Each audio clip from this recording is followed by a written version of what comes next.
Lu Chen initially thought he was a human player in the game, but to his surprise, he found himself transformed into the ugliest monster. When he opened his eyes, he was surrounded by a dense forest, filled with towering trees and low shrubs. Shafts of sunlight filtered through the pine needles, and a gentle breeze tickled his skin. The scent of plants and earth filled the air, making the experience so realistic that he momentarily wondered if he had truly been transported to another world. At that moment, the system's notification chimed. Welcome to the first heaven of the 9 heavens realm, the mortal heaven. This game offers high freedom and surprises at every turn. Enjoy your adventure. Lu Chen couldn't help but marvel at the game's immersive experience, thinking it was destined to be a hit. He recalled the exaggerated advertisement. With just a helmet, you could experience 100 realistic adventures in another world. However, when Lu Chen caught a glimpse of his own hand, he was stunned. His hand had turned into a claw with 3 thick fingers. Looking at the rest of his body, he saw it was covered in short, coarse, dark brown fur, and his legs were short and splayed outward. This was a far cry from the character model that was supposed to match the player's appearance. Suppressing his inner panic, Lu Chen quickly opened his personal panel. The panel revealed that he was a frail gnoll with no star rating, and his basic attributes were reduced by 20. To make matters worse, his talent was listed as inferior gnoll bloodline, with only a 1 chance of double critical hits. This was no heroic figure. He was clearly just a pitiful monster. Just as Lu Chen was wallowing in despair, a clear female voice suddenly exclaimed, "Wow, what an ugly gnoll." He looked in the direction of the voice and saw a group of young girls staring at him. It was then that he realized he was the ugliest gnoll among the dozen or so in the area. Humiliation and anger surged within him. As Lu Chen considered taking off his helmet to quit the game, he suddenly found himself in combat mode. The group of girls had decided to attack him first, reasoning that ugly monsters are less likely to land critical hits. This absurd logic only fueled Lu Chen's rage. Under the onslaught of 5 players, Lu Chen's health quickly dwindled. Just as he was about to be defeated, a clever idea struck him. He fought while retreating, luring the other gnolls in the area towards the players. Since he was now a monster, these other gnolls were his allies. The situation swiftly turned in his favor, with 6 gnolls ganging up on the 5 players, changing the dynamics entirely. "Oh no, we can't win," XNXN Xiaokuai exclaimed. "How could that gnoll be so cunning to lure all the monsters here?" To her dismay, the last thing she saw before collapsing was that very ugly gnoll. Lu Chen seized the opportunity to join the fray, determined to personally deal with these girls, one by one. In the end, Lu Chen looked down at the 5 bodies on the ground and sneered, "Now you know, I'm the coolest one here." Unfortunately, his taunt fell on deaf ears. At that moment, the system notifications kept coming. Killing players had earned him experience points and monster reputation, and it had even unlocked a reputation shop. These unheard-of game mechanics left Lu Chen astonished. Just as he was about to quit the game to report the situation to customer service, the flurry of system notifications held him back. Lu Chen hesitated for a moment, but ultimately decided to temporarily abandon his plan to exit the game. Instead, he opened the reputation shop. A semi-transparent template appeared in front of him, showing that he currently had 5 monster reputation points. There were only 2 items within his purchasing range: Talent Evolution Fragment 0 tier and Quality Evolution Fragment 0 star. These items triggered Lu Chen's memories. His attribute panel had previously displayed related information: Talent Evolution Fragment, 0 100 tier fragments. Quality Evolution Point, 0 100 star evolution points. Lu Chen suddenly realized that these materials were the key to enhancing talent and quality. If I can gain experience, it means I can level up. If I collect enough fragments and evolution points, can I evolve? Lu Chen pondered, his mind racing with ideas. He suddenly realized that although his talent was quite poor, he still had one, which was already an advantage among pre-profession players. His gaze fell on the rough wooden club in his hand. Recalling the words of those female players, this weapon could actually sell for 200 to 300. The reason he entered this game world was simple: to make money. If there was a chance to level up and evolve, then becoming a monster didn't seem like such a bad deal. Having figured this out, Lu Chen gave up the idea of quitting the game. He turned around and looked at his companions. The 5 female players had just managed to bring 3 gnolls to critical health and 2 others to low health with a healing potion provided by the system. Lu Chen noticed that they hadn't used more healing potions because of the cooldown time and couldn't hold out until the next use. Lu Chen's gaze locked onto a critically injured gnoll. He silently apologized in his heart, "Sorry, buddy, but I'm a gnoll with ambitions." With that, he raised his club and instantly killed the gnoll. A system prompt immediately appeared. Killed a weak gnoll level 1, gained 10 points of universal essence, obtained 10 tier talent evolution fragment, and gained 10 star quality evolution point. Wow, not only experience but also talent fragments and evolution points. This is a gold mine. Chen was thrilled to discover that when he attacked monsters, the other monsters did not actively attack him. Having confirmed his hypothesis, Chen didn't hesitate to seize this opportunity. He quickly dealt with the other two critically injured gnolls, then took a potion and finished off the two low-health gnolls. 50 experience points, plus the previous 50, makes 100. And I have 5 0-tier talent fragments and 5 0-star quality evolution points. Chen's heart pounded with excitement. If he exchanged his 5 monster reputation points, he could upgrade either his quality or talent. Given that his inferior gnoll bloodline was quite trashy and wouldn't change much in the short term, Chen decisively chose to exchange for 5 0-star quality points. Quality evolution point, 1010, ready to upgrade. The system prompt immediately appeared. Ha, I can really upgrade. Chen shouted excitedly. Upgrade. With his command, a beam of golden light descended from the sky, enveloping Chen. He noticed that his title had changed from weak gnoll to just gnoll. I'm not weak anymore. No more looking up to other gnolls. Chen laughed triumphantly, eagerly opening his personal panel to check his new status. His character was still bound to the name Chen. The race was still gnoll, quality was now 0-star and ordinary. His basic attributes had significantly improved. Strength 5, Agility 5, Constitution 5, Physical Defense 3, and Health 100. His talent was still the inferior gnoll bloodline, not ranked, with a 1 chance to trigger a double critical hit on normal attacks. Ha, my attributes are finally normal. Chen thought excitedly, his previous frustration completely gone. He noticed that further evolution seemed possible, which made his eyes gleam with a hint of cunning. If that's the case, this could get interesting. Having tasted success, Chen naturally turned his attention to his surroundings. As a strong ordinary gnoll, he could now easily take on other weak gnolls. However, at that moment, a commotion erupted in the distance. The monsters over there should have respawned. Hurry up and grab them before they're gone. There are people everywhere, and more new accounts keep popping up. Damn, I checked the official site. Our newbie village has 80,000 people, and it's growing rapidly. Chen looked in the direction of the noise and saw numerous figures moving through the forest, at least a dozen people. Damn, so many people. Chen's mind raced. He realized that if these people found him, even with his companions, they wouldn't stand a chance. Survival was now more important than leveling up. Chen quickly moved with his awkward gait, dragging his club as he hurried deeper into the forest.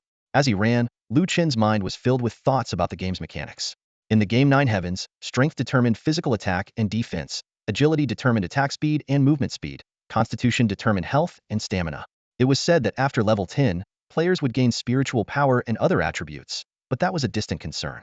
He also noticed that both running and attacking consumed stamina. After running for a while, Chen's stamina was finally exhausted. He leaned against a tree stump to catch his breath. Along the way, he had encountered many gnolls, some in groups of 3 or 5, and some even reached level 2 or 3. Fortunately, they did not actively attack him. Phew, this should be safe for now. Other players probably can't get here yet. Chen sighed in relief, but quickly fell into deep thought. Although killing players could gain monster reputation, given what he had heard, the situation was not optimistic. With 80,000 players scrambling for monsters in a single newbie village, it was not good news for a level 1 monster. Chen began to calculate. One newbie village has tens of thousands of players.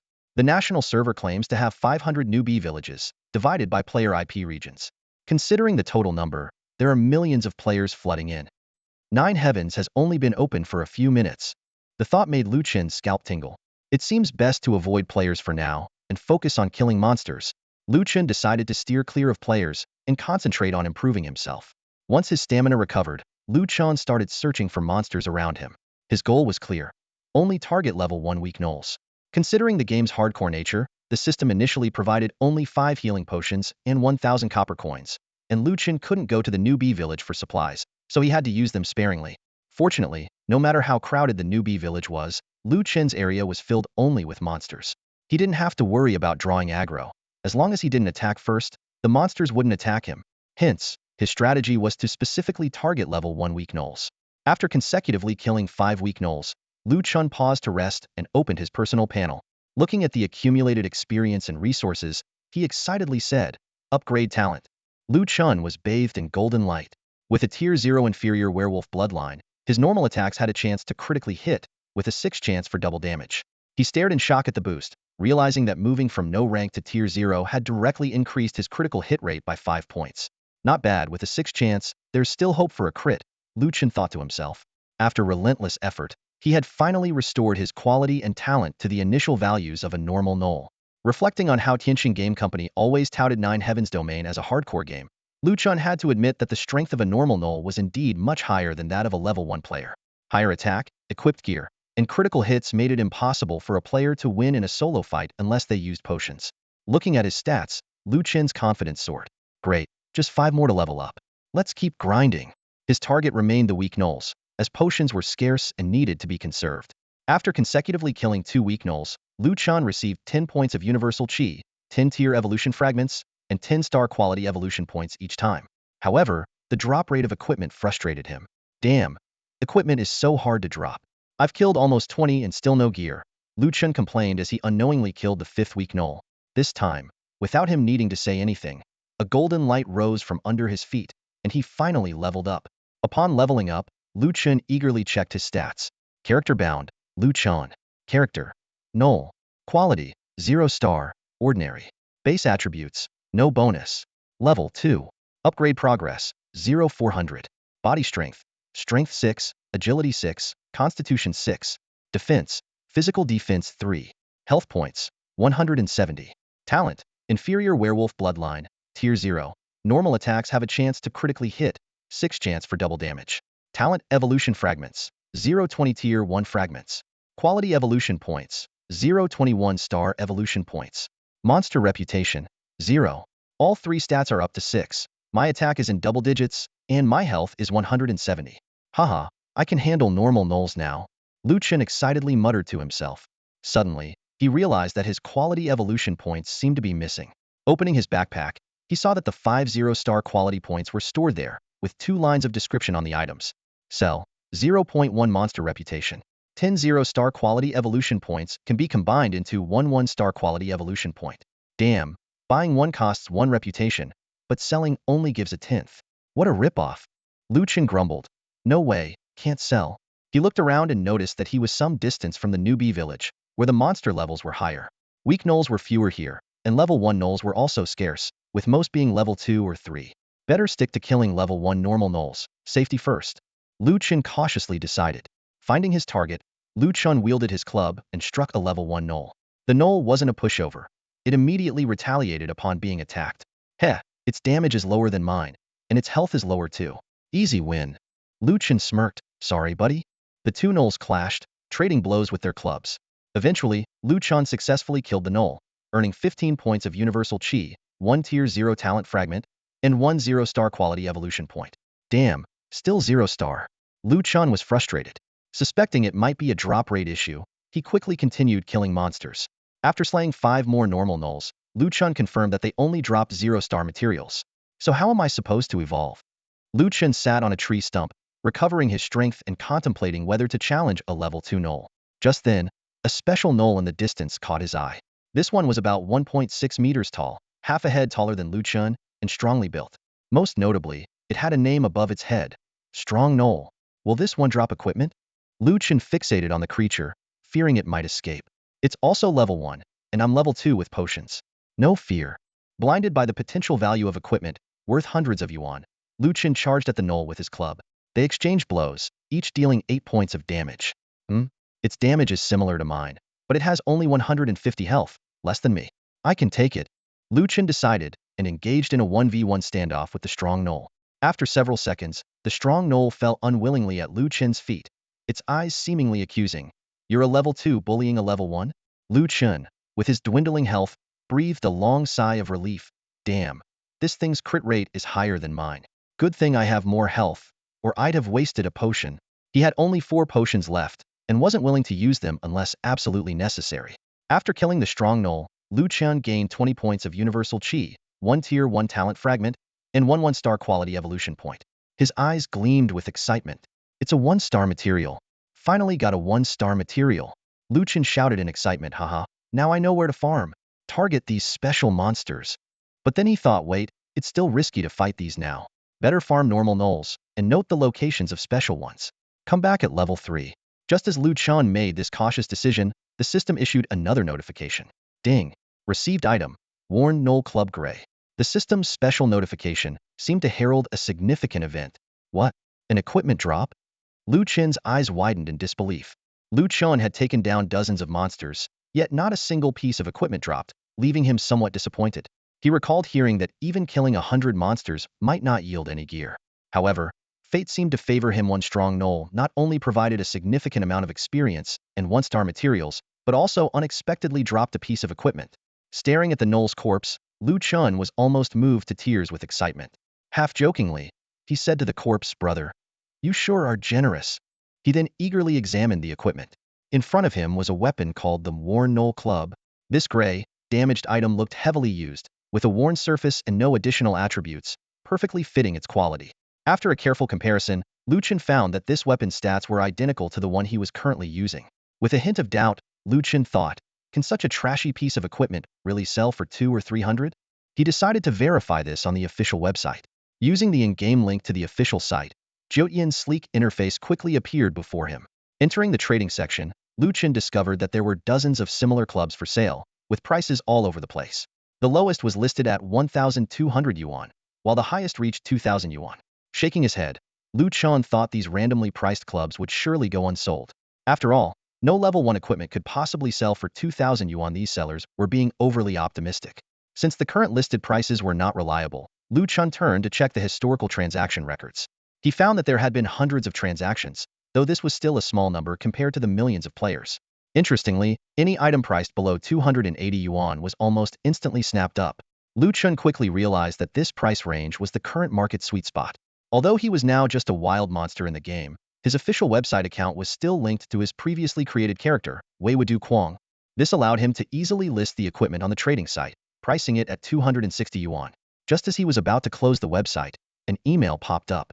The email indicated that his listed worn gnoll club had been purchased by a player named Fengxi, and after deducting a 5 fee, 247 yuan had been transferred to his linked bank account. No way. It sold that fast? Chen was astonished by Fengxi's quick action. He immediately checked his phone for a bank notification and indeed received a deposit alert from the agricultural bank. This unexpected windfall left Chen thrilled. He calculated that if he could earn this amount daily, he could make 6,000 to 7,000 yuan a month, enough to support playing the game full-time. It seemed the experts' predictions about Jiutian's limitless business opportunities were not unfounded. Motivated by his first earnings, Chen felt invigorated and dove back into more intense monster grinding. However, after killing more than 20 monsters, he still hadn't received any equipment drops. He couldn't help but sigh. Equipment is really hard to come by. No wonder even level 1 gear sells for so much. During this time, Chen discovered 5 special gnolls, 2 at level 1, 2 at level 2, and 1 at level 3. Although he couldn't yet handle the level 2 and 3 ones, he marked their locations on his map. As he continued grinding, Chen finally reached level 3. He eagerly checked his attribute panel. Character bound, Chen. Role, gnoll. Quality, 0 star, common. Base attributes, no bonuses. Level, 3. Upgrade progress, 01000. Physical strength, strength, 7. Agility, 7. Constitution, 7. Defense, physical defense 4. Health, 240. Talent, inferior gnoll bloodline 0th stage. Normal attacks have a 6 chance to deal double critical damage. Talent evolution shards, 021st stage shards. Quality evolution points, 021 star evolution points. Monster reputation, 0. Seeing his 240 health points, Chen felt a surge of confidence. He immediately returned to the previously marked special monster locations, ready to challenge the level 1 strong gnoll. The battle was straightforward, and Chen easily defeated his opponent. However, this time only 1-star materials dropped, with no equipment. Unwilling to give up, he went to another level 1 special monster, but again, no equipment dropped. Darn it, equipment is really hard to come by. Chen shook his head in frustration. He noticed that the first special monster hadn't respawned yet, indicating that these monsters had a slower respawn rate than normal ones. Realizing this, Chen decided to attempt the level 2 special monsters. He chose an agile gnoll and, after making thorough preparations, started the fight. To Chen's surprise, the enemy's damage was only 6 points, and its health was just 170, similar to his own at level 2. After some thought, he realized, special monsters came in strong XX and agile XX types. The strong ones had high strength, affecting physical attack and defense, while the agile ones had high agility, affecting attack speed and movement speed. But at such low levels, agility's impact on attack speed was negligible.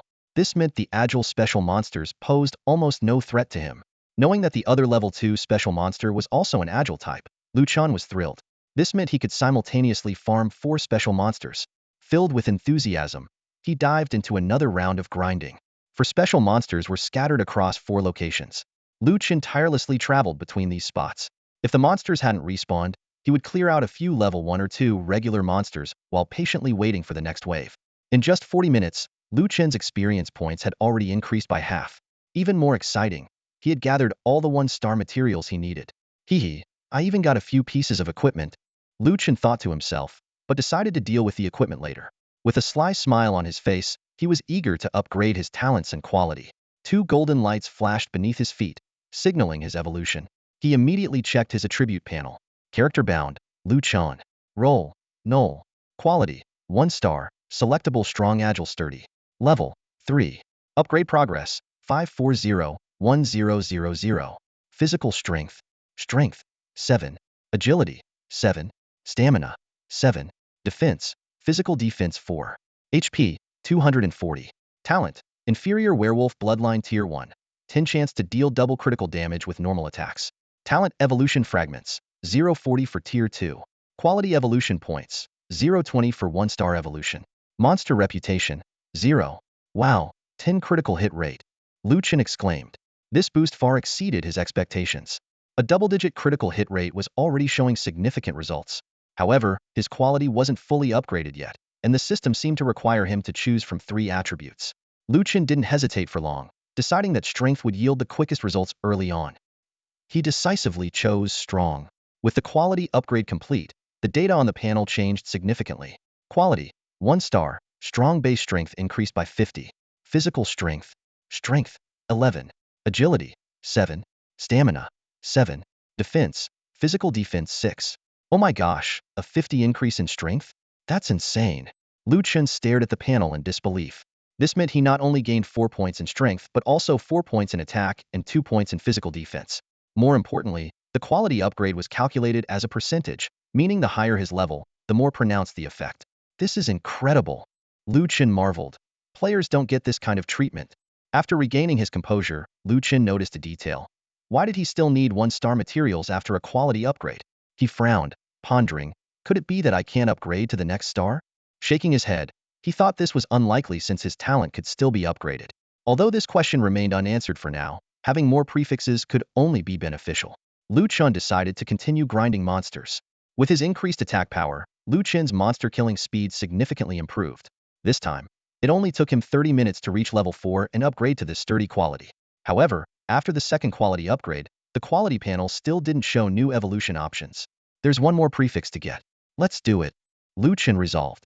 However, upon reaching level 4, he noticed that the experience gained from level 1 gnolls had suddenly halved and they no longer dropped materials. Clearly, the game had a level cap for farming, and a 3-level difference significantly affected rewards. Without hesitation, Chen turned to level 3 special monsters. Half an hour later, Chen finally obtained the 3rd prefix, agile. Taking a deep breath, he looked at the long name above his head and couldn't help but complain. Geez, my name is so long. He opened his personal panel again. Character bound, Chen. Role, strong agile sturdy gnoll. Quality, 1-star perfect. Base strength, agility, stamina increased by 50. Level, 4. Upgrade progress, 630-3000. Physical strength, 12. Agility, 12. Stamina, 12. Defense, physical defense 6. HP, 390. Talent, inferior werewolf bloodline tier 1. 10 chance to deal double critical damage with normal attacks. Talent evolution fragments, 0.40 for tier 2. Quality evolution points, 0.40 for 2-star evolution. Monster reputation, 0. Haha, I can still upgrade my star quality. That's awesome. Chen exclaimed excitedly. This upgrade had boosted all his attributes by 50, meaning that with each future level up, his stats would be 1.5 times the normal value. If 1-star boosts attributes by 50, I wonder how much 2-star will increase. Chen eagerly anticipated the next star level. Although he wasn't sure what materials the next level of monsters would drop, the simplest method was to synthesize them using 1-star materials. Another advantage of special monsters was their higher drop rate compared to regular ones. Chen had just killed a total of 60 special monsters and 40 regular monsters. The regular monsters didn't drop any equipment, but the special monsters dropped 6 clubs. Having sold one earlier, Chen still had 5 clubs left. He quickly opened the official trading platform of 9 Heavens and found it still empty, but the buying channels were flooded with requests, offering 300 yuan for clubs. We'll buy as many as you have. Can use in-game mail to save on fees. Can those asking for 2,000 yuan for level 1 gear wake up? Are you crazy for money? Offering 350 yuan for 3 clubs, don't hide them if you have them. This offer won't last. It seemed there was still a high demand for clubs, with some even offering high prices. But Chen didn't take these offers seriously. Considering the potential devaluation of equipment or other issues, he decided to sell directly on the trading platform for efficiency. 300 should still attract buyers, Chen thought, listing all 5 clubs at 300 each. Only when he saw the previously empty trading platform now showing 5 worn gnoll clubs listed by only myself crazy did he log out. Beep beep beep. As soon as he returned to the game, his mail notifications went off like crazy. Huh, is it glitched? Chen wondered. He had listed 5 clubs, and even if they sold quickly, it shouldn't have been simultaneous. Opening the mail, he found 5 messages. Your listed item, worn gnoll club, has been purchased by player 9 kills. A 5 platform fee has been deducted, and 285 yuan has been transferred to your linked bank account. Please check your balance. Your listed item, worn gnoll club, has been purchased by player 9 kills. A 5 platform fee has been deducted, and 285 yuan has been transferred to your linked bank account. Please check your balance. Your listed item, worn gnoll club, has been purchased by player Xinyuan Dragon Emperor. Your listed item, worn gnoll club, has been purchased by player RTS Storm. Your listed item, worn gnoll club, has been purchased by player RTS Storm. What the heck? So fast? Chen was stunned. 3 players had snatched up all 5 weapons in an instant. Were these 3 people monitoring the trading zone 247? Connecting his phone, he opened the text messages. Agricultural Bank. At 12:07, 285 yuan was deposited into your account ending in 6880. Agricultural Bank. At 12:07, 285 yuan was deposited into your account ending in 6880. Agricultural Bank. At 12:07, 285 yuan was deposited into your account ending in 6880. Chen could hardly believe it. I've already made 1,700 yuan this morning. Real cash is way more thrilling than a Snickers bar. As Chen gazed at the surrounding monsters, he saw them as floating, colorful bills. He licked his lips, greed gleaming in his eyes. This area was all his. It was like picking money off the ground. However, Chen didn't let the potential profits cloud his judgment. He knew that to keep this area to himself, staying far ahead in strength was crucial. Level 1 monsters weren't cutting it anymore. It was time to move on. As he ventured deeper into the forest, he casually opened a live stream from a popular streamer. The screen showed S433's newbie village, packed wall-to-wall with players, all grumbling in frustration. Why can't Tianqing create more newbie villages? I logged in at 10:20, it's been 2 hours, and I'm still stuck here, one player shouted angrily. Touch me again, and I'll make you practice the sunflower manual, a female player threatened. Hurry up and get out of the way. I need to level up, someone else impatiently urged. More people are coming back? The village is already crowded enough. No way, I have to switch to Spirit Cultivator at level 10, or I'll be stuck here forever without sword flight. Even if you switch to Spirit Cultivator, you think you can fly at level 10? Keep dreaming. 3 newbie villages share one main city. It'll be even more crowded then. Those lucky enough to escape the village looked back in horror. This is insane. Our village has at least 100,000 people. A middle-aged man muttered. Listen up, it's okay if you can't snag a monster, but don't die. If you respawn back in the village, you'll never get out. An experienced player warned. Outside the village wasn't much better. New players were desperately seeking teams. Solo player looking for a group, begging for a team. 3 spots open, need experienced players, must join team voice chat and follow orders. Any big brothers to carry me? I have a cute voice. Looking for a sponsor, 2 spots left, 300 each. Guaranteed 1 level up, apply now. Each gnoll was surrounded by at least a dozen players, all vying for the last hit. A squad leader nervously instructed over voice chat. Everyone, the gnoll's health is at 20. 4 of us can attack. Monkey, if you can't squeeze in, block the others. The rest, wait for my signal. 3, 2, 1. Attack. Nice. We got it. Sweet. 3 points of experience. The team cheered. Just then, an eye-catching squad emerged from the village entrance.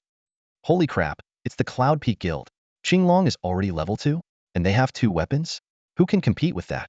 Cloud Peak is taking off. We need to hurry. A few people with red tags said enviously. Easier said than done. You know the gnoll drop rates. Unless someone sells on the trading platform. I know. I've got Lily and the assistant team monitoring the trading platform. This newbie village is a freaking nightmare. After watching the stream, Chen understood the chaos of the newbie village. No wonder level 1 weapons were so expensive when 3 points of experience brought such joy. He felt a pang of sympathy for the other players. Back in the game, Chen surveyed his surroundings. Monsters roamed the forest, but there wasn't another player in sight. With his stats now far surpassing any wild creature below level 4, he was ready to tackle higher-level monsters. His attributes were 50 higher than average, allowing him to fight above his level. I wonder what other players would think if they knew my situation, Chen mused to himself. Higher levels mean more special monsters, and there are 4 of them here. Alright, let's start with the special ones and get them to respawn faster. Chen began his monster hunting spree. Each time he killed a special monster, the system announced his rewards. Killed a robust gnoll, level 4. Gained 38 spirit of all things, 1 tier 1 talent fragment, and 1 1-star quality evolution point. Killed a strong gnoll, level 3. Gained 28 spirit of all things, 1 tier 1 talent fragment, and 1 1-star quality evolution point. The last special monster was a level 5 agile gnoll. Chen charged without hesitation. Judging by its damage and health, I've got this. Killed an agile gnoll, level 5. Gained 50 spirit of all things, 1 tier 1 talent fragment, and 1 1-star quality evolution point. Nice, 50 points of experience. Chen thought happily. Suddenly, the system issued a special notification. Ding, you have obtained a worn gnoll club gray. Chen's heart skipped a beat. Another 300 bucks? He quickly checked the item's stats. Worn gnoll club gray, damaged, with visible wear and tear from long use. Strength 2, Constitution 2. Seeing the attributes, Chen's heart raced. It's a mini exceptional item. Not only does it have higher base attack than a regular club, but it also adds extra stats. He swiftly assessed the item's value. 2 strength points add 2 attack and 1 defense. 2 constitution points add 40 health and 40 stamina. For an average player, these stats were invaluable.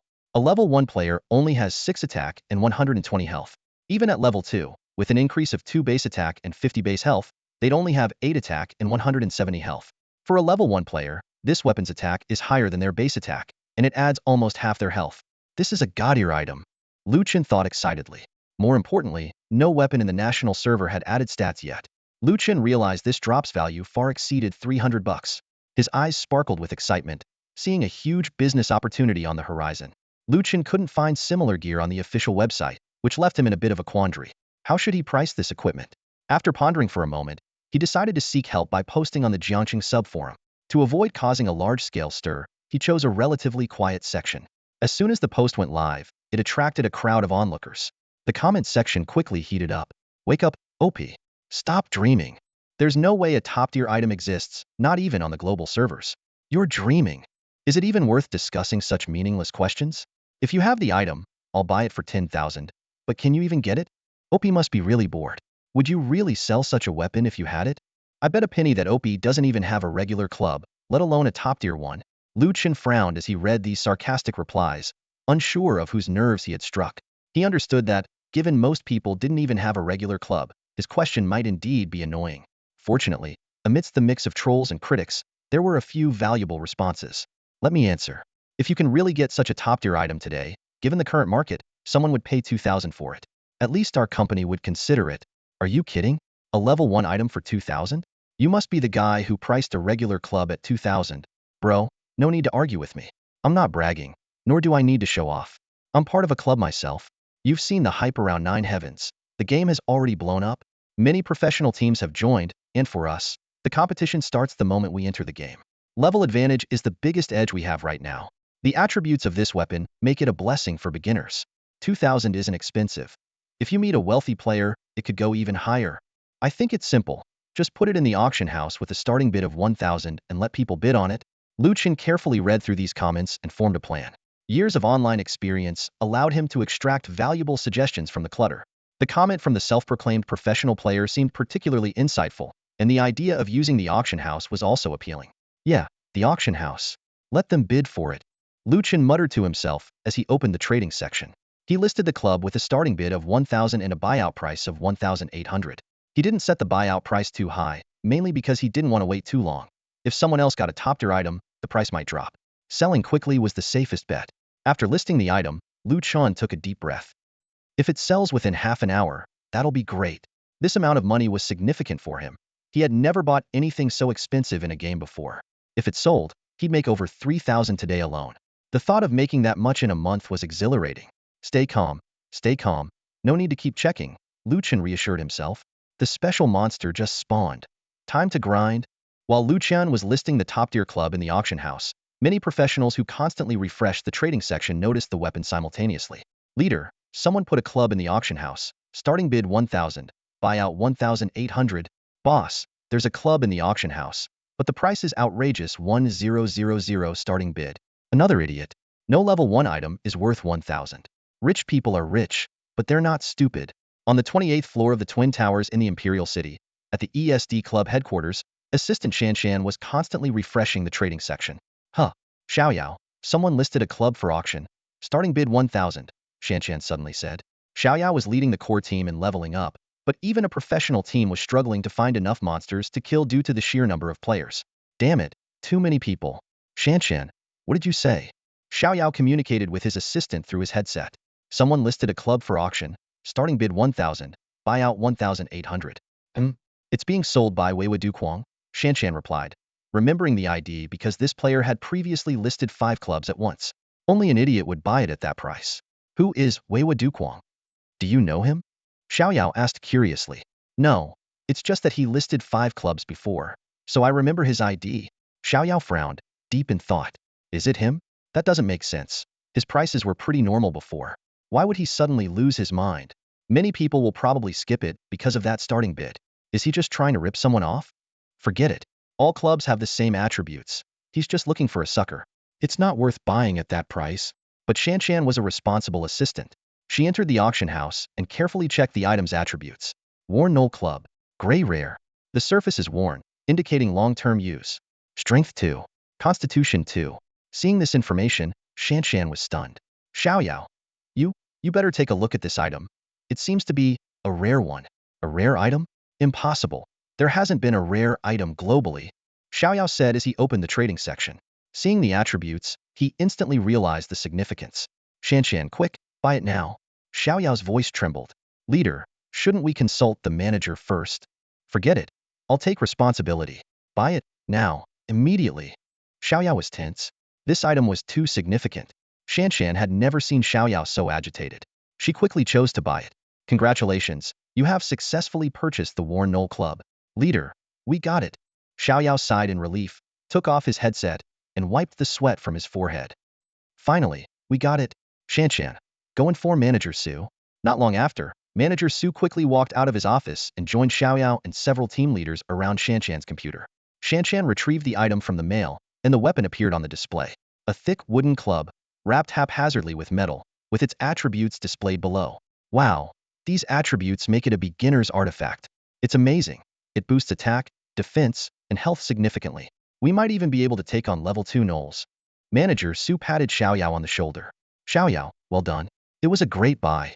Good thing you didn't hesitate. If someone else had bought it, we would have lost out.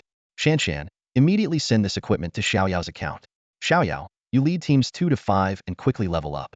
Whether we can break out of the novice village depends on you. Don't worry, Manager Su. With this artifact, we can dominate the novice village. Everyone, log in immediately and start leveling up. Everyone quickly returned to their seats and logged into the game. As Manager Su was about to leave, Shan suddenly asked, Manager, should I send a message to Weiwa Duquang? It seems like he has a lot of equipment. Should we keep in touch? Manager Su smiled confidently. No need. He's just a middleman. He's already sold his best stuff, so he's of no use to us. Shan was amazed by Manager Su's insight, quickly deducing Weiwa Duquang's identity.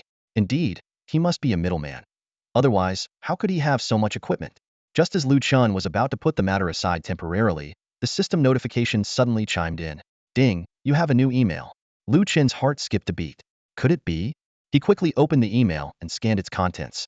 It hadn't even been half a minute since he listed his item, and he already received a notification that it had been sold? The email confirmed his suspicion. The item, Worn Gnoll Club, you put up for auction has been instantly purchased by player ESD Shan. After deducting the auction fee of 1,620 yuan has been transferred to your linked bank account. Damn, that was fast. Lu Chen muttered to himself, suddenly feeling a sense of unease. It was like when a shopkeeper eagerly accepts your lowball offer, which usually means you could have asked for more. He quickly checked his bank account, and sure enough, 1,620 yuan had been deposited. Despite feeling that he might have undervalued the item, the joy of real money in hand quickly overshadowed any regret. Whatever. The money's in the bank, he consoled himself. Damn, I've already made 3,300 yuan. That's more than my monthly salary. And it's only been 2 hours. This is awesome. Let's keep grinding. I'll aim for 5,000 today. Fueled by the powerful motivation of money, Lu Chen's only enemy was the time needed to recover his stamina and health. Other than that, he was fully immersed in grinding mobs. Defeated sturdy gnoll level 5, captured 50 points of universal essence, obtained 1 tier 1 talent fragment, obtained 1 1-star evolution point. Defeated sturdy gnoll level 4, captured 38 points of universal essence, obtained 1 tier 1 talent fragment, obtained 1 1-star evolution point. The system notifications kept flashing, and Lu Chen's experience points and gains steadily increased. Ding! Obtained item, damaged gnoll club da. Another piece of equipment in hand. Even if it was just a common item, it was still worth 300 yuan. Lu Chen quickly stashed it in his inventory and continued focusing on grinding. During his frantic grinding spree, Lu Chen unknowingly leveled up to level 5. Now, leveling up wasn't that much of a pressure. He only needed 3,000 experience points, which meant defeating about 100 level 4 or 5 gnolls. Including recovery time, it would take him roughly a little over 2 hours. Lu Chen took a moment to check his personal stats. Character bound, Lu Chen. Character, sturdy agile gnoll. Quality, 1-star perfect, base strength, agility, and physique increased by 50. Level, 5. Level progress, 421,0000. Physical attributes, strength, 14, agility, 14, physique, 14, defense, physical defense 7. Health points, 470. Talent, inferior gnoll bloodline tier 1. Normal attacks have a 10 chance to deal double critical damage. Talent evolution fragments, 0.40 tier 2 fragments. Quality evolution points, 0.42 star evolution points. Monster reputation, 0. Looking at these stats, Lu Chen was quite satisfied with his attributes. Percentage boosts are awesome. My attack speed is almost at 30, and my HP is 470, he thought proudly. The only downside was the scarcity of 2-star materials. Even after combining all the 0-star and 1-star materials, he barely had 10 2-star materials. It'll take a while to gather 40 of those. Lu Chen noticed that leveling up from 5 to 6 required 10,000 experience points, a significant jump. However, he had no complaints. After all, grinding for levels, farming equipment for sale, and collecting evolution materials didn't conflict with each other. More importantly, he didn't have to worry about anyone stealing his kills or accidentally attracting additional mobs while fighting. Lu Chen glanced at the trading market. Regular gnolls rarely drop clubs, let alone the weak ones near the newbie village, where the drop rate was extremely low. After selling 5 clubs at noon, only 3 transactions had taken place on the market. It seemed that most people, even if they obtained a club, were reluctant to sell it. Life in the newbie village is really tough, Lu Chen thought to himself, then smirked. Heh, that means the demand for clubs is still high, and the price hasn't fluctuated. No need to rush selling the clubs I have. With that in mind, Lu Chen decided to continue focusing on grinding. As his level increased, his hunting range expanded. Except for special mobs, he mainly targeted level 5 and 6 regular gnolls. Unknowingly, Lu Chen had left his original grinding spot and entered an area with more gnolls. Since he didn't have to worry about attracting too many mobs, the more, the merrier. Just as Lu Chen was about to go all out, he suddenly noticed a tall gnoll. This guy was a towering 1.8 meters. Even the sturdy gnolls were only about 1.6 meters tall. Among the smaller gnolls, this one stood out like a sore thumb. What surprised Lu Chen even more was the text above the gnoll's head. Exceptionally agile gnoll level 6. Damn, exceptionally agile? Could this be a 2-star quality? Lu Chen was ecstatic. Upon closer inspection, he noticed the prefix agile, meaning its attack, defense, and health were comparable to a regular level 6 gnoll, but its agility was enhanced. No need to hesitate. Lu Chen's eyes gleamed as he charged forward. Without a second thought, he swung his club down hard. The gnoll quickly counterattacked, dealing 10 damage. Haha, got it. Buddy, it's a unknown. Lu Chen excitedly swung his club. The gnoll's attack speed was slightly faster than Lu Chen's, but not by much. Lu Chen could land 7 or 8 hits for every extra hit from the gnoll. Most importantly, although the gnoll was a higher level, its health was only 450, lower than Lu Chen's. With an advantage in attack, defense, and health, even if the gnoll had a slightly higher critical hit rate, it couldn't win.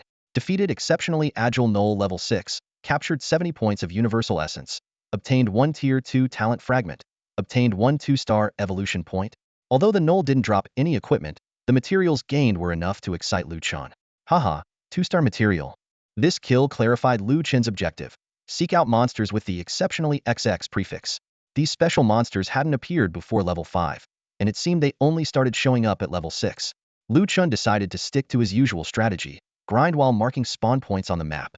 He quickly abandoned his previous leveling spot and scouted the area for these special monsters. After a thorough search, Chen found 3 special gnolls. One exceptionally strong level 6, one exceptionally agile level 6, and one exceptionally sturdy level 6. He carefully marked their locations on the map. The agile and sturdy ones are manageable, but the exceptionally strong one might be tough. Chen calculated. I'll tackle it after leveling up. For now, I'll go after the other 2. True to his style, Chen decided to start with the easier targets. Defeated exceptionally sturdy gnoll level 6, captured 70 points of universal essence, obtained 1 tier 2 talent fragment, obtained 1 2-star evolution point. 2 materials now. Chen thought excitedly, glancing at the exceptionally strong gnoll in the distance. He resisted the urge to go after it, deciding to grind regular gnolls nearby while waiting for the special ones to respawn. I'll let you have your moment. I'll come for you after I evolve and level up. Chen vowed silently. At this point, Chen was so focused on his goals that he even skipped dinner. By 10 o'clock that night, he had finally gathered 40 tier 2 talent fragments and 42-star evolution points. Meanwhile, his level had also reached 6. The exhaustion of the past 4 hours vanished in an instant. Leaning against a tree stump, Chen tried to contain his excitement. Okay, finally done. Let's evolve. Chen didn't hesitate to choose the extra strong prefix, convinced that strength was the best option at this stage. He carefully reviewed his character's attributes. Extra strong agile robust gnoll quality, 2 stars, 1 segment. Level, 6 progress to next level, 182,0000. Base attributes. Strength, 20 increased by 100.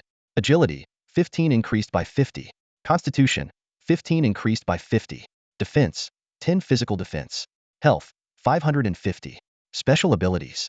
Inferior werewolf bloodline tier 2, 14 chance to deal double critical damage with normal attacks. Talent evolution, 080 tier 3 shards. Quality evolution, 042-star evolution points. Monster reputation, 0. Chen excitedly muttered to himself, my prefix just got longer again. With such a long name, I'll be spotted by players even if I hide behind a tree. But these attributes are totally worth the hours I spent grinding. He noted that he had just reached level 6, with an attack power nearing 40 and a defense of 10. To put this in perspective, an average player of the same level, without equipment, would have an attack power of just 20 and a defense of 5. After a full day of intense gaming, Chen felt exhausted. He decided to call it a day and continue tomorrow. He wasn't worried about other players catching up to his level. The beginner village was overcrowded, and even if someone managed to grind alone, the gap in strength between the gnoll and players would widen with each level. Players had to team up, and despite the experience boost, the experience was significantly divided among 5 people. They would need to kill several times more monsters than Chen to match his progress. Before logging off, Chen opened his inventory to manage his gear. 11 gnoll clubs lay there, 2 of which were of higher quality. One added 3 agility and 1 constitution, the other added 1 strength, 2 agility, and 1 constitution. Compared to the weak gnolls, the drop rate from higher-level special monsters was still low but had improved significantly. He quickly set the prices, 300 each for the 9 ordinary clubs, and the 2 high-quality ones went to the auction house. The first one started at 400, with a buyout price of 700. The second started at 500, with a buyout price of 800. Without any reference, Chen had to price them based on his instincts, thinking, buy it if you want. After dealing with his equipment, Chen logged out of the game and made himself some instant noodles. Eating alone in his 1-bedroom apartment, he felt a tinge of loneliness. This place used to be home to both him and his sister, Lu-yi, but she had moved into the company dormitory. Lu-yi worked at Longting Gaming Club, and recently, because the company was preparing to enter the Nine Heavens realm, employees who commuted from afar were provided with collective dorms. Without his sister's chatter, Chen felt a bit out of place. After finishing his meal and washing up, Chen unfolded the sofa bed, laid out his blanket, and lay down. His dream was simple, to earn more money and provide a prosperous life for his sister. His tired body soon drifted into sleep. However, the world of Nine Heavens was still bustling. The beginner village was packed with players reluctant to log off. Someone suggested, it's past 10 o'clock, we can't leave anyway, let's all log off and stop crowding. But the person who shouted the loudest was also the one who wouldn't leave. Can someone tell me why there are more people at midnight? Someone complained. I've been sightseeing in the beginner village all day. At the village entrance, various team recruitment shouts echoed. There were self-proclaimed experienced players, those boasting about their monster-snatching skills, and even some exposing the scams of certain studios, claiming they were cheated out of money without reaching the promised levels. Meanwhile, on the 22nd floor of the Asia-Pacific Trade Building in Haishur, the renowned esports and gaming club TT was holding a shareholders meeting. Marketing manager Lin Sun was reporting the latest data on Nine Heavens. Within 12 hours, global active users had reached 700 million, with 6,844 professional teams of 300 or more members, 1,612 of which were domestic.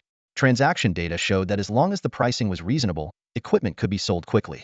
President Peng stood up to summarize. This game is not only an opportunity for major gaming clubs to take off, but could also change the entire world. He announced that TT's 10 professional gaming teams would officially enter the Nine Heavens realm at 8 a.m. tomorrow. Chen woke up to find it was already 9 in the morning. He jumped out of bed, smacked his forehead in frustration, and muttered, "Damn it. I planned to get up at 7 to level up, but I slept in." He hurriedly freshened up, his mind racing with thoughts of whether other players had caught up to his level. He grabbed a few bites of food, quickly put on his helmet, and entered the game world. As the game screen gradually became clear, Chen sighed in relief. Seeing the label above his head still read, "Exceptionally strong, agile, and robust gnoll." Phew, I'm still a wild creature. Suddenly, a series of notification sounds rang out, reminding Chen that he had sold some equipment yesterday. He quickly opened his mailbox and found that all 11 pieces of gear, including 2 auction items, had been sold by around 10 p.m. Checking his messages, he saw 11 deposits totaling 3,915 yuan. Wow, this is awesome. Chen punched the air in excitement. I made over 7,000 yuan in one day, more than 2 months' salary. This unexpected windfall invigorated him. Calming himself down, Chen opened the official live streaming page and found the most popular female streamer, Feng Lingzi. On screen, Feng Lingzi was standing at the entrance of the newbie village, seemingly waiting for her teammates. To Chen's surprise, the newbie village was still packed with people. Man, I spent all day yesterday sightseeing and all night watching. I spent the whole night standing in the newbie village. Chen couldn't help but complain. In the live chat, messages from players scrolled rapidly. Is this game even playable? Trapped in the newbie village for 22 hours, 18 minutes, and 43 seconds. I crave freedom. Why are there more people? Am I going to die in the newbie village? Tianxing, can't you do something about this? Chen noticed that Feng Lingzi was holding a club, clearly indicating she had left the newbie village. The girl on screen had a delicate appearance, and despite the redness in her eyes, she looked stunning. She sighed. Oh, they are so pitiful. The chat exploded with discussions about Wei Wuduquang's equipment. Feng Lingzi curiously asked, "Do you guys know Wei Wuduquang? How does he get so much gear?" Chen chuckled at the various speculations about him in the chat. After hearing the audience's explanations, Feng Lingzi pouted and said, "Even if he's a reseller, he's got some skills. Have you seen any other reseller get that much gear?" Sensing the awkward atmosphere, Feng Lingzi quickly changed the topic and started leveling up with her teammate, Xiaoming. Before logging out of the stream, Chen, for the first time, sent a small gift worth 10 yuan. Back in the game, Chen felt a sense of urgency. Someone's already level 5? I need to step up my game, he resolved, gearing up for another round of monster hunting and leveling up. Under pressure, Chen focused intently on slaying monsters. He started with 2-star quality monsters, gradually moving on to others. Upon killing a particularly robust level 6 gnoll, Chen felt a surge of energy flow into him. The system prompt chimed, captured 70 points of universal energy, obtained 1 second-tier talent fragment, and 1 2-star quality evolution point. Shortly after, he took down a particularly agile level 6 gnoll, reaping the same rewards.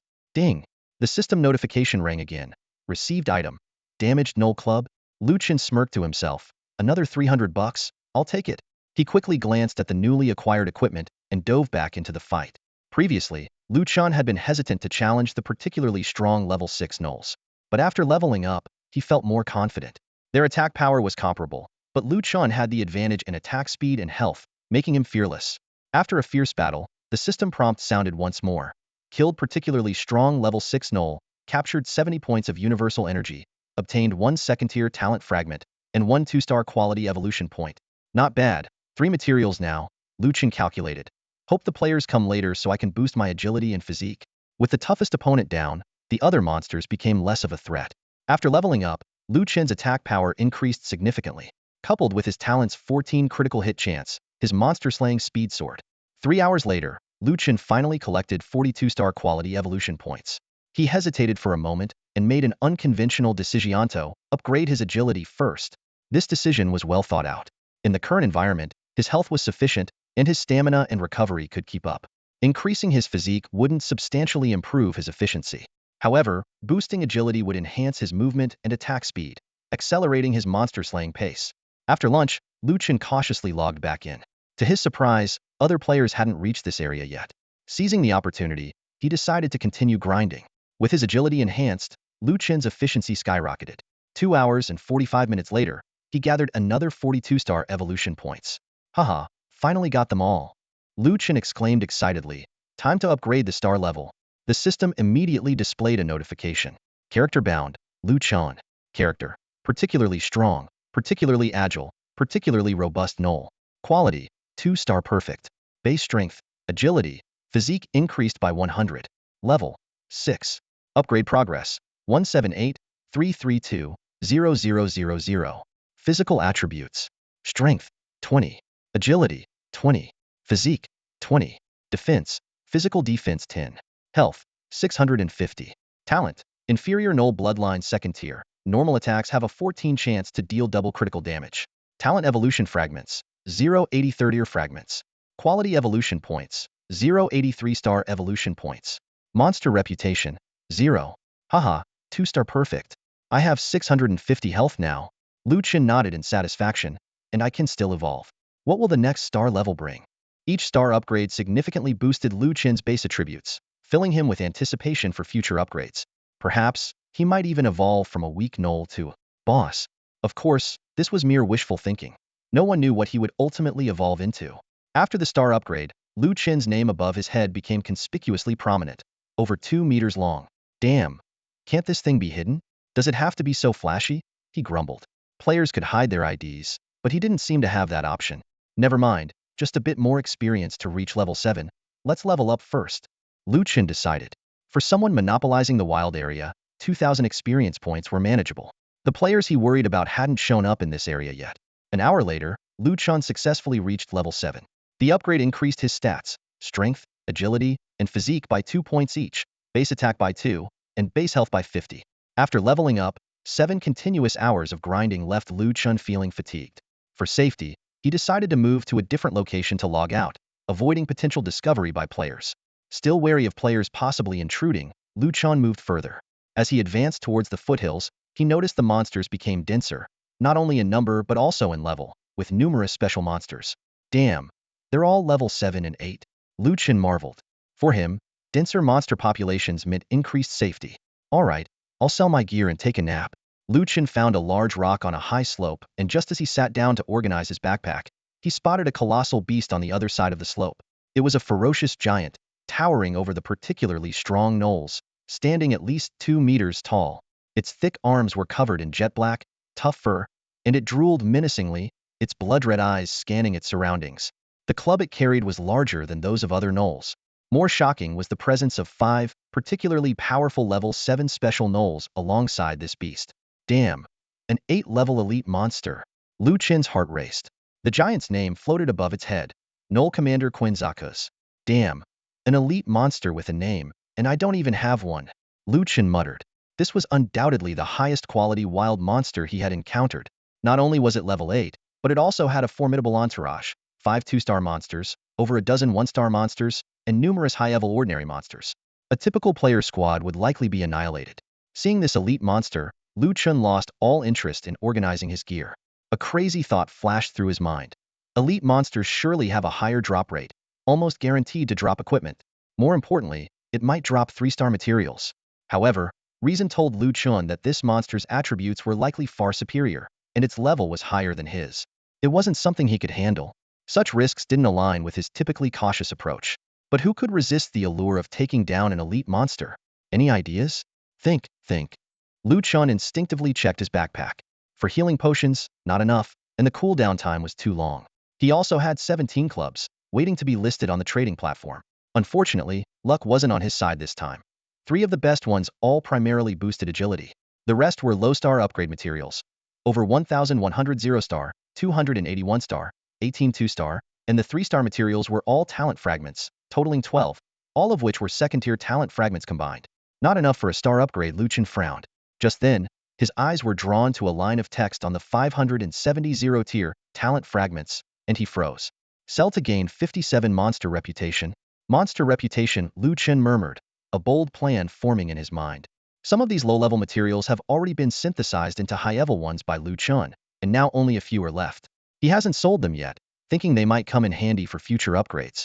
At this moment, Chen decides to check out the prestige shop, but he doesn't want to go all in, so he exchanges a portion of the materials first. The exchange rates are shocking, and each swap feels like a loss to Chen.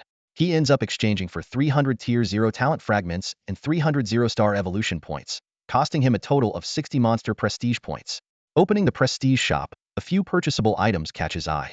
A Tier 1 talent fragment costs 10 prestige points. Chen sighs to himself, realizing the shop truly lives up to its reputation as a ripoff. Suddenly, an option catches his attention, unlocking more equipment slots. As a gnoll, having just one equipment slot is already a blessing, so the possibility of unlocking more is unexpected. The second equipment slot requires 50 prestige points. It's not cheap, but it's acceptable. Chen decides to skip this for now and wait until he has some equipment. Next, the Legion Recruitment Order Single Soldier option immediately grabs Chen's attention. For 10 monster prestige points, he can purchase a recruitment order. Chen carefully reads the detailed description. It allows the recruitment of a creature, but the recruited wild monster's level and talent tier cannot exceed the recruiter's, and its quality must be lower. After recruitment, the original equipment is wiped clean, and if the recruited creature dies, the recruitment order is returned. The recruitment process is similar to a unknown duel, where no potions can be used, and if attacked by outside forces, the recruitment fails automatically. Defeating the target leaves it with 1 HP, making it recruitable. There is a chance of recruitment failure, which results in the target's death but the recruitment order being returned. The type of creature affects the recruitment success rate. Upon successful recruitment, prestige, talent fragments, and quality points can be used to enhance the recruit's attributes. Chen ponders over this information, realizing that while theoretically, he can recruit any wild monster, in practice, he must be able to single-handedly defeat it first. Chen furrows his brow, contemplating how to deal with that elite monster. A 1-star quality enhancement boosts attributes by 50, a 2-star by 100, and a 3-star by possibly 150 or even 200. By this calculation, Quinzacas's attributes would be terrifying. Suddenly, an idea strikes Chen. This item is called the Legion Recruitment Order. Having just one subordinate doesn't constitute a legion, so more recruits must be possible. But with only one recruitment order in the shop, it likely means it can be upgraded. Chen decides to purchase the token and give it a try. Spending 10 prestige points, he acquires a finely crafted wooden plaque, with Legion written on the front and Order on the back. Eagerly opening his personal attribute panel, he indeed finds 2 new lines of text. Legion Recruitment Order Single Soldier, 50,500 prestige points. Chen's expression changes from ecstatic to bemused. Buying the token costs only 10 prestige points, but upgrading it requires 500 daylight robbery. Yet, he has no choice but to accept this reality. Carefully calculating his materials, 540 0-star materials can be exchanged for 54 prestige points, 284 1-star materials for 284 prestige points, 18 2-star materials for 180 prestige points, and 12 3-star materials, the most valuable, each worth 100 prestige points. Chen reluctantly sells all his 0-star materials and 2-star talent fragments, and only one 3-star material, gaining 476 prestige points, plus his previous 110 points. He has just enough to upgrade the token. After upgrading, the token becomes Legion Recruitment Order Yang, 361,000 prestige points. The next upgrade requires an astonishing amount of prestige points. After much deliberation, Chen looks at the elite monster sagas in the distance, seeing it as a walking treasure trove. Gritting his teeth, he exclaims, "Upgrade!" Selling 10 3-star talent fragments, he gathers enough prestige points to upgrade the token once more. It transforms into Legion Recruitment Order 3 Elements, 362,000 prestige points. Now Chen is truly bankrupt and can't afford any more upgrades. Standing up, he resolves to find 3 strong subordinates to defeat that elite monster.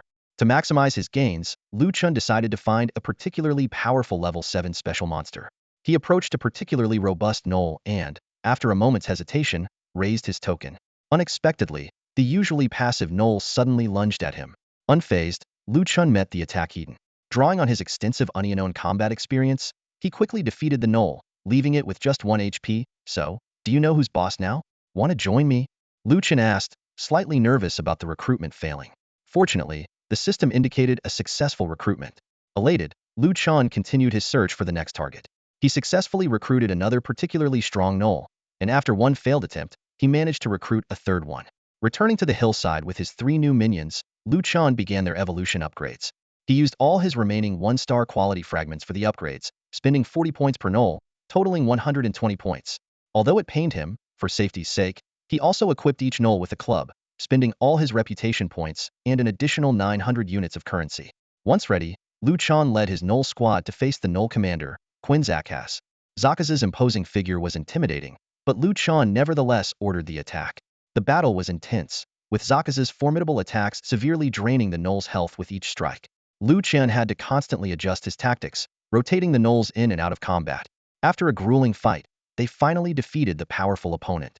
Upon killing Quinzacaz, Lu Chen received substantial rewards: 360 units of Universal Essence, 3 Tier 3 talent fragments, and 3 3-star evolution points. However, the most exciting reward was the gear that dropped.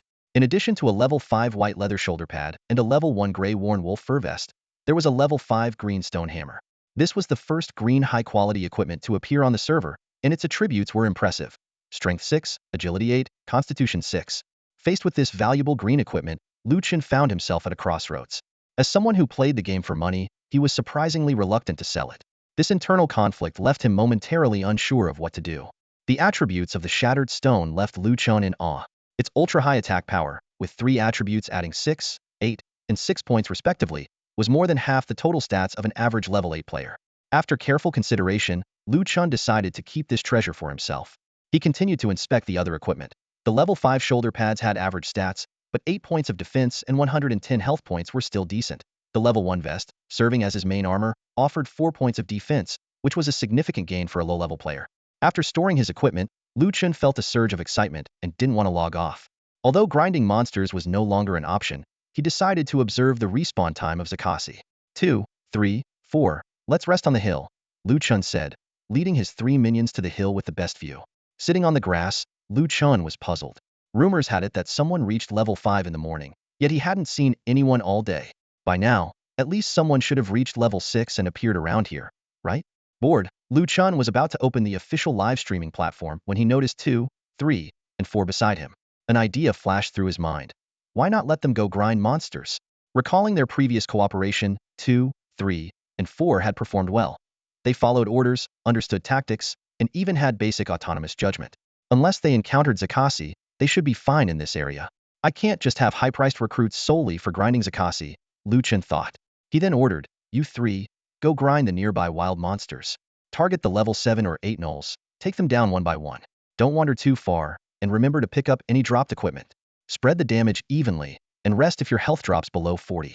They'll be here idle. Let me know if Zakasi respawns, but don't fight it yourselves. Go. 2, 3, and 4 turned and left. Lu Chen, still uneasy, followed them secretly. He watched as the trio quickly targeted a level 7 gnoll and took it down with coordinated efficiency. Lu Chen immediately received notifications of experience points, talent shards, and quality evolution points. Watching his minions systematically kill gnolls, expertly managing aggro and resting when their health fell below 40, Lu Chen finally felt secure letting them grind on their own. Their efficiency is higher than mine alone. Leveling up while idle is awesome. Leaning against a tree stump, Lu Chen leisurely opened the official website. Lingzi was still streaming, now 13 hours in. She and her team were grinding level 5 gnolls, with 4 level 4 players and 1 level 5 player. Lu Chen did some quick math.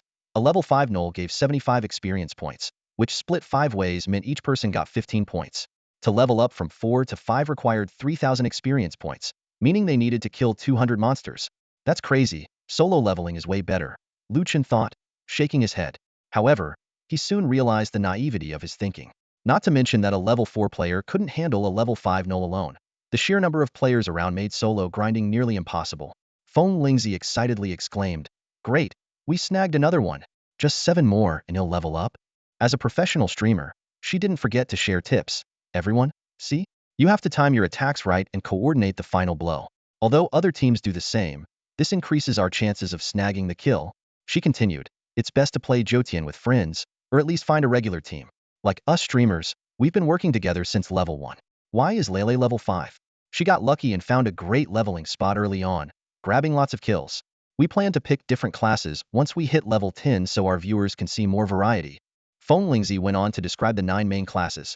Alchemist can become a poison master, spirit master can control beasts and ghosts, martial artist excels in both melee and range combat.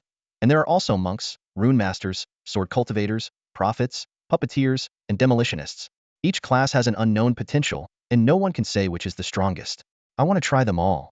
Unfortunately, we can't create multiple accounts, and the quantum helmet doesn't allow someone else to play for you. So I can only choose one. Watching the stream, Lu Chen fell into deep thought. With 9 major classes in Jotian, he realized that in the future, when he hunts other players for reputation, he will face a diverse array of opponents. This realization filled him with both excitement and anxiety, as he understood that the challenges ahead would be even more varied and unpredictable. Ninth Heaven, 9 tribulations, 9 realms, 9 lives. The catastrophe is imminent. The sword is in hand. Are you ready? The first realm of the Ninth Heaven, the mortal realm, will launch with a bang on April 1st at 10 a.m. Chen stared at his computer screen, the promotional slogan of the Nine Heavens game website vivid before his eyes. He couldn't help but chuckle at how melodramatic Tianqing's game ads always were, as if the Nine Heavens were truly about to open. But undeniably, the game's quality was impeccable, enough to captivate anyone. However, for Chen, these grandiose words meant nothing. He wasn't some reincarnated hero. He was just a unique gnoll NPC. The game was merely a tool for making money, not a mission to save the world. Chen glanced at Feng Lingzi beside him, who was struggling against a level 5 monster. Compared to his effortless slaying of sagas, her efforts seemed particularly laborious. This scene made Chen realize why his leveling spot had seen fewer players recently. Ordinary players found leveling much harder than he did. On the game interface, Chen's experience points were steadily increasing, proving everything was running smoothly. He secretly hoped those 3 human players would get good gear, and decided to check on them after sagas respawned. In his spare time, Chen remembered Feng Lingzi mentioning the 9 major classes, so he opened the official website to look up the details. Although he, as an NPC, couldn't switch classes, understanding the future development paths of human players was crucial for him. After all, as a special wild monster, keeping an eye on player dynamics was necessary. The website's introduction of the 9 major classes was vivid. 27 branches, countless combinations, promising players the ability to defy fate. Players could enter the main city at level 10, unlocking a new gaming experience. In the main city, players could cultivate skills, unlock elixirs, and activate the 4th basic attribute, spiritual power. The method to enhance spiritual power was innovative, mainly through online cultivation, supplemented by killing wild monsters and consuming specific elixirs. Chen was indifferent to this. Tianqing's novel ideas never ceased to amaze. After unlocking elixirs, players could choose from 9 classes: apothecary, spirit master, martial artist, monk, rune master, sword cultivator, prophet, puppet master, and demolitionist. Additionally, the level 10 main city offered opportunities to learn some life skills and the long-awaited guild creation feature. Chen suddenly understood why players were so desperate to level up. It turned out level 10 was when the real excitement began. He couldn't help but imagine how thrilling it would be to become a sword cultivator, flying with a sword, or a spirit master riding a mythical beast. While browsing the website, Chen noticed an eye-catching section: the guild ranking. The list was astonishingly long, spanning over 100 pages. Top domestic guilds like Thunder, Tianxia, War God, Burial Love, RTS, ESD, TT, and others were all present. Additionally, strong guilds like Brotherhood, Dragon Soar, Tengda, and Red Sun were also on the list. More surprising was the entry of some large corporations, such as Jiangtian Group, ABA Group, Ontai Insurance, and Yanhuang Bank. This kind of cross-industry collaboration was truly unexpected. However, the most shocking was the inclusion of certain special organizations. Officially certified military groups like the Southern Army Vanguard 2nd Regiment, Imperial Capital Special Forces 1st Regiment, Gansu District SWAT 3rd Regiment, and Cyber Police 4th Regiment were also listed. Chen couldn't help but wonder if these military organizations were using 9 Heavens as a training ground. Chen specifically checked the situation in foreign servers and found that overseas government and military organizations had even joined on the game's opening day. 9 Heavens seemed to be developing in an incredible direction. Meanwhile, in the headquarters of the 4th Field Army of the Northern Military District of China, a meaningful conversation was taking place. "Commander, we have selected 500 of the best soldiers," a straight-backed officer reported solemnly. The white-haired elder sitting at the head nodded approvingly. "Very good." Noticing the officer's hesitant expression, the elder smiled and asked, "Shaoli, is there something you want to say?"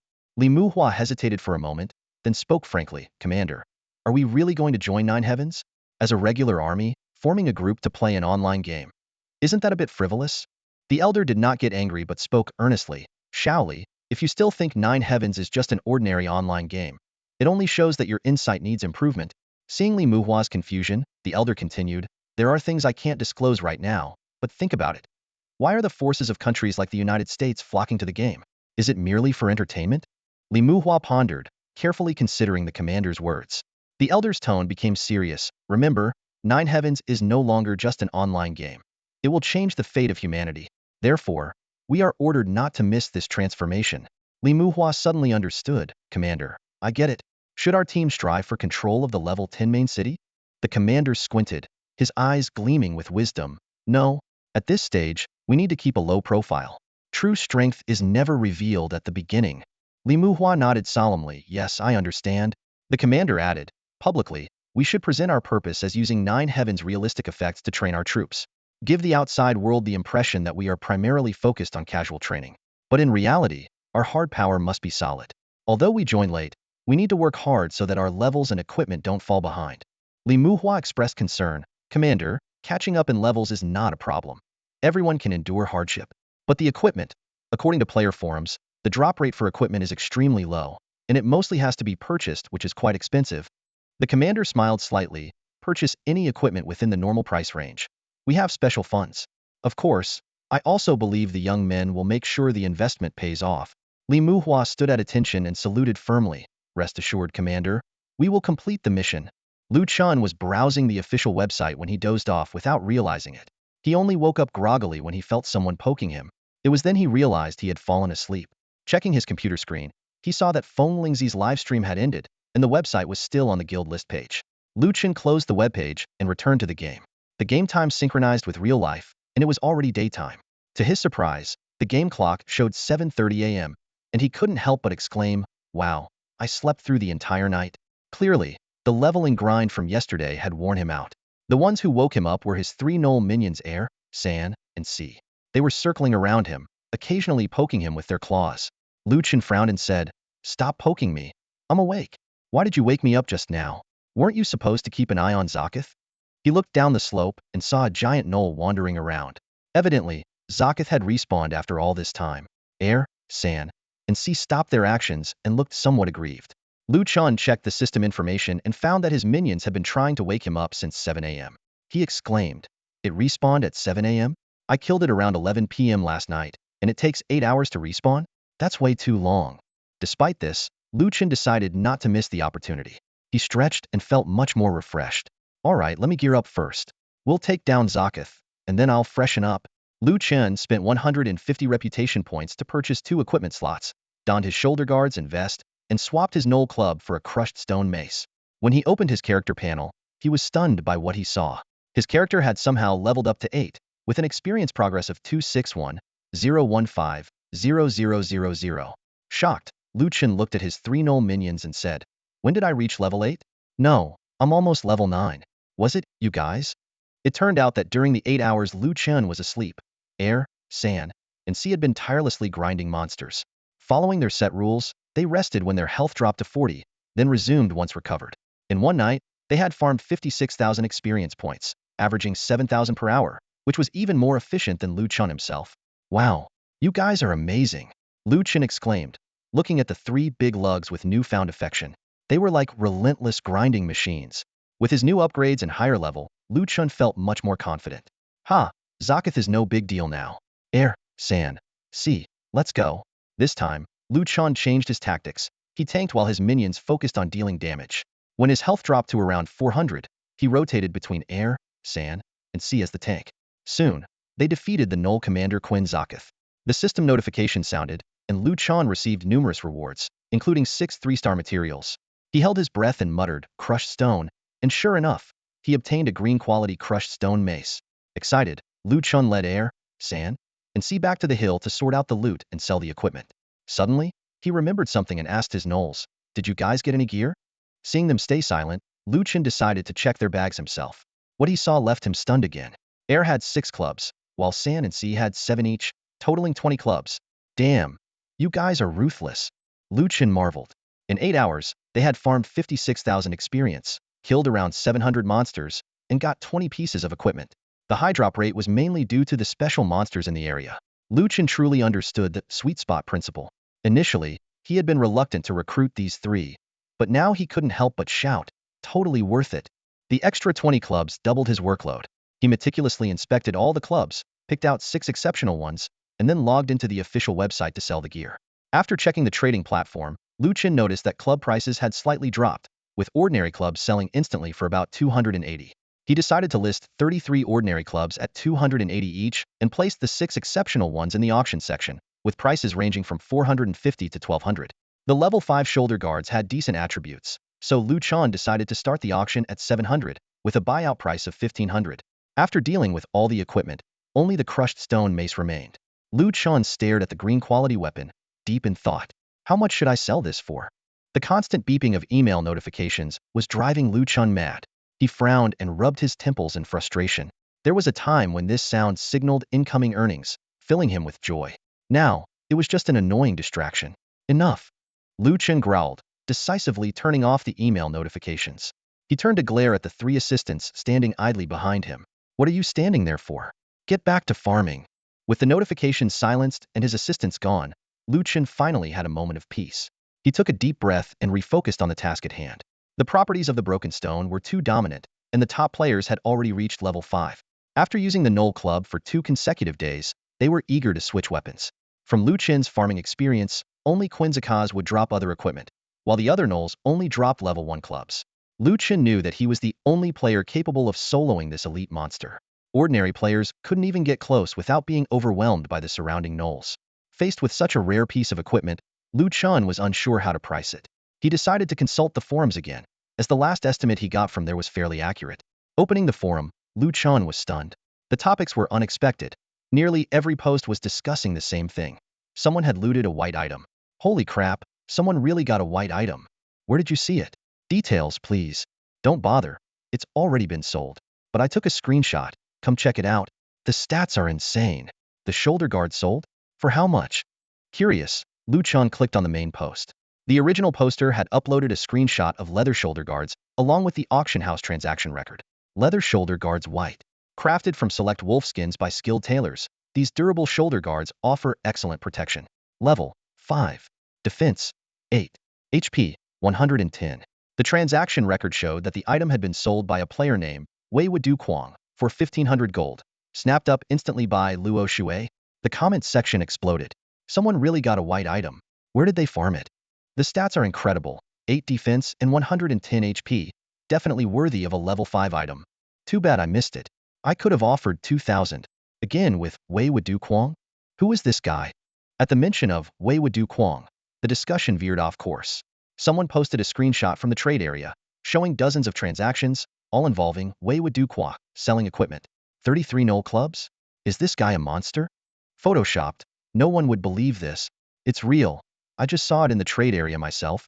Freaked me out. Global players can't even get one club, and this guy is wholesaling them? What's scarier is that he also sold 6 top-tier items. Must be the heir of some corporation, with thousands of employees playing for him. Lu Chen frowned at these comments, thinking, thousands of people? These items were all farmed by me. Though, most of them were indeed assisted by his 3 helpers. Watching the wild speculations of the players, Lu Chen could only shake his head in exasperation. He decided to get back on track and anonymously posted asking for the price of the broken stone. However, his post quickly sank to the bottom. The forum was buzzing with discussions about the leather shoulder guards. Lu Chen had to bump his post repeatedly. Bumping again. Manual bump. Finally, someone replied. OP, this is pointless. Don't waste your time. Is this item real? For reference, a level 5 shoulder guard with 8 defense and 110 HP was sold for 1500 instantly. You could ask for 5,000 for your weapon. 5,000 is too much. Many players are level 5 now and can farm for themselves. They can farm, but do they know where to farm? That level 5 shoulder guard. Has anyone else ever looted it? Even if such an item exists, OP, you wouldn't be able to loot it. Stop dreaming. OP is just seeking attention, making up an item to ride the wave of the shoulder guard hype. I remember Wei Wudu Quang asking about a similar price before. He actually sold it on the auction house later. Could OP be Wei Wudu Quang? Wei Wudu Quang? With thousands of people leveling for him, why would he care about this money? Lu Chen was about to lose it.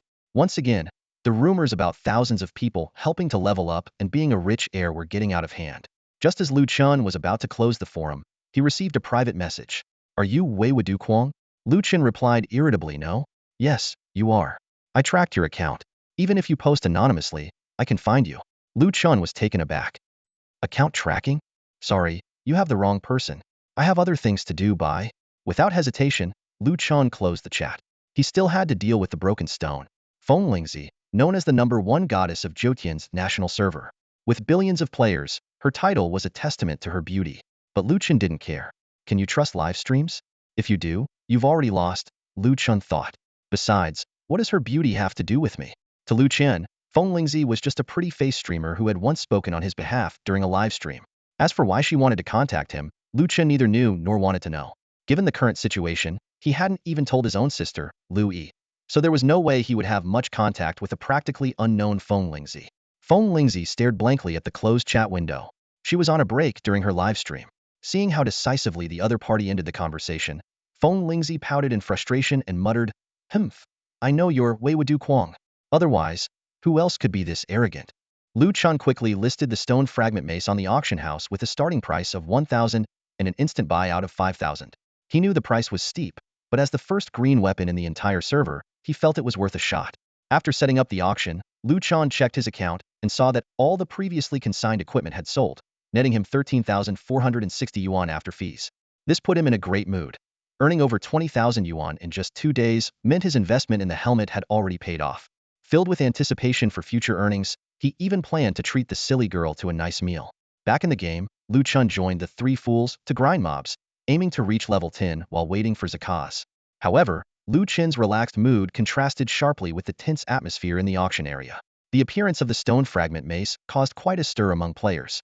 Managers and leaders of the ESD Gaming Club were closely monitoring the auction, debating whether the weapon was worth the high price. They were also puzzled about how Wei Wudu Kuang had obtained the item. Similarly, TT Gaming Club was in heated discussions. Manager Lin Sun and the team leaders weighed the value of the weapon while speculating about the strength of Wei Wudu Kuang's team. None of them had encountered the boss Qin Zakaz, adding to the mystery. Meanwhile, Lu Su, the second young master of the Tai group, was also deliberating over the weapon. Although 5,000 yuan was insignificant to him, as a shrewd businessman, he was still assessing whether the investment was worthwhile. Adding to the excitement, a post Lu Chen had previously made was suddenly dug up by players and quickly became a hot topic on the forums. Players speculated about the relationship between the poster and Wei Wudu Kuang, discussed Wei Wudu Kuang's true identity, and even guessed that he might be the heir of a major company. As time passed, the bidding for the stone fragment mace had already surged to 4,000. Players were astonished by the high price for a level 5 weapon and were increasingly curious about Wei Wudu Kuang's mysterious identity. Some speculated he had already reached level 6, an impressive feat given the current stage of the game. The entire gaming community was abuzz with speculation and discussion, eagerly anticipating the next developments. Lu Chen was farming solo, while his 3 subordinates moved as a group. In just 2.5 hours, a golden light suddenly flashed under Lu Chen's fee that had leveled up. The system prompt appeared, character bound, Lu Chen. Specially strong, specially agile, specially robust gnoll. Quality, 2-star perfect. Base attribute enhancement, strength, agility, physique increased by 100. Level, 9. Upgrade progress, 48100000. Lu Chen was taken aback. It only took 50,000 experience to go from level 8 to 9, but it required 100,000 to reach level 10, a full double. He pondered that level 10 might signify a significant transformation. However, since the experience required to level up was the same for everyone, there was no need to dwell on it. He checked his latest attributes. Physical strength, 32,266. Agility, 34,268. Physique, 32,266. Defense, physical defense, 281315. Health points, 115,092,0230. Talents, inferior gnoll bloodline tier 2, 14 chance to trigger double critical hit on normal attacks. Talent evolution fragments, 080. Tier 3 fragments, 080. 3-star evolution points, 080. Monster reputation, 38. Legion recruitment order, 382000. Lu Chen excitedly said, "My attack has surpassed 60, and my health is over 1,100. Every level up brings a noticeable increase in strength." He also had 12 third-tier talent fragments and 6 3-star quality points yet to be allocated, along with a pile of low-level materials ready for future recruitment of subordinates. Having subordinates makes leveling up so much faster than before, Lu Chen said excitedly. He looked forward to seeing if he could cultivate mental techniques, martial arts, and divine abilities after reaching level 10. Although he couldn't enter the level 10 main city yet, he hoped to exchange for some new items in the reputation shop. During his leveling, Lu Chen noticed occasional disturbances in the distance. About 300 to 400 meters away from the hillside, he could occasionally hear voices. This made Lu Chen a bit nervous, so he quickened his pace to reach level 9. After reaching level 9, Lu Chen decided to investigate. He instructed his 3 subordinates, 2, 3, 4, follow me and don't make any noise. Although these 3 seemed incapable of speaking anyway, Lu Chen wondered, could it be that top players have leveled up? He moved toward the other side of the hillside. Upon reaching the source of the sound, Lu Chen left his 3 subordinates behind and continued alone.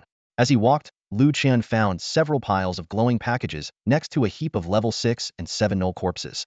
He wondered, have players already reached here? Who kills monsters without picking up the loot? So generous? Lu Chen first looted the corpses. In one package, he found 13 healing potions. He thought excitedly, I've hit the jackpot. But then it struck him as odd. Wild monsters don't carry healing potions, so these packages were likely the belongings of players.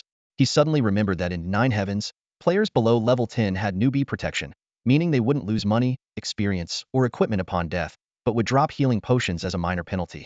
These packages clearly weren't discarded by players voluntarily, as the system initially only provided 5 healing potions and 1,000 copper coins, enough to buy 10 potions. For pioneering teams, healing potions were extremely valuable. Lu Chen deduced that these packages were dropped by players who had died. Upon death, the players' bodies would disappear and return to the newbie village, while the dropped items remained as packages. It seemed these players didn't plan to come back for the healing potions, perhaps to avoid dying again. As he continued, Lu Chen found more packages around several dense gnoll areas. He had no worries about attracting monsters and could freely loot. After a while, he had collected 49 healing potions. He thought happily, I've really scored big this time. I was just worried about not having enough potions. The area ahead was more open, with fewer level 7 gnolls and more level 5 and 6 ones. Lu Chen scanned the area, saw no packages, and was about to turn back when he heard voices behind him. Wow, we found a boss.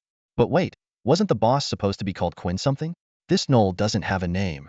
Exactly, we've all seen prefixes, but have you ever seen a gnoll called specially strong, specially agile, specially robust? 3 prefixes. If this isn't a boss, what is? Lu Chen was stunned for a moment until he glanced at the name above his head. Without a doubt, he was the boss they were talking about, as there was no other gnoll named specially strong, specially agile, specially robust. Hey, maybe he's called Quinn Zakaz after all. Look, he's holding a stone club and wearing leather shoulder guards. Lu Chen looked down at his weaponized stone club and then at his shoulders leather shoulder guards. He thought dejectedly, damn, caught red-handed. This guy is definitely Quinn Zakaz. Lu Chen blinked helplessly and turned to see the 5 players facing him. The leader, Yunding Bai Ruyu, was accompanied by Yunding Meng Ru Hu, Yunding Mei Ru Hu, Yunding Jian Ru Xiong, and Yunding Xiong Ru Ying. Lu Chen guessed their guild was called Yunding Guild. This team seemed quite strong, at least on par with Feng Lingzi's team. They had all reached level 5, each wielding a level 1 club. Bai Ruyu's eyes gleamed with excitement. Ha ha ha, we're rich. We finally found a boss. Now the stone club won't be Waiwadu Kuang's exclusive weapon. If we get a few stone clubs, we can outpace all the other guilds in our village and secure the level 10 main city first. Xiong Ru Ying asked worriedly, can we handle a level 10 boss? Bai Ruyu replied firmly, don't be scared. This is a challenge for us, but we're all seasoned gamers. With good control and enough potions, we have a chance. Jian Ru Xiong said confidently, exactly, even Waiwadu Kuang is at most level 6. If they can beat it, so can we. Mei Ru Hu, a woman of average looks despite her name, blinked at Lu Chen and said in a soft voice, Eagle, why are you scared? We're the top players in our village, and our skills are top-notch. It's just an outdoor boss, are you afraid? Xiong Ru Ying, provoked, immediately showed disdain. Who said I'm scared? I'm just cautious. Lu Chen wanted to tell them he wasn't Quinn Zakaz, but he thought better of it. Speaking up might cause more trouble than the Stone Club. As a monster, he should stick to his role. Bai Ruyu said seriously, everyone, this boss fight is crucial for our guild's growth. Give it your all. Got it. Remember, Yunding is the strongest. That's right, we're the strongest. Bai Ruyu continued, prepare your potions, watch the cooldowns, manage aggro carefully. Without a tank, spread out the damage and avoid pulling other monsters. Bear, engage the boss. Strong as a bear, Jian Ruxiong lived up to his name. Standing at 1.85 meters tall, he was muscular and brawny, resembling an upright grizzly. His eyes gleamed with menace as he raised his club and charged at Lu Chen. Your name is Boss, huh? Let me show you my strength. Jian roared, swinging his club with the force of a thunderbolt towards Lu Chen. Die. With a resounding crash, a number appeared above Lu Chen's head. Everyone held their breath, then erupted in surprise a second later. What the heck? It only did 1 point of damage. What's up with this guy's defense? Jian's eyes widened in disbelief as he stared at the gnoll before him. No way, its health is 1,150. Compared to their own health of 3 or 400, Lu Chen's 4-digit health was terrifying. At this critical moment, their leader Bai Ruyu spoke calmly. It must have been the lowest possible damage. His defense must be 19. High defense is no problem. We have plenty of potions. By managing aggro, sharing damage, and using healing potions timely, we should be able to wear him down. Everyone, attack together. Jin, keep attacking to hold the aggro. Encouraged, the others chimed in. Yeah, we're the highest level players right now, and we all have weapons. With our teamwork, we can definitely take him down. We can do this. We are the strongest. Let's go. The other four rushed at Lu Chen. However, their attacks seemed to have no effect. Ryu, why are all our attacks doing minimum damage? Ryu's face went pale, unable to respond. Lu Chen frowned, wondering if these people had a screw loose. Minimum damage?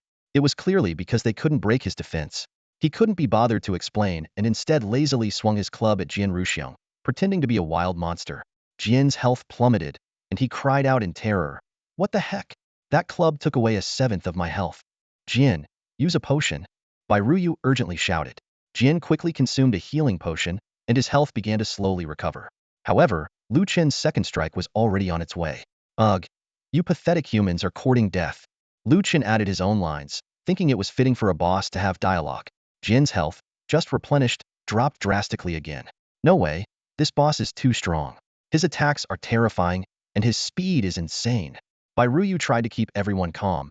Don't panic, try again, and watch your aggro management and positioning. Jin was almost spitting blood as the boss's next attack took away 279 health. With the healing potions effect, he was left with only 150 health. 3 more hits and I'm done for. His attack is too high, his crit rate is insane, and his defense is likely higher than our attack. Plus, he's fast. Ryu finally realized the dire situation. We can't win, everyone retreat. The group turned to flee, but Lu Chen's agility far surpassed theirs. With 2 quick strikes, Jian Ruxiong fell into a pool of blood. Ah, he's too fast. Mei Ru, who looked back in panic, only to find herself surrounded by gnolls. Lu Chen deliberately drove her towards the wild monsters, quickly encircling the others as well. No, I don't want to go back to the newbie village. Meng Ru, who screamed one last time before falling under the gnolls club. All 5 members of Cloud Top were sent back to the newbie village. Lu Chen shook his head and muttered, "Don't blame me, I did it for your own good. Zakash is even stronger than me? I'll just take your healing potions as compensation." He was delighted to find 27 healing potions dropped. Since Jian Ruxiong was the only one Lu Chen had personally killed, he only gained 25 points of essence. No reputation loss? Lu Chen was a bit annoyed. The level difference was too great.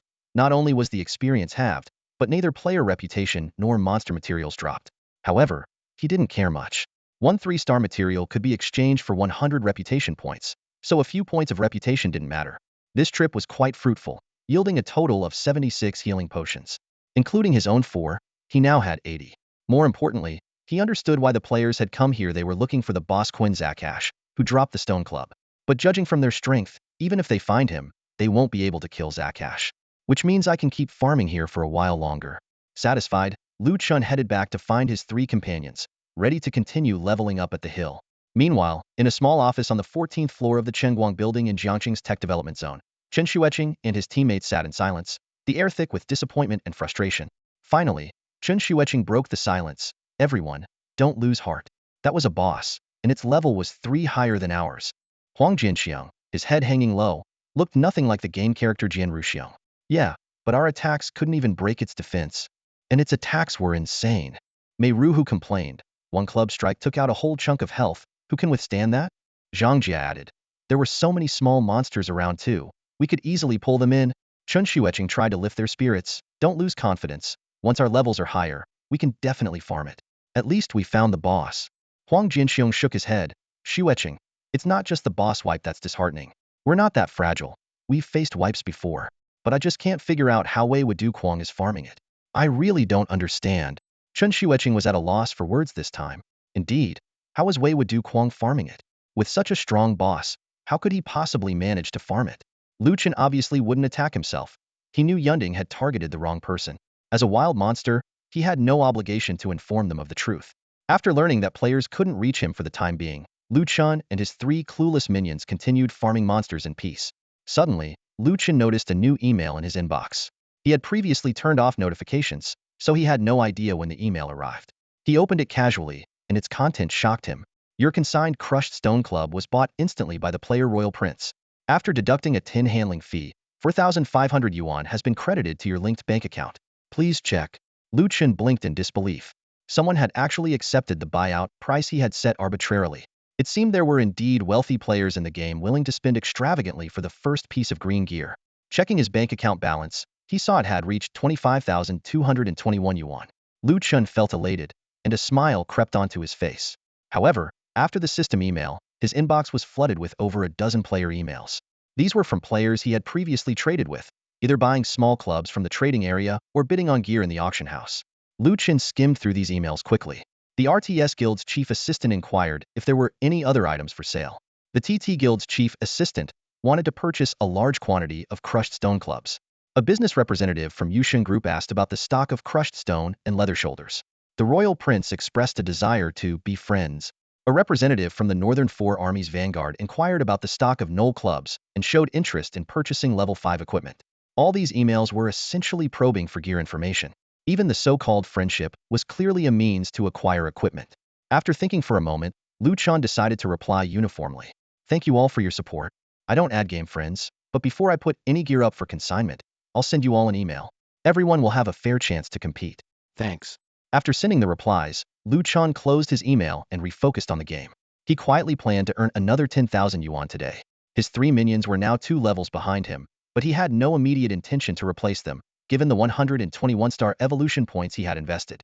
For now, their stats were sufficient, and their efficiency was decent. He would consider replacing them after reaching level 10. Maintaining a level advantage was key to being the first to farm gear. Meanwhile, at the offline headquarters of the Royal Dynasty Guild in the Imperial capital, several young people gathered in the general manager's office. Sitting at the head was Lu Haoyu, the only son of the chairman of 4 Seas Group, and the guild's chief supervisor and 1st regiment leader, with the game ID Royal Prince. This only me crazy. One young man squinted and said, is really quite arrogant. Exactly, the prince himself extended an olive branch, and he didn't appreciate it. Another chimed in. Many people dream of being on brotherly terms with the prince but don't have the chance. He probably doesn't know the prince's identity, someone analyzed. He doesn't realize that while other guilds were hesitating, we immediately bought the crushed stone club. That speaks volumes. Money is power. The beauty beside Lu Haoyu wore a disdainful expression. Ungrateful idiot. If I knew which beginner village he was in, I'd kill him so he couldn't leave. Prince, don't be angry. Someone tried to console him. There's no point in getting upset over such a smug guy. Exactly, and there's no need to rush, another added. When the level 10 main city merges 3 villages and the level 20 main city merges 3 level 10 cities, we'll eventually meet him. Then we'll show him the consequences of crossing the prince. Lu Haoyu narrowed his eyes slightly. Good point. Let him invest more time in the game now, so we can make him pay later. With that, he operated his computer and blacklisted, only me crazy. You think you can be arrogant with me? You're not qualified. Meanwhile, at the ESD Guild, Shan showed Lao Su and Xiaoyao the reply from, only me crazy. Lao Su shook his head. It seems only me crazy doesn't intend to give us special treatment. His email is clearly a mass message, indicating many people are reaching out to him. Xiaoyao remarked. This guy seems to focus solely on profit, not on making friends. Lao Su nodded. Indeed, that's not necessarily a bad thing. At least we know he values profit and won't favor any particular guild. We're in a fair competition, so we don't need to worry. The advance notice is a slight advantage, saving us from missing out on gear. Xiaoyao cautioned. We still need to be cautious with this guy. Who knows if he'll suddenly mark up the prices? Shan. Make sure to check prices carefully when buying gear. Shan thought for a moment before saying, I will check the prices carefully. But actually, I don't think he's that unscrupulous. His crushed stone price was indeed high, but I've reviewed all his auction records. Besides crushed stone, all his gear prices were reasonable, some even lower than expected. There were no tricks in the trading area either. Everything was priced normally, some even a bit lower. Seeing the 2 higher-ups waiting for her to continue, Shan gathered her courage and said, so I suspect he didn't deliberately set the crushed stone price that high. It's possible he didn't know what price to set. Xiaoyao pondered. Shan, now that you mention it, that seems plausible. The starting bid for crushed stone was 1,000, and the buyout was 5,000. The wide range suggests he didn't intend for it to be bought out instantly, but rather to let people bid freely. Lao Su nodded. Yes, that's possible. Since it was the first crushed stone, an uncertain price is understandable. But regardless of his intentions, his handling of relations with the major guilds feels overly arrogant. Lao Su said meaningfully, rejecting everyone? His vision is too short-sighted. At this stage, the game hasn't even begun properly. Acting so independently, does he really think he can always stay ahead of everyone? That everyone will be left in his dust? Xiaoyao, remember this. The future dynamics of Nine Heavens realm will surpass all our expectations. No one can go against all players. When leading your team, be especially careful not to be as arrogant as before. Like him, ultimately, he's just a short-sighted person. Chen had no idea that his well-intentioned emails to the major guilds would cause such a huge stir. Even if he had known, he wouldn't have cared. To him, only two things in the world mattered: his sister, Yi, and the money that could give them a better life. Memories surged like a tide. On that rainy night when he was 8, young Chen and his sister Yi huddled under the eaves next to Wang Er's bun shop. Neon lights flickered hazily through the rain. Chen pulled a stolen bun from his coat and handed it to his sister. "Eat it quickly," Chen urged. "Brother, you eat it." "I'm not hungry." Yi shook her head. "Nonsense. We haven't eaten anything for 2 days. Brother, when Mom and Dad left, they told me to take care of you." "Yeah, right, like you could take care of me." "Silly girl, just eat. I'll get more tomorrow. And don't mention those two again." "Okay, I understand. Then, let's split it in half." This memory strengthened Chen's resolve. Now, he focused on leveling up and acquiring gear. With the help of his 3 companions, he could gain about 10,000 experience points per hour. At 1 p.m., Zaka's respawned as scheduled. Chen, along with his 3 companions, quickly took it down, obtaining a stone fragment, a leather shoulder pad, and a level 1 piece of equipment. During a break, Chen organized his inventory: 28 clubs, 1 shoulder pad, 1 vest, and 1 stone fragment. He promptly listed the items on the trading platform: 25 regular clubs at 250 each, 3 exceptional clubs priced at 500, 600, and 600 respectively, and the vest at 150. The shoulder pad and stone fragment were placed in the auction section, with the shoulder pad starting at 1,000 and a buyout of 1,500, and the stone fragment starting at 2,000 and a buyout of 4,000. Chen's pricing strategy quickly paid off, with all items nearly instantly sold. He pocketed 12,645, bringing his account balance to 37,886. Satisfied, Chen continued, leading his 3 companions towards level 10. After hours of battling, he finally reached level 10 by slaying a strong level 8 gnoll. Eagerly, he checked his attribute panel and found significant improvements. His health surpassed 1,500, attack increased by 70, each of the 3 main stats rose by 5 points, base attack increased by 4 points, and base health by 100. Damn, those 100,000 experience points were worth it.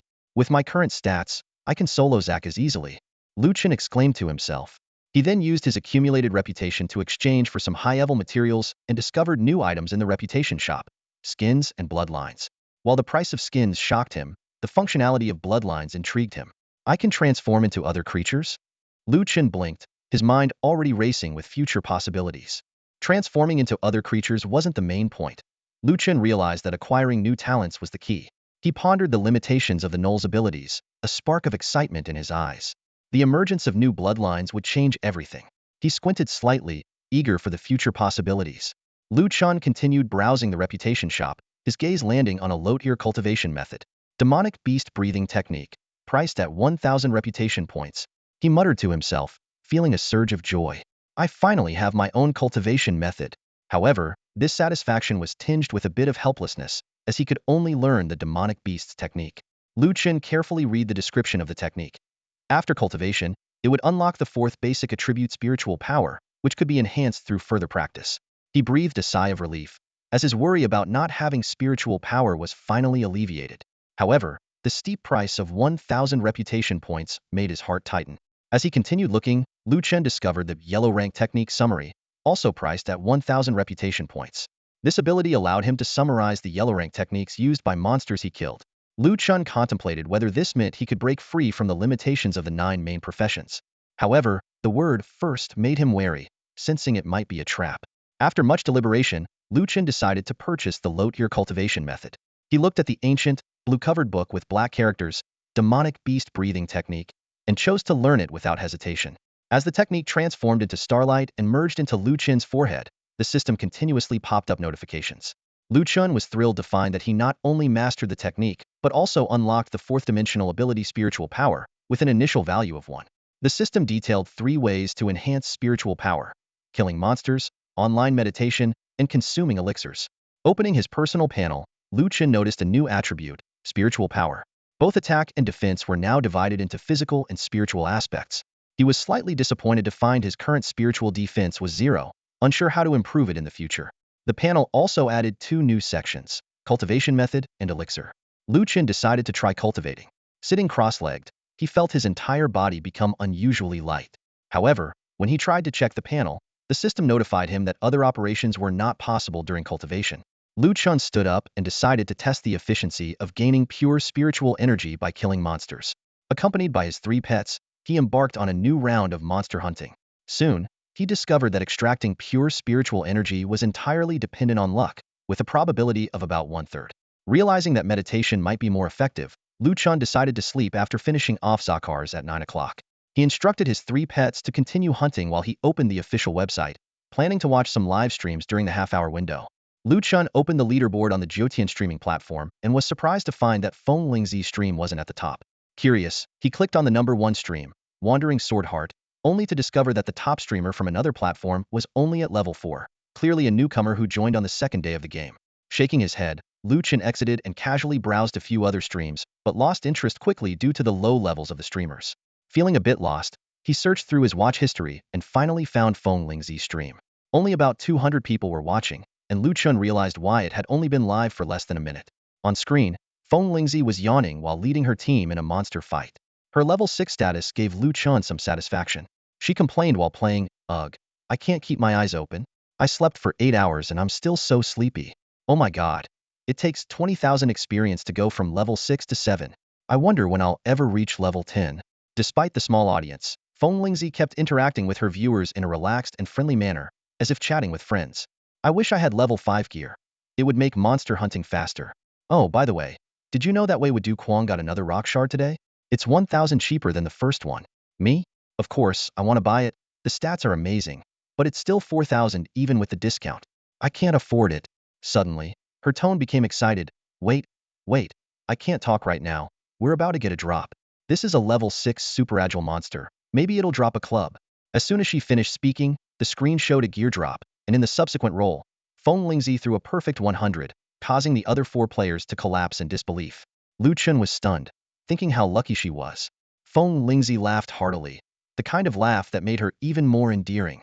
"Haha, we got a gear drop. This is the first time I've ever gotten one," she exclaimed.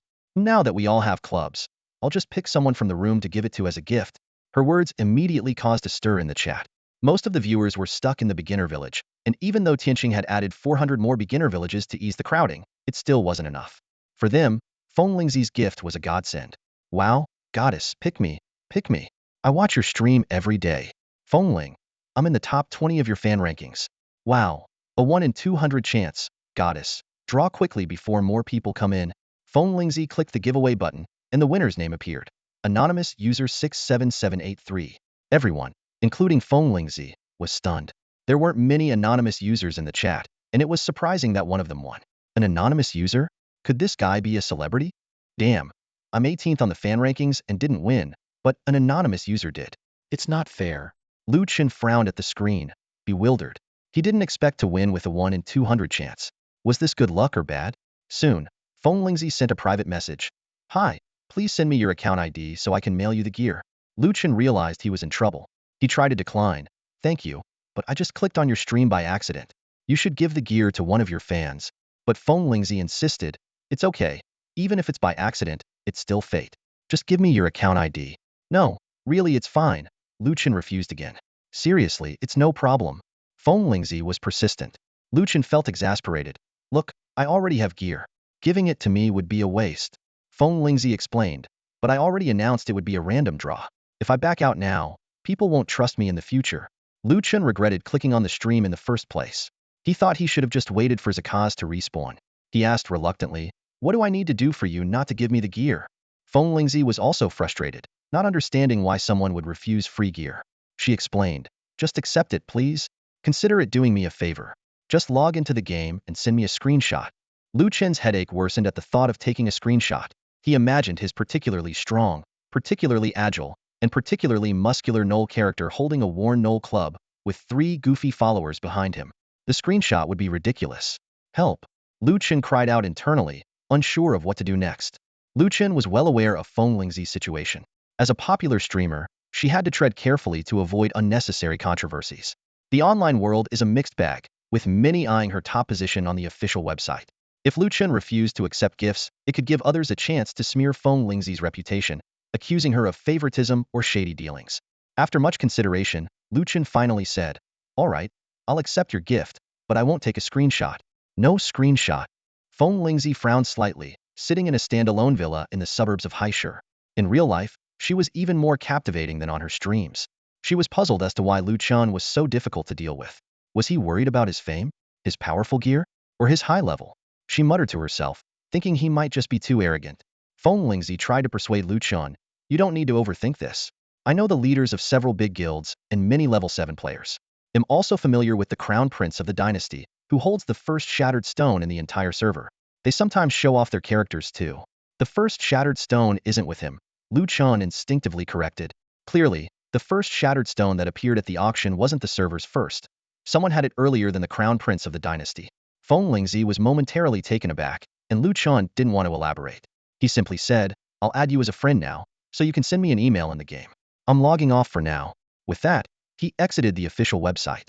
Meanwhile, the popularity of Feng Lingzi's live stream surged, reaching over 2,000 viewers. Upon learning about the recent giveaway, viewers urged her to continue. Feng Lingzi quickly explained, "Due to certain reasons, the winner isn't willing to provide a game screenshot. Although it's a small giveaway, we need to keep things transparent. I'll live stream the entire process of handing over the gear. I'm waiting for his friend request now, so please be patient." However, the fans weren't satisfied. Some complained, "He got the prize. What's wrong with the screenshot?" Others suggested, "The goddess is too kind. Just disqualify such people." Some even speculated, maybe he's too low level and doesn't want to embarrass himself. As Feng Lingzi was fretting over the situation, a dialogue box suddenly popped up. "Soul King requests to be your friend." This message hit like a sledgehammer, plunging the live stream into silence. Feng Lingzi covered her mouth in shock, eyes wide open. Soul King, the most mysterious player ID in the entire network, just 3 days after the server opened, had actually added her as a friend. Feng Lingzi finally realized, recalling Chen's earlier words. It turned out that the first shattered stone in the server was in his hands. She felt a bit ashamed, thinking her level 1 gnoll club was a decent prize, only to realize he couldn't care less. The live stream erupted. "Oh my god, it's Soul King. No wonder he didn't want to take a screenshot. He must be decked out in top-tier gear. Goddess, accept it quickly. This is a once-in-a-lifetime opportunity." Feng Lingzi immediately clicked accept and sent the gear along with a note. "Hello, Soul King, it's you. Sorry about earlier." Chen, sitting on a hillside, shook his head in frustration. He had just wanted to watch a quiet live stream but ended up causing so much commotion. He only wanted to focus on leveling up, getting gear, and making money. After receiving Feng Lingzi's email, Chen hesitated for a moment. Although the prize was forced upon him, she had kept her promise. It wouldn't be appropriate to delete her from his friend list right after accepting her gift, so he decided to keep her as a friend for now, even if he never intended to contact her again. In the end, Chen simply replied with 2 words. "Thank you. Thank you." 2 words, polite yet cold, stirred a hint of disappointment in Feng Lingzi's heart. Her livestream fans kept urging her to contact Wei Wuduquang again, to ask about his level, even to directly probe his identity. However, this time Feng Lingzi politely declined their requests. It was clear that Wei Wuduquang wasn't one of her fans. His previous attitude made that evident. What surprised Feng Lingzi even more was his apparent lack of interest in her. To him, the titles of top streamer, high-level player, and having a million followers seemed meaningless. Feng Lingzi couldn't help but think, this guy truly lives up to his name, Quang crazy. Given the situation, Feng Lingzi decided not to disturb him while he was leveling up. At exactly 9 p.m., Zaka's respawn as scheduled. Chen, leading 3 gnolls, quickly took it down and logged off. He always believed that human energy is limited, and staying up late to level up was not as efficient as going to bed early and rising early. After 3 days of continuous fighting, he needed a good rest. The next morning, Chen decided to enjoy a hearty breakfast before heading to the supermarket to stock up on instant noodles and drinks. After being indoors for 3 days, stepping outside felt like a different world. The streets and the neighborhood were filled with ads for 9 heavens. Conversations everywhere revolved around the game. A group of high school students was enthusiastically discussing their progress. "Fatty, what level are you now?" "Level 3. I got stuck in the newbie village on the first day." "I'm also level 3. The problem is we have classes, so we can't level up as fast as the pros." "By the way, Monkey is already level 5. "Level 5? No way. He spent 300 on a weapon. Now he's the highest level in our class." While it was normal for young people to talk about games, the conversations among the elderly in the neighborhood gym area made Chen feel a bit out of place. "Old Zhao, I wasn't lying to you. You can actually feel young again in there." "Yeah, technology has advanced so quickly. I never thought a game could make me feel like I'm back in my youth. Exactly in there. We're no different from young people. We can run, jump, and fight. My presbyopia even improved. I can see things clearly now. If it weren't for my son strongly recommending it, could we have imagined such a thing? Does your son play too? Isn't he very busy with work? Yes, he plays. They use it to relax from their work stress. Oh, did you know? Oldly bought a gaming helmet yesterday. He's been in a wheelchair for most of his life, and now he can stand up in the game. Haven't you noticed how spirited he looks these days? The application of quantum technology allowed these elderly people to genuinely feel youthful vitality, even if they didn't know how to level up or fight for monsters, just wandering around in the game, feeling their bodies full of energy, and enjoying the beautiful virtual world was an experience they could never have imagined before. The influence of Nine Heavens was rapidly permeating all age groups and social strata. Chen couldn't help but marvel at the trend, predicting that the number of players would continue to rise. After stocking up on supplies, Chen returned to his rented apartment and logged into the game. Overnight, Zakuz had respawned, and he wasn't going to miss the opportunity. Quickly, Zakuz was defeated again. With last night's loot, Chen now had 2 stone fragments and 2 shoulder guards. He immediately notified the guilds and placed the items in the auction house. Stone fragments for 3,800, shoulder guards for 1,400, along with several level 1 gnoll clubs, totaling over 10,000. Not bad, earning 10,000 in the morning, Chen thought, pleased with his account balance. However, after reaching level 10, the nearby gnolls seemed a bit low level. Although there were level 8 monsters, most were level 7, yielding too little experience. Moreover, other players' levels should have risen overnight, and they might have discovered this area. After some thought, Chen decided to change locations. At worst, I'll come back later to check if Zakuz has respawned, he muttered, leading his 3 gnolls away from the foothills. Passing through a narrow mountain path and standing on the hillside, Chen was stunned by the view. Ahead lay a dense primeval forest, with towering trees and lush, unknown plants covering the ground. The air was filled with the fresh scent of earth and grass, and a clear stream meandered through the forest, producing a pleasant babbling sound. Wow, this is no different from a real alien world. Tianqing is truly impressive, Chen exclaimed in awe. Following the stream for a while, Chen noticed a glowing stone tablet in the distance. What's that? He curiously approached it. When he reached the stone tablet, a system prompt appeared. You have left the newbie area and entered the poison mist forest. No way. I'm just now leaving the newbie area? Chen was surprised. It seemed this stone tablet marked the boundary between the newbie area and the outside world. The stone tablet had several lines of text, which Chen read carefully. Poison mist forest. The poison mist forest is the only way to the level 10 main city, inhabited by powerful creatures. Throughout history, only 1 in 10 has escaped. Fighting the monsters in the poison mist forest is unwise. It is advised to pass through quickly. Throughout history? Chen chuckled. It's only been a few days since Nine Heavens launched. Don't fight, just run through? How strong are the monsters here? Chen wasn't sure. He hadn't encountered such a scenario in other games. Of course, Tianqing's games couldn't be judged by ordinary game standards. Maybe it's just to increase the difficulty of reaching the level 10 main city, Chen speculated. In theory, players undergo a qualitative change at level 10, but to learn heart techniques and such, they must reach the level 10 main city. It seems Tianqing doesn't want players to achieve this change easily. He looked again at the stone tablet's words. Only 1 in 10 has escaped. Tianqing, only you dare to torture players like this. Chen laughed and shook his head. In any other game, players would have quit by now. Just as Chen was contemplating the hellish difficulty of Nine Heavens, 5 giant spiders suddenly descended from the trees on webs in front of him. These spiders were exceptionally large, the smallest being over a meter tall, covered in gray fur, and looking extremely menacing. Among the 5, one stood out, towering at 2.5 meters, entirely black, including its fur. Its 8 legs were long and powerful, its eyes were red, and its mandibles constantly rubbed together, appearing ravenous. The system showed 4 level 8 forest venomous spiders and 1 level 9 forest venomous spider elite. Monsters? They don't seem as strong as I expected, Chen frowned slightly. After landing, the forest venomous spiders quickly surrounded Chen and his gnolls, ignoring who they were. They'll attack me on sight? Chen was a bit surprised. The stone tablet advised against fighting, but Chen's eyes were fixed on the word, elite. At that moment, he had already dismissed the tablet's warning, with only one thought in his mind. Elite monsters drop 3-star materials.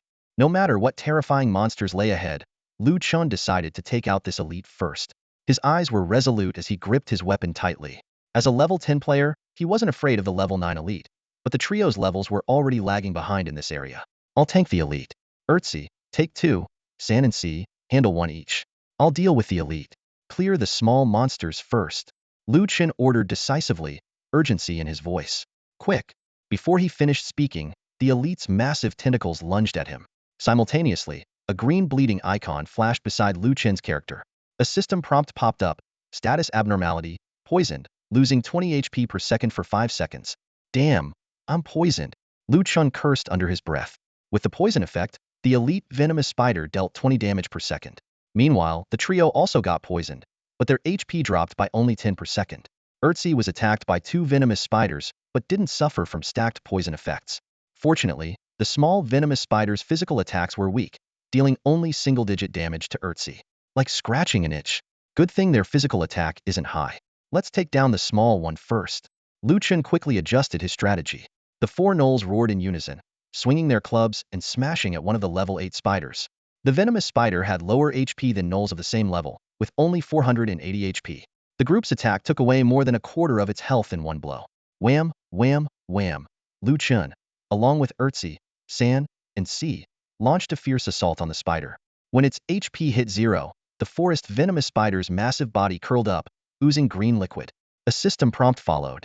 Killed level 8 forest venomous spider. Gained 75 points of universal spirit energy, 1 tier 0 talent fragment, and 1 0-star quality point. Keep going. Lu Chen shouted. The 4 gnolls rhythmically swung their clubs.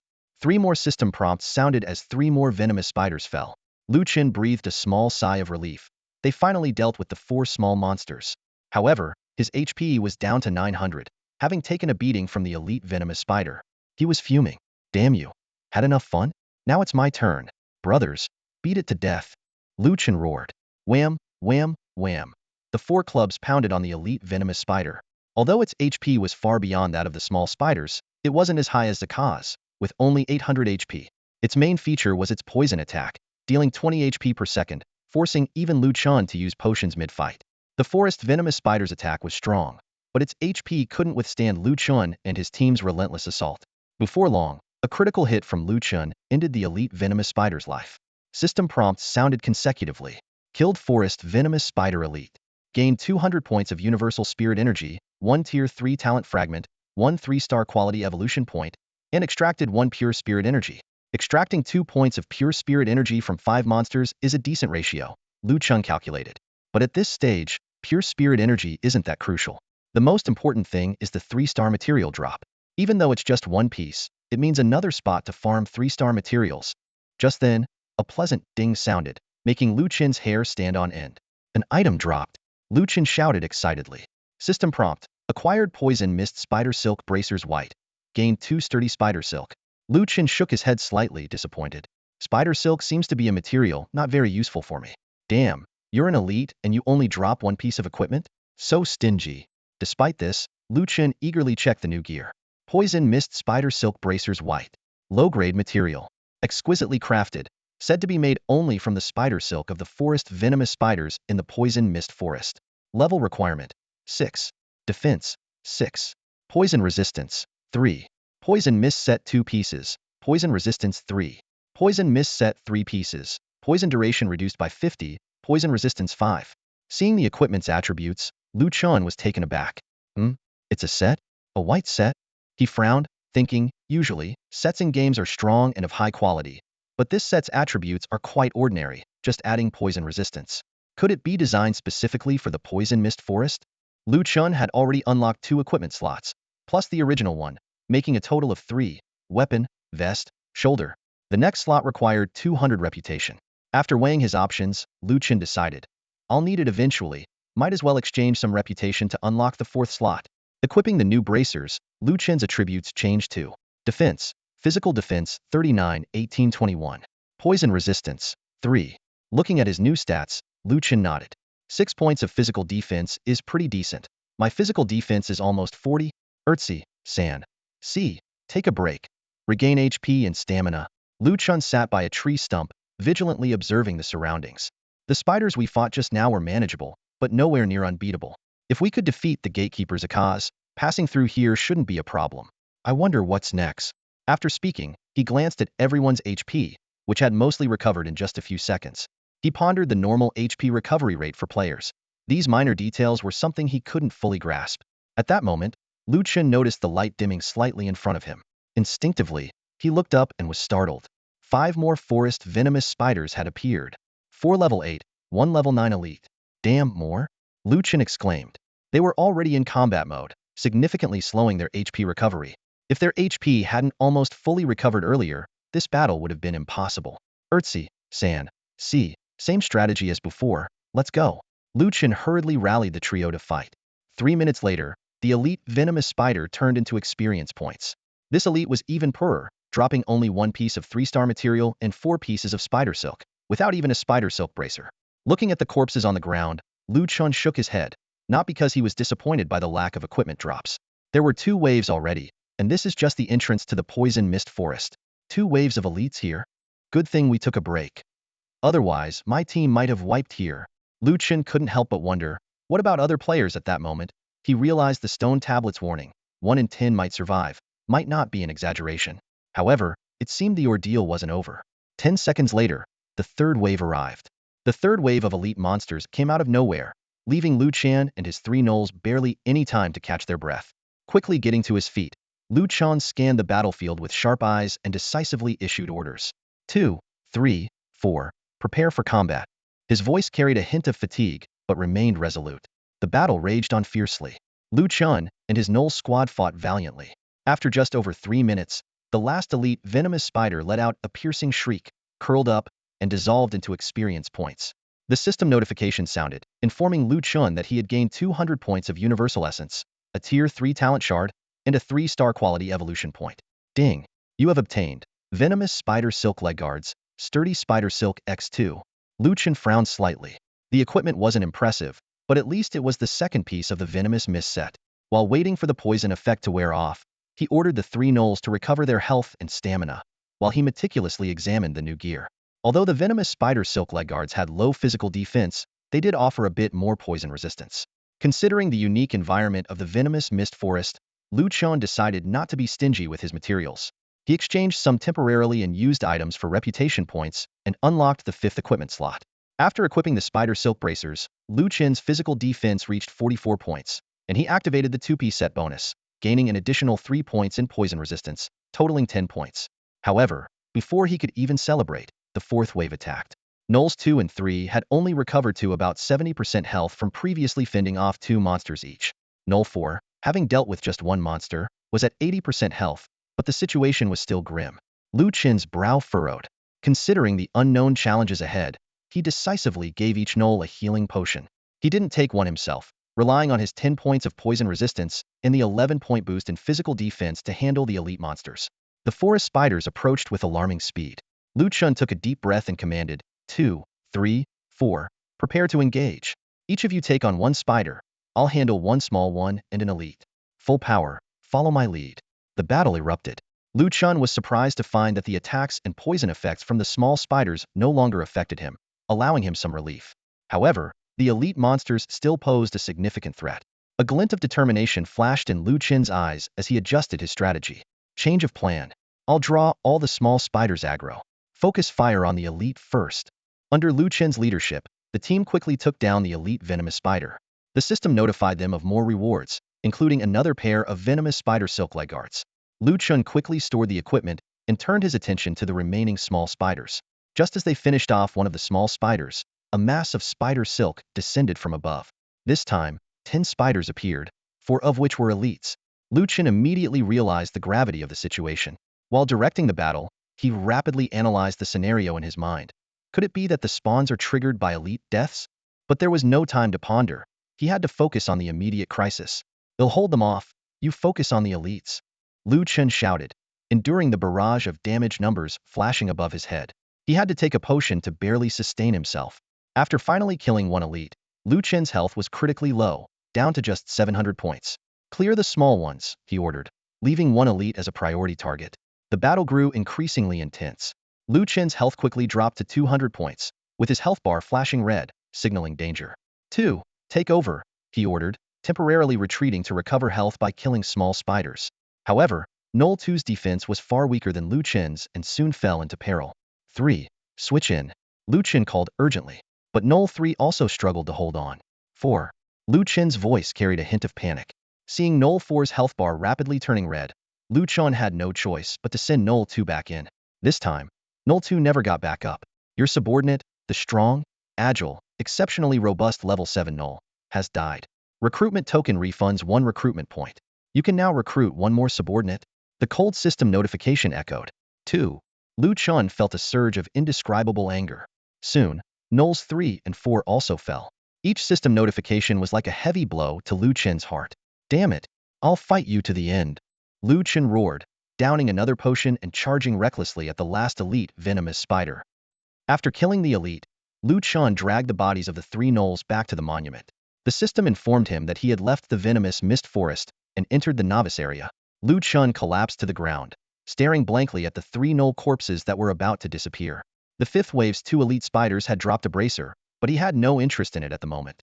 The 3 gnolls were dead. Lu Chen had thought he would be upset about the lost equipment and materials, but now those seemed insignificant. He just sat there, looking at the bodies of his fallen comrades, overwhelmed with an indescribable sadness. Even though he knew they were just recruited monsters without intelligence, consciousness, or emotions without even names, Lu Chen felt a deep sense of loss. These 3 foolish gnolls had tirelessly accompanied him for 2 whole days, from level 7 to level 10. They had followed his every command, even facing powerful elite spiders without hesitation, and never disobeyed him until their last breath. After a long silence, Lu Chen watched their bodies gradually dissolve into light particles. He lowered his head. His voice choked with emotion. 2, 3, 4, I'm sorry. Unbeknownst to him, Lu Chen's eyes had already filled with tears. In other games, it doesn't matter much if a pet dies. But in Nine Heavens, perhaps because of the game's lifelike nature, the realistic companionship, and the true sense of leveling up together, when the 3 silly pets died, Lu Chen felt genuine sorrow. Standing beside the stone tablet, Lu Chen gazed at the spot where his 3 pets had fallen, a wave of sadness washing over him. He bent down, scooped up a handful of dirt, and began to form 3 small mounds. Each handful of soil seemed to carry memories of their battles together. Then, he found 3 pieces of wood, carved the names Ertzi, Sanzi, and Sitzi on them, and placed them in front of the mounds. You've been with me for so long. Even in death, I won't let you vanish like other wild monsters, Lu Chen whispered. Ertzi, Sanzi, Sitzi, thank you for always being there. After collecting himself, Lu Chen looked up at the poison mist forest ahead. The dense toxic mist swirling among the trees felt like an ominous curtain. From his first venture, he understood that the warnings on the stone tablet were no exaggeration. The monsters kept respawning and their numbers increased. He had almost fallen himself, and this was just the forest's entrance. On the other hand, the continuous appearance of elite monsters made Lu Chen reluctant to rush through. In just half an hour, he had already obtained 6 30-er talent shards and 6 3-star quality points. The efficiency here was much higher than in sagas. Although the forest only dropped Y-tier poison mist sets, and the equipment wasn't great, it was undoubtedly the best place to farm 3-star materials. Lu Chen turned back to the Zaka's base. With the 3 pets gone, he needed new subordinates. The forest spiders had low health and lacked 1 or 2-star quality, so he had to borrow 3 underlings from Zaka's. 40 minutes later, Lu Chen returned to the stone tablet with new recruits, 3 level 8 gnolls. Evolved quality. Equipped. He even opened new equipment slots for them. To get through the poison mist forest, poison resistance was essential. First, he focused on boosting the new Ertzi's poison resistance, equipping it with spider silk bracers and leggings, giving it a total of 10 poison resistance points. Alright, Ertzi, Sanzi, Sitzi, follow me. Let's see how long we can last this time. Lu Chen resolved, leading his new team back into the poison mist forest. Entering the same area, it wasn't long before the first wave of poison spiders appeared. With previous experience, Lu Chen knew to save the elite for last, as killing it might trigger a respawn soon after. With the poison resistance gear, Ertzi's health loss improved significantly, and it could handle 4 small monsters on its own. The current strategy was for Ertzi to handle 3 small monsters, while Lu Chen dealt with 1 small monster and the elite. After defeating the forest poison spider elite, the system notifications rang out. Captured 200 points of spiritual essence, obtained 1 30-er talent shard, gained 1 3-star quality evolution point, extracted 1 pure essence, obtained item, poison mist spider silk bracers, gained 2 tough spider silks. Lu Chen immediately opened a second equipment slot for Sanzi and equipped it with the newly acquired bracers. This time, he was determined to survive with his new team. After 15 seconds of the elite's defeat, the second wave of spiders attacked. Ertzi, Sanzi, Sitzi, same tactics, let's go. Lu Chen shouted, leading the team into another round of battle. As the fight continued, the team's gear improved. Sanzi opened a third equipment slot and equipped the spider silk leggings. Now both Ertzi and Sanzi could hold their ground. The fifth wave arrived as expected, and this time Lu Chen was prepared. Ertzi and Sanzi took turns handling an elite while he managed one on his own, dealing with 8 small monsters simultaneously. They quickly cleared the small monsters before eliminating the 2 elites. During the process, Lu Chen used healing potions to prepare for the possible 6th wave. After defeating the 2 elites, the team's health remained decent, with Ertzi and Sanzi's health around 60. Lu Chen didn't hesitate to give them another potion, and with a 15-second rest, their health was back to 80. 15 seconds later, Lu Chen looked up at the large tree above, and sure enough, the 6th wave was coming. 9 spiders, including 8 level 8 forest poison spiders, and 1 level 9 elite. Lu Chen smirked. They were no longer afraid of this level of spider swarm. As the battle progressed, by the 9th wave, Cici also had 2 pieces of the poison mist set, and the entire team's poison resistance reached 10, but Lu Chen remained cautious. The number of spiders doubled in the 5th wave, so the 10th wave could be even stronger. Unexpectedly, they got 30 seconds of rest this time, fully recovering their health. After 30 seconds, the open area suddenly darkened. Looking up, Lu Chen's skin crawled. The sky was filled with a dense swarm of forest poison spiders, at least 50 of them. They descended from the treetops, swarming towards Lu Chen's team. Among the many spiders, one stood out. There were no other elites, just this particularly massive one. It was 3 meters long, twice as tall as Lu Chen. Its segmented legs towered like spears. Poison Widow Alisana. Lu Chen exclaimed, "Damn, it's named and level 10. Lu Chen quickly realized this wouldn't be easy. Fortunately, there were no other elites, and regular spiders couldn't hurt him much. Ertzi, Sanzi, Cici, stick with me. We'll form a circle. They can't all attack us at once." Lu Chen commanded. The 4 gnolls formed a tight circle, minimizing their battle space. They cleared the small spiders while keeping a safe distance from the Poison Widow. When there were just a few left, the Poison Widow's long legs finally reached them. "I'll tank. You guys clear the small ones quickly," Lu Chen shouted as the Poison Widow's massive leg struck. With 10 points of poison resistance, Lu Chen negated 10 points of poison damage, but the Poison Widow still dealt over 60 damage. "I can hold it. Hurry and clear the small ones." Lu Chen gritted his teeth. In the Poison Mist Forest, after the old 3 pets died, Lu Chen started taking things seriously. Every detail, every battle, every equipment distribution, and every potion timing, he personally directed. Under his meticulous guidance, the team's health remained solid before the 10th wave arrived. Soon, after clearing the small spiders, the team regrouped and launched a full assault on the Poison Widow. A named elite, Lu Chen's eyes sparkled with excitement. "Don't disappoint me." Under the combined assault of Lu Chen and his 3 companions, the Venom Widow let out a piercing scream. Her massive body curled up, and black liquid oozed out from beneath her. Lu Chen's system interface was immediately flooded with notifications. Defeated elite Venom Widow Alisana, captured 400 points of Universal Essence, gained 3 third-tier talent fragments, and received 3 3-star quality evolution points. A series of loot messages followed. Dropped item. Resentful Spider Fong Green. Dropped. 4 tough Spider Silk. Dropped item. Venomous Mist Spider Silk Bracers White. Dropped item. Venomous Mist Spider Silk Gloves White. Lu Chen felt a surge of joy. 3 pieces of equipment from a single kill. However, he remained cautious, scanning the surroundings for any lurking monsters. The team's health was below half. If another wave of attacks came, he would retreat to the newbie zone without hesitation. Fortunately, no new spider mobs appeared as the team's health gradually restored. Lu Chen finally breathed a sigh of relief, realizing there were only 10 waves of attacks. "It's finally over," Lu Chen muttered, beginning to inspect the equipment. He first examined the white gear, the Venomous Mist Spider Silk Gloves, the final piece of the Venomous Mist set. Venomous Mist Spider Silk Gloves White, low quality. Level 6. Defense 5. Poison resistance 4. 2-piece Venomous Mist set. Poison resistance 3. Activated 3-piece Venomous Mist set. Poison duration reduced by 50. Poison resistance 5. "Haha, finally completed the set," Lu Chen exclaimed excitedly. The 6th equipment slot required 800 reputation points, a hefty sum for him. But he surmised that poison resistance was crucial for traversing the Venomous Mist Forest, making this slot indispensable.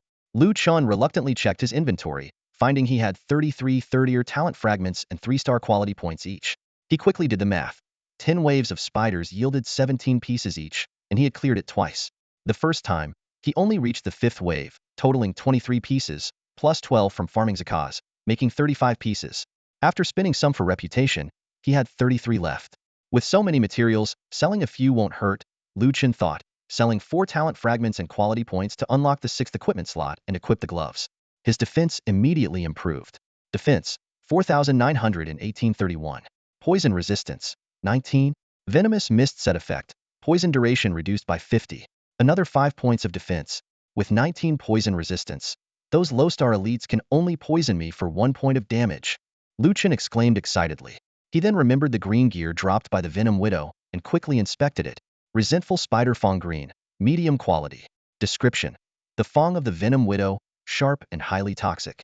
Level 8. Attack inflicts 10 points of poison damage, lasting 3 seconds. Chen thought, probably only I and the 3 Stooges have poison resistance in the entire server.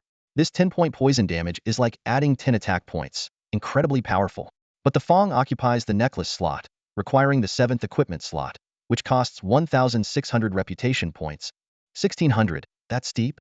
But the attack boost is tempting. Chen hesitated for a moment. I'll equip it anyway. Worst case, I'll farm another round. He gritted his teeth, exchanged 8 more materials, leaving him with 21 3-star materials. He checked his attributes. Character, Chen. Race, exceptionally strong, exceptionally agile, exceptionally robust gnoll. Quality, 2-star perfect. Base strength, agility, and constitution increased by 100. Level, 10 XP, 1400, 715, 0000. Physical strength, 4,236 6. Agility, 4,436 8. Constitution, 4,236 6. Spirit strength, spirit, 1. Defense, physical defense, 49 1831. Health, 1570 230.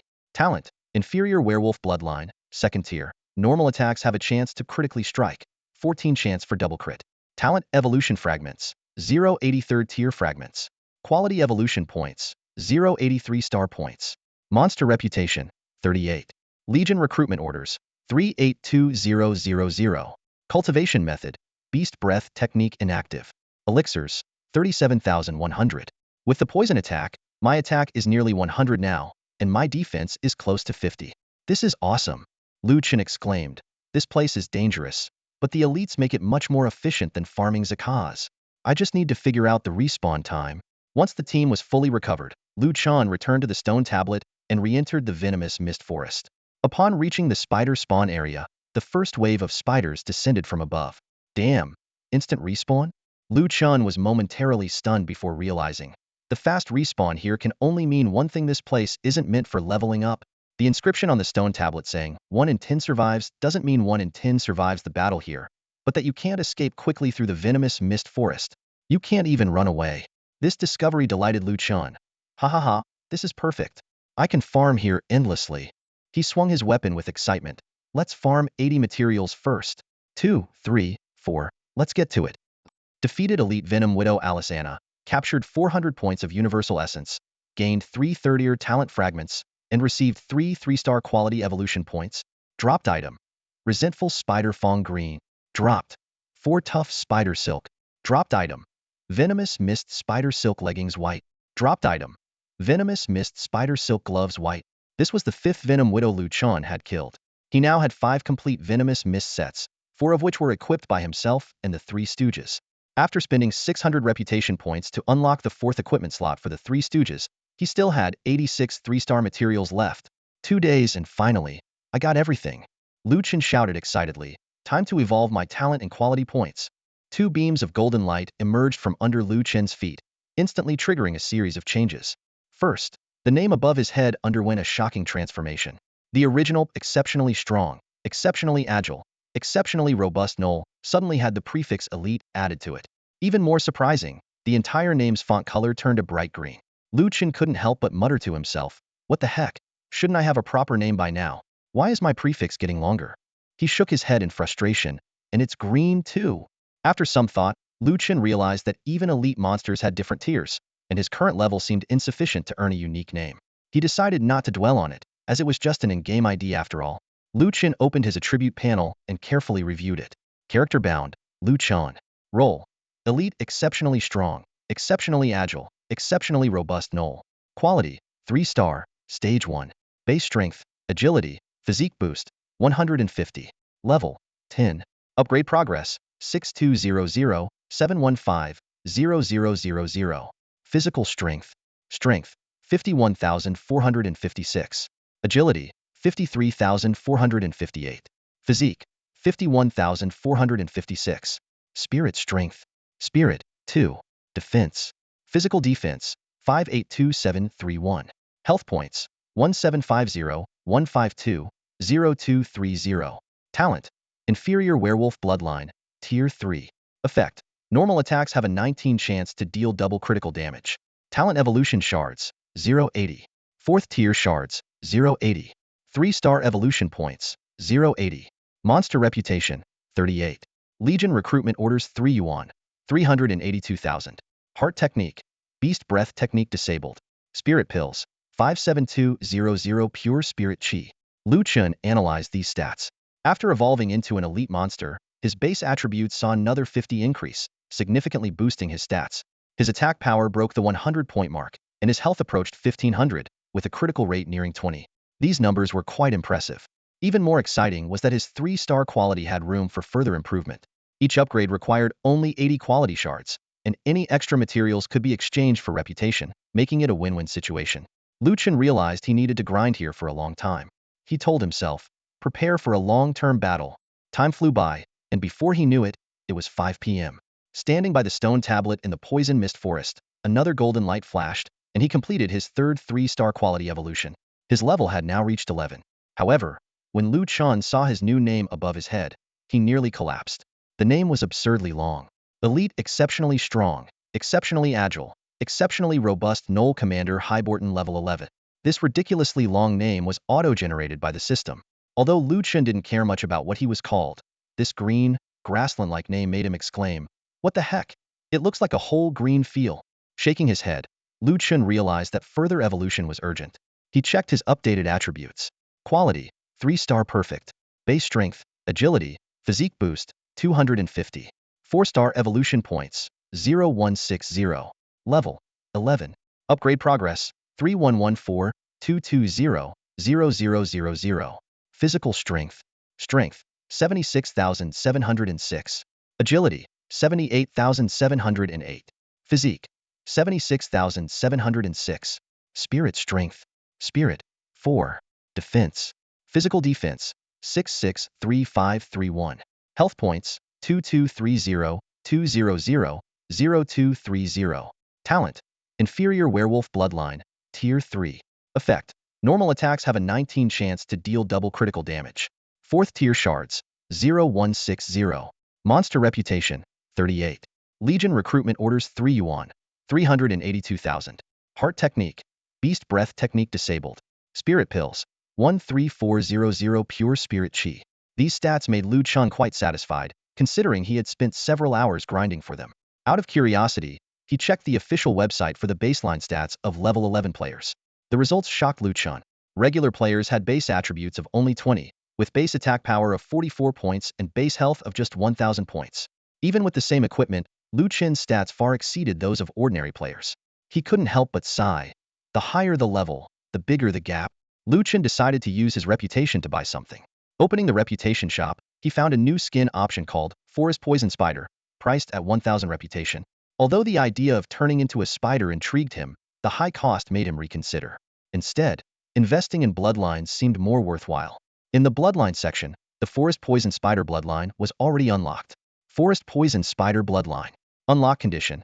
Kill 1,000 Forest Poison Spiders completed. Purchase to obtain talent. Inferior Poison Spider bloodline. Effect. Attacks inflict poison damage based on a percentage of max health. Increases movement speed. Chen's eyes lit up. This bloodline not only added poison damage, but also increased movement speed. He recalled how fast those forest poison spiders moved. After some deliberation, Chen gritted his teeth and spent 1,000 reputation to buy the bloodline. After purchasing, Chen's talent section showed a new addition. Talent, inferior poison spider bloodline, tier 0. Effect, normal attacks inflict poison damage equal to one of max health 20 points, lasting 5 seconds. Increases movement speed by 10. First tier shards, 0-10. This new talent excited Chen. Starting with 20 points of poison damage and a 10 speed boost was fantastic. He quickly used a large amount of low-tier materials and 150 third-tier talent shards from his inventory to upgrade the new talent to tier 3. Talent, Inferior Poison Spider Bloodline, Tier 3. Effect: normal attacks inflict poison damage equal to 2.5 of max health 50 points, lasting 5 seconds. Increases movement speed by 19. 4th tier shards, 0160. Lu Chen eagerly calculated. With the 10 points from Poison Fong, my poison damage is now 60. He widened his eyes, realizing how terrifying this number was without poison resistance. Just 2 poison hits could be fatal for an 11th level player. However, when Lu Chen tried to move, he found his speed hadn't noticeably changed. Puzzled, a system notification suddenly popped up. Upon fusing a new bloodline, your appearance will change. Purchase skins to customize your look. Before Lu Chen could react, 8 long, black legs slowly extended from his sides. What the heck is this? Lu Chen stared in horror as he was lifted into the air by 8 legs, momentarily panicking. After a brief moment of terror, Lu Chen finally calmed down. He had once dreamed of becoming tall and handsome, but never imagined it would come true in such a dramatic way. Now, he not only had long legs but 8 of them. Combined with the 2 short legs of the gnoll, he now had 10 legs. Without even testing, Lu Chen knew his movement speed had greatly increased. 10 legs plus a 19 speed boost was a significant leap. However, looking at his current form, Lu Chen couldn't help but sigh. Dang it, I've become a total monster now. The blood fusion was still ongoing. Lu Chen's lower body was transforming at a visible rate. The short legs of the gnoll were absorbed, replaced by a massive spider abdomen. 8 long, slender spider legs extended from it, the front 2 even equipped with sharp claws. This bizarre transformation lasted for several minutes until a half-human, half-spider creature stood in Lu Chen's place. Looking down at his new form, Lu Chen gasped. Damn it, now I'm half-spider, half-gnoll, can't even be a proper wild monster. He thought to himself with a hint of self-mockery. His appearance was undoubtedly hideous, but Lu Chen quickly noticed a significant advantage: his movement speed had greatly increased. Testing out his new legs, Lu Chen was thrilled to find he could move much faster than before. 8 legs really make a difference, he mused, shivering slightly. Am I turning into a Zerg queen? Good thing this is just a game, or I'd be half a monster for real. He glanced at his bulbous spider abdomen and shivered again. The system informed him that he could purchase skins to change his appearance, with options for both gnoll and forest spider skins costing 1,000 reputation points each. However, Lu Chen was reluctant to spend his reputation on this. He had more important things to buy. Forget it, I'll stick with this for now, he consoled himself.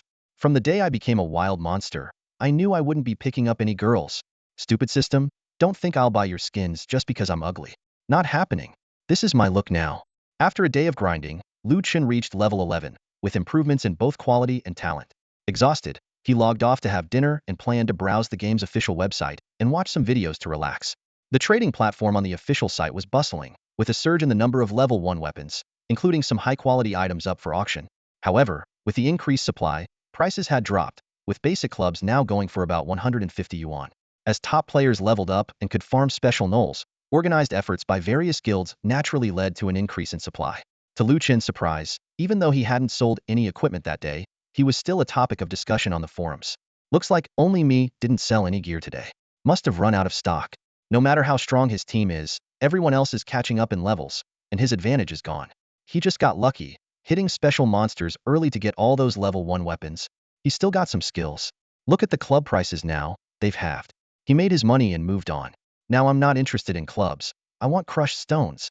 Some guilds are live streaming their attempts at sagas, and if they drop gear, the price of crushed stones will drop too. Lu Chen shook his head, thinking how idle these people were to spend time discussing him instead of leveling up. But it was true that he hadn't made much money that day, only earning 10,000 yuan in the morning. The rest of the day was spent farming spiders, with little equipment sold. Thinking back to when he was content earning 2 to 3,000 yuan a month, Lu Chen couldn't help but chuckle at himself. People are greedy. Now I think a day with 10,000 yuan is too little. Although he hadn't sold much equipment that day, Lu Chen's gains were substantial. His backpack now held 5 sets of toxic mist gear, 1 set for each of his 3 friends, 1 for himself, and a spare set. He also had several scattered pieces like bracers and leggings. He wasn't in a hurry to sell these items, preferring to see what lay beyond the toxic mist forest. If this gear was the only set with poison resistance, its value would skyrocket, becoming essential for players to traverse the toxic mist forest and reach the level 10 main city. Hearing that a guild was attempting sagas, Lu Chen immediately closed the trading platform and switched to the live streaming platform. No way, if they beat sagas, I won't be able to farm the toxic mist forest anymore. I don't care about other starting villages, but Jiangxing is my turf. No way, back to the game. The top-ranked live streams were all showing various guilds' attempts to conquer sagas, with a significant number of viewers. To Lu Chen's surprise, Feng Lingzi was also participating in the Zaka's raid, and her starting village was Jiangcheng. Huh, isn't she from Haishur? Lu Chen curiously clicked into Feng Lingzi's live stream. In the stream, Feng Lingzi was teaming up with 7 other squads from the Jiangcheng Rock Guild. The Rock Guild clearly valued Feng Lingzi's squad strength, as all their members were already level 8, providing substantial support. Feng Lingzi excitedly introduced the scene to her viewers. Do you see that huge gnoll over there? Yeah, it's massive, probably over 2 meters tall. When asked why she switched starting villages, Feng Lingzi laughed and explained, it's simple, really. The Rock Guild's tech team helped me change my login IP. Pretty cool, right? Lu Chun was stunned. They can do that? Oh, the Rock Guild. They're one of the top 3 guilds in Jiangcheng. Feng Lingzi continued to describe the surroundings. Look, there are a lot of small monsters here, all clustered together, and many special monsters too. We have to be very careful clearing them out, especially the 3 groups near Zakas. They're really hard to pull without causing a wipe. She frowned and complained, ugh, just thinking about wiping gives me a headache. We have to regroup at the starting village and run back here, which takes over half an hour just to get ready. So annoying. Feng Lingzi emphasized the precautions. Right now, everyone's gear is about the same, and we don't have many skills. When you guys fight later, make sure to have higher level players spread out the damage. We don't want to hog the crushed stones. We got friends to help us with this raid, she quickly added. We're about to start, and I might not have time to chat with you guys, so please understand. Soon, Rock King Gun, the raid leader, gave the order, and the team began clearing the small monsters methodically. They were very cautious, taking down each wave of small monsters with precision. In the voice chat, Rock King Gun's tone was tense, fearing any mistakes. Watching these professional players in action, Lu Chun couldn't help but nod in approval. These pros are really something. 40 people working seamlessly. Even though their health drops quickly, no one panics. The small monsters around Zakas are tough, with about 21-star and 2-star monsters, plus more regular ones. Controlling 40 people in such a small space without pulling extra mobs is impressive. These pros have great skills, positioning, and awareness. Suddenly, Lu Chen realized the gravity of the situation. Wait, if they kill Zakas, I won't be able to farm the toxic mist forest anymore. I can't let that happen in Jiangcheng. No way, back to the game. Clearing the outer small monsters, Feng Lingzi sighed in relief. Phew, we finally made it this far. However, the real challenge was just beginning. The Rock Guild carefully battled for half an hour, finally reaching the most difficult part.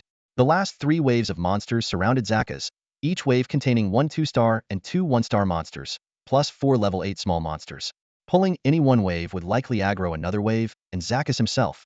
Fighting 2 waves plus Zakas was manageable, but aggroing a 3rd wave would make the fight exponentially harder. In the voice chat, Rock King Gun and the other leaders discussed tactics. Rock King Gun sternly emphasized, listen up, everyone. No matter what, do not pull the 3rd wave of monsters. Do not pull the 3rd wave. Do not pull the 3rd wave. Got it. He then laid out the strategy. Alright, here's the plan. Teams 2 and 3, you guys are particularly strong, so you'll. Team 4 you. At this critical moment, Lu Chun, with his 8 spider legs, dashed towards Zakas. He shouted in his mind, Zakas, hold on. I'm coming to save you. Zaka's camp was getting closer, and the battle between the Rock Guild and their enemies had reached a fever pitch. Teams 2 and 3 reported good news. Each had killed a 2-star gnoll and quickly regrouped with Team 1. Despite Zaka's formidable strength, Rock Guild's strongest squad, Team 1, managed to hold out with their superior kiting techniques until reinforcements arrived. Once the 3 teams united, the 5 main players finally got a moment to catch their breath and quickly took healing potions to restore their strength. Meanwhile, Teams 4 and 5 also reported success with their targets and joined Team 8 to support Teams 6 and 7 in completing their kill missions. The guild leader's excited voice rang out, pull Zakas out, but don't drag him into that other mob. The player responsible for luring executed the command perfectly, isolating Zakas from the rest. Nice job. The guild leader praised. We're so close to victory now. Teammate, take the front line and share the damage. Everyone else, drink your potions. Feng Lingzi quickly downed a potion and excitedly told the viewers, haha, we finally pulled him out. Victory is within our grasp. After 2.5 hours, I'm almost in tears. 40 players surrounded Zakas, and things were looking promising. Despite Zaka's high health of 1150 and slow health decline, the sheer number of Rock Guild members turned the tide. As Zaka's health gradually decreased, the 200,000 viewers in the live stream grew increasingly tense. The audience buzzed with conversation. Is it really gonna drop? I wonder if Zaka's is guaranteed to drop the Shattering Stone. Is Rock Guild really this strong? No other guilds have taken down Zaka's yet. Not all these players are from Rock Guild. There are at least 2 streamer teams and a whale team. Otherwise, it would be tough. Their skills are incredible. Look at their aggro management. They're sharing the damage perfectly, and when they were clearing the mobs, none of the 40 players accidentally pulled extra mobs. Their coordination is amazing. Nice, at least now we know how to tackle it. Suddenly, a viewer noticed something unusual in the distance. Huh? What's that thing over there? It's moving so fast. Coming this way? More people began to notice the strange creature. It looked like a gnoll but wasn't entirely one. The creature had 8 legs like a spider and was sprinting towards them at a terrifying speed. Holy crap, what is that thing? A viewer exclaimed. As the creature approached, its name became visible. Feng Lingzi caught a glimpse of it and was stunned, blurting out, elite, super strong, super agile, super muscular, Gnoll Commander, Highbolton? What on earth is this? Lu Chen saw that Zaka's health was down to a third and was anxious. Zaka's, hang in there, I'm coming. Rock Guild's Gun King also noticed Lu Chen and was momentarily confused. Why is there something like this showing up while we're fighting Zaka's? Is it a gnoll or a spider?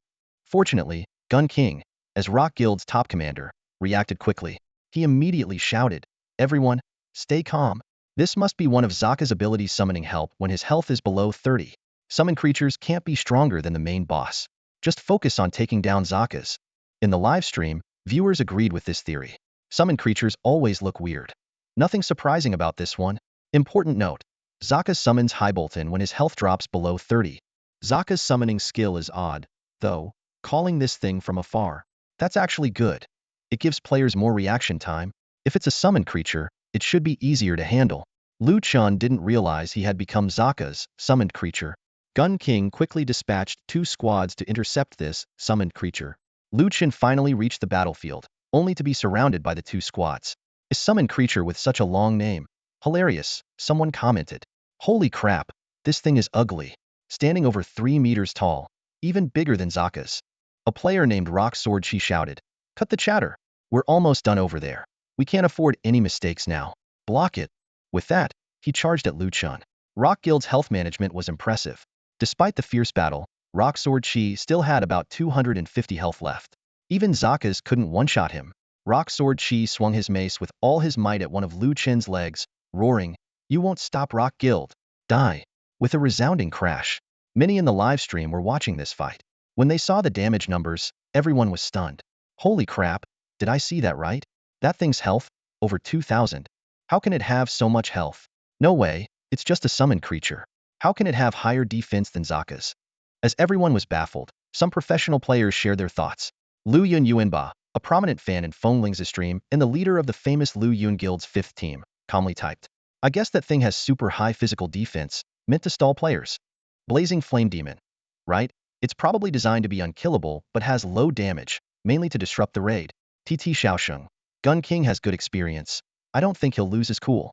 They should be able to take down Zaka's. DS Chaos Dance. If Rock Guild hadn't brought help, they wouldn't have gotten past Zaka's.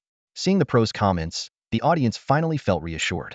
After all, that creature was just a summon minion. It couldn't be stronger than Zaka's, right? At that moment, the summoned creature struck. Its massive, slender front leg pierced Rock Sword Chi. Disappeared? Rock Sword Chi's health bar vanished in an instant. Along with Rock Sword Chi, many others disappeared.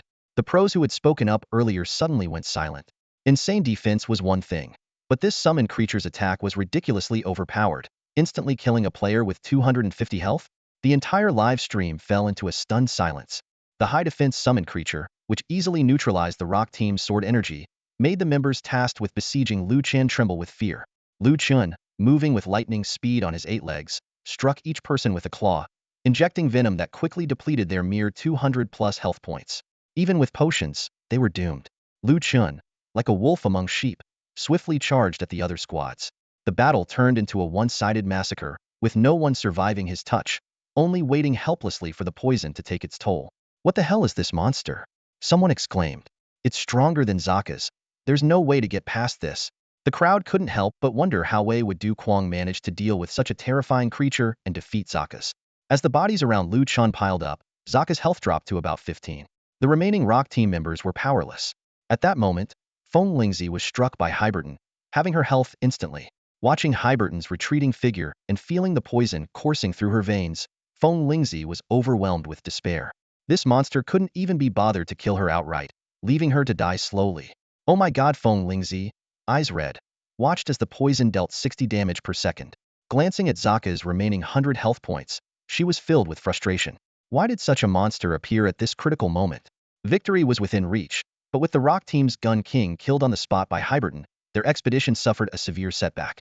Seeing Zaka's health quickly regenerating, Chen finally breathed a sigh of relief. He swiftly picked up the loot dropped by the players, collecting 213 healing potions. Jackpot! Chen thought gleefully. At this moment, the three fools arrived on the scene, and Chen instructed them to keep watch while he checked Feng Lingzi's livestream to monitor their movements. Both the livestream and the Rock Guild's team channel were shrouded in a heavy atmosphere of defeat and despair. The livestream audience, though large, began to show signs of life. Someone questioned, "I don't believe Wei Wudu Quang could get past Zakas. If he's not an insider at Tianqing, I'll eat my hat live. Hyberton is too strong, even more so than Zakas. Its attacks are poisonous, dealing 60 damage per second. Who can withstand that? Not to mention its terrifying physical attacks, one critical hit dealing 200 damage. Players are like paper in front of it." Someone suggested, "Hey, doesn't the goddess have Wei Wudu Quang as a friend? Ask him how he got past Zakas. It's impossible otherwise."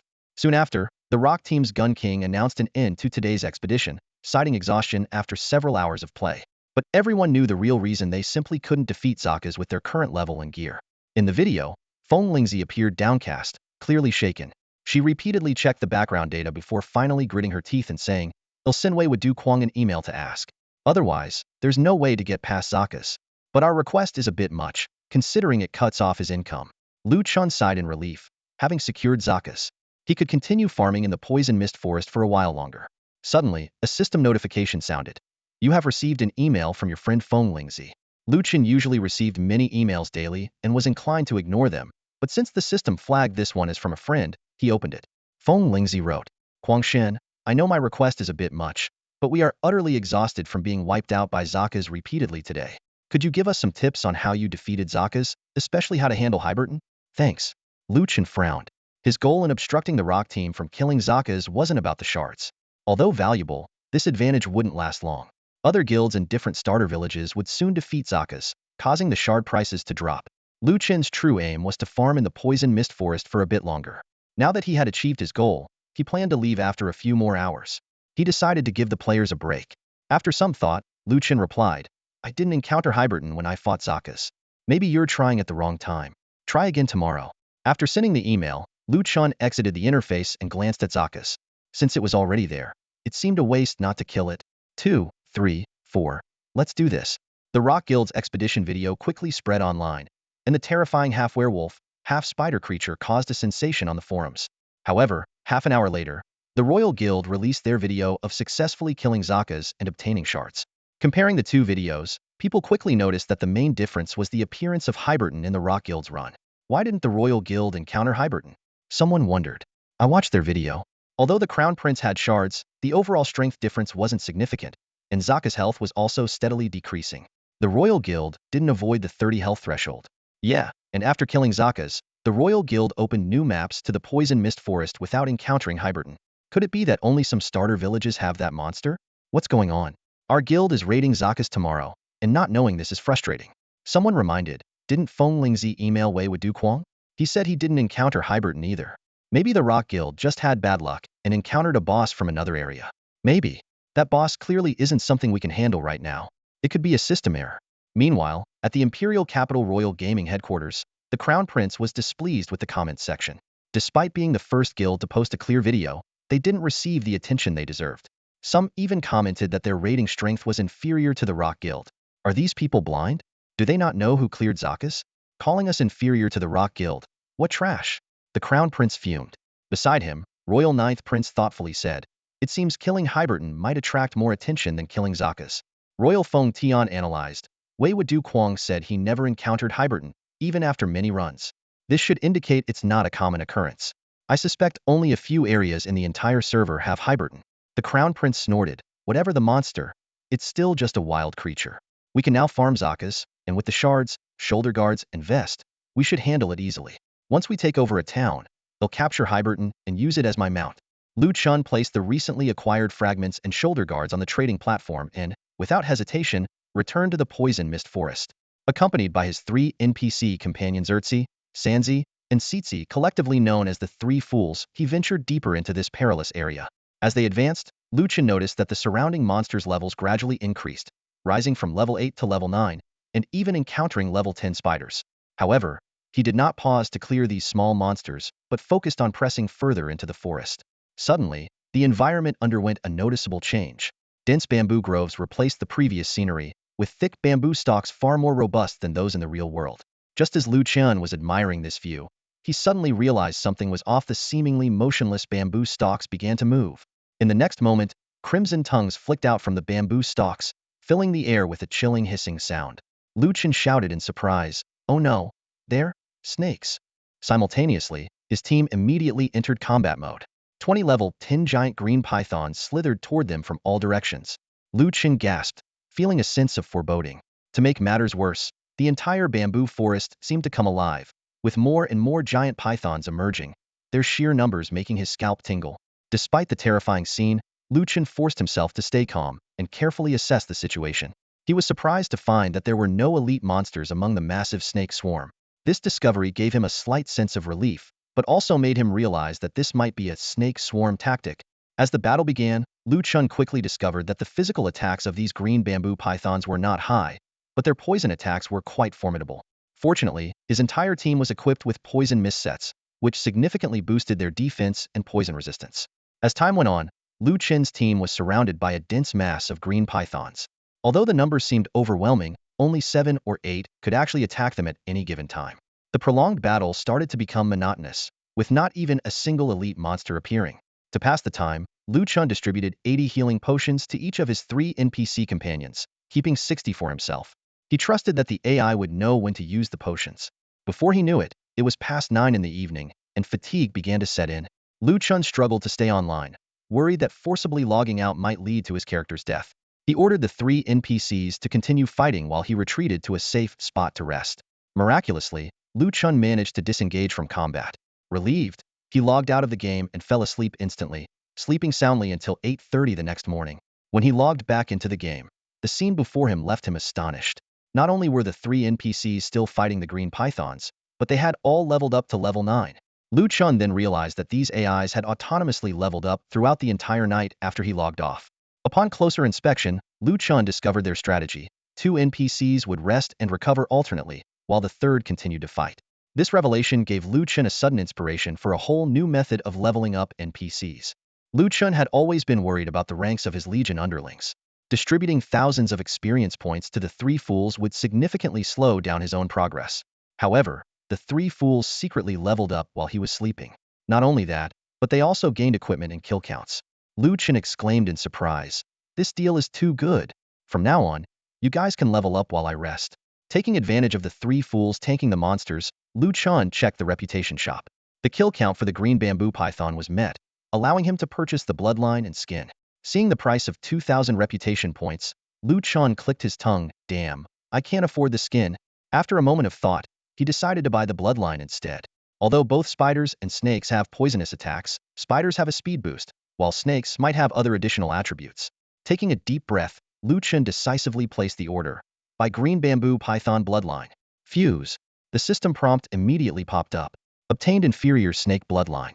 Attacks inflict damage based on a percentage of the target's maximum health. When poisoned, the target's damage increases by 10 for each step they take, lasting for 7 steps, with a maximum duration of 60 seconds. Lu Chen was stunned. The snake poison was different from the spiders. What, the 7-step snake? He realized that he hadn't noticed the difference before because the 3 fools were stationary during combat and didn't move. He quickly checked the detailed talent information and found that he now possessed 3 talents. 1. Inferior Werewolf Bloodline Tier 3. Normal attacks have a 19 chance to deal double critical damage. 0160 Tier 4 Fragments. 2. Inferior Poison Spider Bloodline Tier 3. Normal attacks inflict poison damage equal to 2.5 of his base health, with an additional 5,610 points, lasting for 5 seconds. Increases movement speed by 19. 0160 Tier 4 Fragments. 3. Inferior Snake Bloodline Tier 0. Normal attacks inflict poison damage equal to 1 of his base health, with an additional 2,210 points.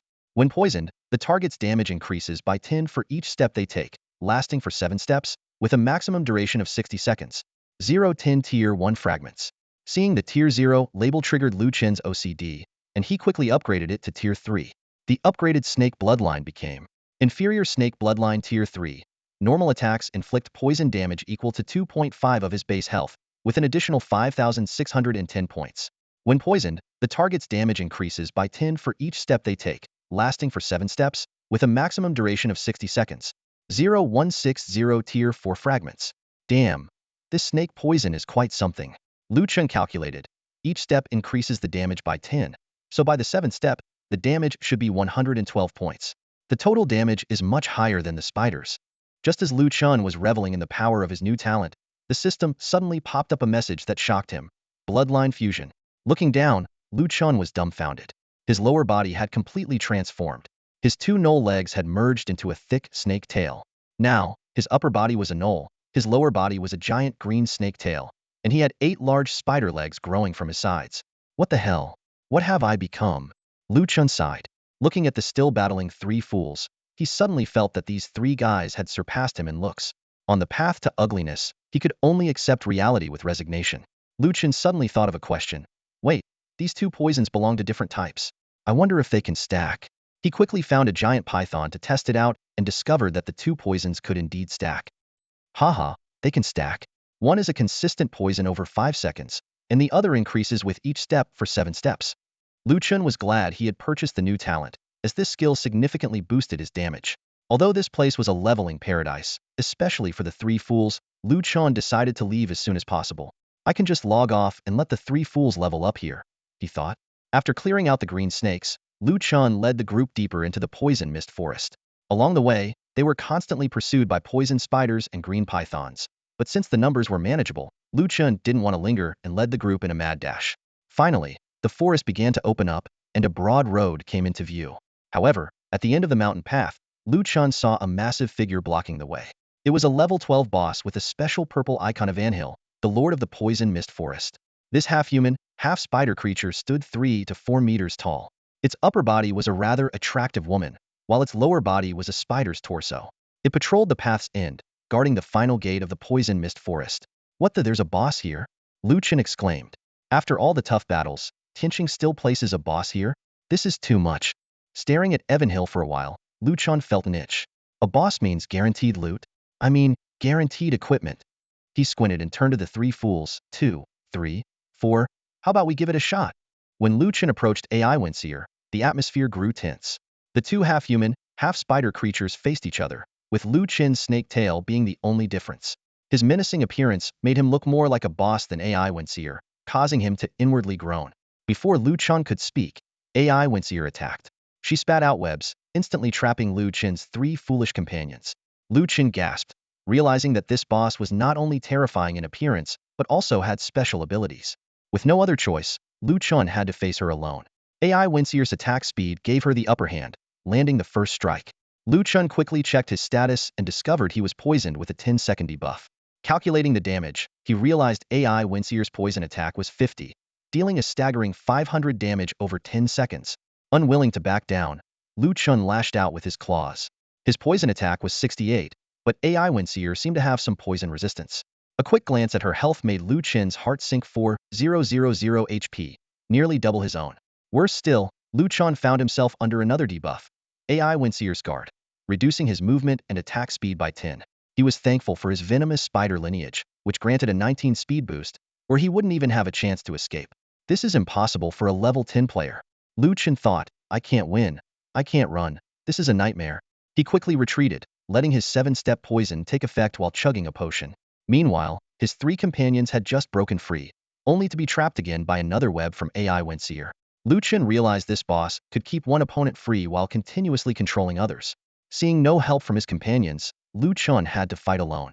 Poison damage numbers floated above their heads, but Chen had only 1 poison effect, while AI Winseer suffered from 2, losing health much faster. I only lose 31 HP per tick, but she loses 100. Chen's eyes lit up. At this rate, I can poison her to death. With a plan in mind, Chen began his kiting strategy. Whenever the 7-step poison wore off, he would engage AI Winseer Hedon to reapply the poison.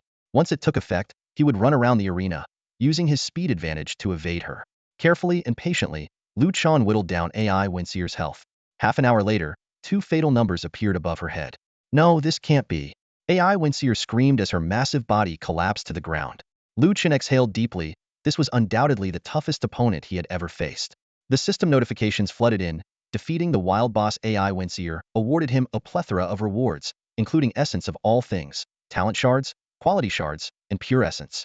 Even more thrilling, AI Winseer dropped 5 pieces of equipment, including 2 pieces of the Venom Mist set, a green helmet, and a blue item.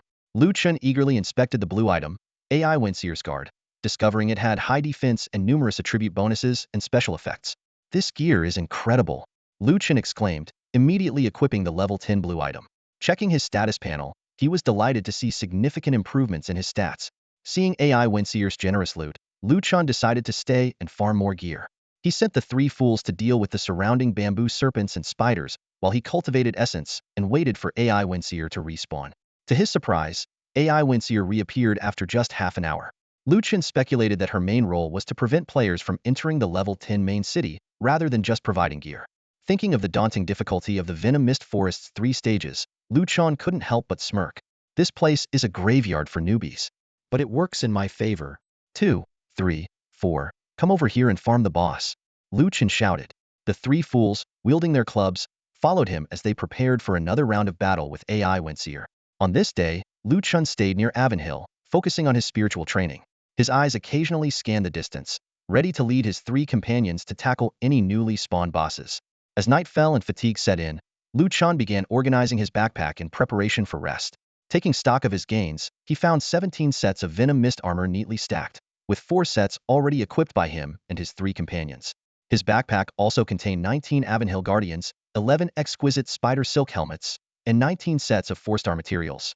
10 hours of training had increased his spiritual power to level 5, but he had yet to break through the level 12 threshold, which was the only disappointment of the day. Lu Chen surveyed the area.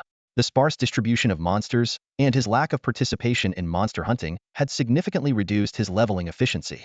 Eyeing the valuable 4-star materials, he made a decisive move, exchanging 4 sets for 4,000 reputation points to unlock the 8th equipment slot. The newly acquired helmet boasted impressive attributes: 11 points in physical defense, 7 in strength, 9 in agility, and 10 in vitality, greatly enhancing Lu Chen's strength.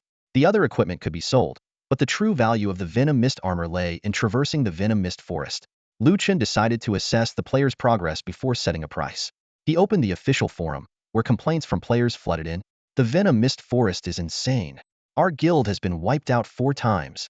Is Tianqing trying to trap us in the newbie village? The grievances were endless. Lu Chen carefully browsed through the posts and found that players were generally stuck at the 2nd stage, the Snake Tide. Without sufficient poison resistance, the 7-step poison was almost certain death. The key to obtaining poison resistance equipment was in the 1st stage, the Spider Nest, but the monsters there were extremely difficult to deal with, creating a vicious cycle. To further confirm, Lu Chen opened the live streaming website.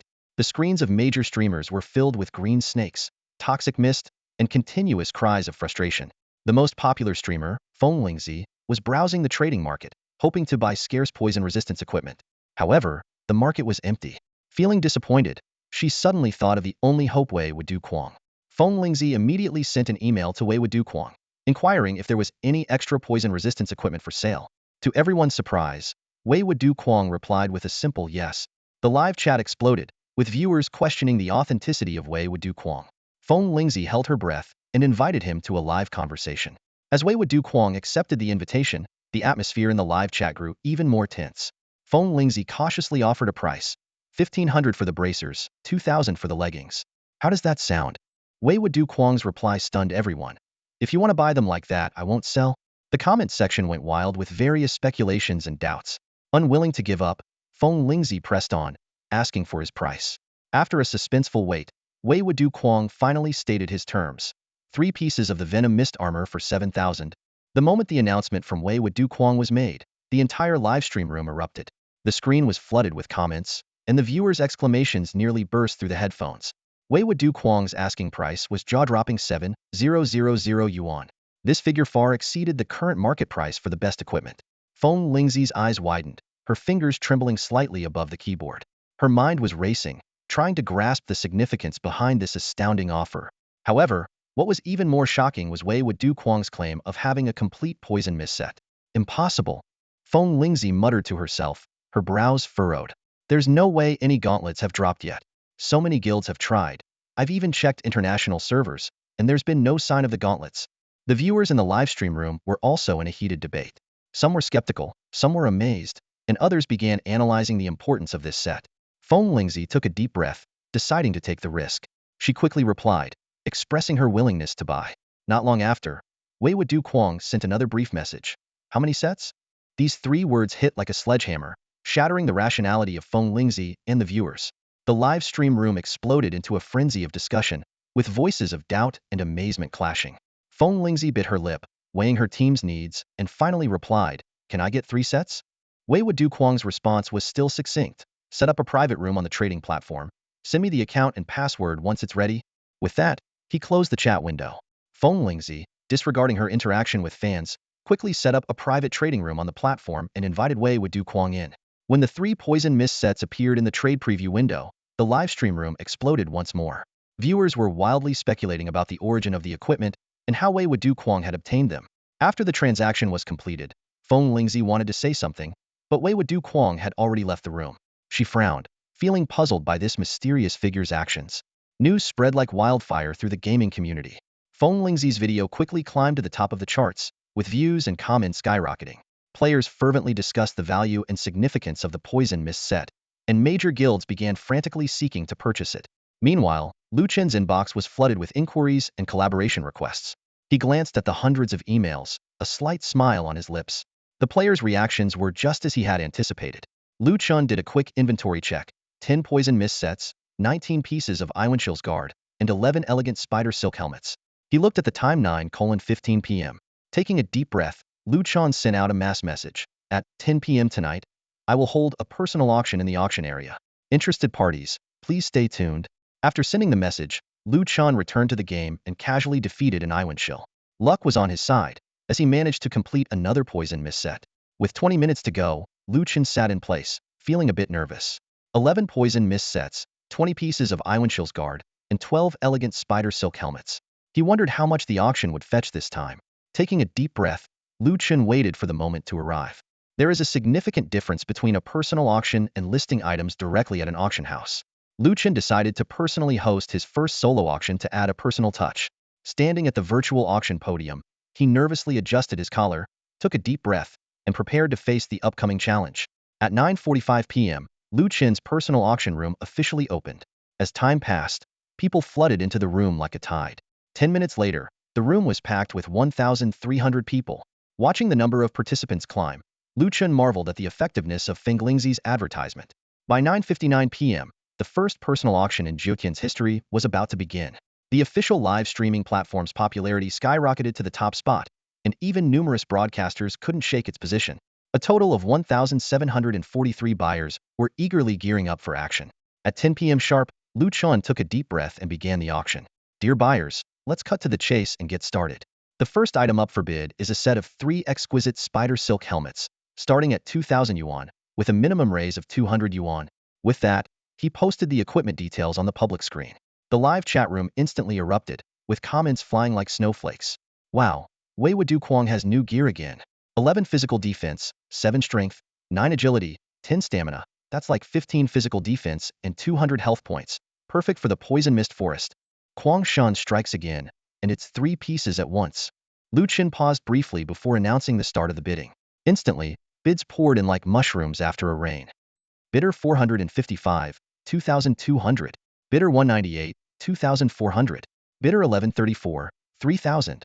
Lu Chen found himself struggling to keep up with the rapid pace of bids. Bidder 643, 7,000. The price had climbed to 7,000, and Lu Chen was quite satisfied with it. Professional players clearly understood the importance of this equipment for passing through the poison mist forest.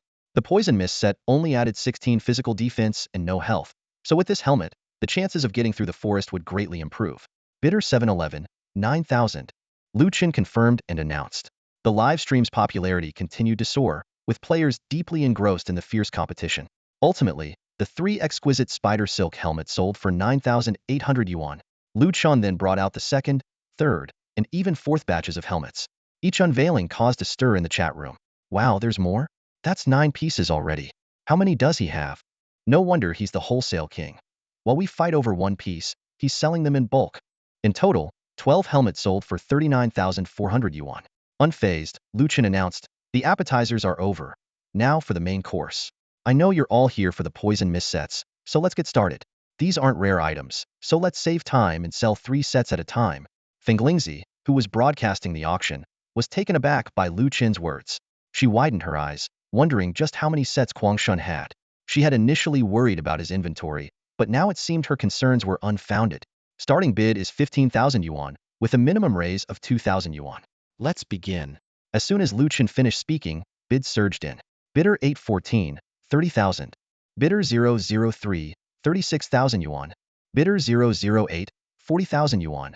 In various live streams, broadcasters couldn't contain their astonishment.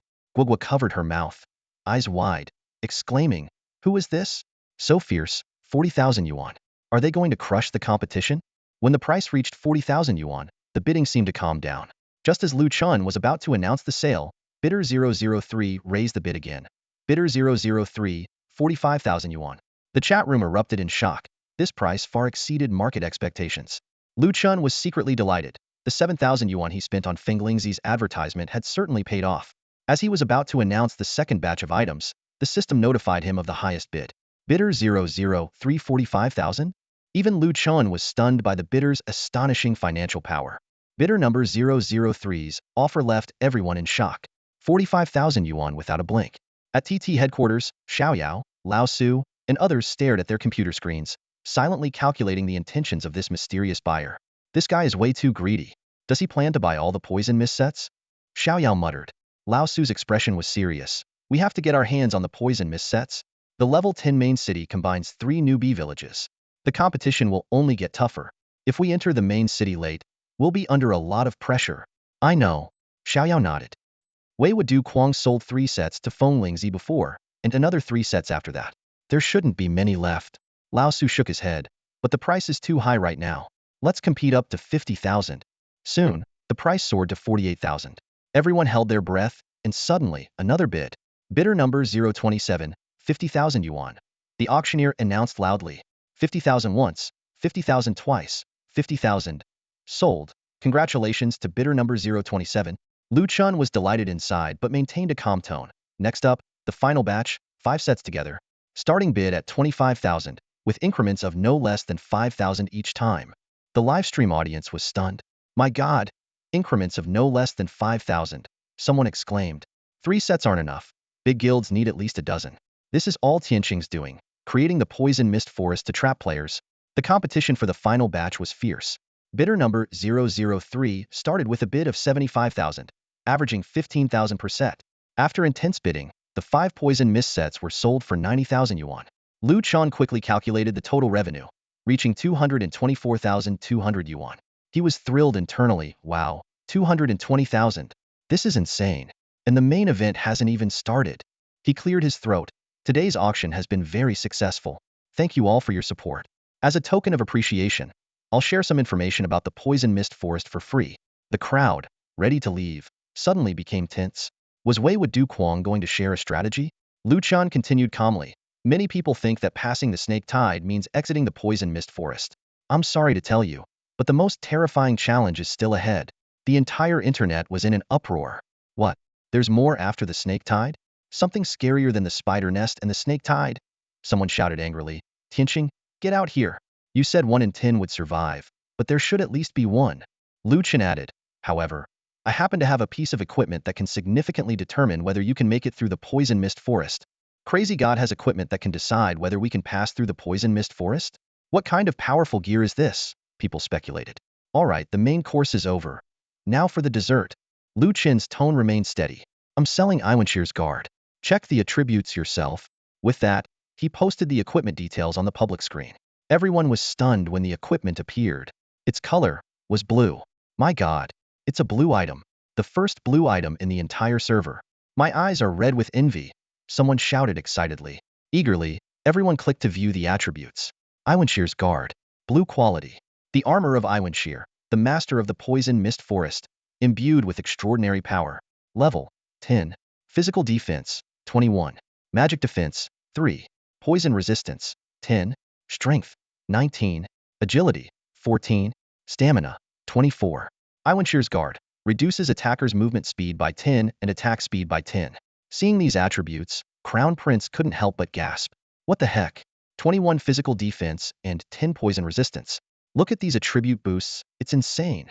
This converts to 19 attack, 10 defense, 480 health, and stamina.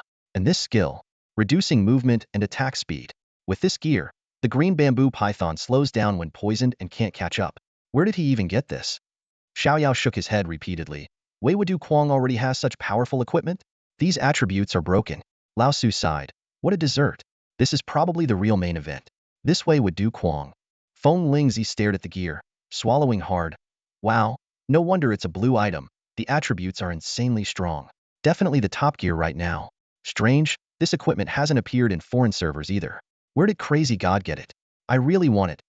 Wonder how much Crazy God will sell it for. At this moment, Wei Wudu Kuang spoke again. It's getting late, let's wrap this up quickly. 3 pieces a batch, starting at 15,000, with a minimum increment of 2,000. Let's begin. Lu Chun had already hinted that there's a tougher challenge after the Snake Tide, making this equipment crucial. Most importantly, its attributes are overpowered, not just for the Poison Mist Forest. I estimate this gear will go for 10,000 to 15,000. Wonder how many pieces Crazy God has. With these attributes, guilds will definitely compete for it. The bidding was intense. After several rounds, the first batch of Iwanshir's Guard sold for a staggering 60,000 yuan. Remember, the Poison Mist set is 3 pieces with 19 poison resistance and reduced poison duration, crucial in the Poison Mist Forest. Yet a single Iwanshir's Guard sold for more. After that, Lu Chun continued to bring out equipment like a magician. The auction's atmosphere reached its peak with the appearance of the blue item. 60,000, 65,000, 63,000. Major guilds vied fiercely. This was crucial for their entry into the level 10 main city. At 11:20, after logging off, Lu Chun felt quite tired. He had been auctioning for over an hour. Rubbing his temples, he relaxed. At least his efforts paid off. The headgear plus the Poison Mist set sold for a total of 224,200 yuan. 20 pieces of Iwanshir's Guard sold for 218,000 yuan. This personal auction netted Lu Chun 442,200 yuan, minus the 10 auction fee, leaving him with 397,980 yuan. Looking at the 450,000 yuan balance in his bank account, Lu Chen's fatigue significantly lessened. With so much equipment sold, I wonder if anyone will make it through the Poison Mist Forest, Lu Chen thought. But it doesn't matter, if the equipment isn't sold, they'll level up and get the Poison Mist sets themselves. As for Iwanshir, they probably can't beat it. Checking the time, Lu Chen muttered, at this hour, Iwanshir should respawn. With today's earnings, each respawn is worth tens of thousands. But I'm feeling too lazy to move. He recalled Tianqing's words, level 10 is when the game truly begins. Future gear will be even more valuable. Lu Chen firmly decided, no more farming today. I'll rest up and explore the so-called real Nine Heavens domain world tomorrow. The auction organized by the Mad God has come to an end, but the appearance of new equipment has opened the gates to the level 10 main city for players. Lu Chun slept through the night, while major guilds seized the opportunity to grind Zakas, obtaining more stones and targets for their members. The identity of buyer number 003 was soon revealed to be an obscure guild named Blade and Sword. After acquiring 3 pieces of the Poison Mist set and 2 pieces of Evenshield's Guard, Blade and Sword's strength surged. They immediately joined forces with the prominent Mountain City Guild, YYF, to challenge the Poison Mist Forest. Notably, the Fenglingzi team, equipped with 3 sets of the Poison Mist gear, became highly sought after by various guilds. They ultimately chose to collaborate with Blade and Sword and YYF to tackle the Poison Mist Forest. The combined elite teams, along with a top streamer squad, boasted a total of 9 Poison Mist sets and 4 pieces of Evenshield's Guard as they marched towards the Poison Mist Forest. However, the terror of the Snake Swarm exceeded all expectations. In the command channel, the raid leader angrily shouted, "Damn it, the Snake Swarm is too terrifying. We can't get through." After a brief discussion, the 2 guilds decided to adjust their strategy and focus on obtaining individual pieces of the Poison Mist set first. I know everyone is exhausted, but please hang in there, the raid leader encouraged. The 5th wave has 2 groups of elites. I'll tank with YYF Shingard, and the rest of you clear the small mobs quickly. The battle was incredibly intense, with the raid leader constantly issuing commands. Without poison resistance, we're losing health too fast. Watch your health. 15-second break, everyone take potions, don't worry about wastage. As the fight went on, the situation grew more dire. Damn, the 10th wave has so many mobs, at least 50. And the boss, damn it, I'm down. Shingard, hold the line. Seeing the main force fall one after another, the raid leader refused to give up. Damn it, Shingard is down too. Don't lose hope, this should be the final boss. Let's regroup and try again. At 3 a.m., after several wipes, Blade and Sword finally defeated the boss, Elisana, thanks to their numbers and equipment advantage. Great, we got the gauntlets. Now we can complete another poison mist set. The team cheered in excitement. As the team celebrated their success, YYF's raid leader, YYF Shingard, casually mentioned, Mad God actually managed to get over a dozen poison mist sets. Does that mean he cleared the spider nest over a dozen times? The channel fell silent instantly. In Fenglingzi's live stream, watched by over 300,000 viewers, the vice leader's words sparked deep thought. Someone speculated, it must be more than just a dozen sets. His team members probably have poison mist sets too. He must be clearing this place effortlessly by now. Another person questioned, wait a minute, the gauntlets only drop from Elisana. Blade and Sword can clear the nest because they have poison mist sets and even Shield's Guard. But Mad God didn't have those when he cleared it. How did he manage it? Having gained experience from their first success, Blade and Sword and YYF continued to farm the spider nest, gathering several more poison mist sets. By 4:50 a.m., despite their exhaustion, everyone was extremely tense, preparing to face the snake swarm. The raid leader issued the final command. Everyone listen up, we can't fight through the snake swarm, but we can't run blindly either. Follow my lead when we run, and try to protect as many people as possible to break through. 80 players formed two large groups, lined up and ready for the raid leader's signal. 3, 2, 1, go.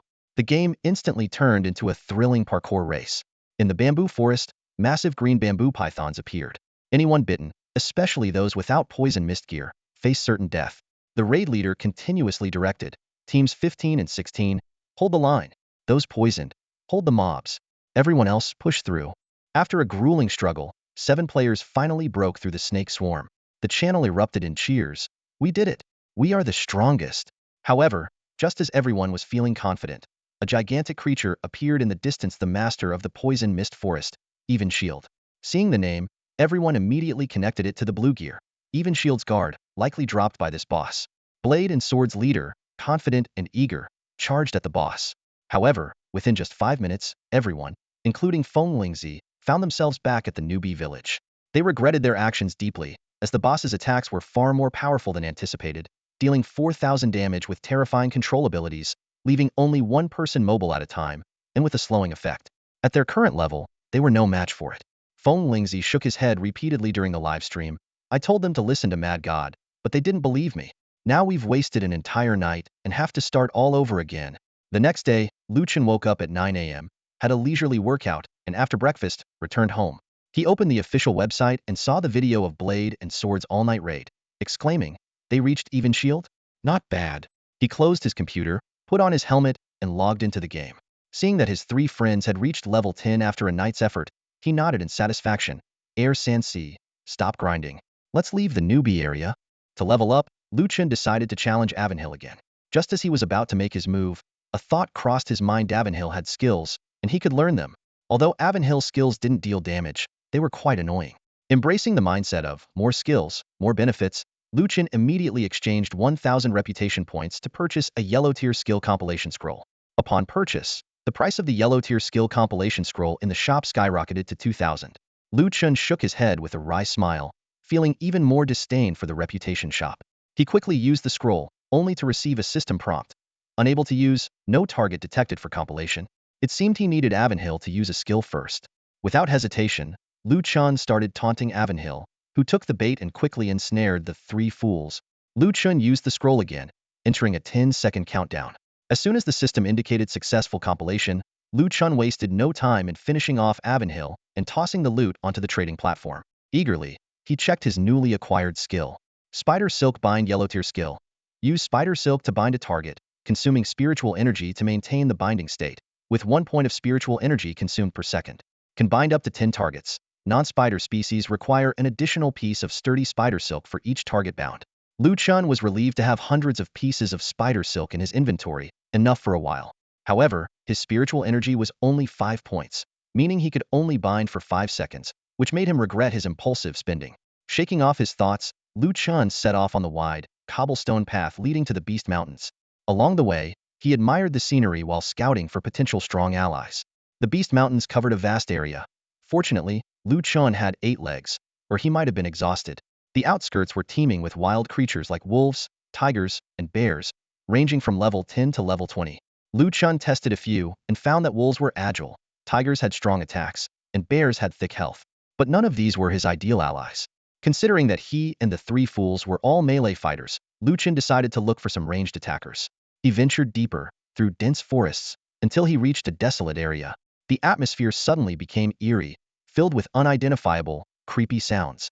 Lu Chen shivered, silently cursing the game's ultra-realistic experience. He pressed on cautiously and soon discovered a stone tablet. Approaching it, he read, "Beheaded with no one to ask. Souls return to foreign lands, restless in death. Mass grave level 20-inch." The system immediately issued a warning. Your level is 11, no longer under newbie protection. Your level is too low. Proceed with caution. To Lu Chen, this kind of warning was meaningless. Without hesitation, he stepped into the mass grave. As soon as he entered, the ground shook violently. Accompanied by several eerie howls, multiple mounds of earth quickly rose. Rotten, skeletal arms emerged, followed by entire bodies. Then, 7 or 8 dark figures flew out rapidly. Lu Chen took a closer look and gasped. These were headless, decayed corpses. Damn, level 24 headless flying corpses? And they attack on sight? Lu Chen finally understood the meaning of ultra-realistic game experience. The 8 headless flying corpses quickly surrounded Lu Chen, launching a frenzied attack. Their attack method was unique. 8 terrifying heads flew in from nowhere, hair disheveled, ramming into Lu Chen. After the initial collision, the heads bounced between Lu Chen and the three fools, completing a wave of attacks before quickly flying away, only to return for another round with minimal delay. Regular attacks with a bounce effect? Lu Chen started to panic. The situation for the three fools was even worse. The heads bounced wildly among them, their health dropping rapidly. No way, we can't hold on, retreat. Lu Chen urgently led the three fools in a frantic dash out. Despite his high physical defense of 90, thanks to Avonhill's guardian gear and the exquisite spider silk helm, the enemy still inflicted significant damage, indicating an attack power exceeding 180. After a mad dash, Lu Chen finally escaped to the stone tablet with the three fools barely alive. The headless flying corpses seemed unwilling to leave the mass grave. They stopped chasing once Lu Chen exited, hovering briefly before burrowing back underground. Lu Chen quickly healed up and checked on the three fools. Though the headless flying corpses' bounce attacks had diminished damage, the level gap was too large, and the three fools barely survived. However, the headless flying corpses' skills were impressive. Ranged attacks with bounce effects and strong crowd control made them ideal allies for Lu Chen. Determined, he decided to take another risk. "Three fools, you stay here. I'll lure one out." With that, Lu Chen re-entered the mass grave. As the 8 headless flying corpses emerged from the ground, Lu Chen immediately turned and ran. He kept his eyes on the stone tablet, and just as he crossed its boundary, he turned and extended his wrist towards one of the corpses. Spider silk bind. However, the silk didn't shoot from his wrist as expected but from his lower abdomen. Damn, how stupid, Lu Chen muttered, looking at his outstretched arm, feeling embarrassed. Fortunately, the silk still managed to bind one of the headless flying corpses at the stone tablet's edge. The other corpses quickly retreated underground, and Lu Chen rushed over. "This place is too dangerous. I must succeed this time." In an unknown battle, Lu Chen wasn't afraid of the headless flying corpse, but the recruitment process repeatedly failed. After 5 or 6 attempts, he finally subdued her by force and successfully recruited the female ghost. The system promptly displayed a message. "Congratulations, the headless flying corpse has agreed to join you. Her level has been reduced to 11. Eagerly, Lu Chen checked the status of his new subordinate. Character: Headless Flying Corpse. Quality: Common 0, 21-star quality fragments. Level: 11 sealed. Physical strength: Strength 30, Agility 30, Constitution 24. Spiritual strength: Spirit 11. Attack power: Physical 74, Spiritual 11. Defense: Physical 15. Health: 1080. Talent: Second tier undead bloodline. Reduces nearby enemies' physical defense by 10. 080 third tier talent fragments. Although the headless flying corpse's level and spirit were sealed, her level 11 attributes were still formidable. Her high attack power compensated for her slightly lower health, and her talent and attack style greatly satisfied Lu Chen. "No wonder she hurt me so much. She reduced my physical defense by 7 points." Lu Chen realized, this defense reduction talent will be a huge help to the whole team. Considering the diminishing returns on splash damage, recruiting another one should greatly enhance our efficiency in group battles. Determined, Lu Chen spent 4,000 reputation points to activate the Legion recruitment order. Within minutes, he successfully recruited another headless flying corpse. "Another female ghost?" Lu Chen muttered, looking disdainfully at the 2 headless female ghosts holding their heads. "You two really bring down the average attractiveness of our Legion. Now it's not just me getting uglier by the day."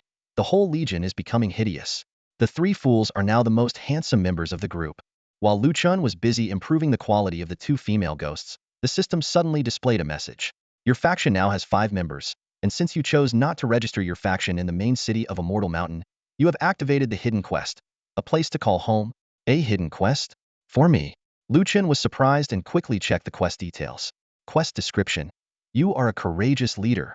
In the Nine Heavens domain, a world where many races rise and the strong prey on the weak, you have chosen to establish your own faction without the protection of Immortal Mountain. Your bravery is commendable. However, your faction is still weak. To establish a foothold in the Nine Heavens domain, you need to find a suitable place for your faction to reside. Quest requirement.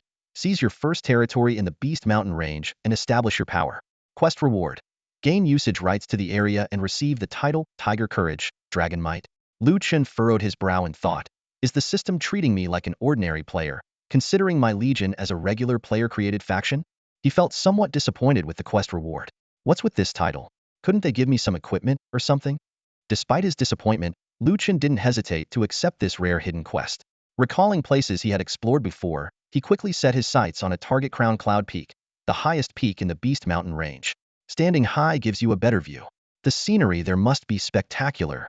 Lu Chen decisively headed for Crown Cloud Peak. Upon arrival, Lu Chen discovered that the highest point of Crown Cloud Peak was already occupied by a level 25 boss, the swift white-striped Tiger King. The giant tiger stood 3 to 4 meters tall, looking quite formidable. Lu Chen scrutinized the Tiger King and thought, this is my first territory. How can I not give it a try? A direct confrontation might not work, but with poison and web tactics, I might have a chance. After positioning the 3 fools and 2 head, Lu Chen took a deep breath and charged forward, extending his long legs to strike. The white-striped Tiger King reacted instantly, counterattacking with 2 simultaneous claw strikes. Damn, 2 attacks? This attack power and speed are insane. My 90 physical defense and 2,900 health aren't enough to withstand a few hits. Lu Chen quickly retreated and created distance while releasing his web. 2 head. Attack for 5 seconds and include your spirit attacks. Although 2 heads attack only dealt around 30 damage, it was better than nothing. Lu Chen realized that the main reliance was on the poison effect. As his health increased, so did the potency of his poison attacks. Carefully managing the pace, Lu Chen maneuvered around. After 1 round, he had consumed 2 healing potions, lost over 400 health, while the Tiger King, despite its self-healing ability, had lost around 1,200 health. This isn't working. I still can't beat it. Lu Chen gritted his teeth. Second fool, take a hit. Attack once and retreat. Lu Chen had to rotate the 3 fools as shields, seizing opportunities to deal damage. Although the 3 fools could withstand 1 attack each, Lu Chen had to quickly regain aggro, making every step nerve-wracking. Lu Chen's advantage lay in his high sustained damage, but his drawback was the slow and risky process. The swift white-striped Tiger King was incredibly fast, and even with the protection of Irvin Hill, Lu Chen was only slightly slower, requiring constant attention to his positioning. The 3 fools and 2 head each took turns as shields, helping Lu Chen absorb 5 hits. Taking advantage of this, Lu Chen managed to reduce the Tiger King's health by 600. The rest was up to him. Applying poison, webbing, healing, maneuvering, Lu Chen couldn't afford to make any mistakes. After a grueling 40 minutes, the mighty Tiger King finally succumbed to the poison, its health nearing 0. Just as Lu Chen was about to deliver the final blow, the system displayed a dialog box. Choose to kill the swift white-striped Tiger King for normal kill rewards. Choose to expel the swift white-striped Tiger King. Once expelled, its respawn location will reset, and it will no longer respawn here. Damn it. I worked so hard, and now I can't kill it. Lu Chen was frustrated. Fine, I'll kill it later. If it dies here, how can I proceed? Let's finish the quest first. Reluctantly, Lu Chen chose to expel the Tiger King. The swift white-striped Tiger King fled with its remaining health. The system then displayed a message. Congratulations, you have completed the quest, a place to call home. You are now eligible to establish your power in this area, and have received the title, Tiger Courage, Dragon Might. Above Lu Chen's head, a long prefix now included 5 new words. Tiger Courage, Dragon Might, Elite, Extra Strong, Extra Agile, Extra Sturdy Gnoll Commander. Hey Burton level 11? Lu Chen almost spat out a mouthful of blood. Looking at his new title, Lu Chen felt a bit overwhelmed. He couldn't help but complain. Damn it, can't I refuse this reward? But then he had a sudden realization. Wait a minute, other prefixes usually boost attributes. Tiger Courage and Dragon Might is a quest reward. It must have some use. With that thought, Lu Chen immediately opened his personal panel. Sure enough, there was a change in the attributes section. Under the quality column, a new title appeared, Tiger Courage and Dragon Might. The system prompt read, "This is a symbol of bravery. Those who possess this prefix will receive a 20 increase in base health." Looking at his health, it had increased from 2910 to 3310. Lu Chen's eyes widened in astonishment. Wow, it really does increase attributes. And quite a lot. Upon closer analysis, Lu Chen found that the title increased his base health by 20, but did not affect health gained from equipment. His base physique was 70 points, plus the base health of 600 points at level 11, totaling exactly 2000 health. This increase added 400 health points. Although it didn't seem like much compared to the Guardian of Elvenhill, percentage-based boosts have strong growth potential. With his high base attributes, the future health gains would far exceed those from regular equipment. Along with the health boost, Lu Chen's poison attack also received an increase, rising from 83 points to 93 points. He exclaimed excitedly, "The Tiger King wasn't a waste after all." Conquering Guanyin Peak not only earned him a new title, but the hidden quest rewards also exceeded Lu Chen's expectations. While checking his personal information template, he noticed a new option in the interface faction. The system prompted Lu Chen to name his faction. "I hate coming up with names." Lu Chen pondered for a moment. "My team includes monsters, ghosts, and who knows what else in the future. Let's call it the Benevolent Legion." This name seemed unrelated to his monstrous subordinates, making it hard for others to understand his thought process. Suddenly, Lu Chen realized he could also rename Guanyin Peak. He promptly renamed it Benevolent Peak. The idea that even the game's mountains could be renamed because of him filled Lu Chen with pride. "All right, 3 fools and 2 heads, this will be our base from now on," Lu Chen announced to his monster squad as he looked around. Currently, the faction only displayed a small map of Benevolent Peak, which was empty. It was unclear if Lu Chen needed to build it himself, but he wasn't in a hurry. The primary task was still leveling up. Having familiarized himself with the surroundings, Lu Chen decided to farm monsters with a targeted approach. 2 heads, 3 fools, let's level up," he commanded. 2 heads, let's see what you both can do." In the 100 Beast Mountains, Lu Chen chose a secluded spot called Moonshade Canyon. It was teeming with level 11 to 15 monsters, including wolf monsters, hyena monsters, and flower spirits perfect for farming. "All right, we'll farm here," Lu Chen directed. 2 heads, draw as many monsters as you can." The 2 female ghosts swiftly moved out, using their bouncing attacks to easily attract a large group of monsters. Soon, 4 or 5 dozen assorted monsters swarmed toward them. 3 fools immediately stepped in to draw aggro, while Lu Chen attacked each monster once to maximize the poison attack effect. Damn, with 2 layers of poison, their health drops really fast. Lu Chen marveled. Despite the large number of monsters, they posed little threat.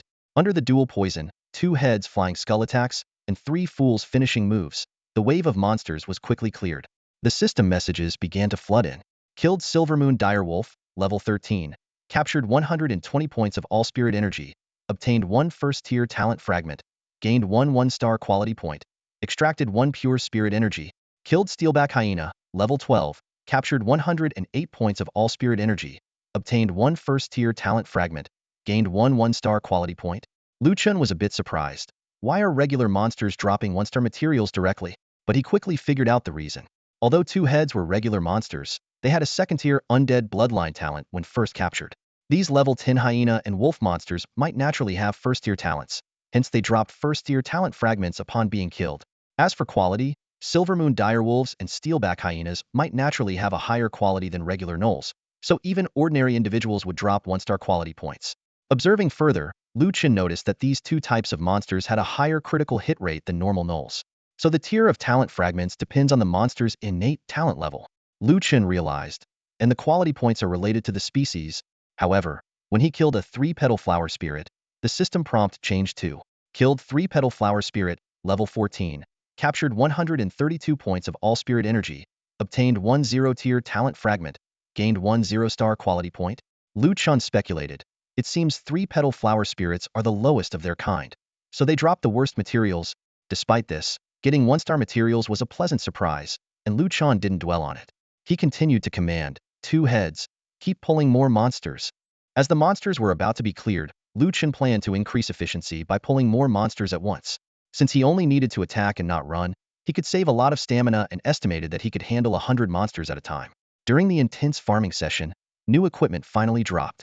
Killed strong Silvermoon direwolf, level 12, captured 108 points of all-spirit energy, obtained 1 second-tier talent fragment, gained 1 2-star quality point. Ding, obtained item. Wolfskin leggings white. While fighting, Lu Chen checked the equipment attributes. The wolfskin leggings were level 10 gear, adding 10 points of physical defense, 2 points of magical defense, and 150 health. Not bad, better than the spider silk leggings. He immediately equipped 2 heads with it. Soon after, a weapon dropped. Ding, obtained item. Spiked wolf club white. Lu Chen laughed as he checked the attributes. Nothing special, but still better than the level 1 club. I'll give it to 2 heads for now. Though the drop rate for regular monsters was still disappointing, the special monsters drop rate was decent. After an hour, Lu Chen had updated 7 items for 3 fools and 2 heads, further increasing their leveling efficiency. Keep it up, let's try to get all your gear updated today. Lu Chen encouraged. Just as he finished speaking, a golden light surged beneath his feet. He paused for a moment before realizing, wow, I leveled up already? At the same time, the 2 female ghosts were enveloped in a burst of black energy. Damn, you guys leveled up too? Lu Chen exclaimed, surprised at how quickly they were leveling up. The seal on the 2-headed creature's levels was suddenly broken, causing their levels to surge to level 12, matching Lu Chen's. This unexpected change excited Lu Chen, but he suppressed his emotions and immediately checked his attribute panel. His character binding information appeared. Lu Chen, the elite, exceptionally strong, agile, and robust gnoll commander, Highbolton, with a 3-star perfect quality. His 3-dimensional attributes were enhanced by 250, and the title, Tiger Courage and Dragon Might, granted him a 20 increase in base health. The level bar showed, level 12, progression 53250,000. On the attribute panel, his physical strength was divided into strength 109, agility 108, constitution 117. His spiritual power was only at 7 points, but his defense was an impressive 107, 5948. His health was astonishing, reaching 34, 882, 240, 1248. In the talent section, the Tier 3 inferior gnoll bloodline provided a 19 chance of double critical hits. The Tier 3 inferior spider bloodline inflicted 8710 poison damage over 5 seconds and increased movement speed by 19. The Tier 3 inferior serpent bloodline dealt an initial 8710 poison damage, with poison damage increasing by 10 for each step the target moved, lasting up to 7 steps or 60 seconds. In his inventory, he had 458 out of 8,000 Legion recruitment orders, 24 out of 700 spirit pills, and the amount of pure spiritual energy remained unchanged. While Lu Chen was reveling in his attribute enhancements, a cave suddenly appeared ahead of him in the Yue Canyon, exuding a chilling aura. Lu Chen's heart skipped a beat, and the word dungeon flashed through his mind. Driven by curiosity, Lu Chen approached the cave. A system prompt immediately appeared, asking if he wanted to enter the level 12 Yue Canyon solo instance 1-star. The system explained that this was a special feature of the 9 Heavens domain, available in both solo and multiplayer modes, with no entry limit during open periods. Players needed to pray before entering, and the first successful entry would grant a special reward. Enticed by the special reward, Lu Chen chose to enter without hesitation. He instructed the 2-headed creatures to continue leveling up outside, and then stepped into the instance. Inside the cave, a hollow stone platform caught Lu Chen's attention. The system prompted him to place 2 items for prayer, which would influence the instance's output. After some thought, Lu Chen decisively chose 2 4-star upgrade materials, a 4-star talent fragment and a 4-star quality point. As the altar descended and disappeared into the ground, Lu Chen watched his materials vanish with a pang of regret. But he quickly composed himself and stepped into the chaotic light screen that appeared before him. At that moment, all players in the game received 2 system messages announcing that Lu Chen had discovered the instance and earned the title Yue Pioneer. This news caused a stir in the game, with guilds and players expressing shock and envy. However, once Lu Chen entered the instance, his expression turned to one of dismay. The so-called special reward turned out to be just a server-wide announcement and a title? Lu Chen couldn't help but feel a mix of amusement and frustration. The commander of the gnolls, known for his stealth, bravery, and incredible strength and agility, Highbolton. Looking at the large green text above, Lu Chen couldn't help but roll his eyes in frustration. Standing over 3 meters tall meant stealth was no longer an option for him. Whatever, he sighed to himself.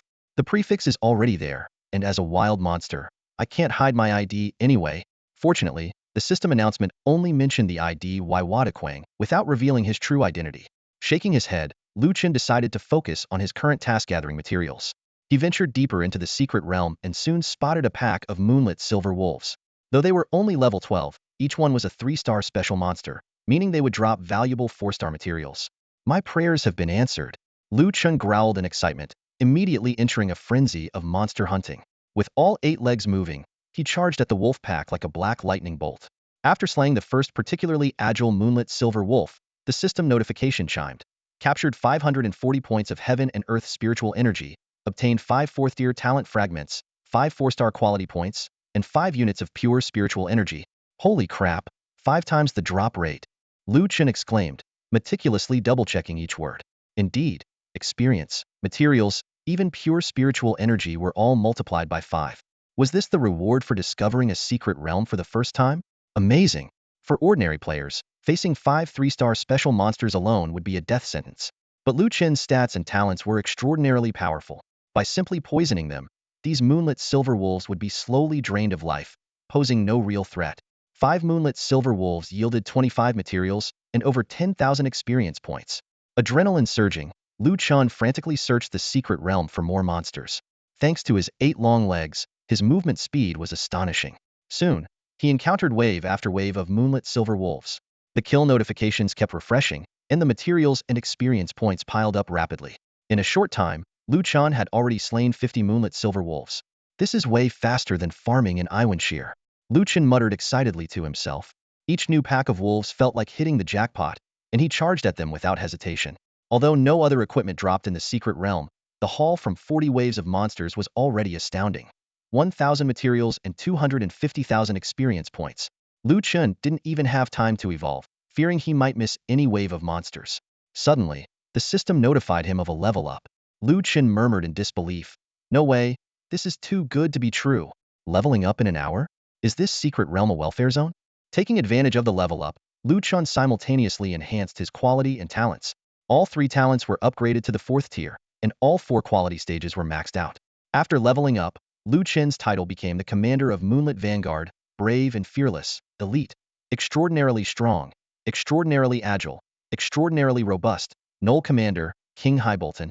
Though the prefix grew longer, Lu Chen noticed his avatar turned gold and his name became purple, just like an Iwanshire. Finally, no more giant green text. Lu Chen sighed in relief. I don't mind a long prefix now. A golden avatar signified Lu Chen had truly become a BOS-level entity. He carefully examined his attribute panel, marveling at the astonishing numbers. Attack over 200, defense at 140, health close to 5,000, nearly a 25 critical hit rate, and initial poison damage increased to 160. Can anyone believe these are level 13 stats? Lu Chen muttered excitedly to himself. These stats are definitely BOS. Taking a deep breath, Lu Chen felt his body grow slightly larger. A boss needs to be big and imposing, he thought smugly, squinting with satisfaction. The secret realm was not yet fully explored, and a foreboding cave loomed ahead, possibly housing another boss. But Lu Chen felt no fear. You're a boss and so am I. What do I have to fear? He said confidently, his 8 legs swiftly carrying him towards the cave, eager to face the next challenge. In the deepest part of the secret realm, the Silver Moon Wolf King stood proudly, its level reaching a formidable 15. Lu Chen stood before the Wolf King, their sizes surprisingly similar. The Wolf King glared at Lu Chen, a hint of confusion flickering in its eyes. Lu Chen grinned, showing sharp teeth. Sorry, I'm a boss too. Let's see who bullies who. Before he finished speaking, he lunged at the Wolf King like lightning, his sharp claws slicing through the air. The Wolf King howled in pain as its health bar plummeted. Lu Chen felt a surge of joy. Only 6,000 HP? Without poison resistance, you can only withstand 3 of my attacks.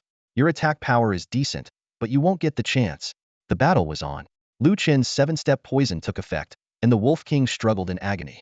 Before long, the level 15 Silver Moon Wolf King lay defeated, while Lu Chen had only lost a few hundred HP. A system notification popped up. Defeated level 15 Silver Moon Wolf King, gained 4,000 all things spiritual energy, 15 5th-tier talent shards, and 15 5-star quality points. Although the Wolf King didn't drop any equipment, its materials astonished Lu Chen. 4,000 experience. 15 materials, he exclaimed. Thinking it over, it made sense. Even without the 5-fold drop rate, it was still equivalent to 3 5-star materials, comparable to AI Wenseer. These 15 materials were significant for Lu Chen. He quickly calculated. 300,000 reputation? Wow, this is amazing. Excited, he looked around. Any more bosses? Bring it on. Just then, a system announcement in red text appeared. Silver Moon's secret realm has been cleared. The realm will close in 5 minutes. Players across the server had mixed reactions. Some were amazed. Did only I am crazy clear the secret realm? So fast. Others speculated. I wonder what good equipment the guy got this time. Some sighed. The next opening of the secret realm depends on someone finding it again. Who knows how long that'll take. Damn poison mist forest. A few players complained. Doesn't he stream? If he did, No other streamers would stand a chance. Others were annoyed. Ugh, these system announcements are so annoying. They don't concern us. I'm muting them. Seeing the announcement, Chen felt a bit regretful. It's over already? A few more bosses would have been nice. He knew that finding the Silver Moon's secret realm again wouldn't come with a 5-fold drop rate benefit, leaving him feeling a bit unsatisfied. But he quickly adjusted his mindset. Oh well, I leveled up, evolved all my talents and qualities. That's already a lot. Can't be too greedy. With that, Chen comforted himself and walked out of the cave. Outside, his 3 helpers and 2 heads were grinding away. The 2 heads had even reached level 13, matching Chen. The heads of 2 female ghosts were skillfully darting among monsters, clearing them at an impressive speed. System notifications kept refreshing. Defeated level 13 Silver Moon Ghost Wolf. Gained 120 all things spiritual energy, 1 first-tier talent shard, 1 1-star quality point. Extracted 1 pure spiritual energy. Defeated level 12 Steel-backed Thorn Boar. Gained 108 all things spiritual energy, 1 first-tier talent shard, 1 1-star quality point. Defeated level 14 3-petal Flower Demon. Gained 132 all things spiritual energy, 1 0-tier talent shard, 1 0-star quality point. After leaving the secret realm, the experience from his subordinates' monster kills started adding to Chen's account. Watching their efficiency, Chen found a spot to rest and began planning his next move. 5th-tier talents and 5-star qualities require ancient materials. Who knows where to get those? Chen pondered. Looks like evolution will have to wait. Better to exchange the 5-star materials for reputation and develop my legion. That will speed up leveling a lot. With that thought, Chen decided to keep only 3 5th-tier talent shards and 3 5-star quality points, exchanging the remaining 12 for reputation. He considered that he might still encounter secret realms in the future, where these materials could be useful during prayers. 240,000 reputation points secured. Chen began upgrading his legion recruitment order. 8,000 reputation, 5 mountains upgraded to 6 stars. 16,000 reputation, 6 stars upgraded to 7 stars. 32,000 reputation, 7 stars upgraded to 8 trigrams. 64,000 reputation, 8 trigrams upgraded to 9 extremes. He spent a total of 120,000 reputation. Legion recruitment order 9 extremes. 14043812800. It can still be upgraded, but it's too expensive. Chen hesitated. He suddenly thought, what if there's a qualitative change after the Legion recruitment order reaches level 10? When I had 5 subordinates, a hidden quest was activated. What if having 10 subordinates triggers a new quest? Looking at the level 9 Legion recruitment order, Chen's obsessive-compulsive disorder flared up. Forget it, I still have plenty of 4-star materials. I can buy skills, equipment slots, etc. If I need more, I'll just hunt more bosses. Spending free reputation points really makes you lose track. Gritting his teeth, Chen upgraded the Legion recruitment order again. Legion recruitment order 10 directions, 1243-820-0000. Chen glanced at the Legion information and found that the reputation needed for the next upgrade didn't double, which was a relief. That's good news at least. If it kept doubling, it would become a bottomless pit. He then checked the Legion information. A new position had appeared, Squad Leader. This role could lead a squad of 5 units independently. Does this even help? Chen couldn't immediately see the benefit of this new feature. Next, Chen checked the faction section. A new task had appeared. Faction task, establish a camp. Task description, you have continued to recruit followers at your refuge and now have 10 followers. Next, you need to build homes for them. Task content, chop down 500 trees, collect 500 units of stone, and establish a base camp in your territory. Task reward, 3rd-tier large defense array, 4-sided black armor guardian array. Damn, it's a city-building task. Chen felt a bit disappointed. But on second thought, the task reward was a 3rd-tier array, apparently for protecting the base camp. No arrays had appeared in the game yet, although players would soon reach level 10 main cities, where those choosing to become array masters would likely introduce arrays. But a 3rd-tier large defense array as a task reward. Judging by the name, it wouldn't be easy to break. In 9 Heavens, players would eventually establish their own factions. To prevent these factions from being easily overrun, the system would provide some support after establishment, likely in the form of protective arrays. Since I have my own faction, I definitely need a protective array. After some thought, Chen decided to take on the task. But first, Chen had something else to do. He called out to his subordinates who were busy grinding. 3 fools, 2 heads, stop grinding. Follow me to the mass grave. Our team is about to get a lot bigger. The attributes of the headless flying corpses left Chen in awe. They cleared monsters quickly, and most importantly, they didn't require upgrades. A squad of 7 headless flying corpses was incredibly efficient. For now, 3 lumbering brutes could act as tanks, but in critical moments, Chen himself was the strongest tank. What he needed most now were area effect abilities. This time visiting the mass grave, Chen was no longer as cautious as before. Although the success rate was still low, it just meant spending more time for him now. Half an hour later, Chen's team had increased from 2 to 7 headless flying corpses. Next, Chen started upgrading the talents and quality of these new members. Using the materials he had, he upgraded all the headless flying corpses to 2-star level.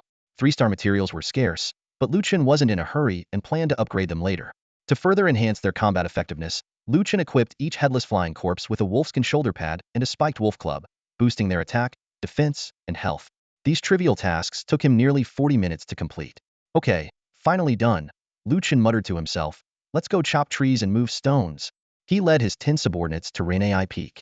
Located deep within the 100 Beasts mountain range, the surrounding monsters were high-level, ensuring no other players would disturb them for a while. Pointing to the surrounding trees and rocks, Chen gave his orders. 500 units of wood and stone each. Gather them and place them near the camp. This task is yours. I have some business to attend to, so I'll be logging off.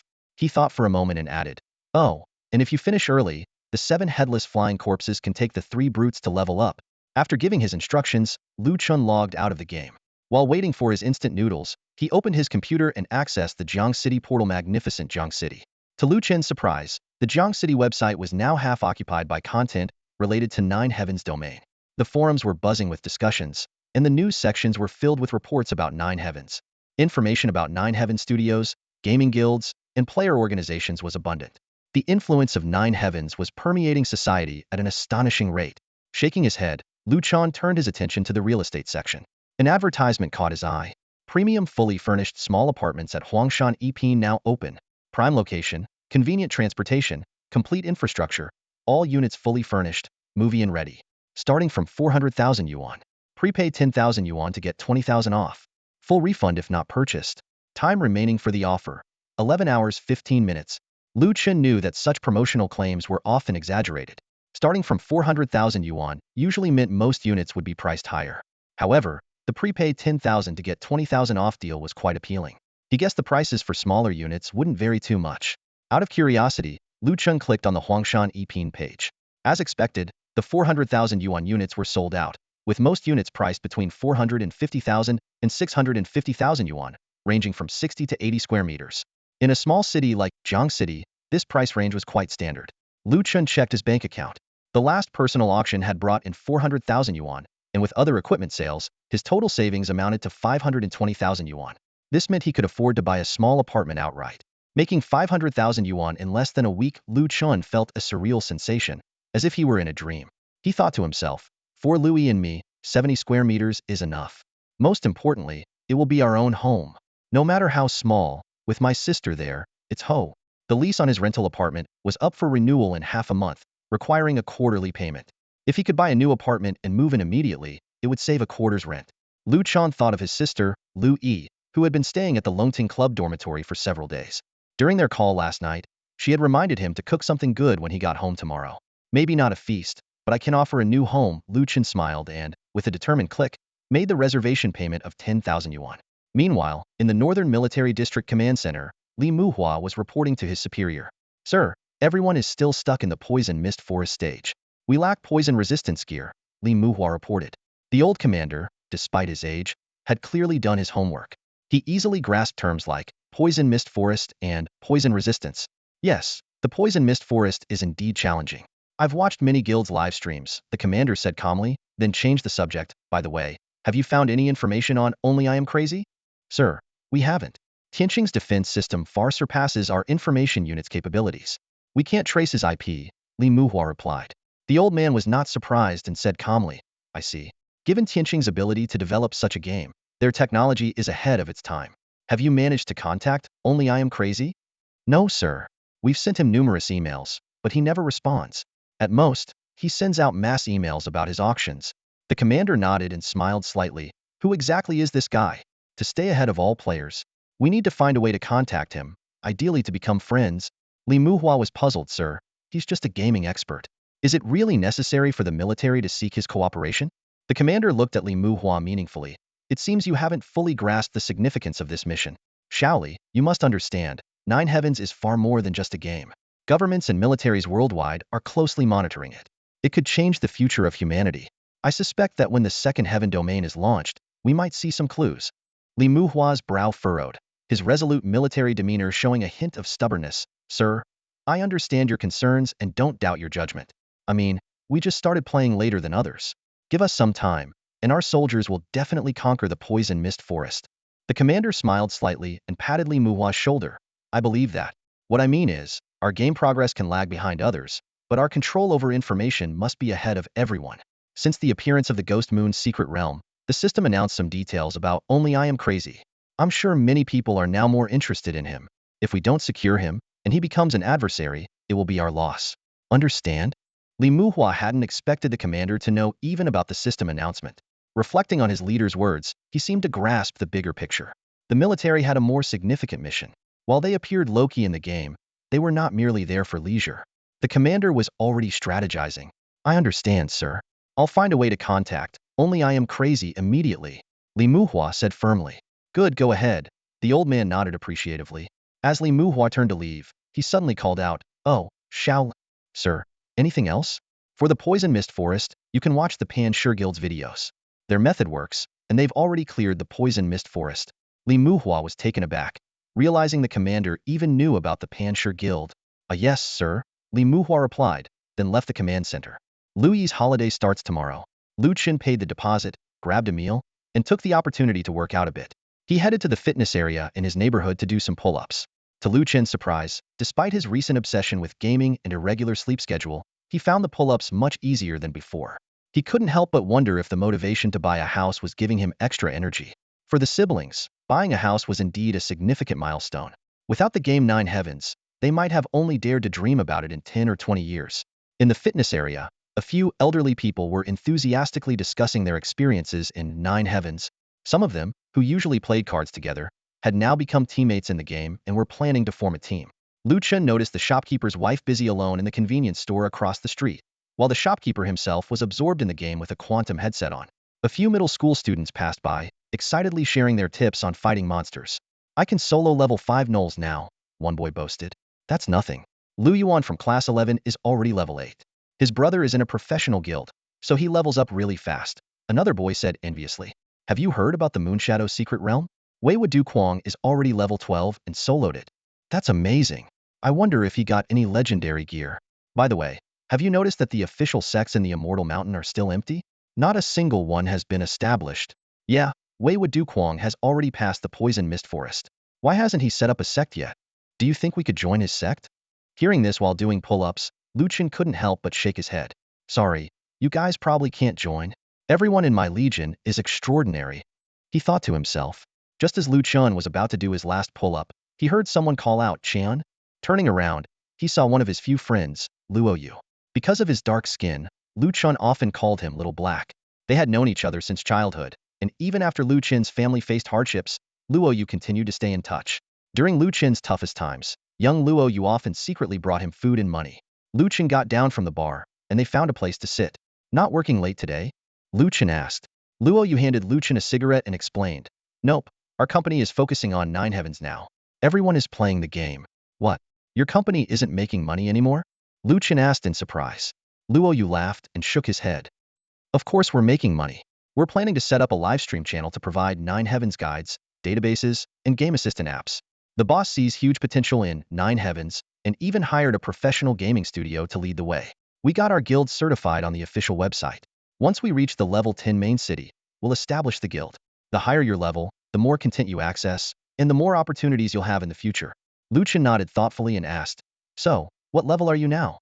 Luo Yu's eyes lit up as he replied mysteriously, Hee, level 9. With a rock shard and leather shoulder pads. Pretty impressive, right? No way. Lu Chen's eyes widened. That level was indeed high, especially with 2 pieces of gear dropped by Zakaz. He didn't expect Luo Yu to be this strong. By the way, didn't you buy a headset too? Why not join our guild? Louis is strict, but we're more lenient and can invite friends to join.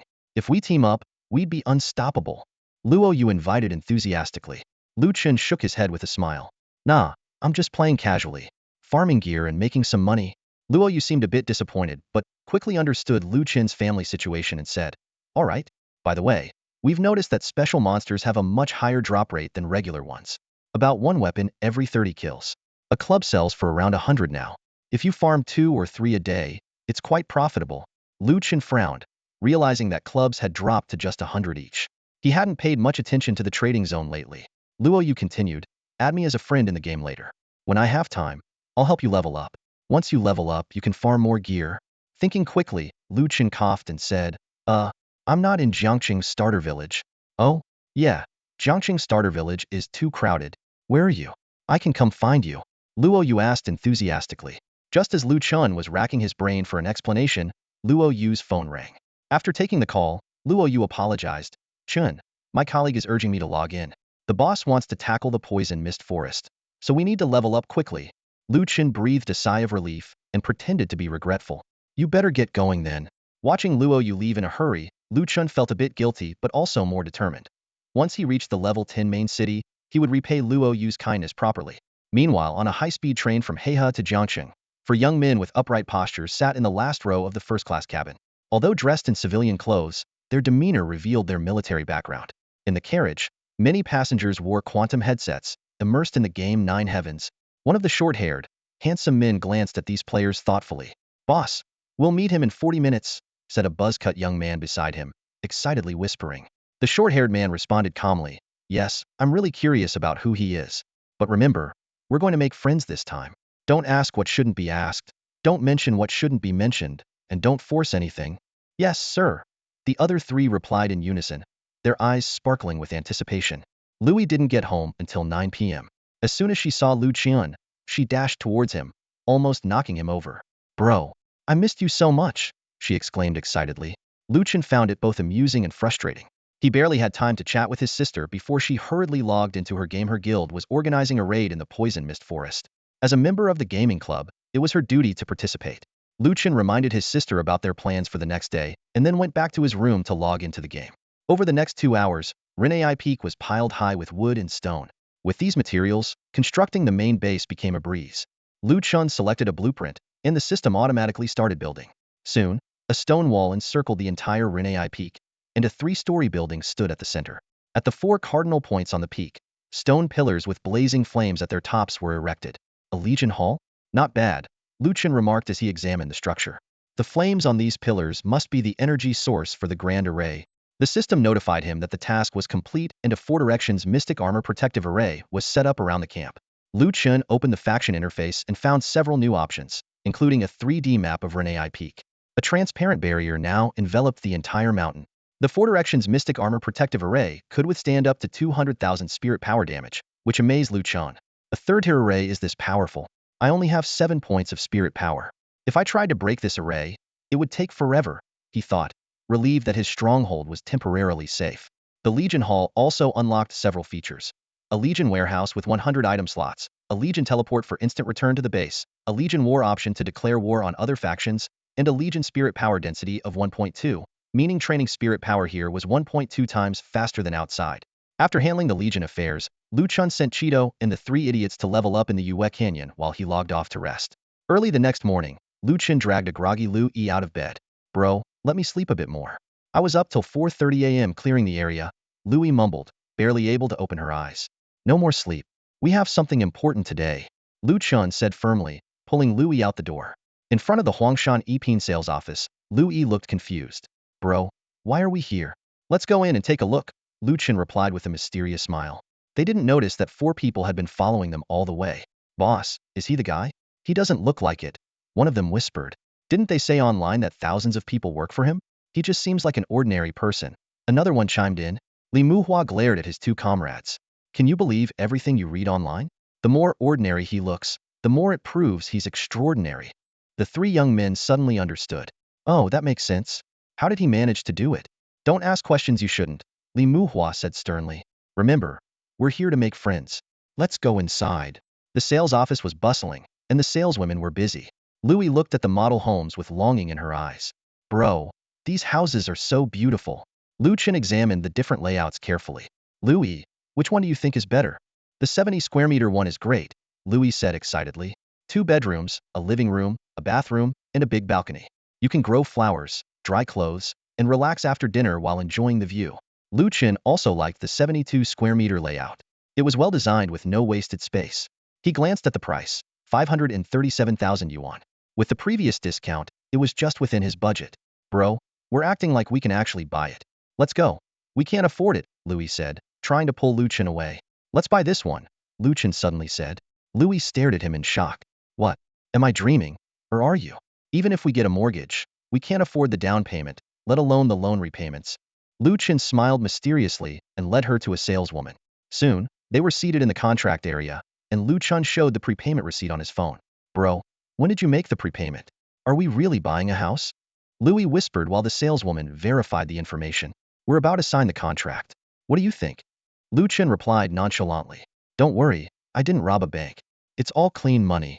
Louis was too shocked to speak. The saleswoman returned, confirming the prepayment, and started the contract process. Sir, you're in luck. This 72 square meter unit is the last one available. It's on the 8th floor, a great location, which is why it's priced a bit higher. How would you like to pay, by commercial loan or provident fund loan? Full payment, Lu Chen said calmly. Louis's jaw dropped, and the saleswoman was also taken aback. She thought these two young people looked like they might be orphans, yet they could pay in full, which was rare. Mr. Lu, if you choose full payment, you will need to pay the entire amount after signing the contract. Yes, I know.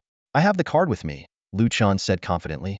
The contract was quickly signed, and as the saleswoman was about to take Lu Chen to make the payment, a middle-aged man in a suit hurried over. Xiaomin, has the contract been signed? He asked urgently. Manager Huang, it's already signed. Is there a problem? The saleswoman asked, puzzled. Has the payment been made? I was just about to take the customer to make the payment. There's no need. This house is no longer for sale. Manager Huang said coldly. What? Why isn't it for sale? Lu Chen asked, puzzled. Manager Huang sized up Lu Chen and his sister, noting their ordinary attire, and sneered, because someone else has already bought it. Lu Chen's anger burned within him. He glared at Manager Huang, who stood arrogantly before him, and gritted his teeth. How can you run a business with no honesty at all? We signed the contract first, so how could you sell the house to someone else? Manager Huang showed no sign of remorse. Instead, he smirked smugly. The contract wasn't stamped, so it's invalid. That's perfectly normal. He glanced around as if flaunting his confidence. Besides, the signing room is private. No one can film anything. Seeing her brother's fury, Louis set aside her own doubts and spoke up angrily. Since you put the house up for sale, everyone should have the right to buy it in order. Manager Huang looked at the siblings impatiently and snorted. I don't owe you any explanations. Now, hand over the contract. Lu Chen sensed the urgency in Manager Huang's demand and had an epiphany. He speculated. This Manager Huang is clearly worried about something. It's likely that his claim about the house being sold is a lie. He's afraid we'll use the contract against him. Realizing he had leverage, Lu Chen grabbed the contract and shouted, abusing your power? Huh? Fine. They'll call the local news station right now and expose your dishonest business practices. Louis, make the call. As Louis picked up her phone, Manager Huang suddenly knocked it out of her hand. The phone shattered on the floor. What are you doing? Lu Chen was enraged and ready to attack. Louis was his only weakness. Anyone who harmed her would face his wrath. Brother. Louis held him back, aware that they were on Huang's turf, surrounded by a dozen security guards. Fighting here would only lead to more trouble. Manager Huang's expression darkened, and a malicious glint appeared in his eyes. He sneered, Kid, do you even know who you're dealing with? Let me be clear. The house isn't sold, but someone else is interested in it. As for your first come, first served nonsense, that's for commoners like you to follow. People with status get what they want, whenever they want. Understand? You. Lu Chen was furious, feeling deeply humiliated. Manager Huang casually picked up Lu Chen's household registration book from the table, ignoring his warnings. He flipped through it rudely, a contemptuous smile playing on his lips. No parents, huh? No wonder you don't know how to behave. He tossed the book back on the table and ogled Lu Yi. Earning 500,000 yuan? Huh? I bet most of it came from your sister. So young, how many clients has she served? His words were like a knife to Lu Chen's heart. Huang continued. Since you didn't have parents to teach you, let me do it for them. Scum like you can't stir up trouble. Report us, call the media, I can shut it all down. Now, take your sister and get lost before I change my mind. Bang. Lu Chen's fist was his answer to Manager Huang. Brother. Louis cried out. Lu Chen's punch was so powerful that it sent Huang flying into the wall of the signing room. When Huang came to his senses, half his face was swollen, and his mouth was bleeding. Lu Chen hadn't expected his punch to be so strong. Enraged, Huang shouted, You bastard! Get them! Beat them to death! Use the batons! The security guards drew their batons and advanced on Lu Chen. He wanted to attack Huang again, but seeing Lu Yi behind him, he knew she couldn't withstand the guards' assault. Reluctantly, he shielded her with his body. Thud, thud, thud. Unexpectedly, the batons didn't come raining down. Lu Chen looked back in surprise to see 4 men standing between them and the guards. The 4 were fit and stood tall, all with short hair. The guards were already sprawled on the ground, groaning in pain. Who are you people? Huang cowered in a corner, terrified. The leader of the 4 men spoke loudly. You don't need to know who we are. We heard everything you said. You think you can break a contract just because you feel like it? Huang, unsure of their background, shouted feebly, don't meddle in our affairs. Do you know who we work for? Mess with Zhongqing real estate, and you'll regret it. Get lost while you can. The man, his back to Lu Chen, took out his phone and made a call. Boss, we ran into some trouble at Zhongqing Real Estate's Jiangqing branch while buying a house. After explaining the situation, he hung up. Calling for backup? Huh. In Jiangqing, no one dares to mess with us at Zhongqing. Huang laughed arrogantly. Is that so? Let's see about that. The man smiled slightly and turned to Lu Chen. Are you alright? Someone will be here soon. You should leave for now. I promise you will get a satisfactory resolution regarding the house and your sister's phone. Lu Chen, still unsure of the situation, hesitated. Are you sure you'll be okay? He implied they're not to be trifled with. Don't worry. They might be formidable, but, the man smiled, we're even more formidable. With that assurance, Lu Chen decided to leave with Lu Yi. He gathered their documents and left the signing room. Once they were gone, the man exchanged glances with his companions, and they all high-fived in celebration. Yes, running into something like this is awesome. Haha, we've earned some goodwill. Thank you, Manager Huang. Otherwise, we wouldn't know what to do. Huang stood there, utterly baffled. Meanwhile, in the top-floor office of the Jiangqing Municipal Building, an elderly man with graying hair was working.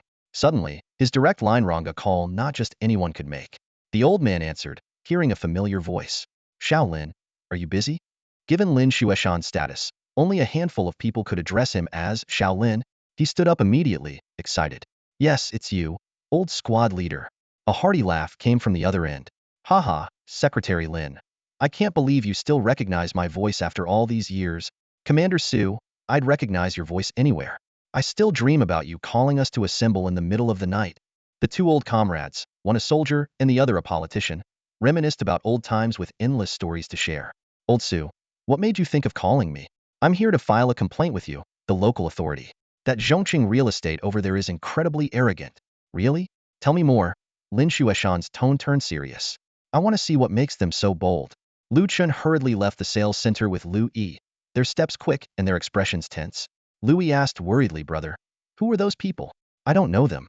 Will they be okay? That manager Huang seems to have some backing. Lu Chen frowned, contemplating for a moment, feeling a bit uneasy himself. He gently reassured her, stay here and don't wander around. I'll go back and check. Brother, Lu Yi started to say but stopped herself. It's okay. I won't act impulsively. Just stay put, Lu Chen said, patting his sister's shoulder before turning back towards the sales center. At that moment, a black business car silently pulled up in front of the sales center. Lu Chen's sharp eyes caught the license plate, and he was startled. Is that a government car? With suspicion, he cautiously slipped back into the sales center. Inside, the customers had been ushered to the lounge area. A group of people hurriedly entered through the door, and Lu Chen thought he recognized them from TV. City officials? He guessed. Manager Huang rushed out of the signing room upon hearing the news. Seeing this group, his face turned pale. In front of Lin Xueshan, Manager Huang was a completely different person, nodding and bowing, showing none of his previous arrogance. Director Jiang, why didn't you notify us that you were coming? We would have prepared a proper reception, Manager Huang said nervously to Director Jiang of the City Supervision Bureau. Director Jiang glanced nervously at the people behind him. One of them nodded slightly, signaling him to proceed as usual. Taking a deep breath, Director Jiang, under immense pressure from the presence of so many leaders, especially that person, tried to appear relaxed as he looked around. Manager Huang, Huangshan Yipin sales are booming, I see. Manager Huang's eyes darted around, unsure of Director Jiang's intentions, and he stammered, haha, it's all thanks to the city's economic development. Our current leadership has done a lot for the people, developing the economy, creating economic zones, building. Director Jiang interrupted his flattery, changing the subject. In my view, we haven't done well enough, at least in terms of security. Otherwise, how could Manager Huang end up getting beaten like this? Manager Huang's heart sank, realizing something was wrong.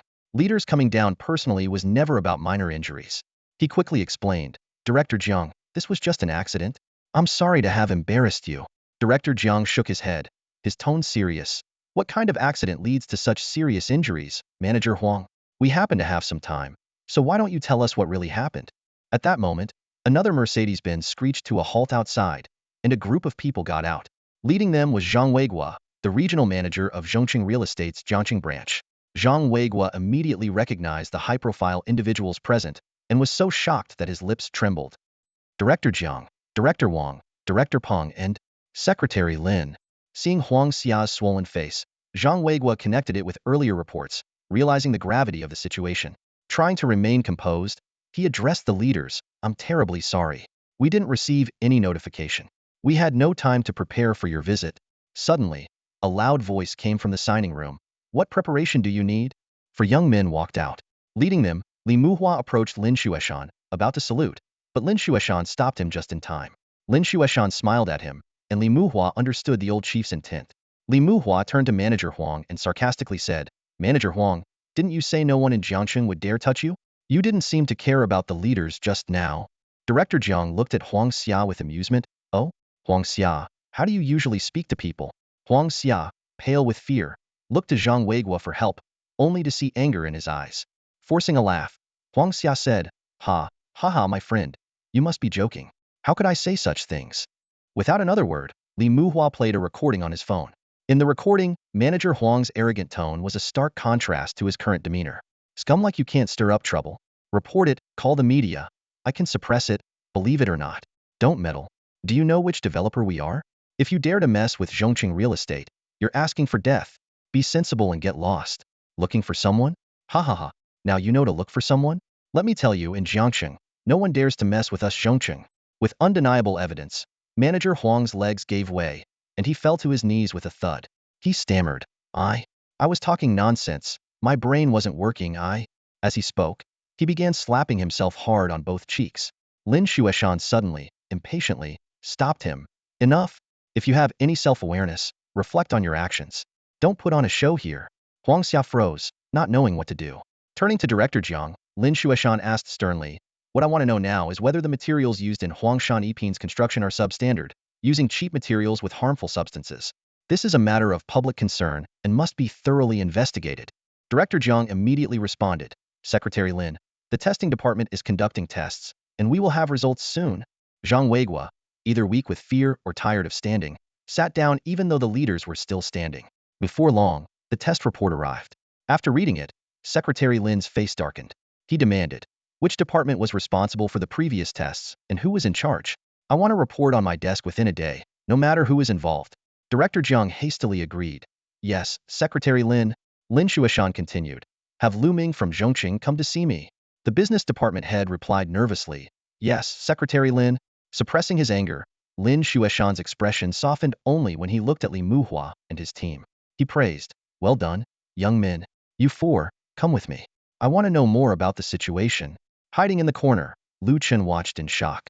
He thought to himself, those four guys are incredible, taking down Zhongqing just like that. Manager Huang begging on his knees, and Zhang Weiguo collapsing in fear. It looks like Huangshan Yiping is really done for. Lu Chen wondered, how did the city leaders know about the issues with Huangshan Yiping at such a critical moment? It doesn't seem likely. And Secretary Lin's attitude towards those four guys was clearly special. They must be connected. Though he couldn't figure out their relationship, Lu Chen was certain that those four wouldn't be in trouble. He felt relieved, thinking, good thing I didn't buy. I might have ended up with formaldehyde poisoning. With that thought, Lu Chen quietly slipped out of the sales center. That afternoon, Lu Chen took his younger sister, Lu Yi, to a buffet in an attempt to ease their nerves. When they got home, Lu Yi looked worried and glanced uneasily at her brother. Brother, do you think we'll be implicated in this? Lu Chen frowned deeply and replied in a serious tone. Those four people are not ordinary. They even managed to get someone from the city involved.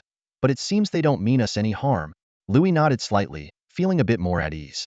Just then, Lu Chen's phone suddenly rang, displaying an unfamiliar number. Given the recent events, receiving a call from an unknown number was unsettling.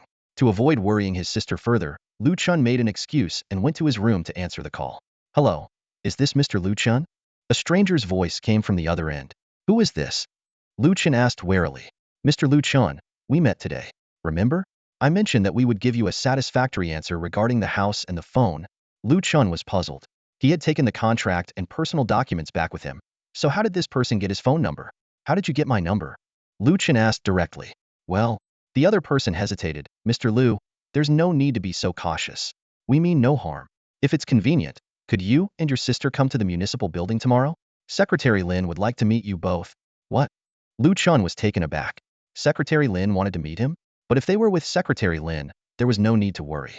Secretary Lin had a great reputation in the city, known for being a leader who genuinely served the people.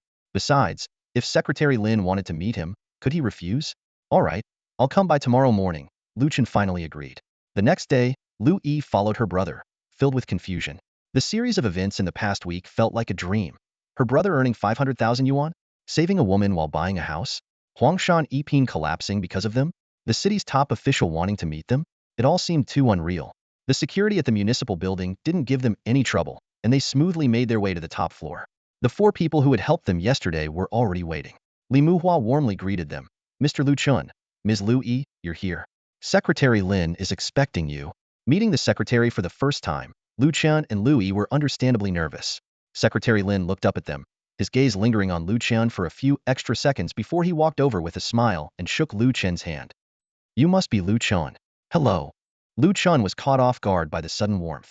Secretary Lin then turned to Lu Yi. And you must be Lu Yi, Lu Chen's sister. Hello. Lu Yi nodded stiffly. Seeing their nervousness, Secretary Lin laughed heartily. Haha, you two don't need to be so tense. A good official should never make the people feel scared. Come, have a seat. Shaoli, why are you still standing there? Go make some tea for our guests. Yes, Secretary Lin. Li Muhua responded promptly. Lu Chen and Lu Yi sat across from Secretary Lin, who wore a kind smile. I've heard about what you did yesterday. Thanks to you, we uncovered serious issues with Huangshan Yiping that we might have missed otherwise. The consequences could have been severe. Lu Chen blinked, thinking Secretary Lin might have misunderstood. Did this really have anything to do with him? He had been arguing for the sake of the house, after all. Secretary Lin, Lu Chen started to speak, but Secretary Lin waved his hand. Xiaolu, I know what you want to say. You played a small part, but without your actions, we wouldn't have discovered the major flaws in Huangshan Yiping. You can ask Shaoli for the specifics. Lu Chen stole a glance at Shaoli, who stood to the side. He seemed to be the leader of the 4 people from yesterday. Secretary Lin continued, I called you both here today partly because I wanted to meet you, and partly to address the apology and compensation. The case is under investigation, and we will thoroughly examine those involved. Yesterday, Mr. Lu from Zhongqing rushed back from out of town. They will fully rectify the issues with Huangshan Yiping and have promised to compensate all affected customers. He will personally apologize to you and your sister and compensate for your losses. Secretary Lin then instructed Li Muhua. Shaoli, let Mr. Lu and the others in. They've been waiting outside for half an hour. Yes, Secretary Lin. Li Muhua replied and left the room. Soon, Li Muhua returned with 3 middle-aged men carrying various bags. Secretary Lin. One of them, a chubby man in his 40s, looked very nervous. Secretary Lin nodded, his tone serious. Mr. Lu, no need for pleasantries. We will handle this matter according to the law. If it involves your senior management, we will follow legal procedures. If it's a management oversight, there will be penalties. Additionally, based on your employees' behavior, I've asked Director Zhang to investigate whether there are any connections to organized crime. Lu Ming's face turned pale. Secretary Lin's latter statement was even more intimidating. Economic cases were one thing, but connections to organized crime were criminal matters. Given the current nationwide crackdown on organized crime, this could spell disaster for Zhongqing. Lu Ming cursed internally. What were Zhang Weiguo and Huang Xiao to? How much had they taken under the table? But now was not the time to dwell on that. Lu Ming nodded vigorously. Yes, Secretary Lin is right. We will fully cooperate with the investigation. Turning to Lu Chen and Lu Yi, Lu Ming quickly approached. You must be Mr. Lu and Ms. Lu. I'm Lu Ming, the East China Regional Manager of Zhongqing. I apologize deeply for the distress caused by Huang Xiao's actions. On behalf of Zhongqing Real Estate Group, I sincerely apologize to both of you. With that, Lu Ming bent his round body into a 90-degree bow. The finance director and marketing director behind him followed suit, bowing deeply. We are very sorry, Mr. Lu, Ms. Lu. Lu Chen and Lu Yi exchanged glances, thinking that aside from a lost phone, they hadn't suffered much damage. In fact, Lu Chen's punch had left Huang Xiao's face looking like a swollen bun. Oh, and we understand you incurred significant financial losses during the home purchase process. We must compensate you for that. Lu Ming signaled to his colleagues, who quickly took out the bags they were holding. These are 2 of the latest Apple phones. This is a 50,000 yuan voucher for home purchases. Additionally, this is a Diamond VIP card from Zhongqing Group. entitling you to a 30% discount on any property under our group. Lu Chen frowned and exchanged a look with Lu Yi. The compensation was so generous that they felt a bit embarrassed to accept it. Seeing their hesitation, Lu Ming bowed deeply again, pleading sincerely, "Please accept our apology." Looking at Lu Ming's earnest expression, Lu Chen felt that refusing would be putting him in an awkward position. Faced with Lu Ming's pleading look, Lu Chen hesitated for a moment before finally accepting the item handed to him. Just as Lu Chen was about to leave, Secretary Lin suddenly called out to him, pulling a neatly folded note from his pocket. "Xiao Lu, this is my personal number. If you or Lu Yi ever encounter any difficulties, feel free to call me anytime," Secretary Lin said warmly, a barely noticeable hint of concern in his eyes. This scene left everyone present stunned. Lu Chen and Lu Yi exchanged bewildered glances, and even Lu Ming and the others looked puzzled. After all, Secretary Lin's business card only had his work number, and the card itself was hard to come by. Now, Secretary Lin was voluntarily giving his personal cell number to the Lu siblings, a gesture that seemed unbelievable. Lu Ming was filled with questions. Who exactly are these siblings? How could they command such importance to Secretary Lin? "All right, you can go now. Xiao Li, drive them home," Secretary Lin said, waving his hand to signal the end of the conversation.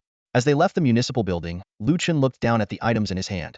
Secretary Lin's phone number, 2 cell phones, a 50,000 yuan voucher, and a VIP card. The most surprising item was the VIP card. It offered a 30% discount on property purchases, a benefit of immense value. Although most of Zhongqing Real Estate's projects were high quality, the issues with Huangshan Yiping were likely due to the newly appointed Zhang Weiguo accepting bribes and cutting corners. Regardless, this trip had yielded far more than Lu Chen had expected. However, he remained cautious and didn't let the benefits cloud his judgment. Back home, Lu Yi quickly rushed off to participate in a company event in an online game. Lu Chen, however, lingered in the car, frowning as he looked at the driver. "Li Muhua. Who exactly are you?" Li Muhua smiled slightly. "If you like, you can consider me a friend." "A friend?" Lu Chen shook his head. "If you're a friend, why won't you tell me your real identity? Why are you helping us so much? What do you want from me?"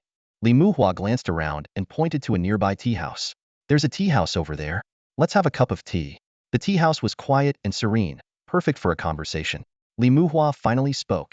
"In the game 9 Heavens, there's someone called Wei Wudu Kuang. He is the most mysterious player in the game, but it seems he has never noticed us. Our emails, like those from other guilds, have gone unanswered." Lu Chen frowned. "And then, due to some special reasons, we must establish a mutually beneficial relationship with Wei Wudu Kuang.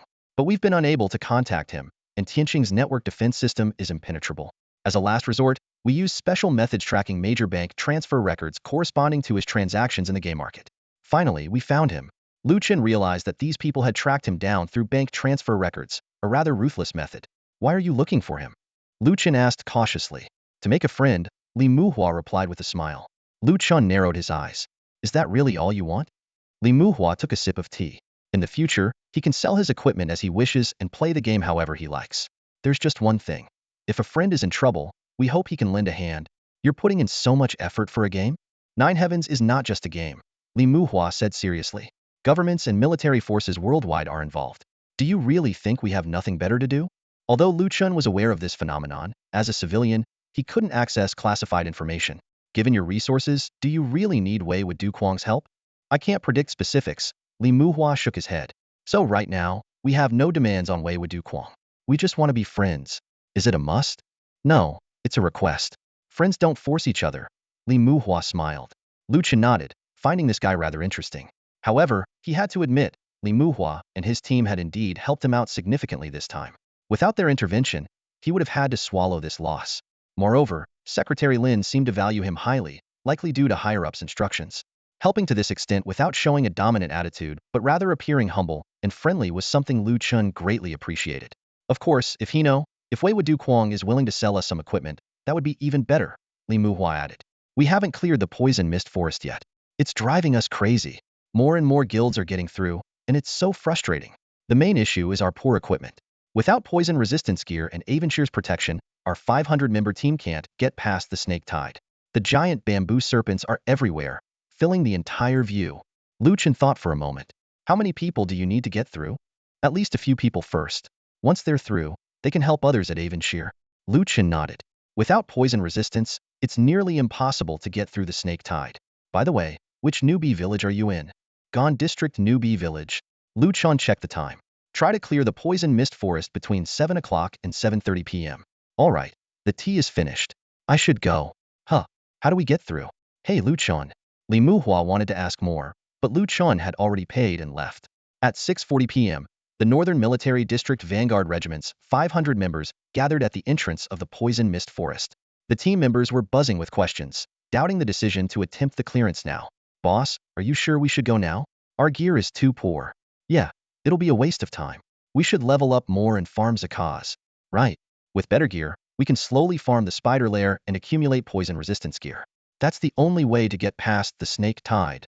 Li Muhua, whose in-game ID was Ironblood Patriot, had been fielding questions from his teammates for a while. The most critical issue was that he himself wasn't sure. That guy, Lu Chun, had only given him a time without explaining how to get through. How was he supposed to answer his team?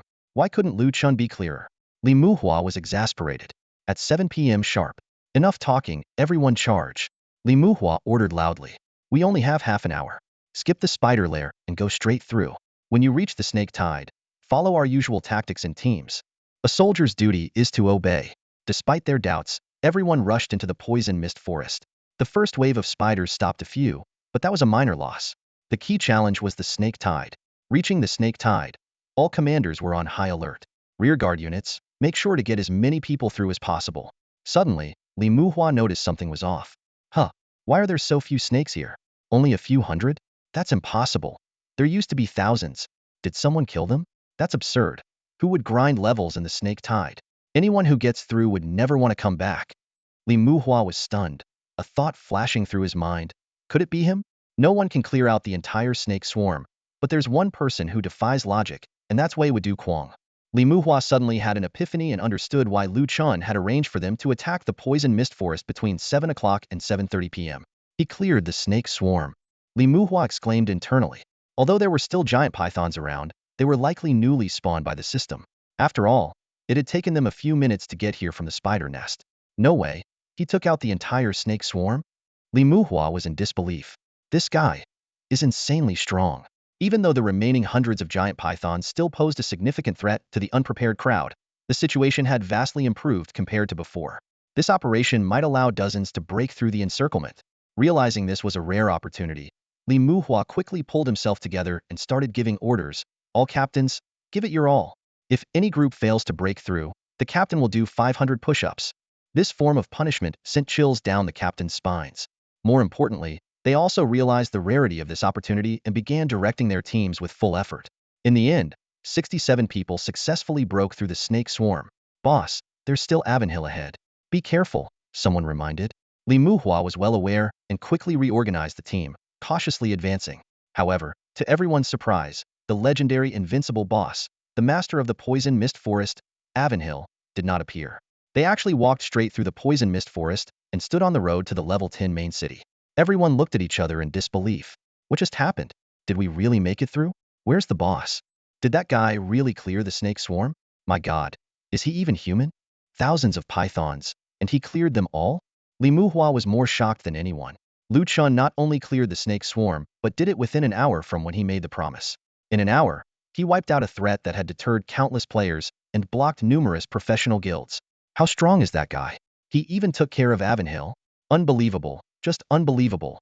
Li Muhua marveled. The leader's foresight is truly exceptional. Meanwhile, Lu Chun had just put Avonhill's guardian up for trade. Reflecting on clearing the snake swarm, he noted that with 7 heads, the speed was astonishing. The snake monsters didn't even have time to surround him before being wiped out. Unfortunately, the snake swarm didn't drop any equipment. The snake swarm respawns pretty quickly, Lu Chun thought to himself, without any poison resistance gear. It's impossible for all of Li Muhua's people to break through the poison mist forest. I wonder how many will make it out. Recently, Lu Chun had been logging in for very short periods, letting 7 heads lead the 3 fools in leveling up. As a result, the 3 fools had finally caught up, and now everyone in Lu Chen's team was level 14. The backpacks of his 10 subordinates were filled with various gear, 47 spiked wolf tooth clubs, 53 wolfskin leggings, and a new Itima level 10 flower dress. What is this? Lu Chen curiously inspected the new item. 100 flower dress level 10 white rare outfit. Restricted to female characters. A dress made from special petals, exquisite in appearance with a faint floral fragrance. Increases movement speed by 5, with a very small chance to confuse the opponent. Confusion. causes a target of lower level than the wearer to become disoriented, granting control over the target for 30 seconds. Hmm? This kind of item exists. Lu Chun was quite surprised. He picked up the gear and indeed smelled a faint floral fragrance, which was quite pleasant. Although the movement speed boost was minimal, it was still the first piece of gear to offer such a boost. More importantly, the skill attached to it was very interesting. Unfortunately, it could only be worn by female characters, so he couldn't even try it on. Only one dropped after so long? The drop rate is too low. Lu Chun shook his head and decided to sell it. Checking the reputation store, Lu Chun saw that the new bloodline for the 3-petal flower demon was now available, having reached the required number of kills. He knew the kill counts for the moonlit silver wolf and steel-backed thorn boar were also sufficient, but their bloodlines overlapped with his own, so they didn't appear. Let's clear out the backpacks of my subordinates first and sell the gear. Then I'll come back to merge the flower demon talent. Lu Chun started pricing the items. Wolf tooth clubs, 500 each. Wolfskin leggings, a bit awkward to price. 200 should be fine. Finally, there was the 100 flower dress, and Lu Chun was unsure about its price. It doesn't have any attributes, so it's a special item. No idea how much it will sell for. I'll put it in the auction house. Starting bid at 1,000, with a 20-minute auction. As soon as Lu Chun put the gear up for sale, transaction notifications started pouring in. The wolf tooth clubs were the hottest items, as most players still had level 1 weapons. The 47 wolf tooth clubs sold out quickly, netting him 22,325 yuan. Initially, Lu Chun was worried that the leggings wouldn't sell well, given that lower-level players needed poison resistance gear and higher-level ones might not be interested. However, to his surprise, the leggings sold without any issues. Although more people were making it through the poison mist forest, only a few from each team managed to do so. For example, in Feng Ling's team of 5, only she made it through. With fewer people, those who did make it still struggled against level 10 monsters. The wolfskin leggings defense and health boosts were crucial, and at 200 yuan, they were affordable and in high demand. They sold out quickly, bringing in another 10,070 yuan. What surprised Lu Chun the most was the 100 flower dress in the auction. In just 5 minutes, the price had skyrocketed to 3,400 yuan. No way. This thing is selling for that much? Lu Chun was incredulous, almost having sold it for a mere 1 or 2,000. With 15 minutes left in the auction, Lu Chun suddenly thought of Feng Lingzi and immediately entered her live stream. At that moment, Feng Lingzi had just changed her class to Spirit Summoner, but she couldn't catch pets alone, and her monster-killing speed was too slow. Sigh, they won't be able to break through the poison mist forest for another hour. I might as well see if there are any good items to buy.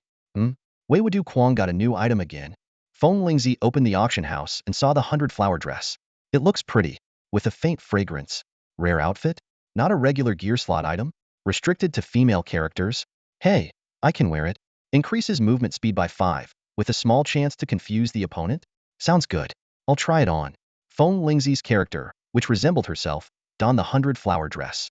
Her wolfskin vest was hidden, and the pink petals clung to her body, revealing her fair neck and snow-white arms. The petal skirt seemed woven from natural flowers, swaying softly in the wind, both gentle and stunning. Wow, so beautiful. Feng Lingzi couldn't help but admire her character's appearance. And it has a faint fragrance, how lovely. Unable to resist, Feng Lingzi spun around, and as she twirled, pink petals scattered around her, dancing lightly, like a fairy. Oh my god, I love it. Feng Lingzi was mesmerized. Her live stream chat exploded. Is this a costume? It looks great. Oh my god, the goddess looks like a fairy. I'm in love. Will this effect last forever? Wow, it's so beautiful, with a fragrance and special effects. I want it too. I'm so jealous, it's gorgeous. I need to try it on. The female viewers in her live stream couldn't hold back any longer and flocked to the auction house. Feng Lingzi, blushing, said, I can't control myself, I have to buy it. You have bid on the 100 flower dress, current bid, 3,500 yuan. Time remaining, 14 minutes and 42 seconds. 14 minutes left. No one outbid me, please. Your bid has been surpassed. Current highest bid, 3,600 yuan. Time remaining, 14 minutes and 39 seconds. You have bid on the 100 flower dress, current bid, 3,700 yuan. Time remaining, 14 minutes and 32 seconds. Your bid has been surpassed. Current highest bid, 3,800 yuan. Time remaining, 14 minutes and 21 seconds. Who is it? Why are they outbidding me? I'm going crazy. Feng Lingzi was frantic. Lu Chun was dumbfounded. What's going on? Feng Lingzi didn't even go this crazy for the poison mist set. Suddenly, Lu Chun had a revelation. Wait, it's not just Feng Lingzi. It's all the women going crazy. In the upscale villa district of Punan in Haishur, a young woman hurriedly dashed down from the second floor. She appeared to be in her early 20s, with flawless features and long, silky hair cascading down her shoulders like a waterfall. Her beauty rivaled that of Feng Lingzi, the reputed most beautiful woman in the nine heavens, but her demeanor was entirely different.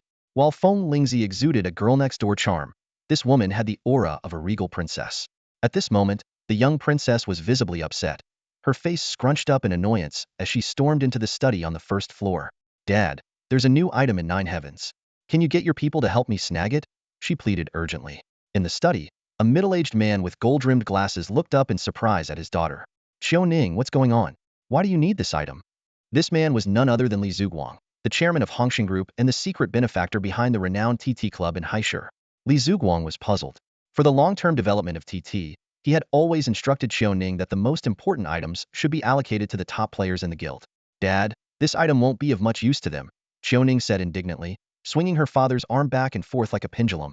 "I don't care. I just have to get it." Li Zhuguang couldn't help but chuckle at his daughter's antics.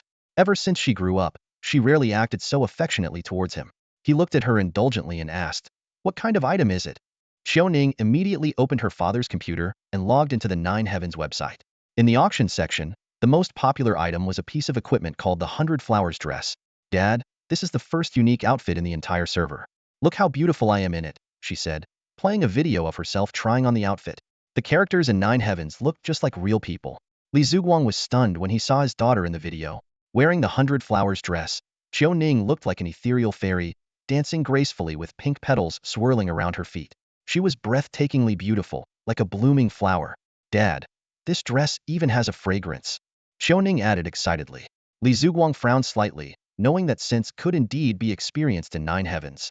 He checked the item information and found that while the dress didn't add any attributes, it increased movement speed by 5 and had an intriguing skill called Bewilder. Most importantly, it didn't take up a slot in the regular equipment inventory. No wonder his daughter wanted it so badly.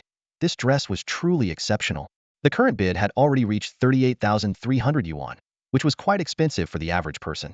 But for someone like Li Zhuguang, who frequently bought luxury items for his daughter, money was not an issue as long as she was happy. However, the problem wasn't the price but the time. There were only 5 minutes left in the auction, and the price was still skyrocketing. "Huh, it was dropped by that guy," Li Zhuguang exclaimed when he saw that the seller was only me crazy. As someone who paid close attention to Nine Heavens, he was well aware of this player's reputation. "Yeah, Dad," Xiao said, frowning. "Who is this guy anyway? He's always the first to clear dungeons, the first to defeat bosses, and now the first to drop a unique outfit. Didn't you say your players were the best? Why can't they beat him?" Li Zhuguang shook his head. "Don't say that. The TT guys are very professional and hardworking. As for this person, he's just extraordinary." "Alright, you're worried about losing the bid at the last second, right? I'll ask Lin Sun and the others to help you." "Thanks, Dad. You're the best," Xiao said joyfully. Meanwhile, Feng Lingzi was on the verge of collapse. The price of the dress had soared to 60,000 yuan. As the most popular streamer, she had a considerable income and wasn't deterred by the price. Whoever got this dress would undoubtedly become the center of attention in the entire server. Gradually, Feng Lingzi realized the trick to time-limited auctions. Bidding early was pointless. Only bids placed in the last second would win. With 1 minute left, she anxiously awaited the final moment. The price of the 100 Flowers dress had stabilized at 65,300 yuan, with no changes for 20 seconds. But Feng Lingzi knew the decisive moment was approaching. "Everyone, stay quiet. The last 10 seconds are critical."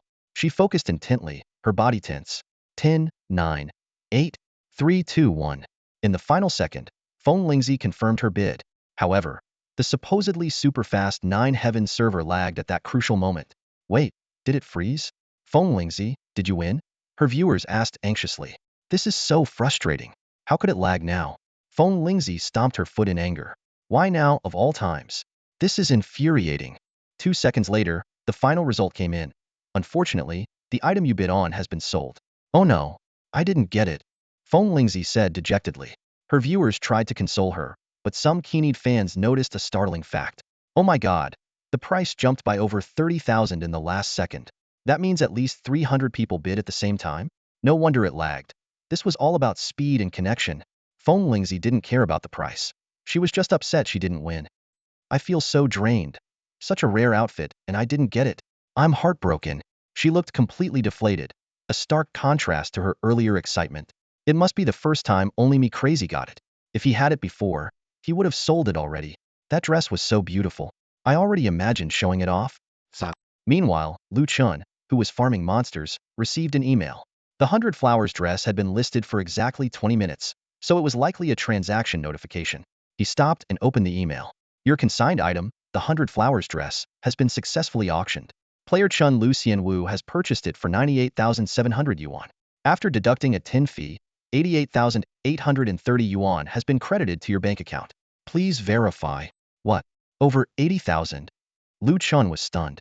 That almost attributeless item had sold for nearly 90,000 yuan? Good thing I didn't sell it for 2,000. Who are these people? Out of curiosity, Lu Chun checked the auction comments. Most people hadn't traded with him before and couldn't send direct messages, so they left comments instead. Didn't get it. Heartbroken. Can you add me as a friend? Please. Only me crazy. Please add me. I'm waiting online, moi. Do you have another 100 flowers dress? If you do, add me as a friend. Price is not an issue. I've set my ID to show only to you. Why won't you add friends? Please. I promise you won't regret it. Lu Chun frowned. These IDs were clearly female characters. The dress's special requirements meant only female players would buy it. So many people wanted to add him as a friend for a purely decorative outfit? Phew. Good thing I didn't sell it for 2,000. Lu Chun shook his head and closed the website without hesitation. Lu Chun checked the balance on his card. Over the past few days, he had accumulated an additional 100,000 yuan, bringing his total savings to 650,000 yuan, including the previous 500,000. He also had a voucher worth 50,000 yuan and a 30 discount. After a quick calculation, he realized he could afford a house worth 1 million yuan. In Jiangxing, this amount was enough to buy a decent apartment in the city center. Zhongqing Real Estate had properties for sale in the city center, so Lu Chun decided to visit in a few days for a personal inspection. Back in the game, Lu Chun began his next evolution integrating the bloodline of the three-petal flower demon. After the fusion, the system notified him that he had acquired a new talent, Inferior Enchantress Bloodline. Lu Chun checked his talent list and found a new entry. Talents. 1. Inferior Werewolf Bloodline Tier 4. 2. Inferior Venomous Spider Bloodline Tier 4. 3. Inferior Serpent Bloodline Tier 4. 4. Inferior Enchantress Bloodline Tier 0. Enchantress merges with nature, expanding outdoor vision by 100 meters, immune to low-level charm effects. What kind of talent is this? Lu Chun muttered disappointedly. This new talent didn't boost attack or defense, nor did it offer any special attributes. It merely increased his vision and provided immunity to low-level charms. Recalling his previous battle with the three-petal flower demon, he hadn't noticed anything special about it. However, since it was an additional ability, Lu Chun decided to use his abundant low-level materials to upgrade it to Tier 4. Talent. Inferior Enchantress Bloodline Tier 4. Expands outdoor vision by 400 meters, immune to low-level charm effects. With the bloodline fusion, Lu Chun's appearance also changed. Originally a hybrid of werewolf and spider, he now had a snake tail and 2 branches growing from his head. Lu Chun rubbed his forehead in frustration, regretting his decision to fuse with the flower demon's bloodline. But on second thought, given his already grotesque appearance, a few more changes didn't seem to matter. Cheeto and Sancha were still grinding monsters, while Lu Chun began planning his next move. More and more players were emerging from the toxic mist forest, and the low-level areas were starting to see other players. Although he hadn't focused much on leveling up in the past few days, the experience gained while AFK hadn't set him back too much. Now the entire team was at level 14, ready to challenge the level 17 or 18 tiger monsters. With this in mind, Lu Chun summoned his subordinates and headed towards the depths of the beast's mountain range. Along the way, he spotted striped tigers and spiked bears, but their numbers were few and their levels low, so he decided to venture further. Thanks to his expanded vision, Lu Chun became more acutely aware of his surroundings. He could clearly see the distribution of wild monsters in the distance, allowing him to better plan his route. Suddenly, a fog-shrouded area caught his attention. This place was very concealed, with camouflage around it, making it nearly impossible to find under normal circumstances. Lu Chun recalled that he had overlooked this spot while checking the map earlier. Could it be the enchantress talent that helped me discover this place? With curiosity, Lu Chun approached the periphery of the area. In front of him was a dense white fog with visibility less than 10 meters. A few steps forward, he saw a stone stele by the roadside. Seeing the stone stele, Lu Chun felt a twinge of unease. He remembered encountering similar situations twice before, once at the entrance to the toxic mist forest and once at the haunted graveyard. Both places had monsters significantly stronger than those in the surrounding areas. The stone stele bore the name of the place, along with a couplet and a warning. Misty Forest. The world spins, 8 directions unseen. A path leads to hidden places. Heaven and earth reversed, reality and illusion indistinguishable. The road leads to confusion. Please note, Once the Misty Forest is activated, the mist will start to expand continuously until a player destroys the 8 array eyes within the Misty Forest. Chen frowned in thought. Was this a maze or an illusion? The last sentence seemed to warn him that if he entered but failed to destroy the 8 array eyes, the mist would continue to expand. Considering the neural connection technology used in the game Jotyen, such an illusion or complex map could have an extraordinarily realistic impact on players. Despite this, Chen decided to explore. The moment he stepped into the Misty Forest, a system announcement was broadcast across the entire server. Player Y Wadakwang has activated the Misty Forest. Server-wide warning. Global mission resists the invasion. The announcement caused an uproar among the players.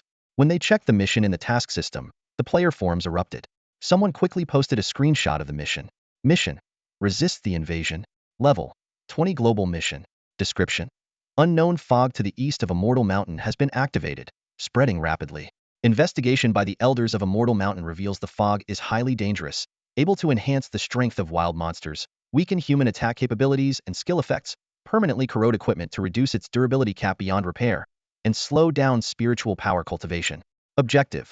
Destroy the 8 array eyes within the Misty Forest as soon as possible. Reward. Special rewards for those who destroy the array eyes. Upon mission success, the entire server will receive double experience for 10 hours. Players express their shock and frustration. Damn it, I'm going to lose it. Enhancing monster strength, weakening our attacks, permanently reducing equipment durability, slowing down spiritual cultivation. How are we supposed to survive this fog? A level 20 mission? Is Y Wadakwang already level 20? Impossible. But double experience for 10 hours. Wow, if we complete the mission, the reward is incredible. Incredible my foot. Dude, I want to destroy the array eyes too, but I'm still stuck in the newbie area. I'm at Immortal Mountain, but I haven't found any Misty Forest. Meanwhile, thousands of professional teams across the country were holding emergency meetings. All 15 team leaders of the Thunder Guild were required to log off and gather in a conference room. Guild leader Liang Zhambua frowned and began. You've all seen the Resist the Invasion mission. This task. He paused, then continued. The mission rewards mention special rewards, which are a huge temptation for any guild. Although some Thunder Guild members had already left the newbie village, completed main city tasks, and started leveling in the Beast's mountain range, none had discovered the so-called Misty Forest. They were at a loss regarding this global mission. Liang Zhambua issued an order. Everyone who has passed the toxic Mist Forest, form groups of 5 and search the entire Misty Forest. To boost morale, he specifically mentioned the player who triggered the mission. We must compete for this mission. Y Wadakwang may have a high level, and he might have used some method to get ahead at the start of the game, but don't forget, we are professionals. In all previous games, who hasn't heard of Thunder Guild? This is proof of our strength. Liang Zhambua's tone grew more impassioned. As the official said, the real game starts after level 10. We can surpass him. Besides, he's only level 12 now. He can't destroy all 8 array eyes by himself. This is our best chance to turn the tables. One wave after another. The system suddenly announced a shocking decision. A server-wide quest is about to begin, temporarily merging the regions of Jotyen's Celestial Mountain and Baisho Mountain into one server. This news spread like wildfire, causing a massive uproar among all players. Major guilds and factions sprang into action immediately. The manager of the EDS Guild Club quickly organized a team to locate the Misty Forest, determined to claim the reward for disrupting the core. Lin Sun from the TT Guild excitedly called on all members who had reached level 10 to join the quest. The RTS Club was not to be outdone, urging its members to give their all.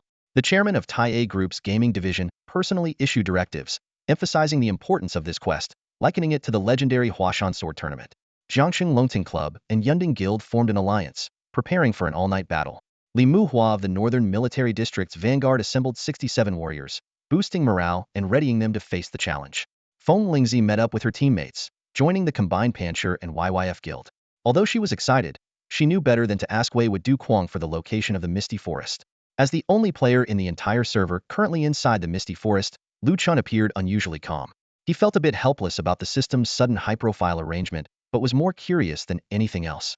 Once inside the forest, he found the visibility surprisingly clear, contrary to the external perception. After the game rebooted, Chen witnessed a breathtaking scene through Feng Lingzi's live stream.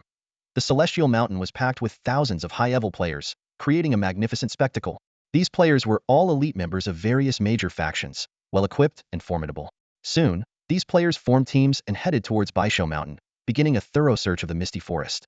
After enjoying the spectacle, Chen logged into the game. However, a true surprise awaited him. The rebooted Misty Forest revealed its true horrors. a group of level 15 or so wild monsters, almost all of them elites, and even a boss. What was more shocking was that each of their names had super mutant appended to them.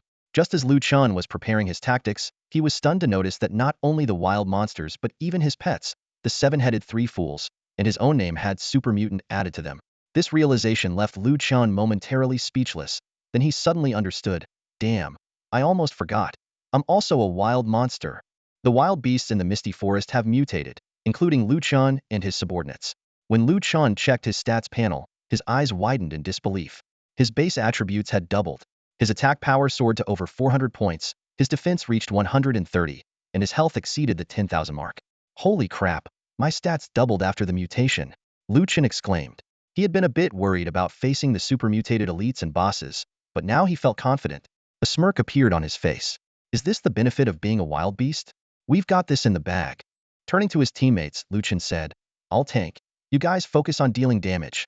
With that, he led his team straight to the first wave of beasts. As soon as they engaged, chaos ensued. The boss landed a critical hit, but it only dealt just over 300 damage to Chen. The old Chen would have struggled, but with 13,000 health now, this damage was negligible. Chen swung his claw, and an elite on the opposing side saw three numbers pop up above its head: 1300. This single strike took away a quarter of its health. The seven heads attacks were equally formidable. With initial strike damage, follow-up poison effects, and concentrated fire, one beast fell almost instantly. The only issue was that the bouncing attacks drew in other beasts, and Chen could only single target, making it hard to maintain aggro on all the enemies. This was where the three fools came in. Their low aggro bounce attacks allowed them to quickly grab the beast's attention, after which Chen would take over to stabilize the situation, ensuring the seven heads could unleash their full firepower.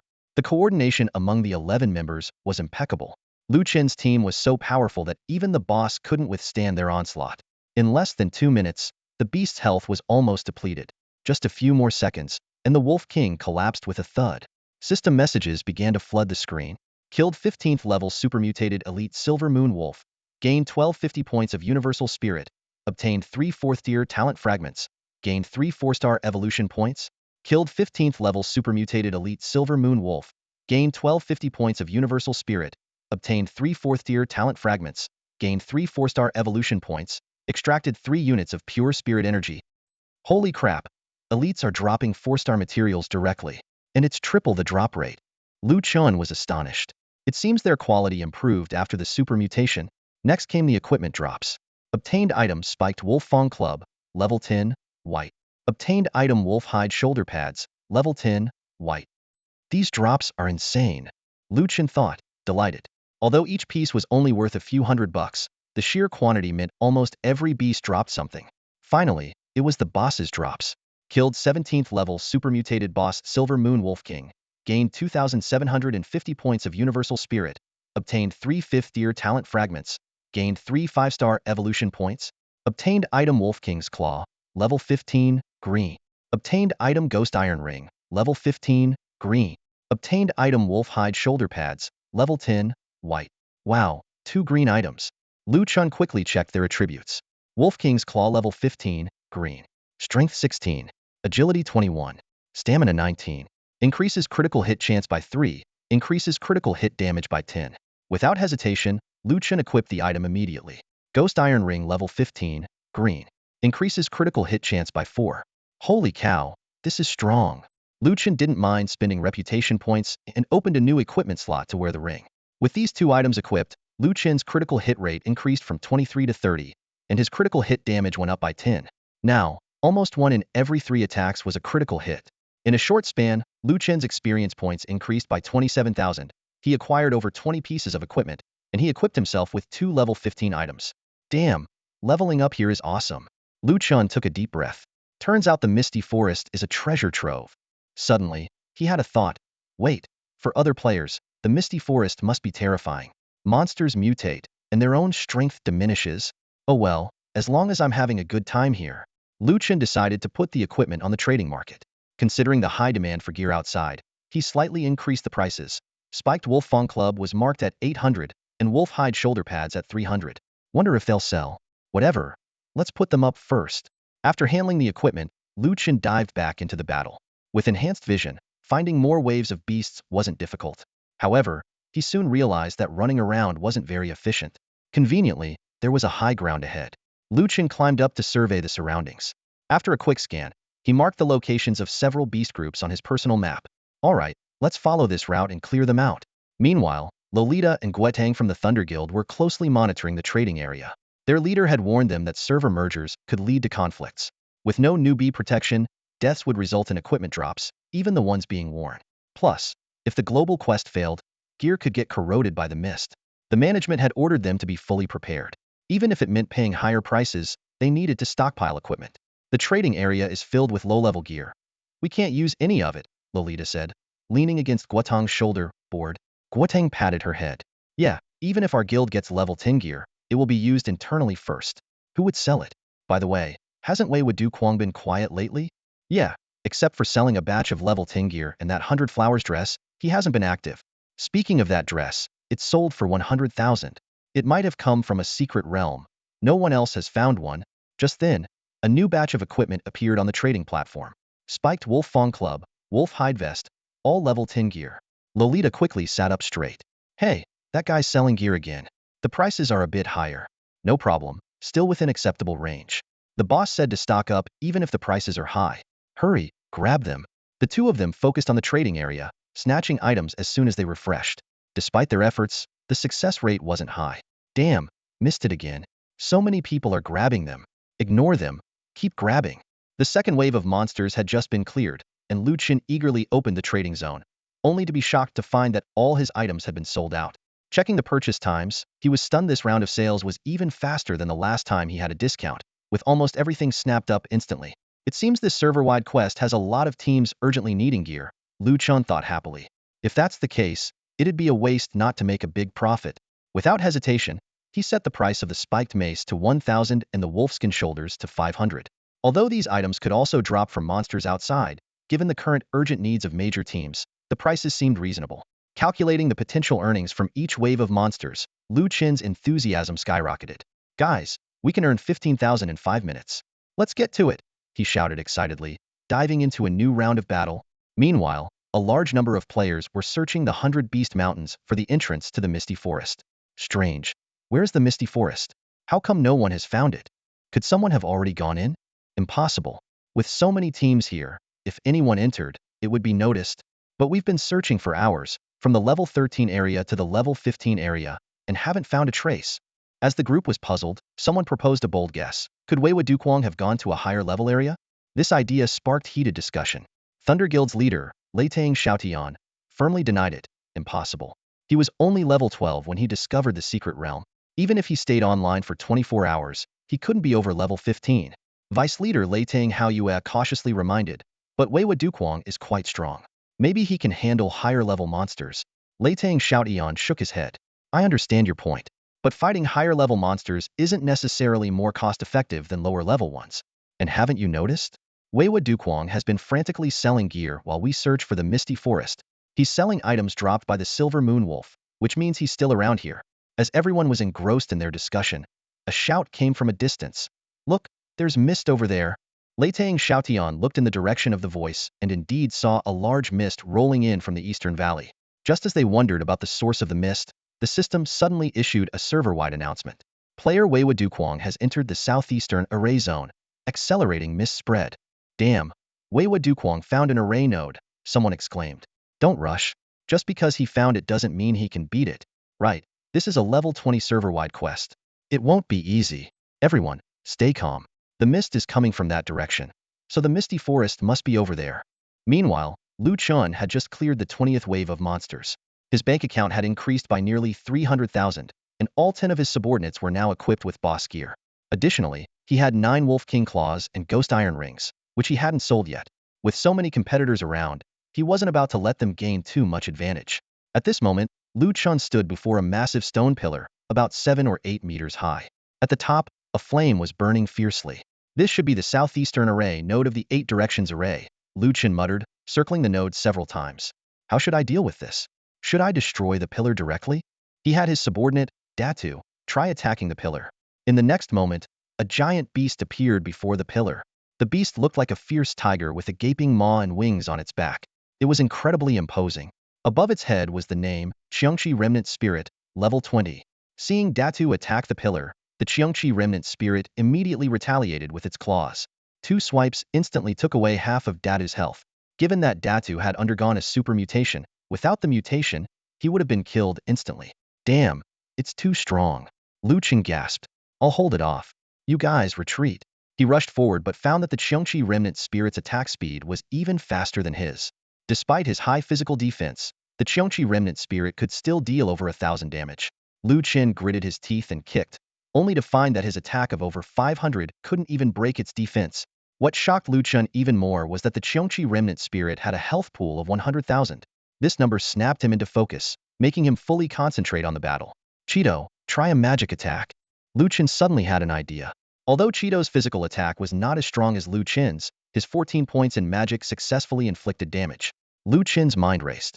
This creature has high physical defense and attack, but seems vulnerable to magic attacks. If other players want to defeat it, they must use magic attacks. My magic attack is only 8 points, but the poison effect is still significant. However, its attack speed is too fast. For every hit I land, it takes away 2,000 of my health. Even with 10,000 health, I can't take many hits. Lu Chen had to admit that this Qiangqi Remnant Spirit was the most terrifying boss he had encountered. Even with super mutation, it was almost impossible to defeat it alone. The difficulty of the server-wide quest was indeed well-deserved. Soloing it was nearly impossible. Seeing the Qiangqi Remnant Spirit pounce again, Lu Chen quickly used Web Entangle to temporarily control it. My poison can deal over 4,000 damage in total. Considering its health regeneration, 30 poison attacks should kill it. If Cheeto and the others take turns tanking, it's doable, but with very low margin for error. Lu Chen finally made up his mind, staring intently at the Qiangqi Remnant Spirit. Alright, let's do this seriously. It's time to go all out. Lu Yi's decision to work at a gaming club can be largely attributed to her brother, Lu Chen. During an era when competitive gaming was all the rage, Lu Chen, only 17 or 18 years old, managed to rise to the top with his extraordinary skills, earning the title of King of the Public Matches. Although he lacked other skills at the time, he made a living by boosting accounts, barely supporting himself and his sister.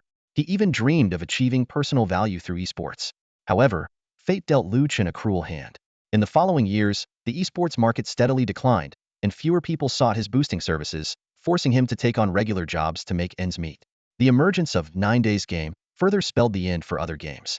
Despite these challenges, Lu Chen's past esports experience allowed him to stay calm in the face of crises. This time, when he encountered the strongest opponent he had ever faced, the long-dormant passion within him ignited once more. Big Head, take the hit, Lu Chen shouted. The fierce claws of the Qiangqi Remnant slashed down, and Big Head's health plummeted by more than half. Seizing the opportunity, Lu Chen launched an attack, poisoning the enemy and drawing its aggro back to himself. Big Head, heal up, he commanded while quickly creating distance and casting a web entanglement skill. Even a moment of control over the enemy bought precious time for Big Head to recover.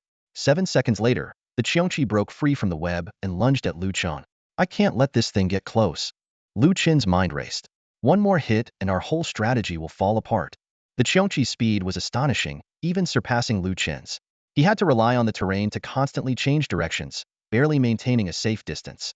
Stay still. I'll run around you. Lu Chen ordered his teammates. The 7-headed trio, although not drawing aggro, served as natural barriers, keeping the Qiangqi's focus on Lu Chen. After the first round of poisoning wore off, Lu Chen continued to kite the Qiangqi. Second head, start attacking with spirit power and draw its aggro, he commanded decisively. Moments later, the Qiangqi abandoned Lu Chen and charged at second head. Lu Chen quickly turned and followed. In an instant, the Qiangqi's claws had reduced second head's health by half. Lu Chen arrived just in time to poison the Qiangqi again. Second head, retreat, he shouted, drawing the aggro back to himself and entering a new round of crisis, forcing him to retreat rapidly and use agile movements to create distance. Each poisoning lasted only a few seconds, but the time spent kiting the Qiangqi was 10 times longer. There was no room for error throughout the process. 10 minutes, 20 minutes, an hour. Time ticked by. Meanwhile, a large number of players were heading towards the source of the mist. Our stamina is dropping so fast, someone complained. This mist is really affecting us. My stats are down by a quarter. I heard it even reduces equipment durability. It's brutal, another person chimed in. As they conversed, a dark mass suddenly appeared before them. Upon closer inspection, it was a dense pack of black moonlit silver wolves. Oh no, it's moonlit silver wolves. Level 14 wild monsters, someone exclaimed. Wait, why are they all mutated? There are guards here. The entrance must be just ahead. Prepare for a group battle. Stay calm and maintain formation. Rune Masters, cast Iron Wall. As one of the 9 major classes, Rune Masters primarily use talismans and formations. After reaching level 10 and entering the main city, they can learn their first skill, Iron Wall, at the Rune Master Academy. Although a low-level skill, it adds 20 points to physical defense, which is crucial in the current situation. The Rune Masters of each team quickly took action, and golden light flashed among the human army. Talismans flew into the air, exploding into metallic shields that provided a temporary 20-point physical defense boost. The moonlit silver wolves, sensing the intruders, charged like a black tidal wave. The various teams quickly formed a defensive line, fighting fiercely against the wolves' assault. The vanguard of the Northern Military District was the first to engage the wolves. Damn, their attack is so high, someone exclaimed. Captain, their attacks are 50 higher than the monsters outside. I know, keep drinking potions. Get ready to switch to the second team. Other squads, focus your fire. The captain responded calmly. Their defense is also high, and their health is significantly increased. Are these normal monsters or elites? The enhanced attributes of the wild monsters, combined with the weakened stats of the players due to the mist, and the level 14 wolves, put tremendous pressure on the players. Li Muhua, his eyes wide with determination, knew that if his team was wiped out by the wolves, they would be sent back to the Immortal Mountain. Previously, they had made it through mainly due to their numbers. If they died now, reaching this point again would be extremely difficult. Moreover, what if they missed the entrance to the Misty Forest? The team could not afford to be wiped out. Hey, you from Shushan, stop just watching. Li Muhua shouted at the Shushan Guild behind him. If we get wiped out, you won't escape either. Shushan Guild's leader, Shushan Drunken Immortal, frowned and looked around. The frontline teams were all struggling, barely holding their ground through skill and awareness. But if this dragged on, no one could hold out, and they would become the new front line. The Iron Blood guy is right. We're in this together now. We can't afford to be selfish. Shushan Drunken Immortal took a deep breath and shouted. Got it? Shushan, prepare for a group battle. The guilds behind Shushan, including the 90s Guild and Red Flame, also joined the fight. To enter the Misty Forest, everyone had to work together to fend off the wolves. Spread out the formation, or we won't have room to maneuver. If you're low on health, use potions immediately. Rune Masters, refresh Iron Wall. Meanwhile, in Fonglingzi's livestream, the number of viewers watching the battle had surpassed 10 million. Watching these top players fight the wolves, everyone held their breath. Damn, this is scarier than a 10,000-man battle. These wolves are all mutated and so strong. Not only are the wild monsters stronger, but our players' stats are also reduced by the mist. That's the real problem. Can they make it through? If they can't, no one can. These are the best players in the country with the best gear. I haven't heard of a server-wide quest in other regions. Damn it. It's all because of Only I Am Mad. If the mist spreads to the Immortal Mountain, how are we supposed to play? Wait, where is Only I Am Mad? It's been an hour and a half, and there's no news at all. No matter how strong he is, he can't survive in the mist. Look at the nearly 10,000 players here, the best in the country, and they're all struggling. As people discussed, a system announcement suddenly appeared on Fonglingzi's screen. Player Only I Am Mad has successfully destroyed the Southeast Formation I. Earned the title Trailblazer. As soon as the message appeared, a few players were sent back to the Immortal Mountain. The live stream fell silent for 2 seconds. After an hour and a half of intense gameplay, Chen finally defeated the remnant spirit of Cheongqi. As Cheongqi dissipated into a beam of light, Chen and his 10 exhausted companions collapsed to the ground. They were all in critical condition and took the opportunity to catch their breath and recover. Moments later, Chen forced himself to stand and staggered over to the stone pillar. The flames on the pillar had extinguished, and the entire structure emitted a faint glow, indicating that a secret lay within. He reached out to touch it, and a burst of bright light erupted. The massive stone pillar instantly shrank to the size of his palm. A system prompt immediately appeared. Brave warrior, you have defeated the remnant spirit of Cheongqi. Please choose your reward. 1. Cheongqi Essence Fragment, which allows you to summon a powerful Cheongqi Guardian Spirit. Its duration and strength will grow with your spiritual power. 2. Cheongqi Cub, more fragile than an ordinary cub and prone to attacks, requiring much more care to nurture. Chen frowned in thought. The first option offered immediate benefits but was time-limited, while the second required long-term investment. After careful consideration, he chose the Cheongqi Cub. From the air, threads of transparent material coalesced in front of Chen, forming bones, flesh, and skin until a small creature took shape. However, instead of the majestic Cheongqi he had imagined, a fluffy, puppy-like creature appeared. Its round eyes nervously scanned its surroundings, and its short limbs wobbled unsteadily. It stumbled and fell to the ground, letting out a soft awoo. Lu Chen couldn't help but laugh. This was no Qiongqi. It was an adorable little puppy. He picked up the little creature, feeling its warmth and softness, and decided to name it Xiaobai. Xiaobai seemed to like the name, letting out a tiny howl that sounded more like a squeak. Checking Xiaobai's attributes, Lu Chun discovered it required 100,000 points of pure spiritual energy and the essence of bloodthirsty creatures to grow. Although the nurturing process would be challenging, the potential of Qiongqi made it worthwhile. Gently stroking Xiaobai, Lu Chun resolved to raise it into a powerful companion.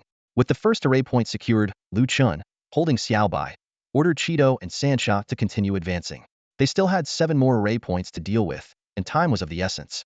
Meanwhile, outside the entrance to the misty forest, human players were locked in a fierce battle with the ghost wolves. The top players showcased their remarkable skills and teamwork, gradually turning the tide. Just as victory seemed within reach, a system message shattered everyone's hopes. Player Wadaquang has entered the southern array point area, accelerating the spread of the mist. Whoa, that guy found the second eye of the formation? A shout erupted among the players, like a thunderclap out of nowhere. Time was running out, and urgency burned in their eyes. We don't have much time left, everyone push harder, someone shouted, or that guy will snatch all the rewards. Anger and anxiety spread through the crowd, and someone gritted their teeth. Damn it, there are so many of us. Are we really going to let one person outdo us? However, a calm voice chimed in at the right moment. Don't worry, everyone. Last time, it took him over an hour to destroy an eye of the formation. We still have time. A system announcement acted like a shot of adrenaline, invigorating the players. With eyes red with rage, they took out their anger on the wolves. Amidst the flashing blades and clashing swords, the wolves' howls echoed continuously. An hour later, the last wolf fell, and the players, gasping for breath, took a brief rest. Then, like a tidal wave, the human army surged toward the back of the wolf pack. Arriving at a familiar area, the players were surprised to find a massive chaotic gate had appeared in what was once an unremarkable valley. It's finally here. The misty forest, someone shouted excitedly. All teams, get ready to enter the dungeon. The commander's voice boomed across the scene. Previously, dealing with the wolf pack required teamwork, but facing the misty forest, the competition between teams became instantly apparent. Each team rushed headlong into the gate. The Iron Blood Guild followed suit. However, as they stepped through the gate, Li Muhua was surprised to find that the other teams had disappeared. Looks like we've been transported to different locations, he said thoughtfully. That's actually a good thing. Li Muhua reminded his team, remember? Outside we fought the wolf pack together, but when it comes to snatching tasks, it might be a different story. Got it, boss, the team replied in unison. With no one else around, Li Muhua took his time to observe the surroundings. The dense fog limited visibility to less than 5 meters. To make matters worse, their attributes had dropped by 10. This place is no joke, Li Muhua said softly. Stay close, everyone. I suspect the monsters here are stronger than the ones outside. As soon as he spoke, shouts came from not far away. Watch your positioning. Damn it, I told you not to pull other mobs. Li Muhua and his vice-captain Lu Xuejuan exchanged glances, their brows furrowed. Let's check it out. Li Muhua ordered decisively.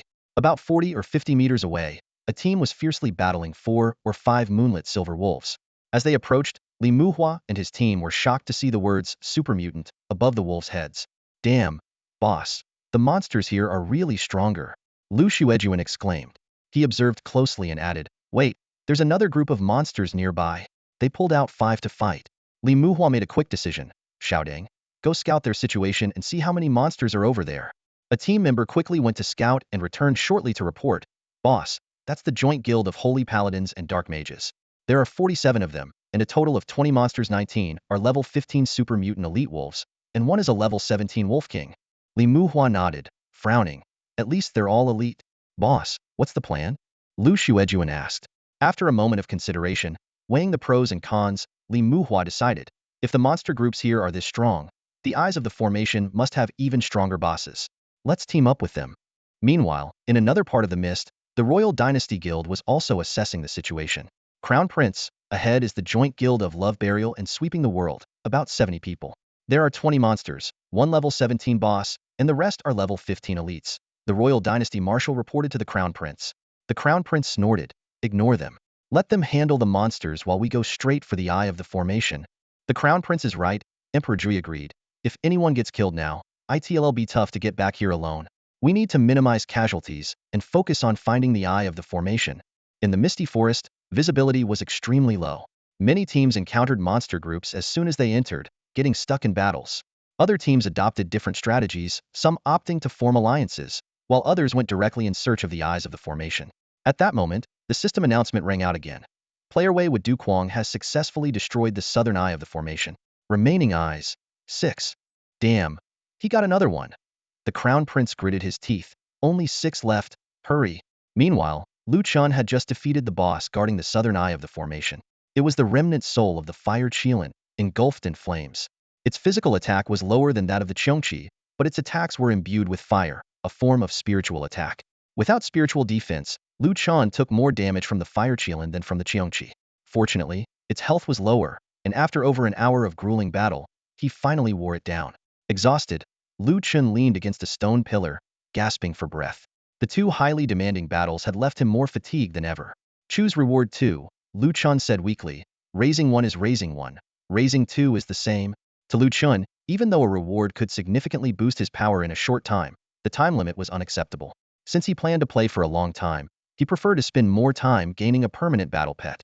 Besides, he was now defeating the remnants of divine beasts, and the ones he raised would become true divine beasts. The surrounding spiritual energy condensed into a small red furball, looking even less impressive than Little White, resembling a common dog. The little guy opened its mouth and let out a few awoo sounds, just like Little White, in a babyish tone. Lu Chen checked Little Red's attributes and found they were almost identical to Little White's. Both had a combat power of 1. The fire Qilin focused on spiritual fire attacks, while Little White focused on physical attacks. But for now, both were too small to show any significant difference. Lu Chen picked up the little guy and placed it next to Little White. The 2 little creatures immediately started wrestling, neither willing to back down. Watching their clumsy wrestling moves, which showed no sign of divine beast prowess, Lu Chen couldn't help but laugh. Stop fighting, Lu Chen said, holding one in each hand, separating them. You 2 are going to be partners from now on. Little White and Little Red didn't listen, still swinging their tiny paws at each other while being held by the scruffs of their necks. All right, go ahead and fight, just don't hurt each other, Lu Chen laughed, shaking his head. With both of you at a combat power of 1, you could fight all day without a clear winner. Having received 2 rewards, Lu Chen was about to rest briefly before heading to the next location. The bosses here are too strong, but the rewards are decent. Lu Chen checked his and his team's bags and suddenly noticed a serious problem. Oh no, we're almost out of healing potions. Without healing potions, Lu Chen wouldn't dare to challenge the bosses here. Damn, not having a place to buy potions is such a pain, Lu Chen grumbled. Just then, perhaps due to his exhaustion, he hadn't noticed over 100 people suddenly appearing behind the 3 fools. Judging by their IDs, they were a joint team from 5 guilds: Dragonscale, Zhuxian, Fangtai Group, Beishan University, and Skyvault. However, they seemed only to notice the 3 fools, unable to see Lu Chen and his team. Why are there gnolls here? Someone asked, puzzled. Who knows? Just be careful and don't pull any mobs, another person answered cautiously. Suddenly, someone exclaimed, huh? Look up there. Do you see something? Lu Chen, standing over 3 meters tall, was a giant in the player's eyes. However, they seemed not to see Lu Chen himself, but rather the name above his head. His name was so long that they saw it before seeing him. I can't tell what it says, but it looks purple. It's a boss, someone shouted excitedly. There's a boss over there. Stay calm, visibility is low here, let's just go around it, the team leader instructed calmly. Lu Chen frowned slightly, thinking, is visibility really that low? I can see clearly. It seemed the players had entered the misty forest and arrived quite quickly. They appeared to be affected by the forest's mist, their vision obstructed, only able to see a few meters ahead. Watching the large team cautiously skirt around the 3 fools, trying to sneak past, a sly smile appeared on Lu Chen's face. Since that's the case, let's take them out while we're at it, Lu Chen thought, preparing to give these unwelcome guests a surprise. More than 100 people cautiously circled around the 3-headed monster, silently retreating. All of this was under Lu Chen's watchful eye. He signaled the 7-headed monster to start, and immediately, its 7 heads went wild, playing ping-pong among the crowd. Damn, who triggered the monster? What kind of attack is this? The health is dropping too fast, people shouted, trying to maintain their formation. Don't panic. Stay calm. But faced with the sudden attack from the 7 heads, chaos was inevitable. In the thick fog, they couldn't see the monster's trajectory, making it impossible to locate the wild creature. This was another advantage of the ricochet attack. Fall back. Run if you can. The commander yelled desperately. At that moment, a web appeared out of nowhere, trapping him. Terrifying attacks followed instantly, and before he could drink a potion, the commander was dead within 2 seconds. With the commander down, the ragtag team fell into complete disarray. We're doomed. All members of Zhuxian, charge with me. Zhuxian launcher shouted, launching a final attack. But as they took a few steps, a gigantic figure appeared in front of them. Looking up, their hearts sank. Oh my god. What kind of boss is this? The creature had the upper body of a gnoll, 8 spider legs, a huge green snake tail, and wooden horns on its head. Its name was partially visible in gold and purple, but only exceptionally strong and exceptionally agile could be seen. Is this the boss of the Misty Forest? It's terrifying. Lu Chen kicked it directly, and its health plummeted. Poisoned, it died within 2 seconds. Damn, this boss is too strong. The commander was taken out instantly. We're done for. In just a few minutes, the team of 114 players was wiped out by unknown AoE attacks and the giant boss's poisonous claws. After eliminating the team, Lu Chen quickly collected healing potions. Wow, so many dropped. He was surprised. Each corpse yielded 7 to 8 bottles, and some even had a dozen. It seemed they had prepared a lot of potions for this Misty Forest adventure. Equipment drops too? Lu Chen picked up a piece of shattered stone and realized that players over level 11 were out of the newbie protection period and could drop equipment. By the end of the raid, Lu Chen had collected over 800 healing potions and 4 to 5 pieces of equipment. Selling them could fetch a couple of thousand. Killing players is quite profitable, especially for healing potions. I can't buy them from Immortal Mountain, so I have to rely on player drops. This situation is favorable. I can farm more players for potions. After distributing the healing potions, Lu Chen headed west. Along the way, he encountered 7 or 8 teams, ranging from 30 to 60 people, and took them all out effortlessly. Estimating that he was close to the southwestern formation I, Lu Chen received a system message. Player Shenghua Liang has entered the southwestern formation I. Player Huangqiao Taizi has entered the western formation I. Player Shuan Tsika Wang has entered the northwestern formation I. Many players had entered various formation Is. Lu Chen saw a giant stone pillar in the distance, indicating the southwestern direction. Let's check it out. Although the system only mentioned Shenghua Liang entering the formation I, there were at least 300 players in the southwestern formation I, judging by the IDs, from 5 to 6 teams. Shenghua Liang was probably the first to enter. They were fighting a giant beast with huge fleshy wings, a lion's body, and a dragon turtle-like face. It's the remnant soul of chaos. Lu Chen temporarily hid nearby. The battlefield was chaotic, with the beast's swipe killing over 20 players. Damn, is it a split attack? Lu Chen was shocked. I like this ability. The battlefield commanders quickly reacted, shouting, the boss has a split attack.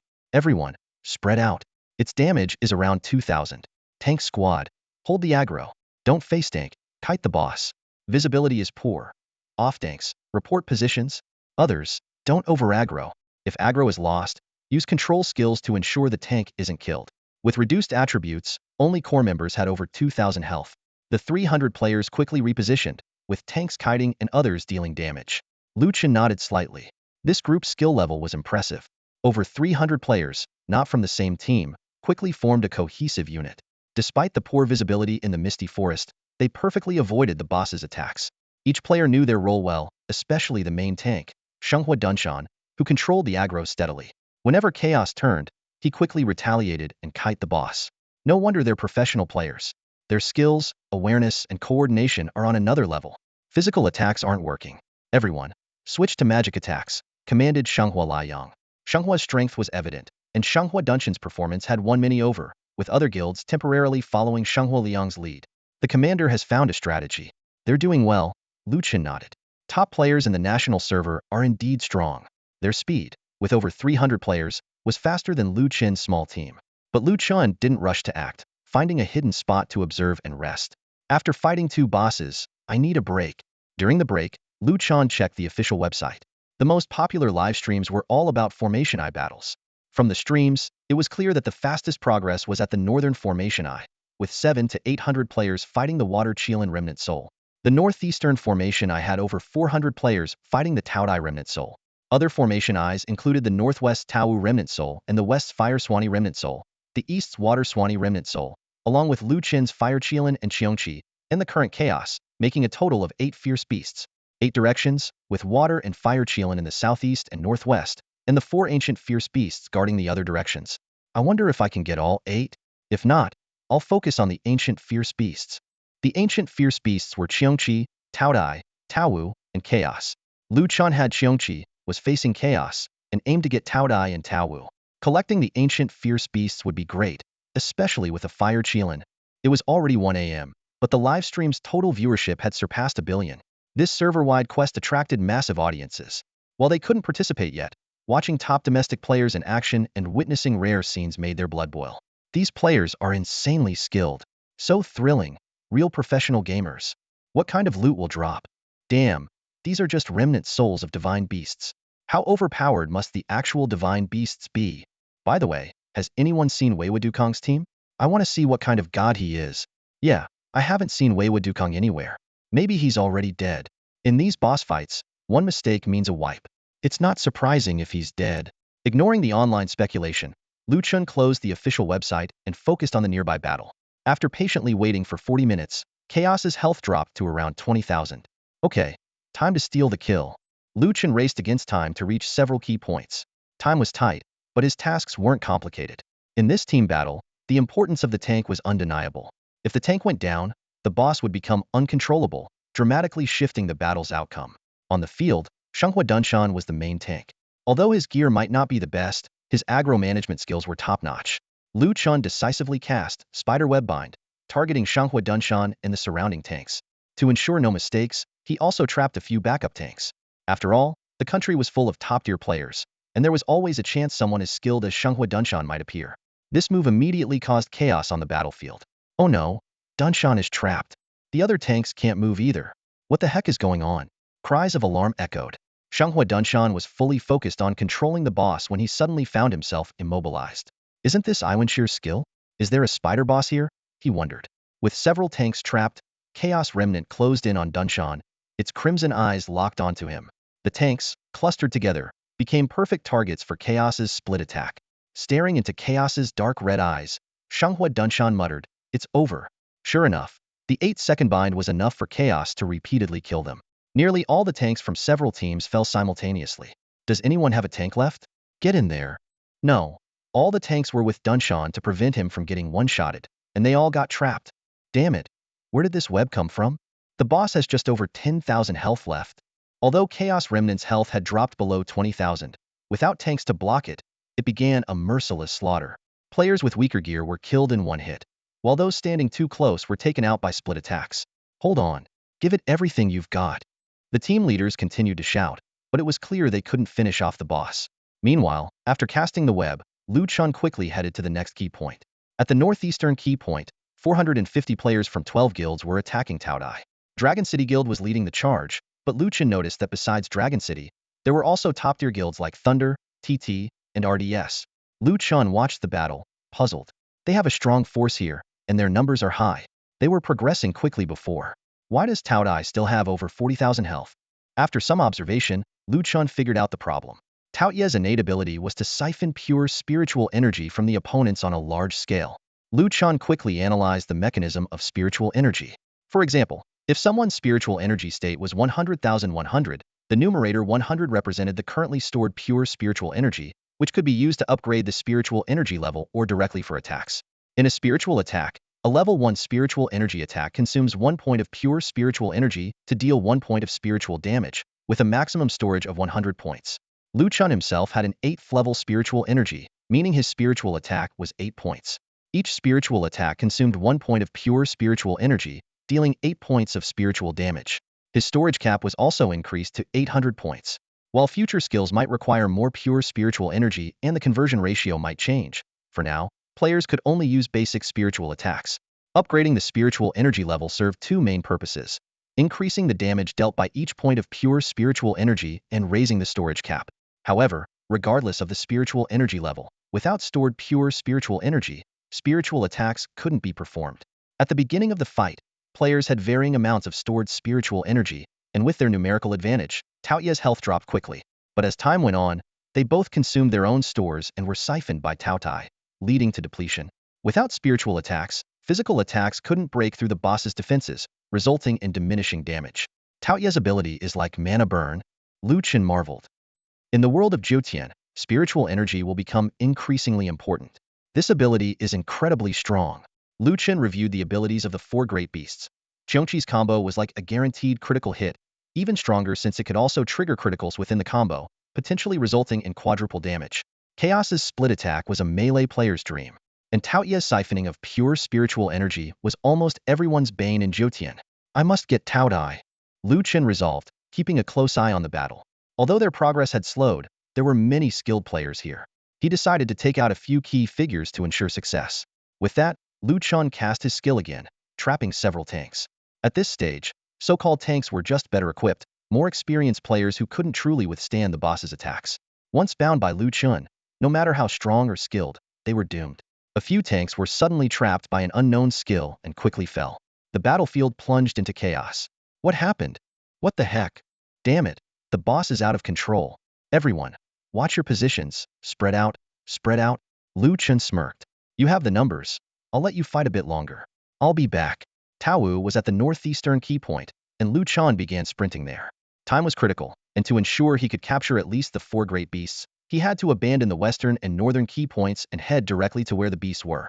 Tao Wu's form was even more imposing, with 2 exaggeratedly curved horns on its head, fighting fiercely against over 300 players. Sometimes it roared to the sky, and other times it chased players. This area hosted 11 or 12 guilds, even more than Taoye's area. ESD's Ziyafeng was commanding, with other guilds like Gale and Net Police Squad participating. Lu Chen seemed to have some impression of ESD, possibly having sold equipment to them before, but he couldn't recall the details, having traded with many guilds. What puzzled Lu Chen was the relatively low number of players here, just over 300.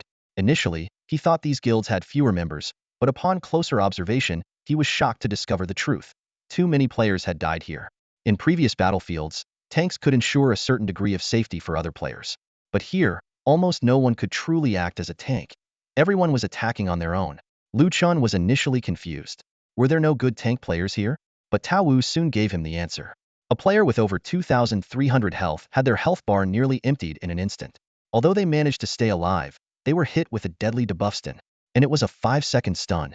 It was clear this player would soon return to the Immortal Mountain. Damn, a passive stun ability? Lu Chen realized.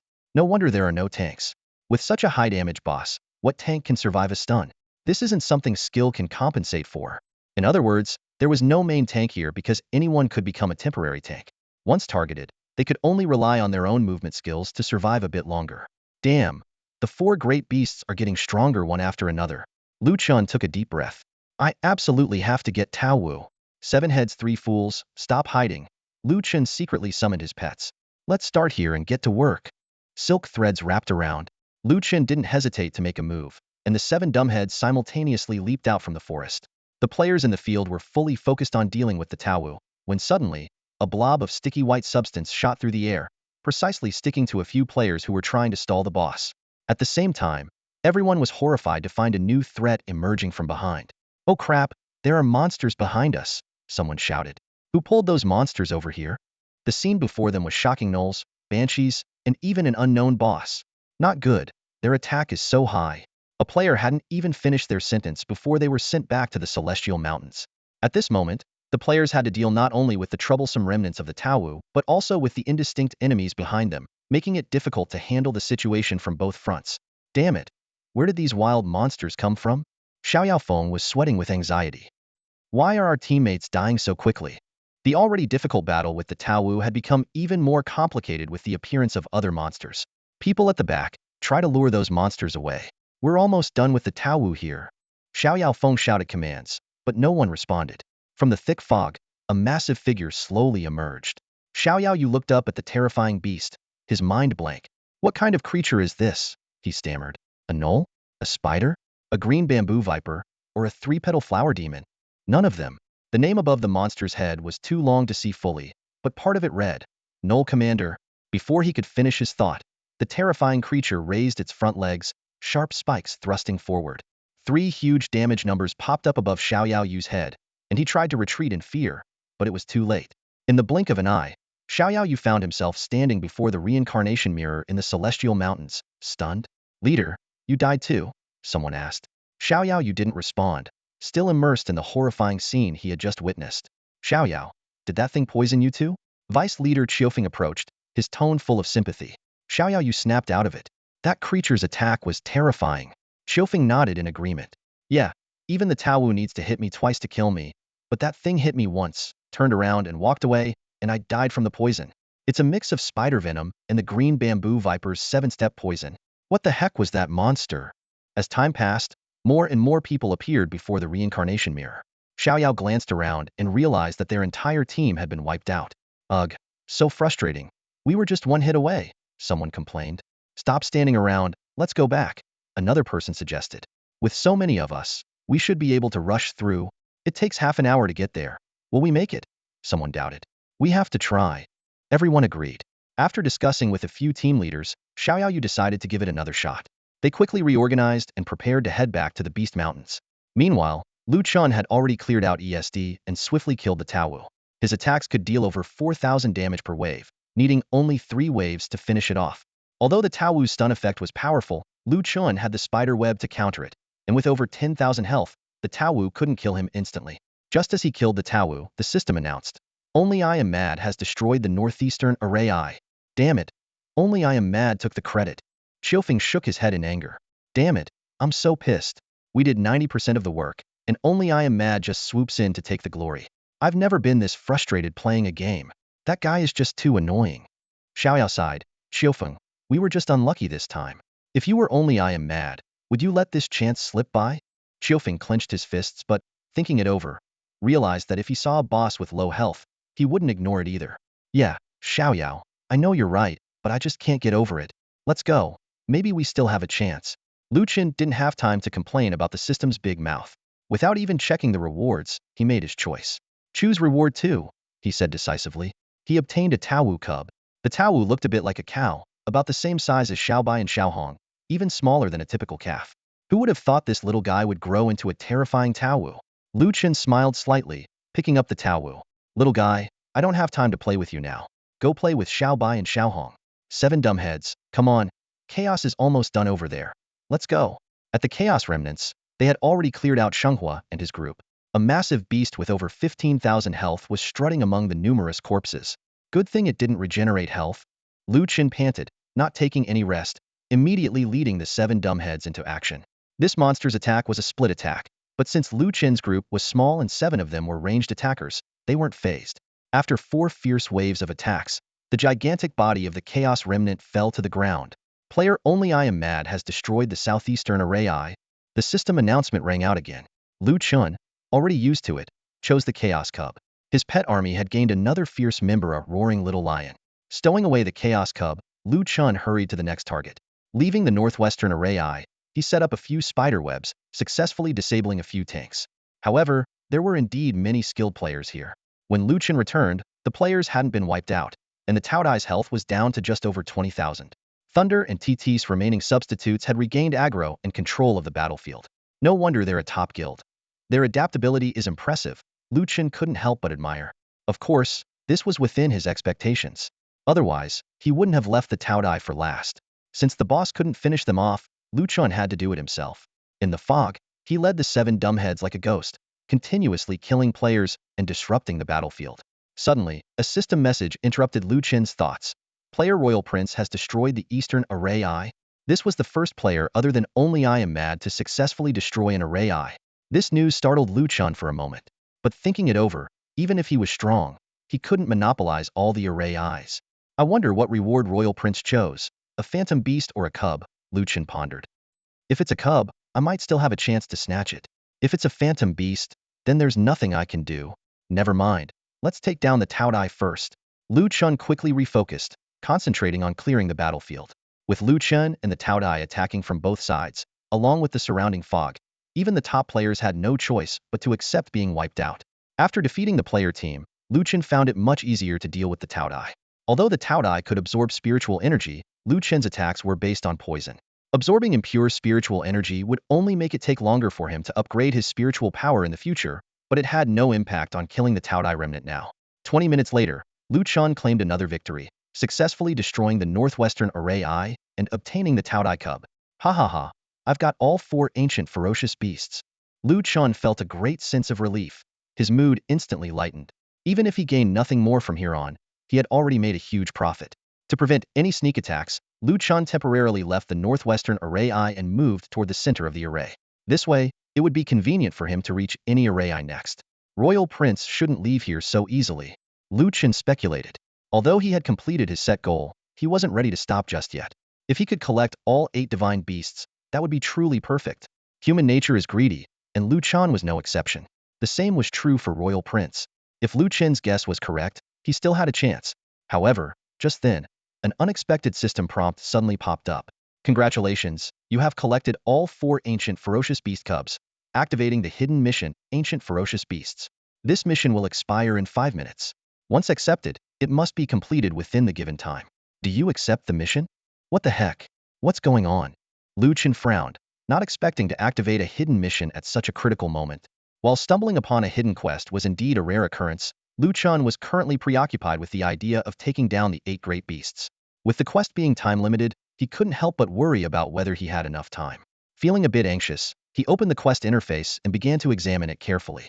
The quest name was prominently displayed as Ultimate Fierce Beast Misty Forest Hidden Quest, marked with the tags time-limited, unique, and non-repeatable. Lu Chen's eyes quickly scanned the quest description. First, congratulations. You have achieved an incredible feat by single-handedly destroying more than 4 of the 8 great formation eyes. Additionally, you have captured one of the combinations of the 4 ancient fierce beasts, or the fire and water beasts. This is a testament to your skill and luck. You are now qualified to undertake an even more challenging quest. Lu Chen frowned slightly, quickly realizing that the activation condition for this hidden quest was to simultaneously defeat the 4 ancient fierce beasts, or the fire and water beasts.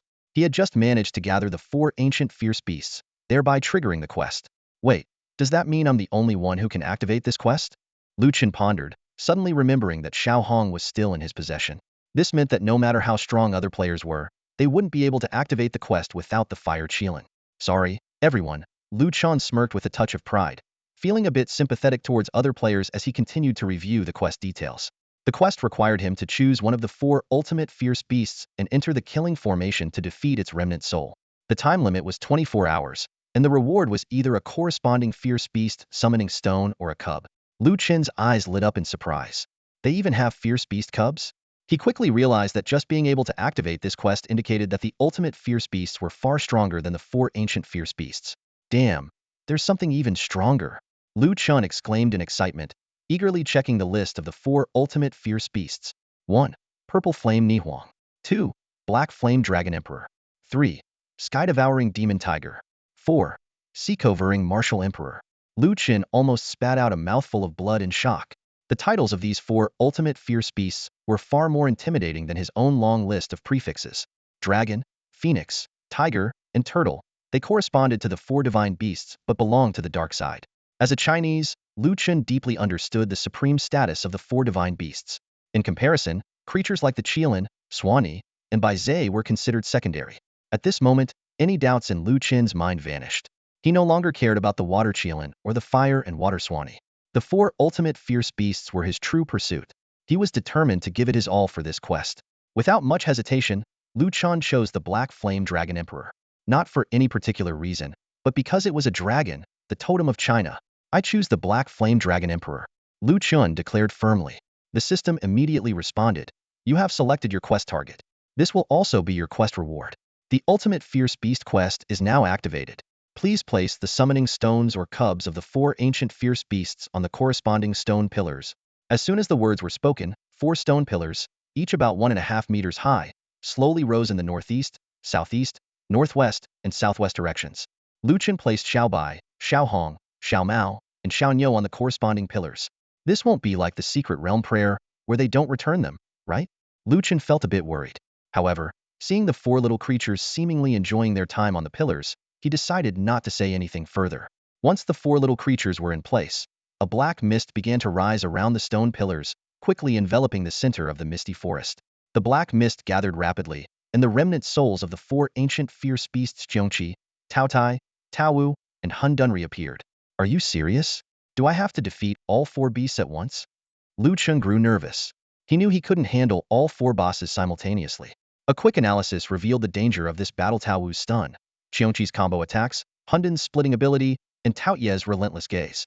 His team could be wiped out in an instant. Meanwhile, the crown prince of the dynasty was leading his troops towards the western formation Eye. Prince, we agreed to work together. This time you get the reward, and next time it's our turn. War god Huang Sha cautiously eyed the crown prince. The crown prince smiled. Huang Sha, your war god guild has a reputation. We wouldn't risk our alliance with such a powerful ally over a single reward. 9 princes of the dynasty echoed. Exactly, Huang Sha. Instead of worrying about us, you should focus on capturing more divine beasts. Our dynasty and war god are a formidable alliance. With the addition of Snow Mountain, Emosho, and Tai, we have over 700 members. We are the strongest team in the Misty Forest. Even if we encounter Wei with Du Quang, he might not stand a chance against us. That's right. I promise you and the other guild leaders benefits that will definitely be delivered. Our priority now is to capture more divine beasts. These beasts will greatly benefit our guild's future development. Let's not waste any more time and go capture the Fire Swanee. War god Huangsha pondered for a moment. Although he remained wary of the dynasty, the Crown Prince's words made sense. Regardless, capturing another divine beast was the immediate priority. The Fire Swanee, unlike the Qilin, had lower attack power but was a ranged attacker, making it a headache for players.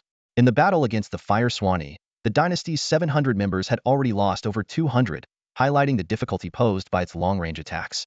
Due to obstructed vision, the Crown Prince and his men temporarily hid in the surrounding forest, waiting for the scouts' reports.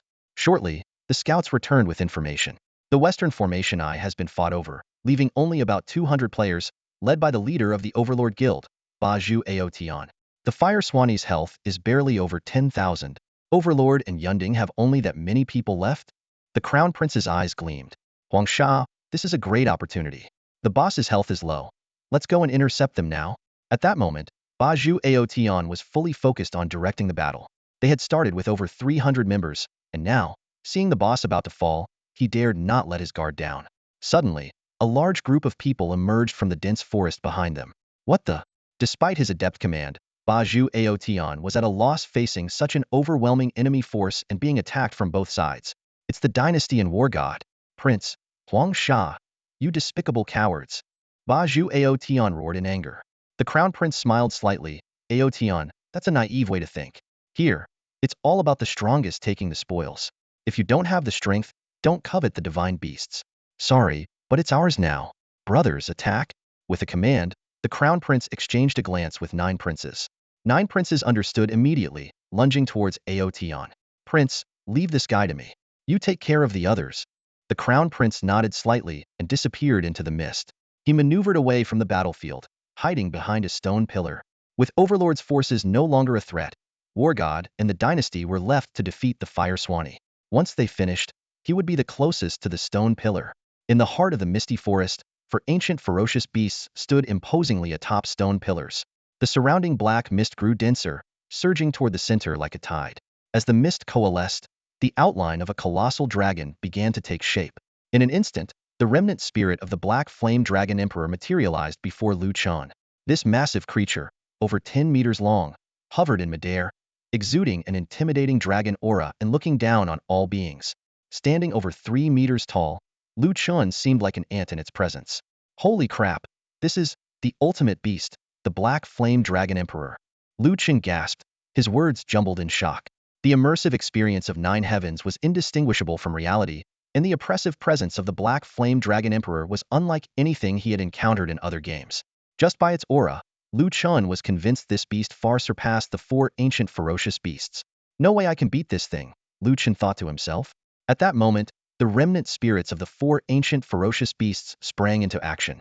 They leaped down from their stone pillars, positioning themselves between Lu Chen and the Black Flame Dragon Emperor. The 4 beasts are going to help me? Hope reignited in Lu Chen's eyes. The Black Flame Dragon Emperor's enormous eyes scanned the group before it suddenly opened its massive jaws and unleashed a blast of black flames. Each of the 4 beasts had 100,000 health points, but the black flames caused their health bars to plummet rapidly, each losing 20,000 points in an instant. Holy crap, that's a spirit attack. Lu Chen's eyes widened. This was the first time he had witnessed a true spirit attack in person, vastly different from the spirit-infused attacks players, including himself, used. A single attack causing 20,000 damage to multiple targets without the protection of the ancient beasts. Lu Chen and his companions would have been annihilated. This is an area attack. I can't let the 4 beasts stay clustered together, Lu Chen decided quickly. 7 heads, 3 fools, fall back to the safe zone. The rest of you, spread out. Tao Dai, absorb pure spirit energy. Tao Wu, try attacking. Following his orders, Tao Wu leaped forward, slashing at the black dragon. Though it only dealt around 500 damage, it unexpectedly triggered a stun effect. It can be stunned. Lu Chen's mind cleared. If it can be stunned, it might not be immune to my poison either. We still have a chance. 5 seconds of stun. Everyone. Full attack. Lu Chen shouted, charging forward to strike the dragon's tail. Though his attacks couldn't break through its defense, repeated strikes extended the poison effect. During the 5-second stun, the 4 beasts and Lu Chen unleashed a frenzied assault, slowly chipping away at the Black Flame Dragon Emperor's health, reducing it by just over 20,000. When the Dragon Emperor awoke, it lunged at Qiongqi, whose rapid attacks had made it the primary target. Though the Black Flames were still on cooldown, the dragon's physical attacks were formidable, dealing over 4,000 damage to the high-defense Qiongqi in a single strike. Holy crap, its physical attacks are strong too. This thing is both a physical and magical powerhouse. Lu Chen quickly used Spider Silk Bind. Tao Wu, Hundun, keep attacking. Tao Dai, drain its mana. Qiongqi, maintain distance. Once Tao Wu stuns it, everyone, attack. Spider Silk Bind proved to be the key to their strategy. Tao Wu's high stun rate quickly incapacitated the Black Flame Dragon Emperor again, allowing everyone to launch a concentrated assault. After 5 seconds, the highest damage dealer, Qiongqi, retreated, and Lu Chen immediately reapplied Spider Silk Bind, prioritizing the protection of the 4 ancient beasts over maximizing his own poison damage. After hours of intense battle, the Black Flame Dragon Emperor's health was finally nearing depletion. Meanwhile, the system notified that the Crown Prince and Xianyuan Slayer had destroyed the Western and Northern Formation Eyes, but Lu Chen had no time to pay attention to these messages. 3 hours later, the system suddenly announced, "This server-wide mission is complete. Thanks to everyone's efforts, we've successfully repelled the Mist Invasion. Rewards for the 8 Formation Eyes have been distributed, and double experience time for the entire server will start this Friday at 10 a.m. and end at 8 p.m. In Fenglingzi's livestream, fans buzzed with excitement, discussing the performances of various top players and the potential rewards. However, some sharp-eyed viewers noticed that despite the mission's completion, the mist in the misty forest had not dissipated. A large number of the server's top players were teleported to the forest's entrance, only to find the entrance still shrouded in mist. Realization dawned on them. It's Wei Wudu Quang. He's still in there. Nearly 10,000 of the server's strongest players remained, all waiting for the legendary Mad God to appear. Fenglingzi took a deep breath and told her viewers, this time, the true face of the Mad God is finally about to be revealed. The gaming community in the national server is abuzz with the name Wei Wudu Quang. However, a strange phenomenon has caught players' attention. No one from any beginner village claims to have seen Wei Wudu Quang. Despite his level being significantly higher than most players, his complete invisibility remains baffling. This has sparked numerous speculations and rumors online about his true identity. At this juncture, the in-game Misty Forest quest merges all national server regions, and after the quest concludes, everyone will be teleported to the Misty Forest entrance. Wei Wudu Quang's existence had already been confirmed by his 5 appearances on television, adding to the players' excitement. Fengling, don't log off. One player exclaimed excitedly. We finally have a chance to see Wei Wudu Quang in person.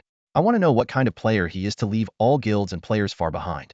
This is the biggest mystery in the game, and we're about to uncover it today. As the clock ticked towards 6 a.m., Wei Wudu Quang still hadn't appeared. Doubts began to surface. It can't take this long, right? After defeating a wave of minor monsters, you should be teleported out of combat. Could it be that he's not in there at all? Maybe he logged off earlier. Meanwhile, Lu Chen, who is actually Wei Wudu Quang, was deep within the Misty Forest, engaged in a final showdown with the Black Flame Dragon King. After nearly 4 hours of intense battle, the Dragon King's health was down to a mere 10th. Though exhausted, Lu Chen remained in good shape. This was the toughest battle Lu Chen had ever faced in the game.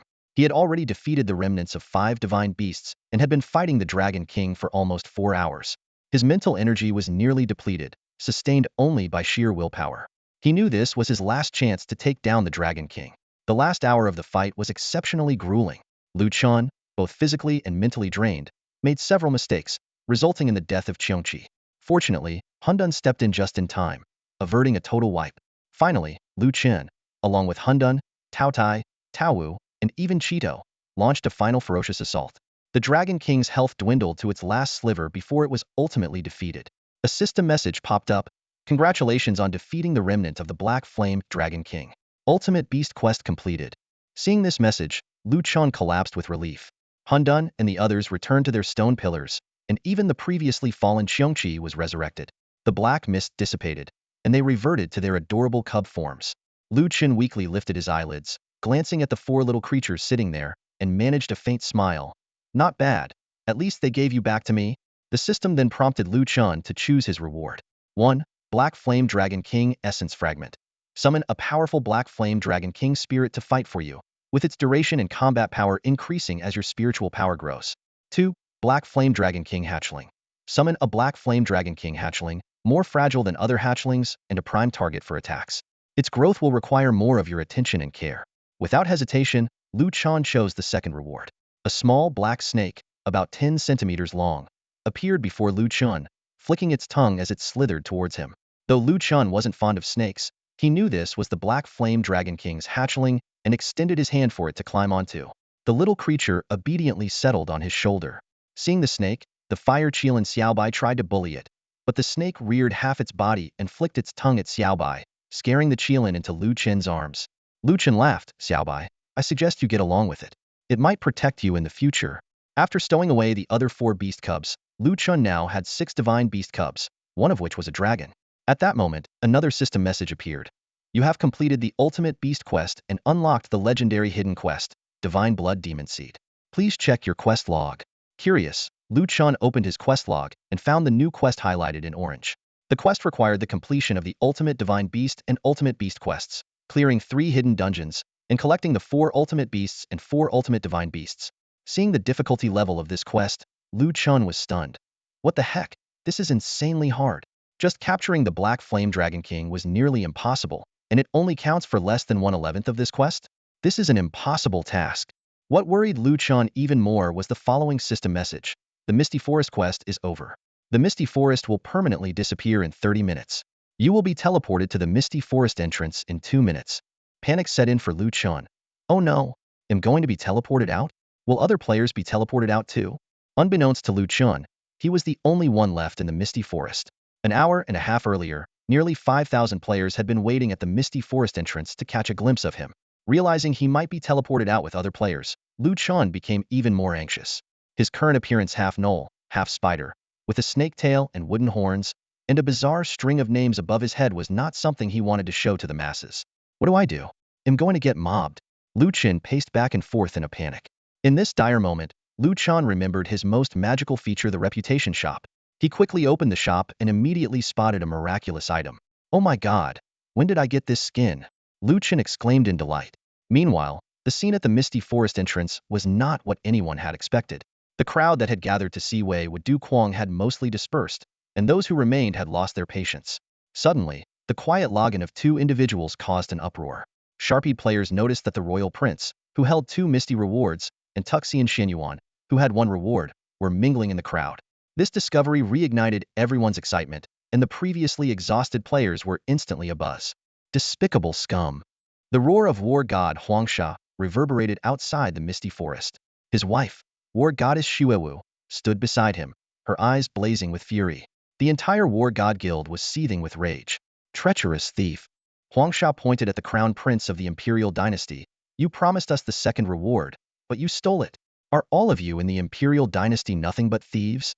The crown prince's face flushed with embarrassment under such direct accusations. He stammered, I accidentally touched the pillar while fighting the fire Qilin. But don't worry, I can compensate you with money, and the labor fees I promised to other guilds will be paid in full. Get lost. I don't need your filthy money. Huangsha was livid. I've been gaming for over a decade, and you're the most shameless person I've ever met. Brothers, the system has been announcing who broke the formation eye. I'm sure the system's purpose is to expose who has the treasure. Anyone with a treasure now will have a higher drop rate. Let's take him down together. Huangsha's theory made the crowd ponder. Many realized that this kind of PK encouragement fit the game's usual style. At that moment, members of the Overlord Guild arrived. Overlord Outyin kicked aside some rubble and sneered, Pot calling the kettle black? Huh? You war gods are no different from the Imperial Dynasty, ambushing us while we were fighting the boss. Fine, let's settle this score too. Outyin scanned the surroundings and continued. These 2 groups act like the rewards are rightfully theirs. We've been fighting for so long, and now we're just spectators? War gods, don't think you can hog the rewards. Overlord brothers, let's take back what we lost. Charge. With Outyin's command, the area outside the Misty Forest turned into a chaotic battlefield. Meanwhile, another conflict erupted elsewhere. The player Tuxian Xianyuan had somehow obtained a reward, attracting covetous players. In this chaos, the most notable figures were undoubtedly the Crown Prince and Tuxian Xianyuan, both bearing valuable treasures. Although revenge appeared to be the motive, everyone knew that the real goal was to seize the treasures. As the melee broke out, Lu Chen was preparing for his imminent teleportation out of the misty forest. With just over a minute left, he hurriedly recalled his seven-headed beast and 3 foolish minions into his legion command, and his 6 pets into the pet space. Activate human skin, quick! Lu Chen shouted internally. This was the human player skin he had marveled at before, which required the killing of sufficient numbers of that species. Previously, Lu Chen had only killed a dozen or so players, but in the misty forest, he had wiped out over 1,000, finally meeting the exchange criteria. As the human skin covered his body, Lu Chen's height dropped, and the various spider legs, wooden horns, and snake tails vanished. His appearance reverted to his true form. Normal equipment display, hidden ID, indistinguishable from a regular player. Seeing his reflection looking just like his real self, Lu Chen was almost moved to tears. I'm finally normal again. Although only his appearance changed, his attributes remained the same, which was enough to make him ecstatic. In the final moments before teleportation, Lu Chen made a strategic move. He swapped his rubble for a spiked wolf tooth club, donned a wolf fur shoulder guard, and removed Iwenshear's guard. These minor attribute changes had little impact on him but could effectively mislead other players. A bright light enveloped him, and Lu Chen was teleported to the misty forest entrance. To his surprise, he was not met with a crowd of thousands, but a chaotic battle involving 1,000 players. The area was in shambles, making it impossible to discern friend from foe. Amid his confusion, a decently attractive female player passed by. Seeing Lu Chen suddenly appear, she paused, curiously examining this seemingly ordinary lone wolf. Why are you just coming out now? She asked, puzzled. Feigning ignorance, Lu Chen replied, Oh, I wasn't teleported from the misty forest. I logged out here earlier and just logged back in. The woman frowned, thinking it over, and found it plausible. Seizing the moment, Lu Chen flattered her. Wow, your gear is impressive. You have rubble and Iwenshear's guard? What's going on here? Why is everyone fighting? The term beautiful lady caused her to drop her guard. She explained briefly, Oh, you might not know since you just logged in. There are a lot of grudges between teams in the misty forest.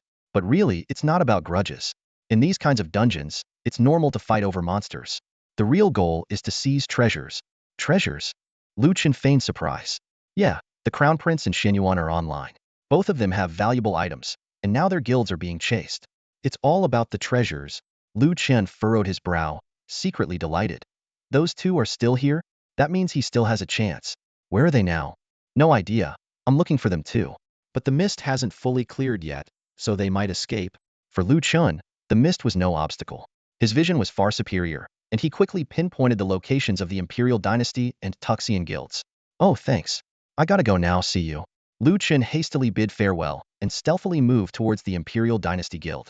Before leaving, he glanced at the woman's ID, Fengwu Qiuyu. Fengwu Qiuyu didn't think much of it and continued her search. However, she suddenly stopped, looking back in Lu Chen's direction, mumbling, Strange, how did that guy get through the poison mist forest? After pondering briefly, she gave up and rejoined her team. Using the mist as cover, Lu Chen swiftly moved towards the battlefield. He saw the Imperial Dynasty members desperately protecting the Crown Prince, who was fleeing. If given enough time to disengage, he might log out directly. The most relentless pursuers were a couple, War God Huangsha and War Goddess Shuawu. Honey, don't let him disengage. Shuawu shouted. I know. I'll chase him to the ends of the earth if I have to. Huangsha gritted his teeth. The Crown Prince was filled with regret. He hadn't expected the couple to be so tenacious, chasing him for nearly 20 minutes. They were clearly determined to kill him. He had planned to log in anonymously and wait for Wei Wadaquang to appear, hoping to snatch his treasure. But he was recognized immediately upon logging in. He didn't dare stop now. Logging out required a countdown, and the pursuers wouldn't give him that chance. The path to Xianshan was blocked, so he fled deeper into Beast Mountain, hoping to use high-level monsters to shake off his pursuers. Lu Chen followed the couple, initially pondering how to intercept them unnoticed. But seeing the Crown Prince's direction, he smiled. A little further and they would reach the haunted grounds, the perfect place for his seven-headed beast to shine. Lu Chen no longer rushed, watching events unfold. Sure enough, the Crown Prince soon entered the haunted grounds, followed closely by the War God couple. Suddenly, a dozen headless flying corpses burst from the ground beneath them. Honey, this is terrifying. Shuawu clung to her husband, frightened. Don't worry, I'm here. Huangsha reassured her. That guy thinks he can shake us off here, but he's in trouble too. We have the advantage, 2 against 1. Lu Chen snorted softly, thinking, I hate public displays of affection the most. Seven-headed beast, it's home time. Come out, kill all 3 of them. Lu Chen commanded internally. The warrior couple ignored the menacing creatures around them and charged straight at the crown prince. You despicable scoundrel! Not only will I reclaim what's mine, but you won't get to keep your reward either, they roared. The crown prince forced himself to stay calm. The monsters in the graveyard had bizarre attacks that dealt massive damage, and the trio's health bars were plummeting rapidly. In the midst of danger, the prince keenly realized this might be his only chance to escape. He and Huang Sha both possessed the protection of AI Wensier, which slowed down the attack speed and movement speed of anyone who struck them. In a place where every second could be fatal, this skill was his lifeline. Facing the fierce attacks of the warrior couple, the prince didn't retaliate but instead endured their blows. Just when the couple thought they had him, the prince suddenly bolted towards the edge of the graveyard. The warrior couple chased after him relentlessly, but soon found their speed drastically reduced. Damn, it's AI Wensier's protection, they exclaimed. At that moment, more headless flying corpses surrounded them and launched a frenzied attack. Overwhelmed, the couple fell to the ground, throwing countless heads at each other in a desperate attempt to fend off the monsters. Damn it, we've been tricked by that kid again, they cursed in frustration with their last breath.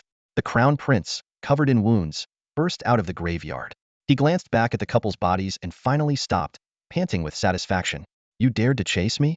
You guys are way too green to take on me. Reflecting on his narrow escape, the prince couldn't help but be impressed with his own wit and bravery. Ha ha ha, I knew it. With my courage and skill, I stand out among thousands. So what if 1,000 people were hunting me down? I still got away. Now that I have 2 divine pets, let's see how you all compete with me. The only thing that irked him was that Wei Du Quang had 5 divine beasts. No worries, the prince calculated to himself. I've got money. I've got brothers. When have I ever not dominated the server?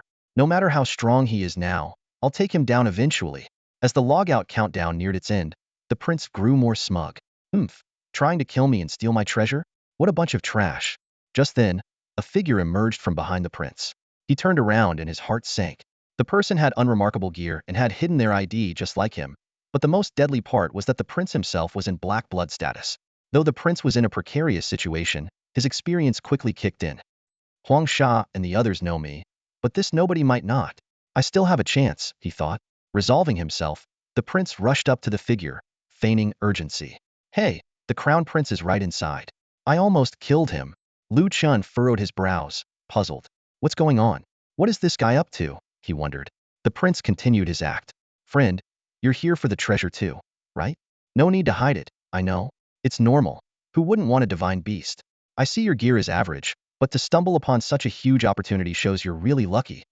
Chen finally understood the prince's ploy. This guy probably thought he didn't recognize the crown prince and was using that to lure him into the graveyard. This kid is not just sneaky. He's a master of deception, Chen thought. An average player might really fall for this. Seeing no response from Chen, the prince grew more anxious. Friend, don't let the crown prince escape and log out. There's no time to hesitate. Hurry up. He looked as if he was about to charge in himself. Chen smirked inwardly. Keep acting, keep acting. This guy is totally into his role. He was glad he hadn't accepted the prince's friendship invitation before. Otherwise, he might have been duped now.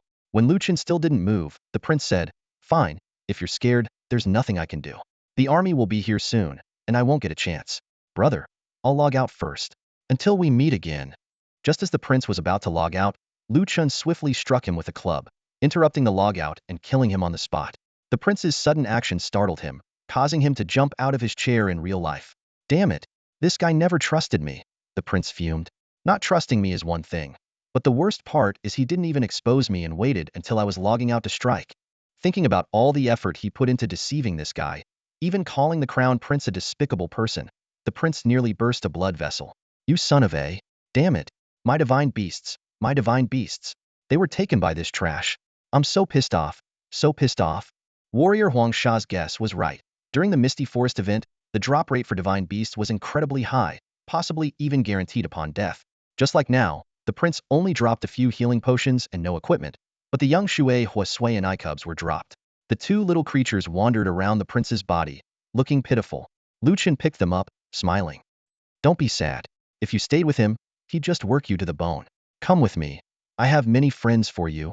After placing the Shui Huasui and Icubs into his pet pen, Chen called back his 7-headed beast and picked up AI Wensier's protection that Huang Sha had dropped. He then began searching for his next target. As luck would have it, Tu Xian Yuan's escape plan was surprisingly similar to the prince's. Running towards high-level monster areas, hoping for chaos to create an opportunity. With the prey delivering itself, Lu Chen took his time. He sent his seven-headed beast back into the graveyard and found a hiding spot for himself. Trailing Tu Xian Xian Yuan were 7 or 8 people, indicating that Tu Xian's guild was slightly weaker than the royal clan, sending so many to chase their leader. Lu Chen observed carefully and recognized 4 of the 8.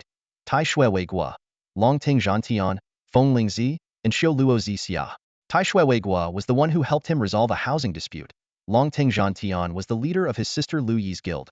Feng Ling Zi was nearly as famous as Wei Wuduquang, and Xiu Luo Zi Xia was wearing the 100-flower dress that had sold for a staggering $10,000. Wasn't it bought by someone named Chen Lu Xianwu? How did she get it? Lu Chen wondered, as it was the most expensive item he'd ever sold. Unfortunately, despite their strength, the 8 were no match for the chaos inside the graveyard.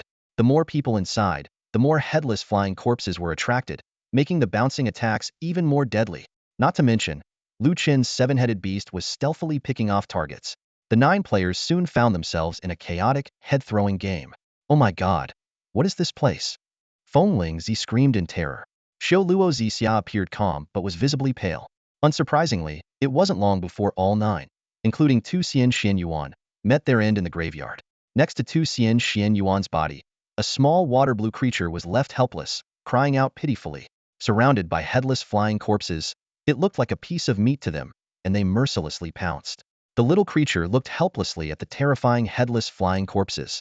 Maybe when it grew up, it could easily slaughter these weak beings, but for now, it seemed it might not have a future. At that moment, a large hand scooped it up. The little creature looked up in bewilderment at the stranger. Lu Chen smiled gently and said softly, "Little one, I finally found you. Are you scared? Let me kill them all so you won't be afraid anymore."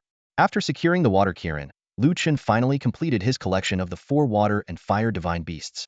As he was clearing the headless flying corpses around him, the system notification arrived right on schedule. Congratulations on collecting all 4 water and fire divine beast cubs. You have activated the hidden quest, Ultimate Divine Beast. The system's voice rang in Lu Chen's ears. This quest will expire in 5 minutes. Once accepted, it must be completed within the given time. Do you accept?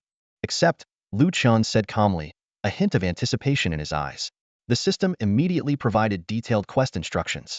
Quest name, Ultimate Divine Beast. Location, Misty Forest. Type, hidden, timed, unique, non-repeatable. Objective, choose one of the 4 Ultimate Divine Beasts, enter the illusory beast array, and defeat its remnant spirit. Time limit, 24 hours. Reward, a summoning stone or a cub of the corresponding Ultimate Divine Beast.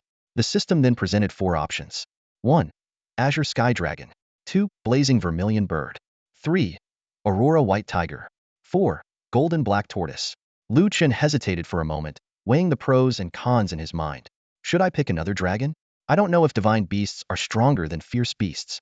If their skills are similar, maybe it's better to maximize one ability rather than rely on a mix. Ultimately, he decided to stick with the familiar path. I'll go with the dragon. I'm not sure about the skills of the other ultimate divine beasts, and I don't want to end up with an ineffective combination. He then said, I choose the Azure Sky Dragon. The system responded immediately. You will be teleported back to the Misty Forest. The duration of the Misty Forest will be extended until you complete the challenge. Teleportation will commence in 2 minutes. During this brief interval, Lu Chen quickly looted the corpses around him. These individuals were well equipped, and the scattered gold and items were quite valuable. Not bad. This gear could sell for thousands. Too bad the 100-flower dress didn't drop. That one's worth 100,000. Lu Chen calculated silently. He checked his backpack and found it overflowing with healing potions. Damn, I have more healing potions than I can use. I'll store some in the Legion warehouse after defeating the dragon. By the way, aren't there any intermediate healing potions yet? These small ones only restore 100 health. They're practically useless. Lu Chen grumbled, then thought, I should visit the Immortal Mountain for higher-grade healing potions. After organizing his backpack, the timing was perfect. With a flash of golden light, Lu Chen was teleported back to the Misty Forest. Arriving at the forest's center, he sat down to rest. This quest has a 24-hour limit. Since I've already accepted it, there's no rush, he thought, suddenly feeling a wave of exhaustion. I need to sleep. I've been up all night and I'm too tired. Not daring to log off for fear of losing the quest, he lay down and fell asleep. Last time I slept in the game, it felt no different from sleeping in bed, just a bit of back pain, he thought groggily before drifting off. Time flew by, but outside, chaos ensued among the players. By 10 a.m., the game's online population surged, and players noticed that the server merge hadn't ended. with the misty forest still shrouded in fog. How are we supposed to level up? The servers haven't split? Damn. The mist is spreading to the Immortal Mountain. Is there no official explanation? Damn it. My gear's durability is dropping. By noon, the Immortal Mountain was crowded, with everyone trapped inside, afraid to venture out. The monsters outside had mutated, making them harder to kill, and players' attributes had significantly dropped. Worst of all, equipment durability was still decreasing. By 4 p.m., complaints were rampant. Seriously, what's going on? It's been hours, and the mist hasn't cleared?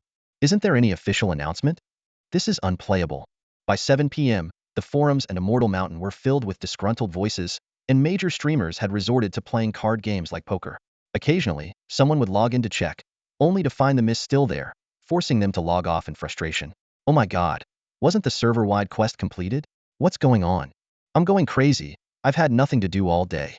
The level advantage I worked so hard for is slipping away. Ugh, so bored. I asked the Tianqing staff, and they said the game can't be wrong and to wait patiently. A few fearless wealthy players, desperate to maintain their level advantage, donned cheap gear to grind, breaking countless pieces of equipment in the process. At 8 p.m., Chen finally woke up. He opened his eyes, finding himself still in the game, with his 7 loyal beasts standing guard. After recalling what had happened, he exclaimed, "Damn, it's already past 8? I slept for 14 hours?"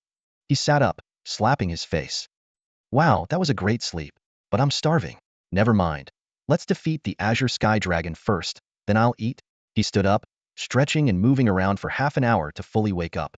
Once he felt ready, Chen decided to start the challenge.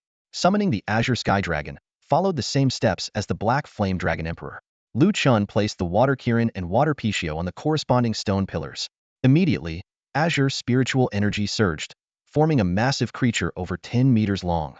Damn, this Azure Sky Dragon is even more majestic than I imagined.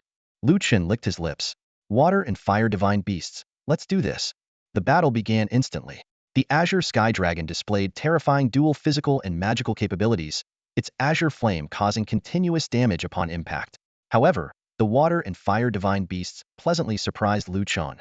The Water Pishio's water had healing properties. The Water Kirin's water could freeze. The Fire Pishio and Fire Kirin had high fire resistance, capable of withstanding the dragon's attacks. Chen quickly formulated a strategy. Use the web to restrict the dragon, giving the Water Pishio and Water Kirin time to cool down their skills, while using 2 types of poison to supplement damage. This creature isn't hard to beat, it just takes time. Chen shouted, "Stay steady, keep the rhythm. We'll wear it down." The battle lasted 6 hours. Finally, the Azure Sky Dragon's colossal body fell from the sky, dissipating into azure spiritual threads. Chen collapsed to the ground, exhaling deeply. Wow, it's finally dead. No more questions, I choose reward 2. I want the cub. Chen unhesitatingly selected his desired reward. As the azure mist cleared, a small azure snake timidly crawled onto his arm. Chen smiled, exhaling a long breath, and whispered, "Little one, I finally got you." In Chen's beast pen, 10 mythical beast cubs were frolicking and playing. Despite their fearsome true identity, ancient fiends, elemental guardians of water and fire, the Black Flame Dragon Emperor, and the Azure Sky Dragon, they currently appeared as harmless as kittens and puppies. The little Azure Dragon eyed the little black dragon next door with a predatory gaze, ready to pounce at any moment. Meanwhile, the little black dragon seemed indifferent, flicking its tongue at the little white dragon on the other side, who was so frightened it curled up into a trembling ball. Watching this chaotic scene, Chen couldn't help but shake his head and smile wryly. It's like I've opened a daycare for mythical creatures. He checked on the Azure Dragon's condition and found it to be a weakling with a combat power of just 1. However, nurturing it to maturity would require 500,000 units of pure spiritual energy and 500,000 spirit essences from sentient beings. Chen frowned and thought. Obtaining just the spirit essences would be a challenge, not to mention the staggering amount of spiritual energy required. And he had 10 cubs to raise, each needing at least 100,000 units to start. This is a bottomless pit, he sighed. Suddenly, a wave of fatigue hit him, reminding Chen that he was both hungry and tired. I need to fix my sleep schedule. Pulling all-nighters is taking a toll on my body, he decided. Before long, Chen was teleported out of the beast pen. He returned to the camp at Ren AI Peak and gathered the 7 dumbheads. You 10 will stay here and cultivate your spiritual energy, Chen instructed. I'll leave the 10 little ones here, and each of you will be responsible for 1. Feed them the pure spiritual energy you cultivate. He randomly assigned each cub to a person, then sternly warned the little creatures, no running off. If you run, no spiritual energy for you. Surveying the area, Chen calculated. The wild monsters around the camp were around level 20, and with the protection of the mountain formation, current players posed no threat. Moreover, the cultivation efficiency within the territory was 1.2 times that of the outside, making it the perfect place to train. After making all the arrangements, Chen placed the healing potions from his backpack into the Legion's warehouse and instructed, I'll probably be away for a while. Train diligently and don't leave the territory. I'll check on you every day. With that, he left for an AI peak and logged out near the Immortal Mountain. In the real world, Chen disproved the theory that one all-nighter leads to 3 days of lethargy with 18 hours of sleep in a single day. The next morning, at 7 a.m., he woke up refreshed and full of energy. After washing up, having breakfast and exercising in his neighborhood, his life was back on track. Returning to his place, Chen researched several properties in the city center and finally chose one. A 132 square meter, 6th floor, elevator-equipped, finely decorated midrees with a loft and a large private balcony, priced at 1.44 million. Excitedly, he planned. The loft can be a recreational area. The balcony is so big. I can grow some plants for Louis or maybe keep a pet and hang clothes. It's perfect. With the launch a month away, he calculated, I just need to earn some more money, buy the house and get some furniture. After browsing properties for a while, Chen logged back into the game. A flash of white light signaled his entry into combat mode. A moonlit silver wolf had spotted him and was charging. Chen thought, the official advice to avoid logging out in the wild was right. However, given his current attributes, the level 11 wolf was no threat. Just as Chen was about to strike, he heard someone shout, Hey, why did you log in out here? Don't worry, we're here to help. He turned to see a 3-person team running towards him. Only then did he remember he was in human form, and they mistook him for a regular player. The 3 had different IDs. 2 women named Falling Blossom and Red High Heels, and a man named 10 Steps Neil. They were all level 10. The trio rushed over and, after some effort, managed to kill the level 11 moonlit silver wolf, albeit with significant health loss. Chen didn't intervene, knowing he could kill the wolf with a single strike. Even with poison effects disabled, his damage would raise suspicions. The trio was lucky. The wolf dropped a wolf hide shoulder guard. Red High Heels, seemingly the leader, said, We all have shoulder guards, right? I'll sell this later and we'll split the money. The other 2 agreed. With the equipment sorted, Red High Heels approached Chen and curiously examined him. His gear was similar to theirs. A wolf tooth club, wolf hide shoulder guard, wolf hide vest, 2 poison-resistant items gloves and leggings, and a green spider silk hat. Since Chen had hidden his ID, they couldn't see his level. Hey, why did you log in here? It's dangerous to be alone, Red High Heels asked. Chen blinked and replied, I'll be more careful next time. Thanks. He thought she looked familiar, but dismissed it as the typical resemblance among pretty faces. Falling Blossom, a girl under 20 who resembled Red High Heels but seemed more straightforward, said, You're lucky we came along. You'd be dead otherwise.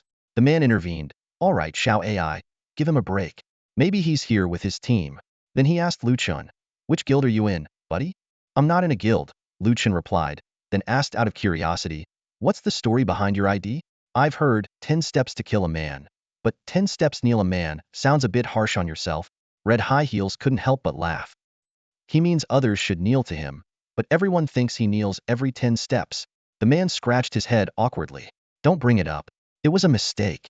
This game doesn't allow name changes or new accounts, Sai. Finding the trio amusing, Chen asked, Which guild are you in? 10 Steps replied, Just a few friends playing together. A few friends? How did you get through the poison fog forest? Chen probed.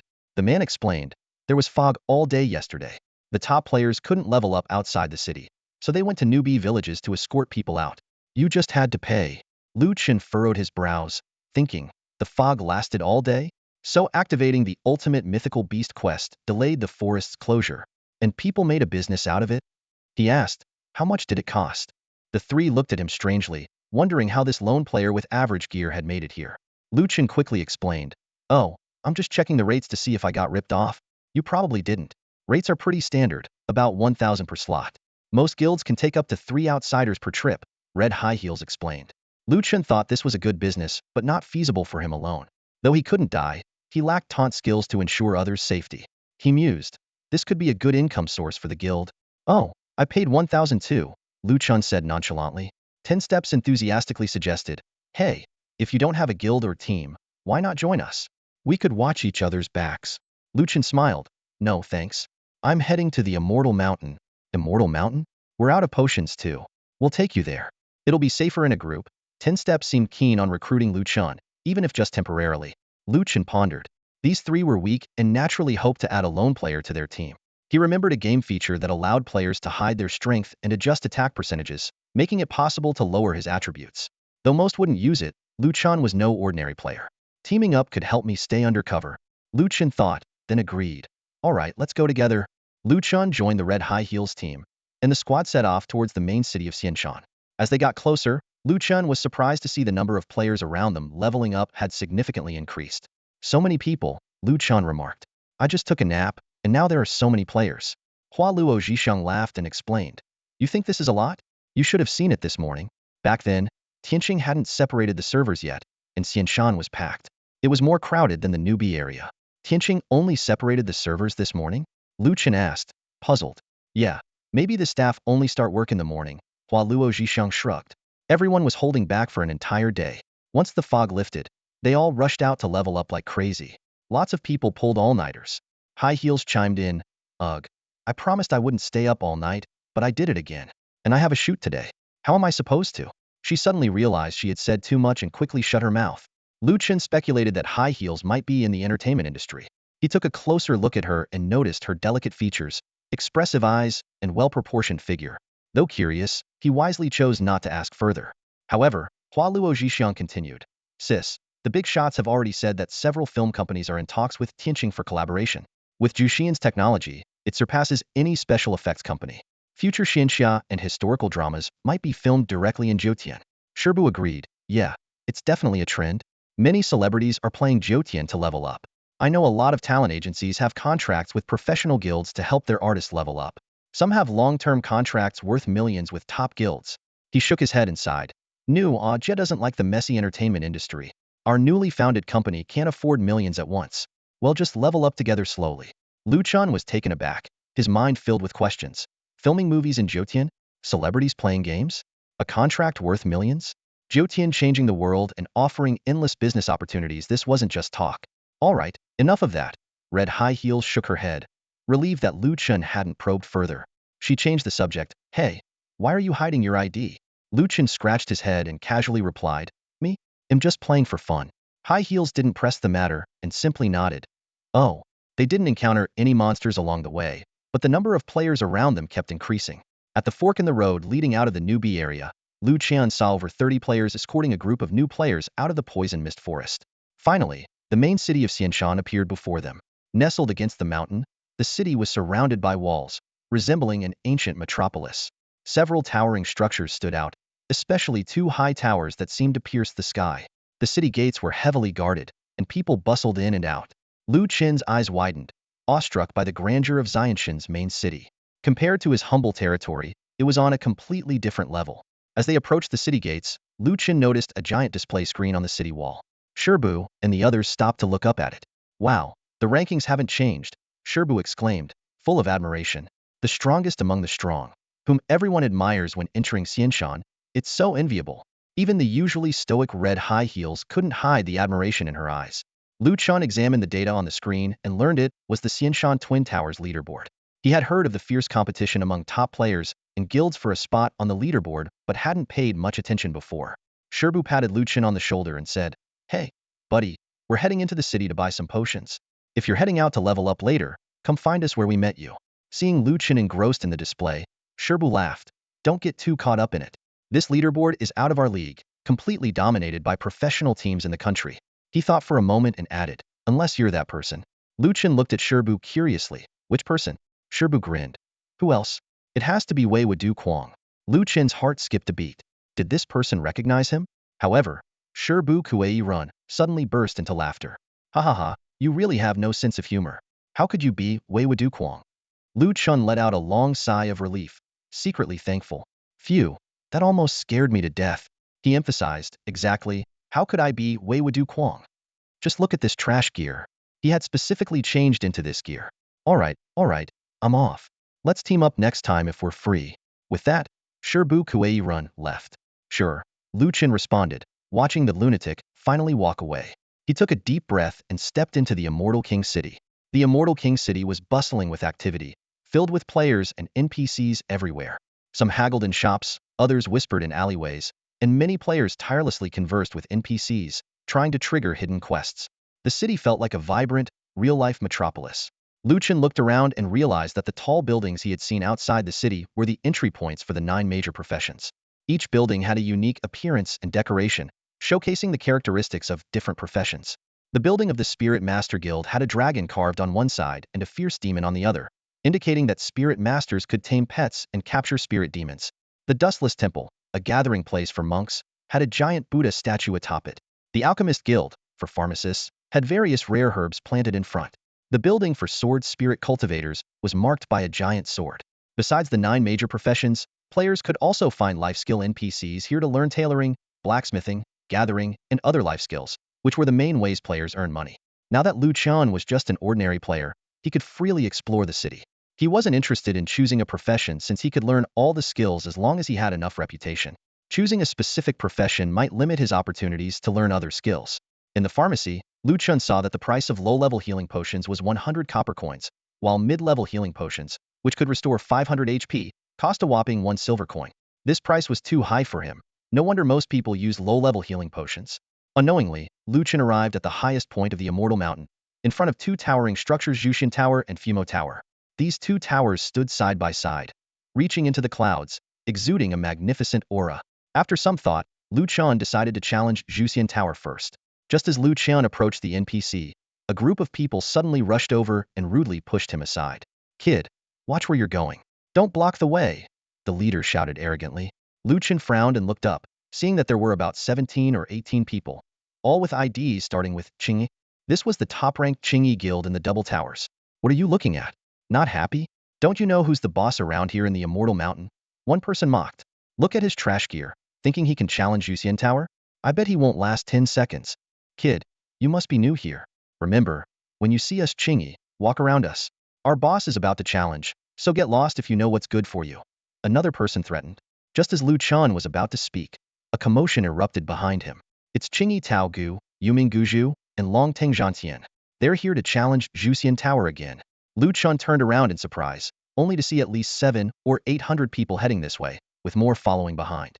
Leading the group were 3 individuals being treated like stars. They were the top 3 strongmen of Jushin Tower. The 3 were equipped with top-tier gear: exquisite spider silk helmets, Avanhill's guard, crushers, poison mist leggings and bracers, and wolf hide shoulders.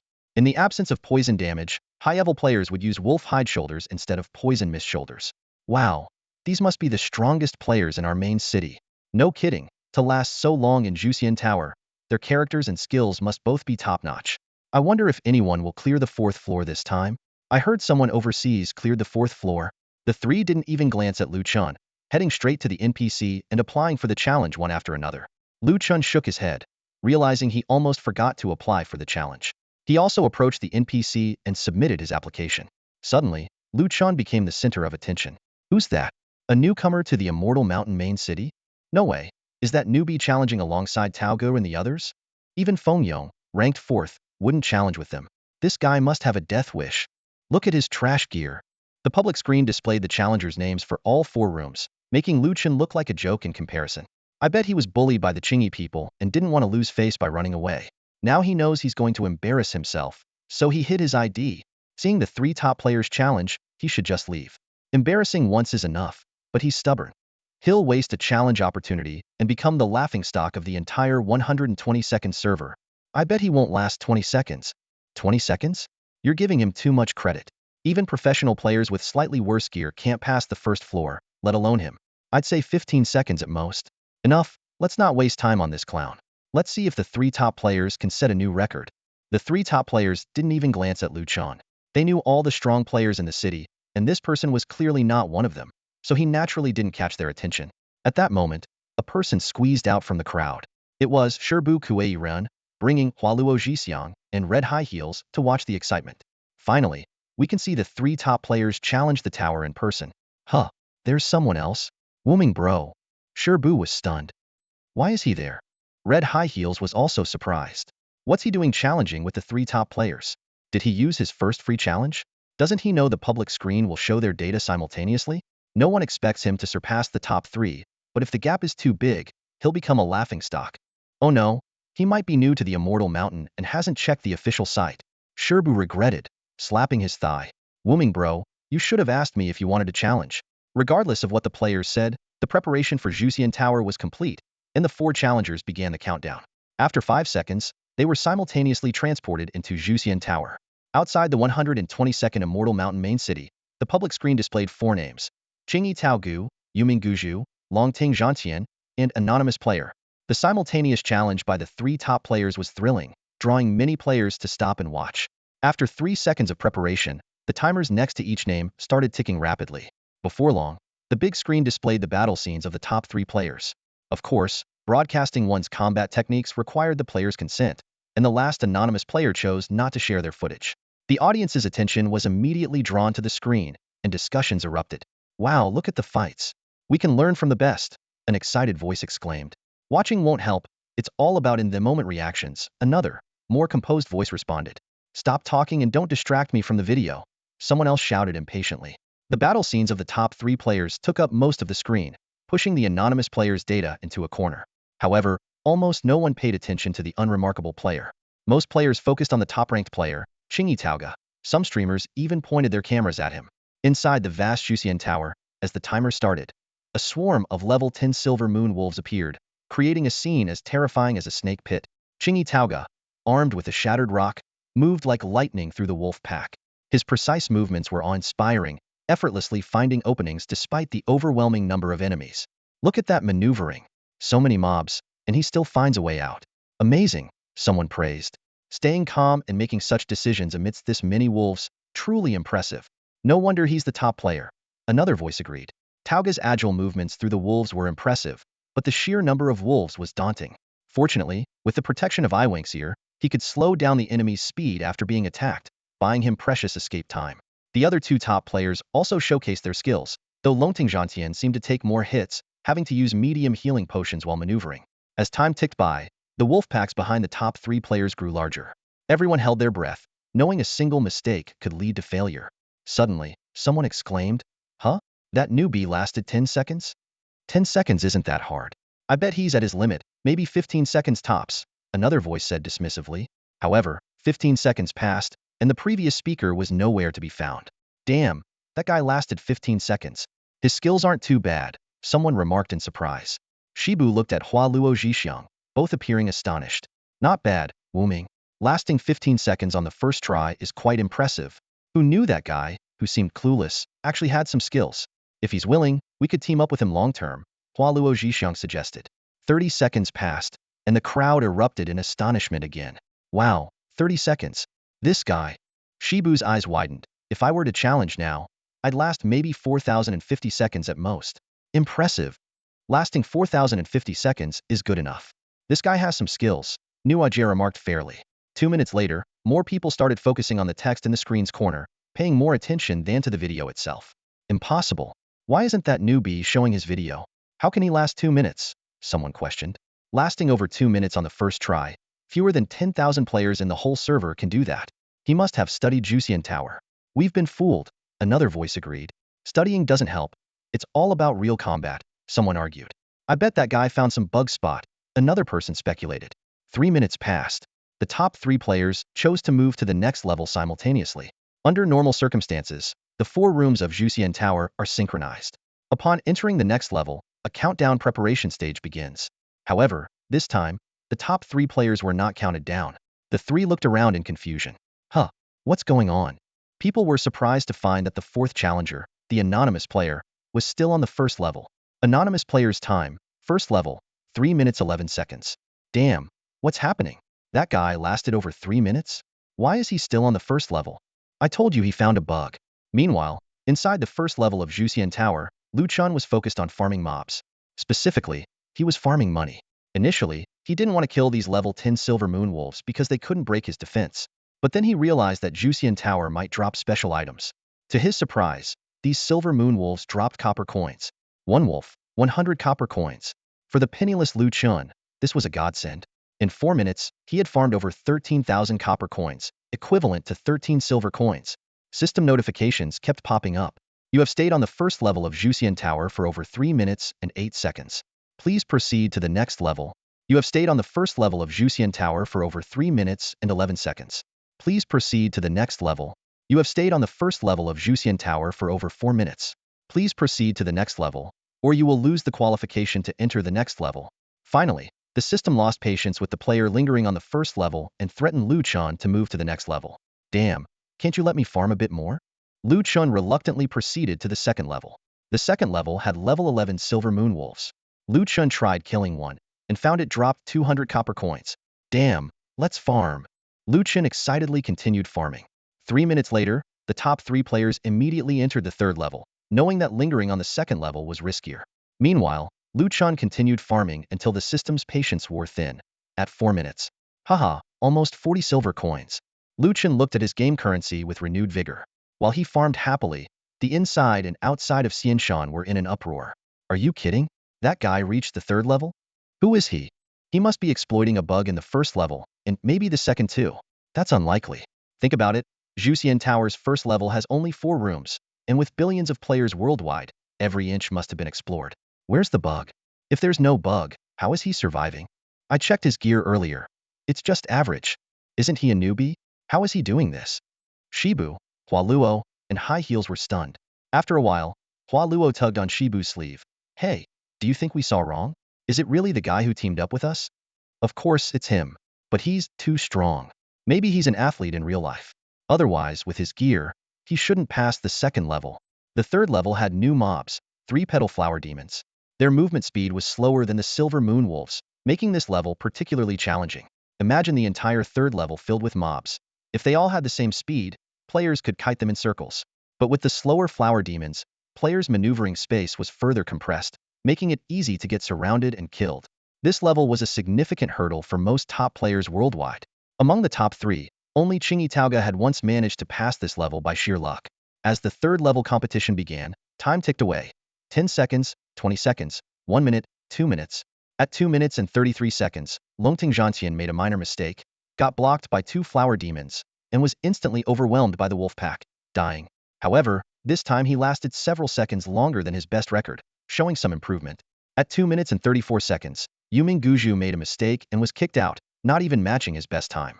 He looked visibly frustrated when he emerged. The 2 top players didn't leave immediately but continued watching Qingyi Taoga. Taoga's movements were exceptionally precise, always pre-calculating escape routes, narrowly avoiding danger multiple times.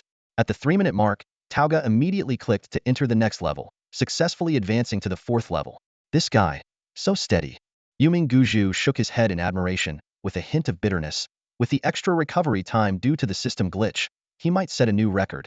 Normally, someone would agree with him at this point, but Yuming Guju waited in vain. Turning around, he found everyone staring in one direction. The bottom right corner of the screen. Finally, someone erupted. The 4th level. The 4th level, a dream for so many. Damn it, can someone explain what this guy is doing? Why isn't he moving to the 4th level? Lu Chen's speed at defeating monsters was astonishing, with each one dropping 300 copper coins, which thrilled him to no end. In just 4 minutes, he had accumulated nearly 40 silver coins. This efficiency far exceeded the outside world, and Lu Chen secretly rejoiced, deciding to stay in this treasure trove a bit longer. Suddenly, the system issued a warning. You have stayed on the 3rd floor of the Tower of Immortals for over 4 minutes. Please proceed to the next floor, or you will lose your entry qualification. Reluctantly, Lu Chen moved on to the 4th floor. The sight before him was daunting. Level 13 silver moon wolves and 3-petal flower demons filled the room. Even the level 12 Qingyi Tao was barely holding his own against the high-level monsters. He hid in a corner, using the wall to reduce the attacks and relying on intermediate healing potions to endure. After 38 seconds, Tao created a miracle, holding on for another 18 seconds before succumbing to the onslaught, ending his challenge with a time of 56 seconds. A flash of white light, and he appeared outside the Tower of Immortals, gazing up at the towering structure with a sigh. It really is challenging. However, the anticipated praise and taunts were absent. Turning around, Tao saw that the Valley Lord of Yuming, Longting Zhantian, and others were staring at the big screen in shock, with the surrounding players in complete silence. On the screen, Tao's video had been minimized, replaced by a constantly updating set of data. Challenger, anonymous player. Score, 4th floor 102 inch. Even more shocking was that this score was still being updated. Someone still in there? Tao asked in surprise. Meanwhile, Lu Chen was having a blast on the 4th floor. Haha, 400 coins per monster, this is awesome. He chased the monsters around the room, easily poisoning them to death, with copper coins raining down. 3 minutes flew by, and he ignored the system's warning until the very last minute before reluctantly moving to the 5th floor. At that moment, thousands of players had gathered at the main gate of the Xianshan city, all holding their breath as they watched the big screen. Oh my god, the 5th floor. The first in the entire server to reach the 5th floor. Who is he? Could it be that guy? I heard he's a newcomer from the Poison Mist Forest. Another super expert? In front of the Tower of Immortals, 10 steps, falling blossoms, and high heels were in shock.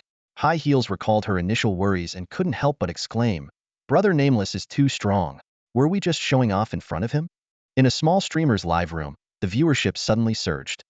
Oh my god, look, someone reached the 5th floor. Seriously, why isn't the battle video on? From server 122? A member of Chingy? Suddenly, an eye-catching ID sent a message. Unparalleled madness. Not bad. Oh my god, it's Mad God? The ID really is Mad God. Mad God came to Xiaoming's live room.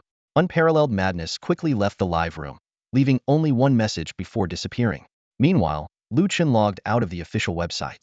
He realized that progressing too much might expose his identity, so he deliberately exited the game, creating a distraction. Well, I can't clear too many floors. If someone surpasses me, I'll just do it again. Looking at the formidable wolves and flower demons in front of him, Chen thought, I've earned 200 silver coins. It's about time to leave. Exit the Tower of Immortals. A flash of white light, and Chen appeared outside the Tower of Immortals, startled by the scene before him. Nearly 1,000 players stared at him with astonished eyes. 10 steps squeezed through the crowd, excitedly saying, "Brother Nameless, you reached the 5th floor. It's incredible." Chen suppressed his heavy emotions, pretending to be pleasantly surprised. Really? Haha, I can't believe I made it to the 5th floor myself. Brother Nameless, how did you do it? Please teach me. Just run. Keep running. As he was speaking, Roar interrupted their conversation. Impossible. Tao angrily questioned. I don't believe your movements are better than mine. Your gear is so trashy. This is your first time in the tower. How did you clear the 4th floor? Did you find a bug? Who the hell are you? Dozens of Chingy experts glared at Chen, feeling that their deserved honor and rewards had been stolen. Facing the hostility, Chen snorted coldly and walked step by step towards the Chingy members. I have no obligation to answer your questions, but I can tell you one thing. He stood in front of Tao, speaking in a low but intimidating voice. You say this is your turf? Sorry, but from today on, it's not. Remember this, when you see Brother Nameless, stay far away. A group of people from the Chingy Guild, including their leader Chingy Tao, stood in silence, unable to muster a word in response to Chen's arrogant demeanor. This mysterious newcomer, shrouded in secrecy, exuded a chilling confidence. If he truly had the strength to conquer the Zhuxian Tower, he would be a formidable force to reckon with. In front of the Zhuxian Tower, the silence was so profound it felt as if time had frozen. Shibu Gi stared intently at Chen's back, too shocked to speak. This usually quiet and unassuming individual had single-handedly intimidated the entire Chingy Guild. Chingy Tao involuntarily took a step back, struggling to breathe under Chen's overwhelming presence. He stammered, Your way would do, Kwang? After all, such audacity could only belong to that legendary figure in the entire national server. Chen snorted coldly, his gaze sharp as a blade. I told you, I'm not obligated to answer your questions. This is just a warning. Control your people. If I catch them causing trouble again, they'll be picking up their bodies in the wild. The faces of the Chingy members turned pale and then flushed, as if they had been publicly slapped. After delivering his message, Chen turned and walked away, leaving a stunned crowd behind. He's too arrogant. He shut the Chingy Guild up completely? Is he really that strong or just bluffing? If he cleared 5 levels, he must have some skills. Didn't you feel his aura? He's on a whole different level from Tao. You can't fake that kind of presence.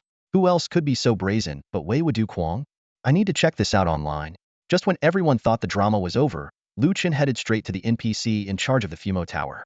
No way. Is he planning to challenge the Fumo Tower? Someone exclaimed. Chen spoke with the NPC to understand the rules of the Fumo Tower. It turned out that a guild was required to enter, but there was no limit on the number of participants. He frowned and thought. Joining someone else's guild was out of the question since he aimed for the rewards, especially the Lingyuan fragments. To create a guild, he needed at least 4 signatures. Initially, he considered asking his sister, Lu Yi, but he didn't want to disrupt her career in Longting. As he was about to put the idea on hold, his gaze fell on Shibu Gi, who was staring at him with admiration. Shibu, come here. Chen beckoned. Shibu ran over eagerly. Brother Woming, what's up? I want to create a guild mainly to claim the rewards. Can you and your friends help me by signing?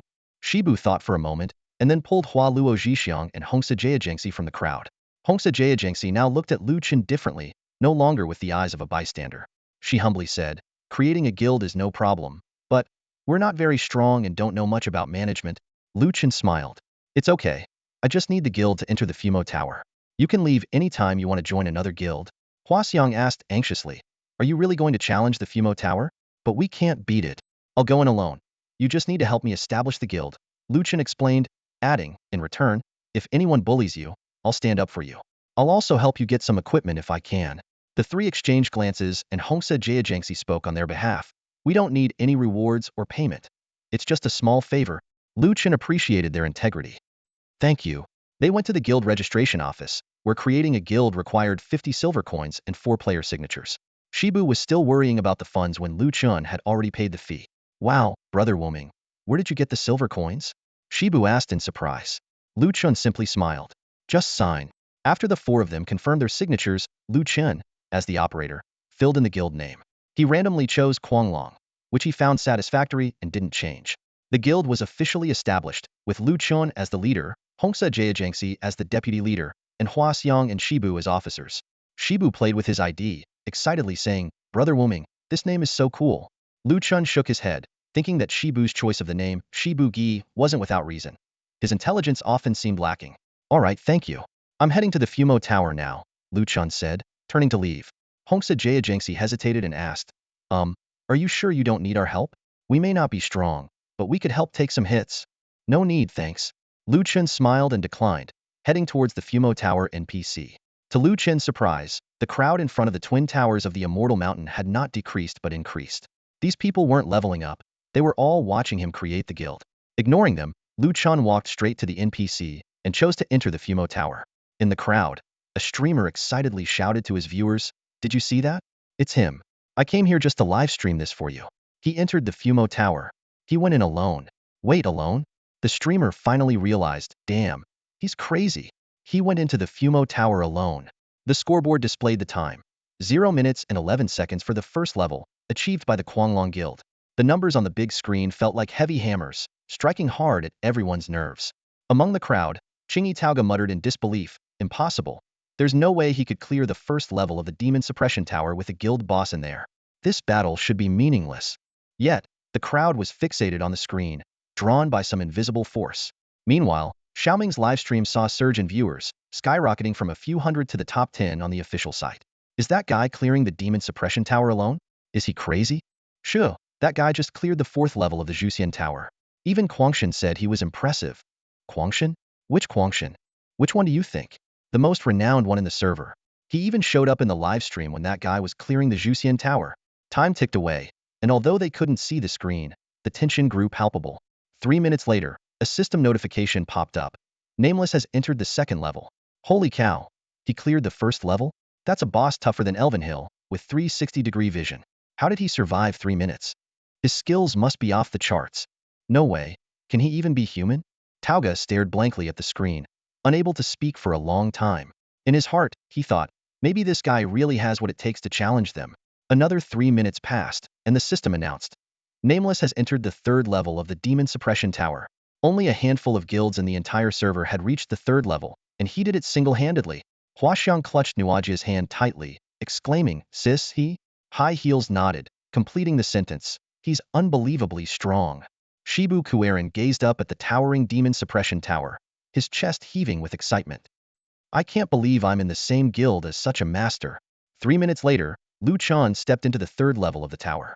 Facing a level 30 boss, he knew he couldn't defeat it within 3 minutes. He thought, clearing 3 levels should be enough. As long as I'm first, I can claim the reward. No need to push further. He left the boss as it was and exited the tower after 2 minutes. A flash of white light, and Lu Chen appeared next to the tower's NPC. Having secured first place in 2 events, his task was complete. It was time to level up. High Heels called out to him, "Nameless, aren't you going to check out the guild's headquarters?" Lu Chen smiled faintly, "No, I never planned to really manage the guild. I don't have the time." A fleeting look of disappointment crossed High Heels' eyes. "Oh, will you train with us in the future?" Lu Chen pondered for a moment and replied, "If fate allows, I will." With that, Lu Chen turned and walked towards the crowd.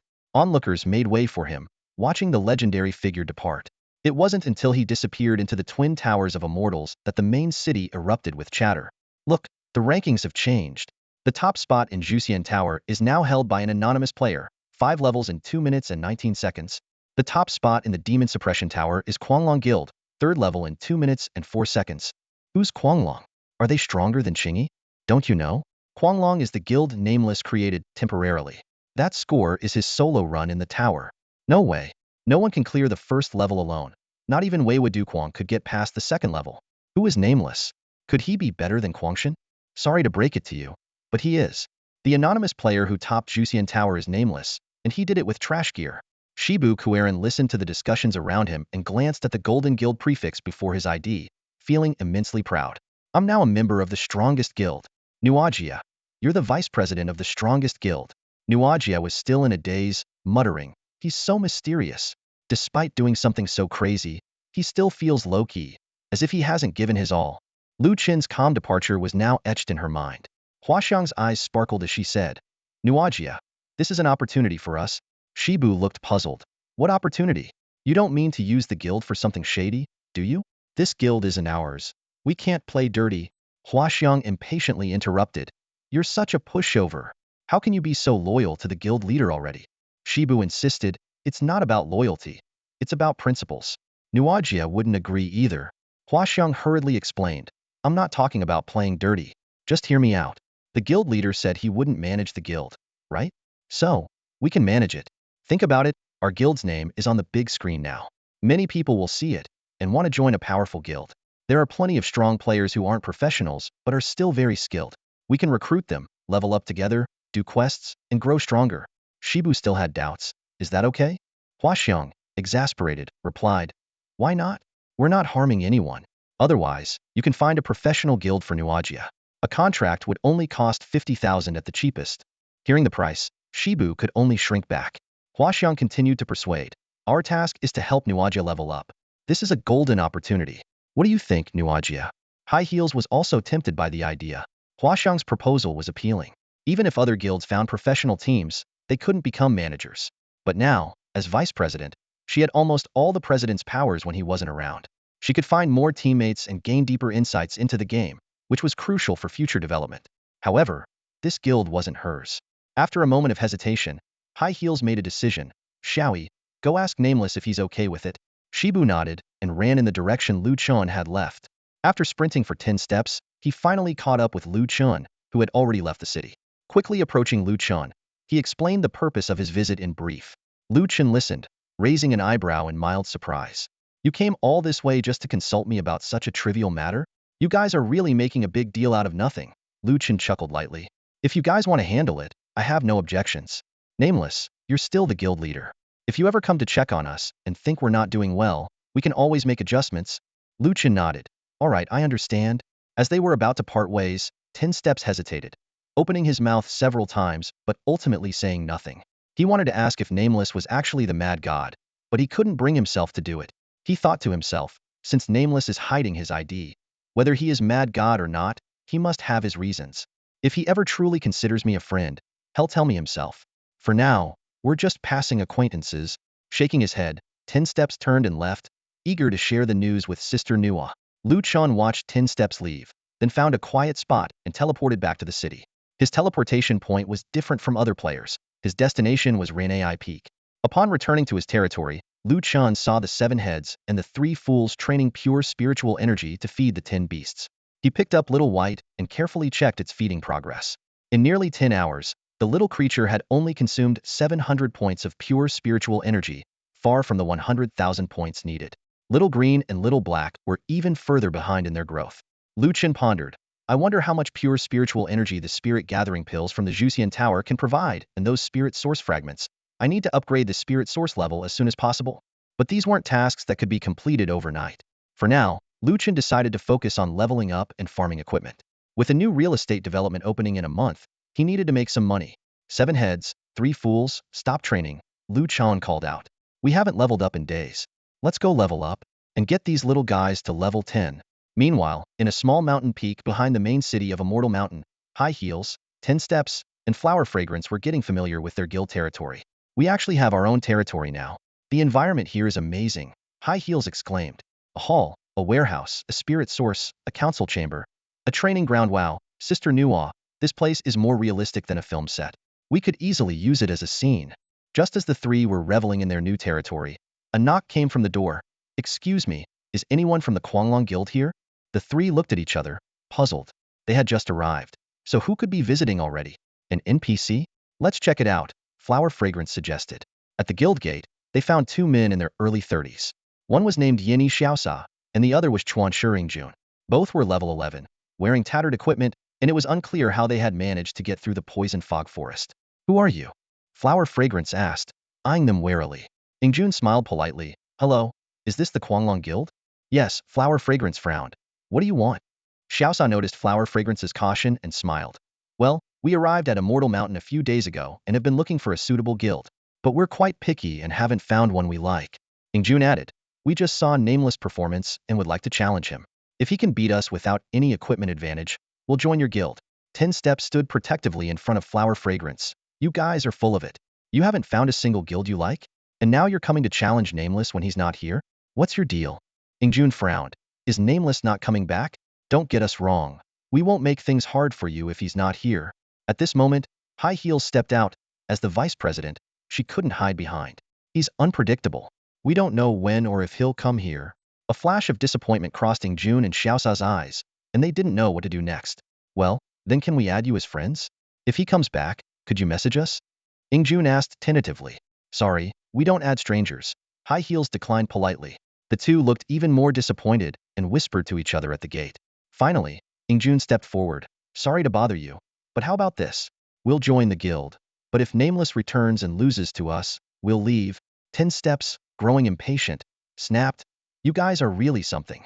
You think you can just join us if you want? You look down on our guild? Why don't you try joining other guilds like Chini, Longting, or Yuming Valley? Not good enough for you. Or are you not good enough for them? Surprisingly, the two men didn't get angry at 10 Steps' outburst. High Heels noticed something unusual about them. They spoke arrogantly but behaved humbly. Some people are just all talk, but these two might actually have some skills. May I ask, are you professional players? High Heels inquired. Xiaosa kept his calm smile. Not anymore. Not anymore? So, you used to be professional players?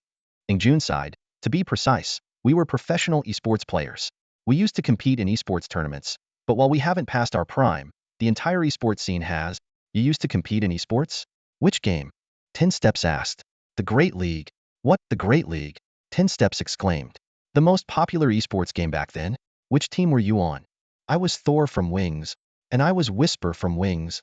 10 Steps was speechless for a moment. The Great League had once taken the world by storm, but sadly, Chinese teams often performed poorly, getting crushed by international teams. Except for one team, Wings. Fans called Wings the guardian wings of China's Great League, as they fought fiercely against top international teams and won many championships. Wings defended the honor of Chinese esports with their superb skills, seamless coordination, and unyielding spirit. Among them, the star players Thor, the pianist, and Whisper, the awareness master, were legends whose performances were widely celebrated by fans. With the rise of Zhoutian, an era ended, and the youthful passion for the Great League faded. And now, standing before them were two of the most resilient players. If they were truly those two, then indeed, Chini and the others would not be worthy of these godder players. Elegance and Handsome showcased their past award certificates through a video call, leaving no room for doubt.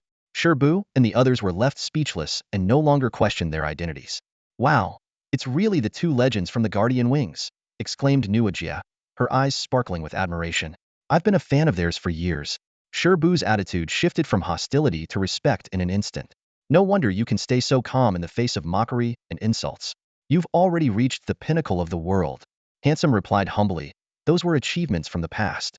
Fortunately, the skills we acquired back then still come in handy in online games. Elegance, on the other hand, analyzed calmly. Actually, there's a big difference between online games and esports. For instance, we still can't figure out how Wuming managed to clear the Twin Towers. He paused before continuing. We don't want to join a professional guild. While we do pursue higher levels and better gear, professional guilds are too formalized, and resources are heavily skewed towards the top. We wouldn't have much of a chance if we joined. High Heels nodded in agreement. That's right, professional guilds are managed like companies with clear hierarchies. After a moment of thought, she suggested, how about this? You can join our guild for now. I can't guarantee the guild leader will come or accept your challenge. Of course, if you want to leave, we won't stop you. We also won't forcibly requisition your gear or treasures. If the guild needs something, I'll discuss it with you, Sherbu said excitedly. While we're waiting for Brother Wooming, we can level up together.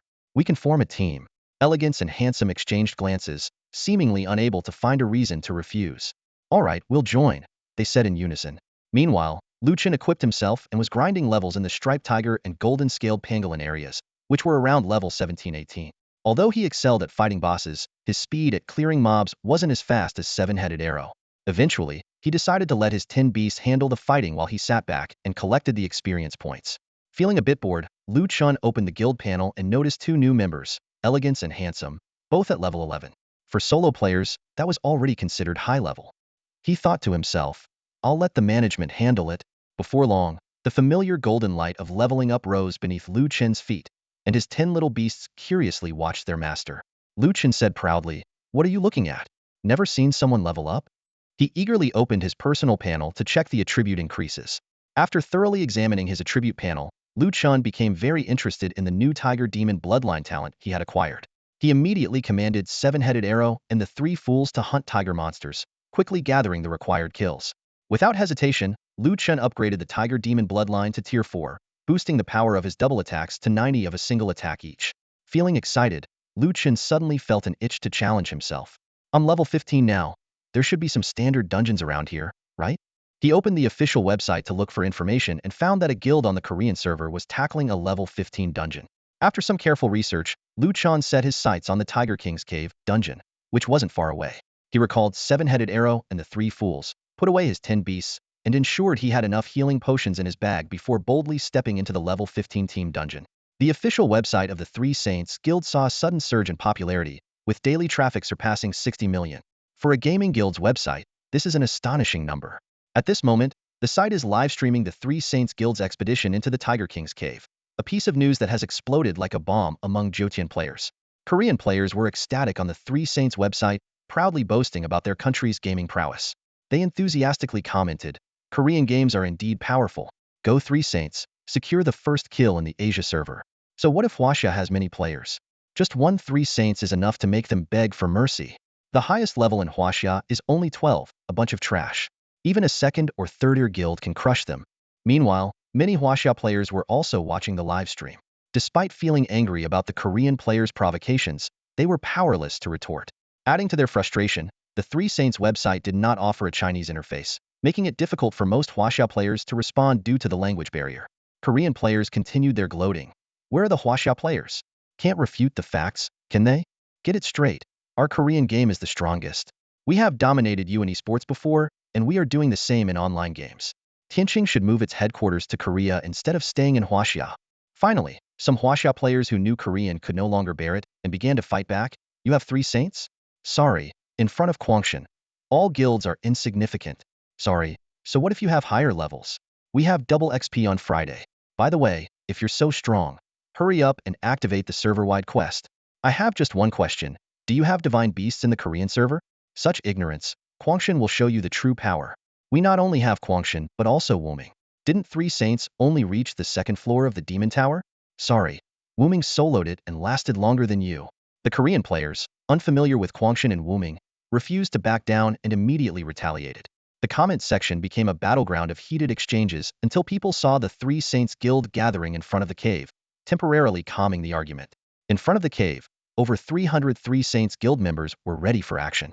The Tiger King's Cave is a 5-player dungeon, and this challenge was personally led by the guild leader, Three Saints Razor, accompanied by the vice leader and 4 other level 14 elites, forming the guild's strongest lineup. At the ESD Guild headquarters, Xiaoyao, Lao Su, Glasses, and others paused their game to focus on the live stream. Xiaoyao Feng suddenly noticed, rubble, green heads, blue clothes. Wait, do they have the protection of Iwanshir? Lao Su explained. Not surprising, they probably went back to kill it after leveling up. They must be determined to succeed this time. Otherwise, they wouldn't be streaming it. Glasses adjusted his frames and agreed. Yeah, if they couldn't clear the dungeon, they wouldn't be showing us the dungeon details. Lao Su continued to analyze. It's almost certain that the national servers will merge with the international servers in the future. If it's the Asia server merge, the international servers have a level advantage, and they're turning that into gear advantages. We need to catch up quickly. He turned to the younger members and earnestly said, the competition within the country is growing. But we can't just focus on domestic challenges. Xiao Yaofeng nodded solemnly. Understood, Lao Su. If they clear the Tiger King's cave at level 14, we'll do it at level 13. We might not match their clear time yet, but we won't let them completely outgear us. In the video, after some preparations, the 5 elites of the Three Saints Guild finally stepped into the Tiger King's cave. At the same time, Chen also entered the cave, immediately releasing his 7 loyal beasts. The 10 beasts, being too low in level, were temporarily kept in the beast pen for safety. The cave was deep and complex, and without a map or guide on the official site, Chen had to pick a direction and start exploring. Before long, he encountered a group of level 15 special elite striped tigers. This group consisted of 4 level 15 elite striped tigers and 1 level 16 special elite striped tiger. Chen thought, level 15 special elites are not as tough as the monsters in the Misty Forest. Let's clear them. The 7 beasts launched an array of dizzying attacks. After the battle, the system notifications rang out. Defeated Agile Scarlet Striped Tiger, level 15 elite. Acquired 27 12 points of Heaven and Earth Spirit, 2 Tier 3 talent fragments, 2 3-star quality points, and 2 pure spirit points. Ding. Acquired item Tiger Tooth 1. Defeated Strong Scarlet Striped Tiger, level 15 elite. Acquired 27 12 points of Heaven and Earth Spirit, 2 Tier 3 talent fragments, 2 3-star quality points. Ding. Acquired item Tiger Hide 3. Defeated Robust Scarlet Striped Tiger, level 15 elite. Acquired 27 12 points of Heaven and Earth Spirit, 2 Tier 3 talent fragments, 2 3-star quality points. Defeated Especially Strong Scarlet Striped Tiger, level 16 elite. Acquired 35 40 points of Heaven and Earth Spirit, 2 Tier 4 talent fragments, 2 4-star quality points, and 2 pure spirit points. Ding. Acquired item White Tiger Hide Boots, 2 tiger hides, 2 tiger teeth, and 1 tiger gall. Chen was pleasantly surprised. Wow, this dungeon really gives much more experience than outside. One wave of 5 monsters gives 14,000 experience. Watching his experience bar jump significantly, he was thrilled. Leveling up is awesome. Damn, I wish I had discovered this place sooner. He quickly examined the newly acquired tiger hide boots, finding that the level 12 equipment added 19 points to physical defense and 5 movement speed. Without hesitation, Chen unlocked the equipment slot and put them on. Monsters in the dungeon always drop 2 sets of materials, but Chen was no longer interested in 3 or 4-star materials. The special elites also dropped a lot of tiger hides, tiger teeth, and tiger galls, which could be sold to NPC merchants for 10 copper coins each. Chen considered, these materials might be needed for certain professions. I'll keep them for now. After defeating the first wave of tiger monsters, Chen led his team deeper into the cave. 10 minutes later, they encountered another wave of monsters. The system notifications rang out again. Defeated Robust Scarlet Striped Tiger, level 15 elite. Acquired 27 12 points of Heaven and Earth Spirit, 2 Tier 3 talent fragments, 2 3-star quality points, and 2 pure spirit points. Ding. Acquired item White Tiger Hide Cap, level 15, Tiger Hide 2. Defeated Strong Scarlet Striped Tiger, level 15 elite. Acquired 27 12 points of Heaven and Earth Spirit, 2 Tier 3 talent fragments, 2 3-star quality points. Ding. Acquired item Tiger Heart 1. Defeated Especially Robust Scarlet Striped Tiger, level 16 elite. Acquired 35 40 points of Heaven and Earth Spirit, 2 Tier 4 talent fragments, 2 4-star quality points. Ding. Acquired item Exquisite Tiger Hide Boots, level 15 green. 1 tiger hide, 2 tiger teeth, 2 tiger galls. In just a few minutes, nearly 90,000 experience points were added to his account, and he even obtained a green piece of equipment. Chen was more excited than ever. Haha, the drop rate in dungeons is fantastic. He eagerly wanted to continue exploring. Where is the boss? Can it drop more blue gear for me? Exquisite Tiger Hide War Boots, a level 12 gear. Physical defense, 21, strength, 20, agility, 22, constitution, 26, movement speed, 8. These stats are incredibly powerful, especially for level 12 equipment. A number of players in the national server can use it directly, making the price sky high, likely starting at 4 figures. Without a second thought, Chen immediately put on the green boots. Feeling the surge of power under his feet, he eagerly led the 7 heads and 3 fools to find the next wave of monsters. After wandering around, Chen arrived at an open crossroads. He cautiously scanned the surroundings and suddenly noticed 6 waves of elite striped tigers lingering near the northern entrance. The density of these monsters made his eyes light up. It seemed likely that the northern entrance led to the boss room. Gathering 6 waves of monsters together would increase efficiency. Taking a deep breath, Chen took the lead. He deftly maneuvered between the monsters, successfully luring all 6 waves together, then swiftly retreated. The seven heads unleashed their full firepower while the three fools provided cover.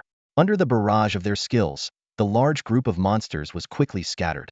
With his exceptional defense, Chen tanked 6 ferocious elite striped tigers without breaking a sweat. The team worked in perfect harmony, swiftly ending the battle in just 5 minutes. System messages started flooding the screen, and Chen's experience points surged by nearly 90,000. A large number of 3-star materials like tiger hide and tiger teeth were added to his inventory. Even more exciting was the drop of tiger hide hats, boots, and 3 green quality tiger hide helmets and shoes. One particular item stood out: an exquisite tiger hide hat. A level 12 green gear with physical defense, 19, strength, 19, agility, 18, constitution, 25, and health, 380. Chen exclaimed, "Wow, this is way better than the exquisite spider silk helm." Without hesitation, he equipped the new gear. With the addition of the new equipment, Chen's stats soared. Physical strength, power, 233-15479.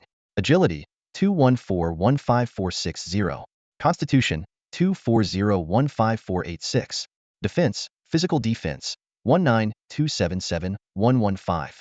Health, 6816-40802736. Just by changing 2 pieces of equipment, Chen's attributes saw a remarkable increase. Each of his 3 main attributes went up by over 30 points, his attack power increased by over 30, his physical defense by over 40, and his health by 1,000 points. Most thrillingly, his poison attack damage had reached an astonishing 214 points. Excited, Chen realized that there might be a boss hidden deeper in the cave. Unable to contain his curiosity, he strode into the boss room. Sure enough, an 18-level golden stripe Black Tiger King was waiting for him. A slight smile appeared on Chen's face as he thought, "Didn't expect to find the boss so soon, but I can't ignore those smaller monsters. I'll deal with the boss first and then explore other areas." Given his current attributes, the level 18 boss was like paper to him.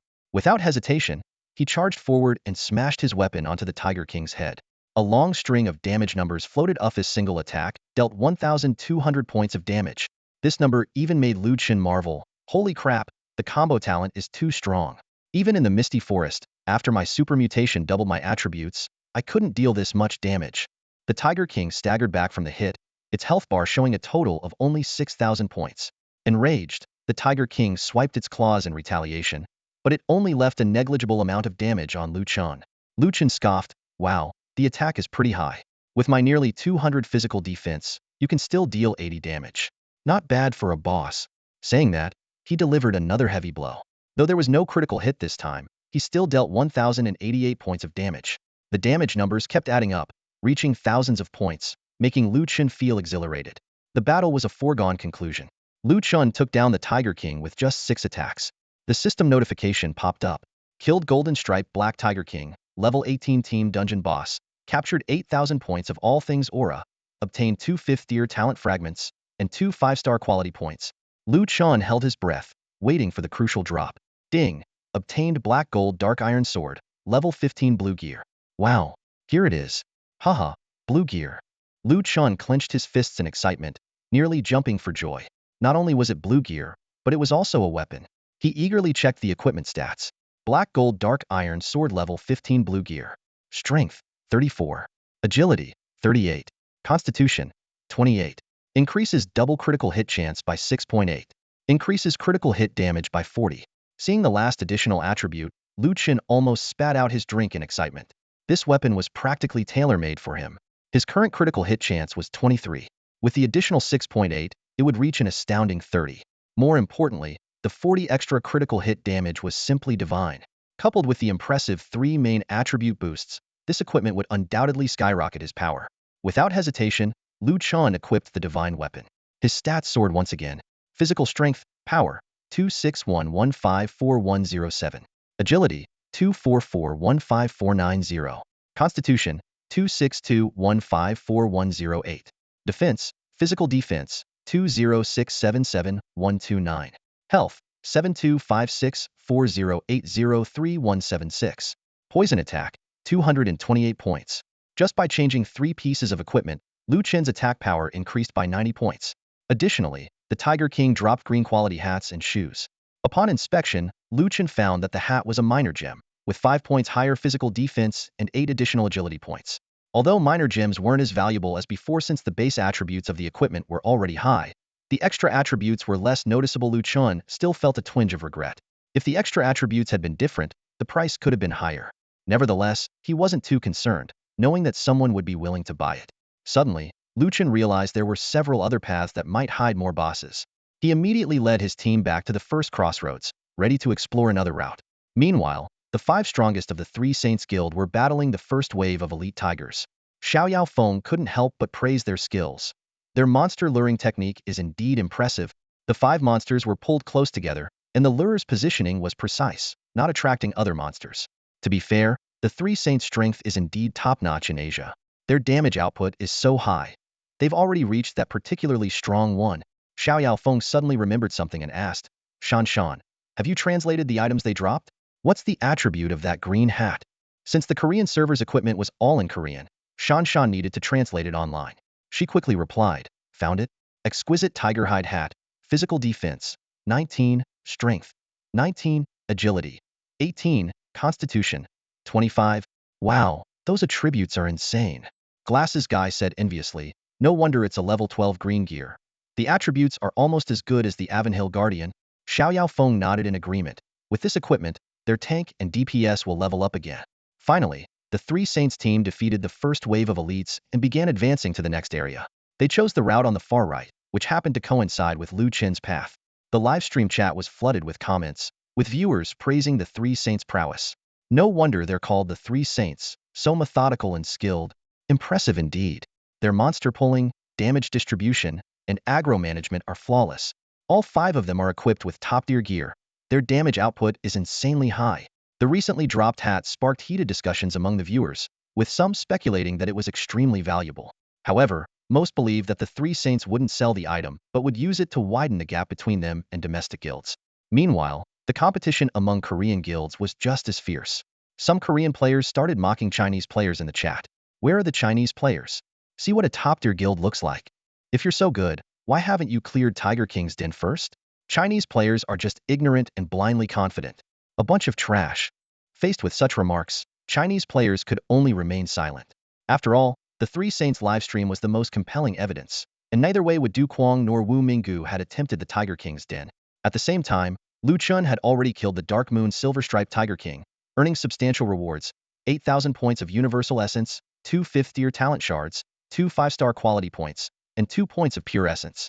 Satisfied, he weighed his new weapon in his hand, its black blade glinting with a faint blue light, far superior to his previous club. Damn, now this is a weapon. The critical hits are off the charts. Even I can't believe it. Lu Chen marveled to himself. The second route was even faster. Although the silver-striped Tiger King didn't drop any blue gear, it did yield a pair of exceptional boots. Lu Chen consoled himself, well, you can't get blue gear every time. There's still one more route. Let's see if that one drops any blue gear. Upon reaching the third route, Lu Chen frowned at the wandering mobs and decided to adopt a new strategy. He pulled all 8 waves of mobs directly into the boss room.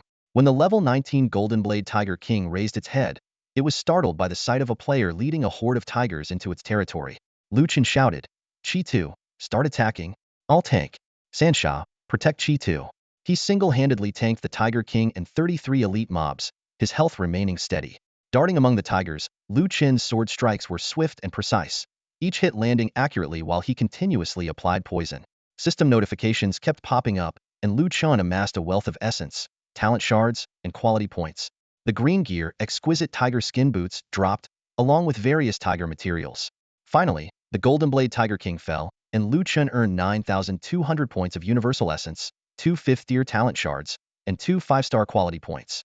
However, blue gear eluded him once more, with only 2 green items and some materials dropping.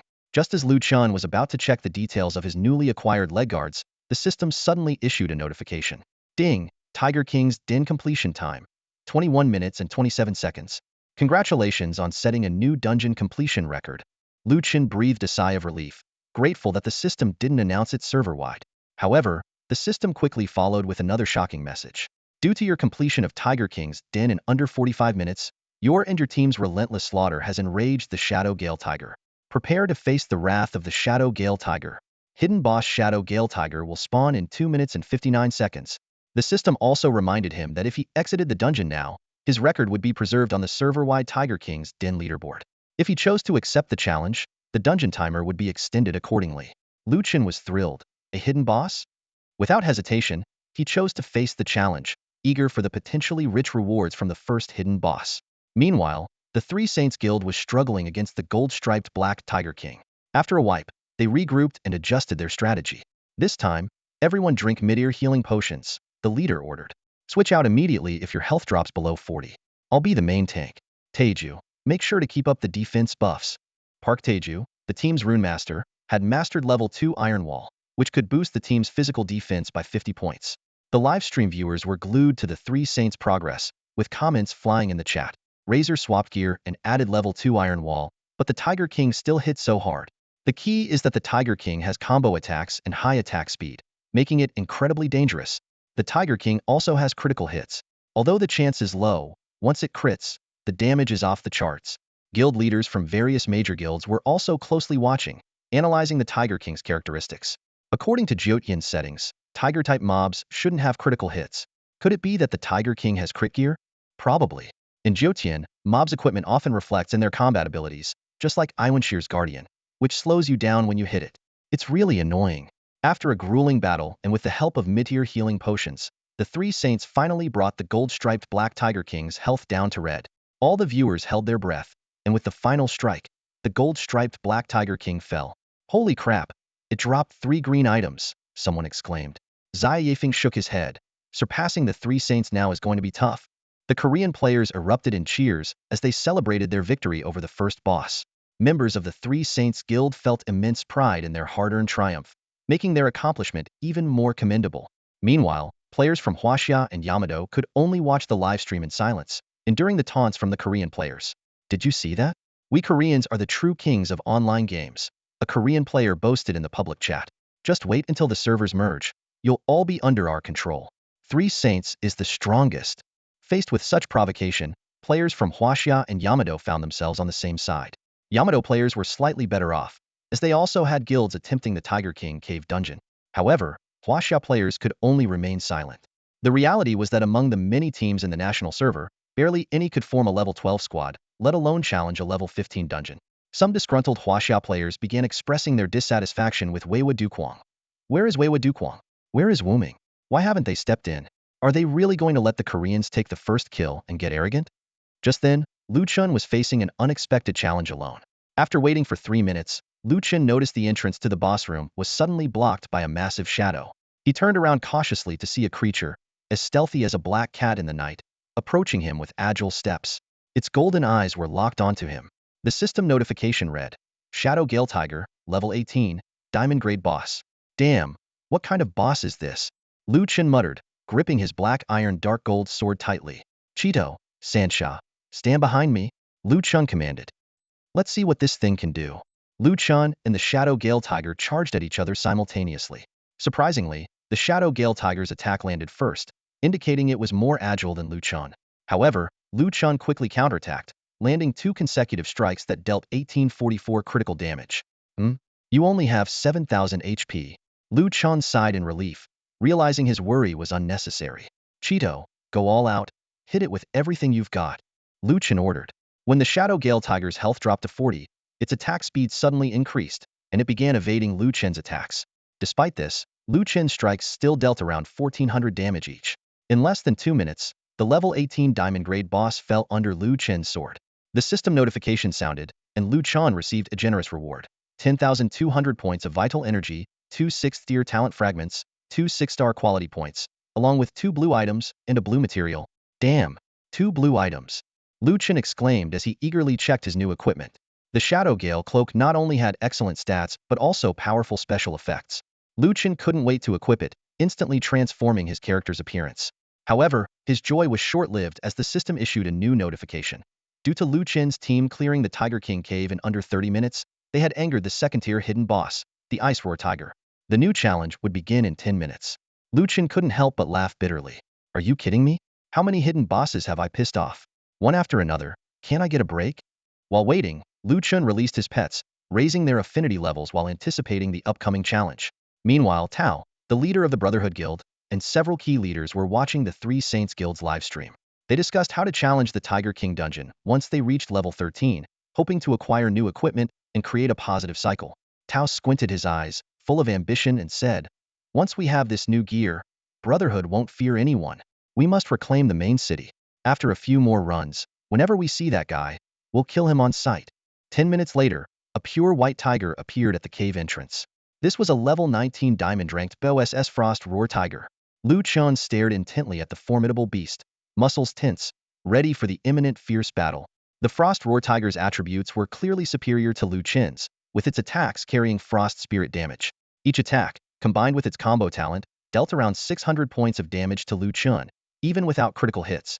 However, this damage was not enough to pose a fatal threat to Lu Chen, who had ample health. The battle raged on, and when the frost roar tiger's health dropped below 40, the situation suddenly changed. The beast let out an ear-piercing roar, and a 20-meter diameter ice ring erupted from its center, extending beyond the range of 7 heads' attacks.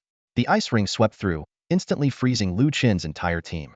Lu Chen was shocked to find himself trapped in a solid block of ice, helplessly watching as the frost roar tiger advanced on him. Although he had seen the freezing effect on the water Qilin before, this was his first time experiencing a hard control skill firsthand, and it was far from pleasant. The system promptly provided a hint.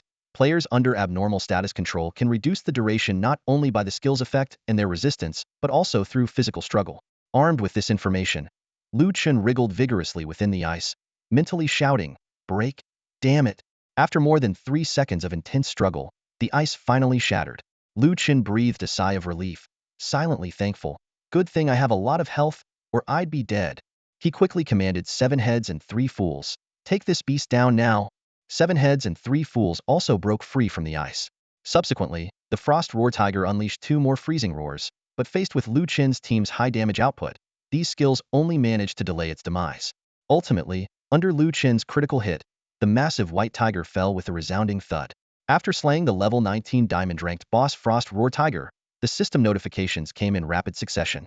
Captured 13,600 points of universal spirit energy, obtained 2 6th-tier talent fragments, received 2 6-star quality points, acquired items, Dark Frost Cloak level 15 blue, Black Iron Phantom Sword level 15 blue, Exquisite Tiger Skin Shoulder Pads level 12 green, Tiger Blood 1 blue, Tiger Tooth 4, Tiger Skin 2. Seeing the 2 blue items, Lu Chen exclaimed excitedly, "Wow, 2 more blue items! A new cloak and a phantom sword. Awesome!"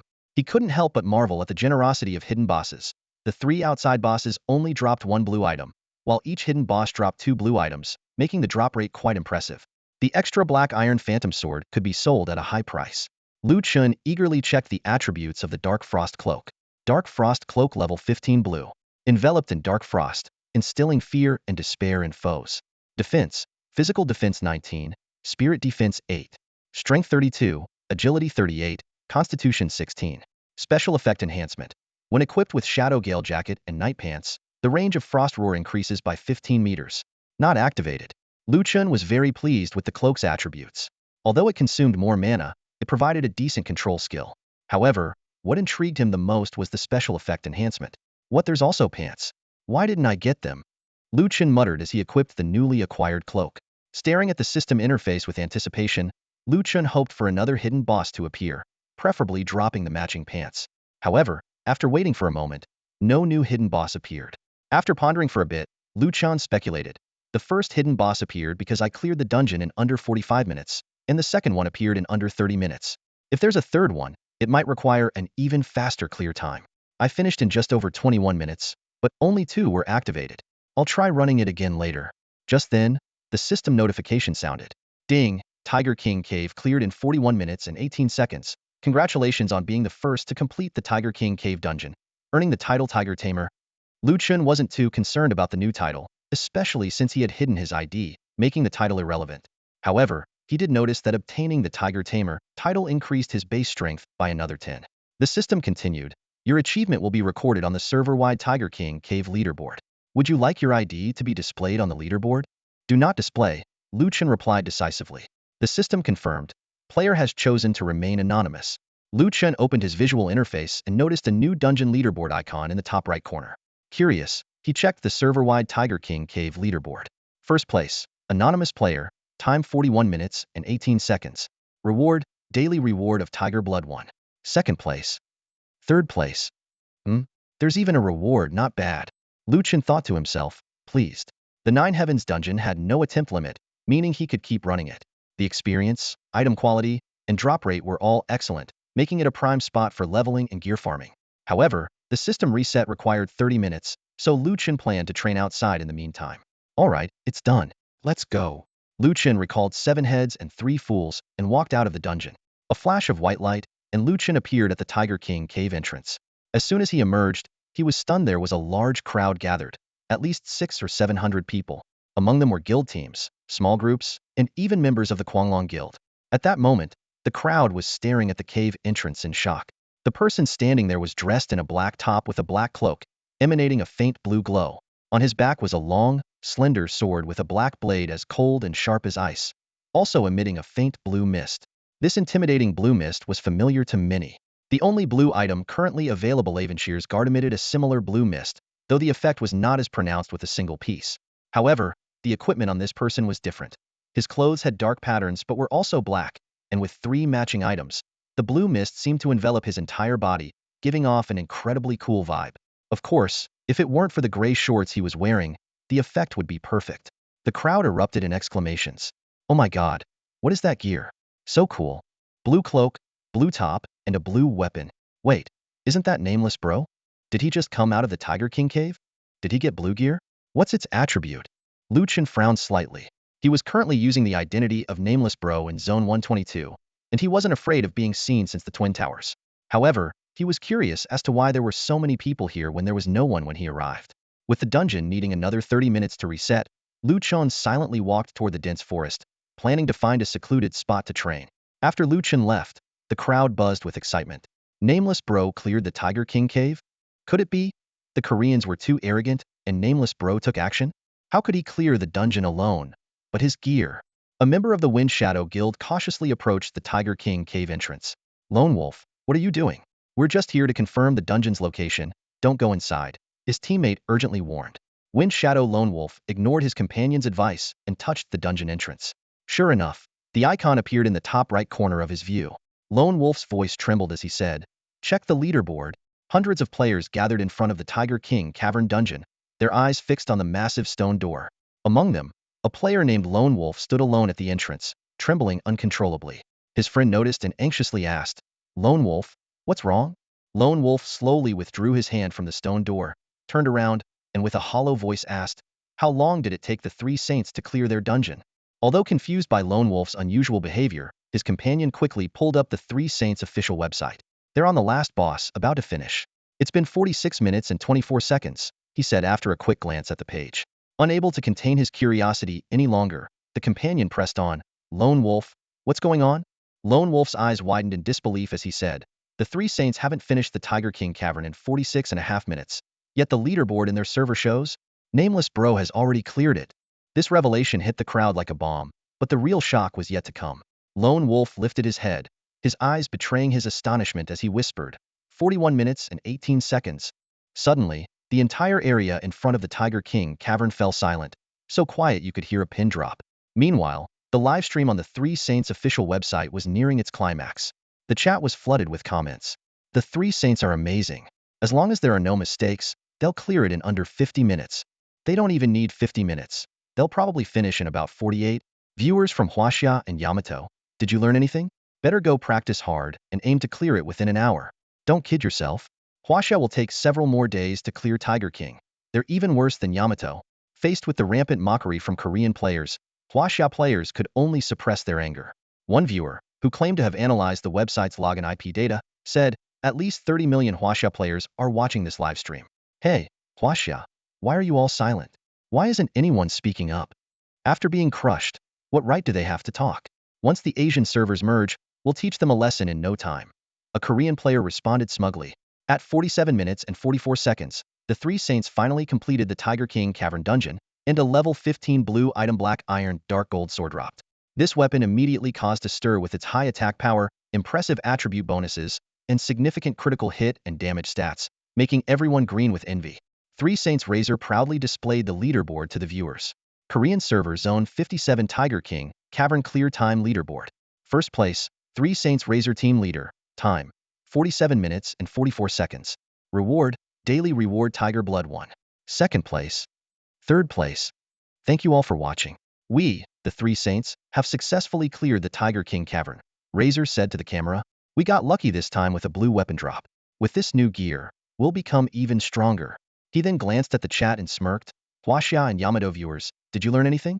This blatant taunt sparked intense dissatisfaction among Huaxia players. Streamer Xiaoming, who was also broadcasting the Three Saints raid, watched the livestream while using a translation tool. He was furious. This is too much. It's just a dungeon. Do they have to be so arrogant? We in the Huaxia server have suffered so many setbacks. Otherwise, they wouldn't be so cocky. Damn it, everyone. Let's level up diligently. We'll endure this for now, but one day, we'll slap these Koreans in the face hard. Just then, a Huaxia player posted a screenshot in the comments section of the Three Saints livestream. The image showed the clear record of the Tiger King cavern. Huaxia server zone 122 Tiger King cavern clear time leaderboard. First place, anonymous player team leader, time, 41 minutes and 18 seconds. Reward, daily reward Tiger Blood 1. Second place. Third place. The poster also wrote in broken Korean, Koreans, look closely at who the real champions are. We in Huaxia have already cleared the Tiger King cavern. We just don't brag about it. This screenshot caused an immediate uproar. The comments section exploded. Wow, is this from our server? Zone 122? Which guild is this?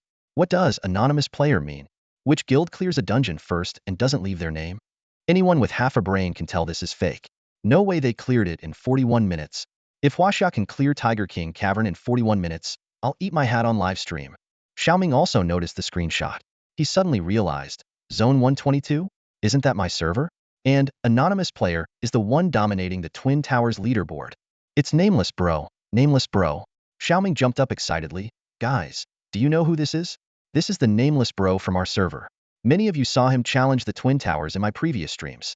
His skills are godlike. Ha ha ha, I totally believe this screenshot is real because I've seen him in action. He can definitely do it. Nameless bro has finally stepped up. I knew it. Nameless bro isn't a coward. Only he and the Mad God can put these Koreans in their place. The Mad God is silent, but Nameless bro has made his move. Xiaoming's stream quickly gained massive popularity. Nameless bro's exploits had already become legendary. At this moment, people didn't care which guild Nameless bro belonged to or whether he used a bug to clear the Twin Towers. They only knew that when their country was insulted, Nameless bro stood up. Nameless bro is awesome. 41 minutes, ha ha ha, the Three Saints struggled and still couldn't beat Nameless bro. Xiaoming, isn't he in your server? Go check out the dungeon. Xiaoming snapped back to reality and quickly returned to the game. As soon as he logged back in, he saw a massive crowd of players flooding out of the main city of Xianshan. Is that screenshot really from Nameless bro? It seems so. I heard from a friend that they saw Nameless bro at the dungeon entrance, already fully geared in blue. Really?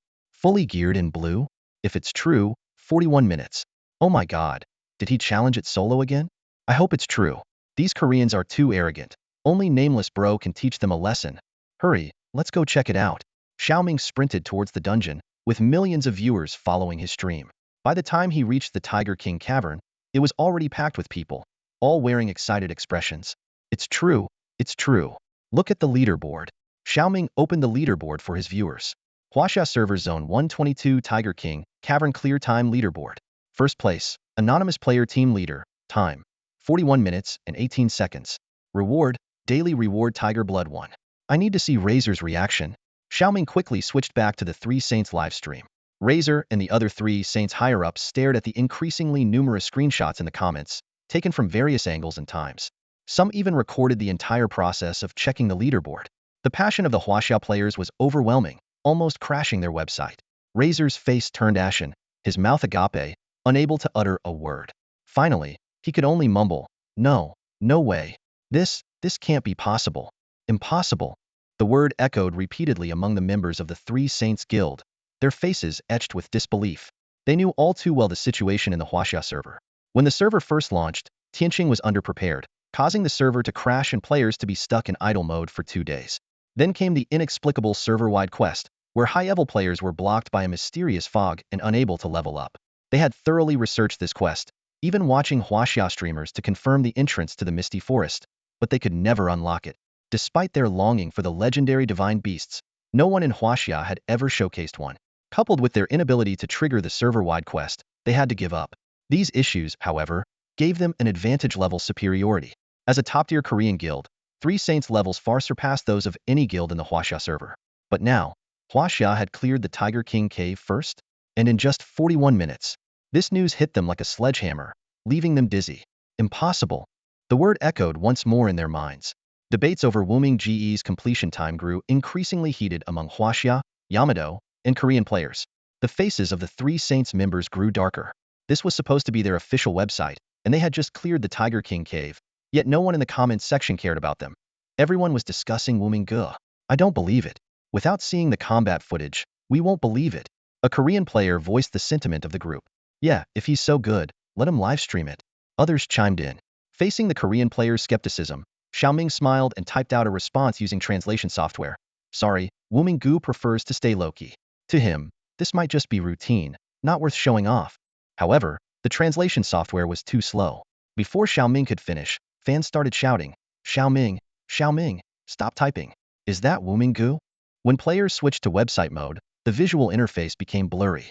Fans could only see a hazy figure enveloped in a faint blue glow.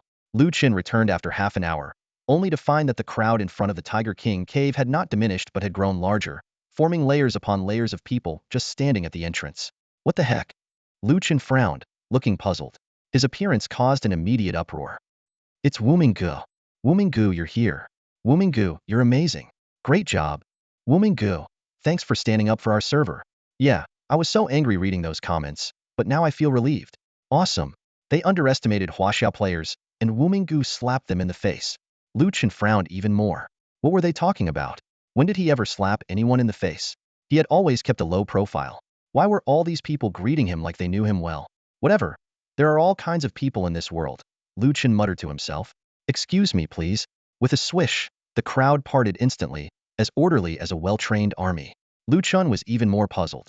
Since they made way, he didn't think much of it and headed straight for the Tiger King cave.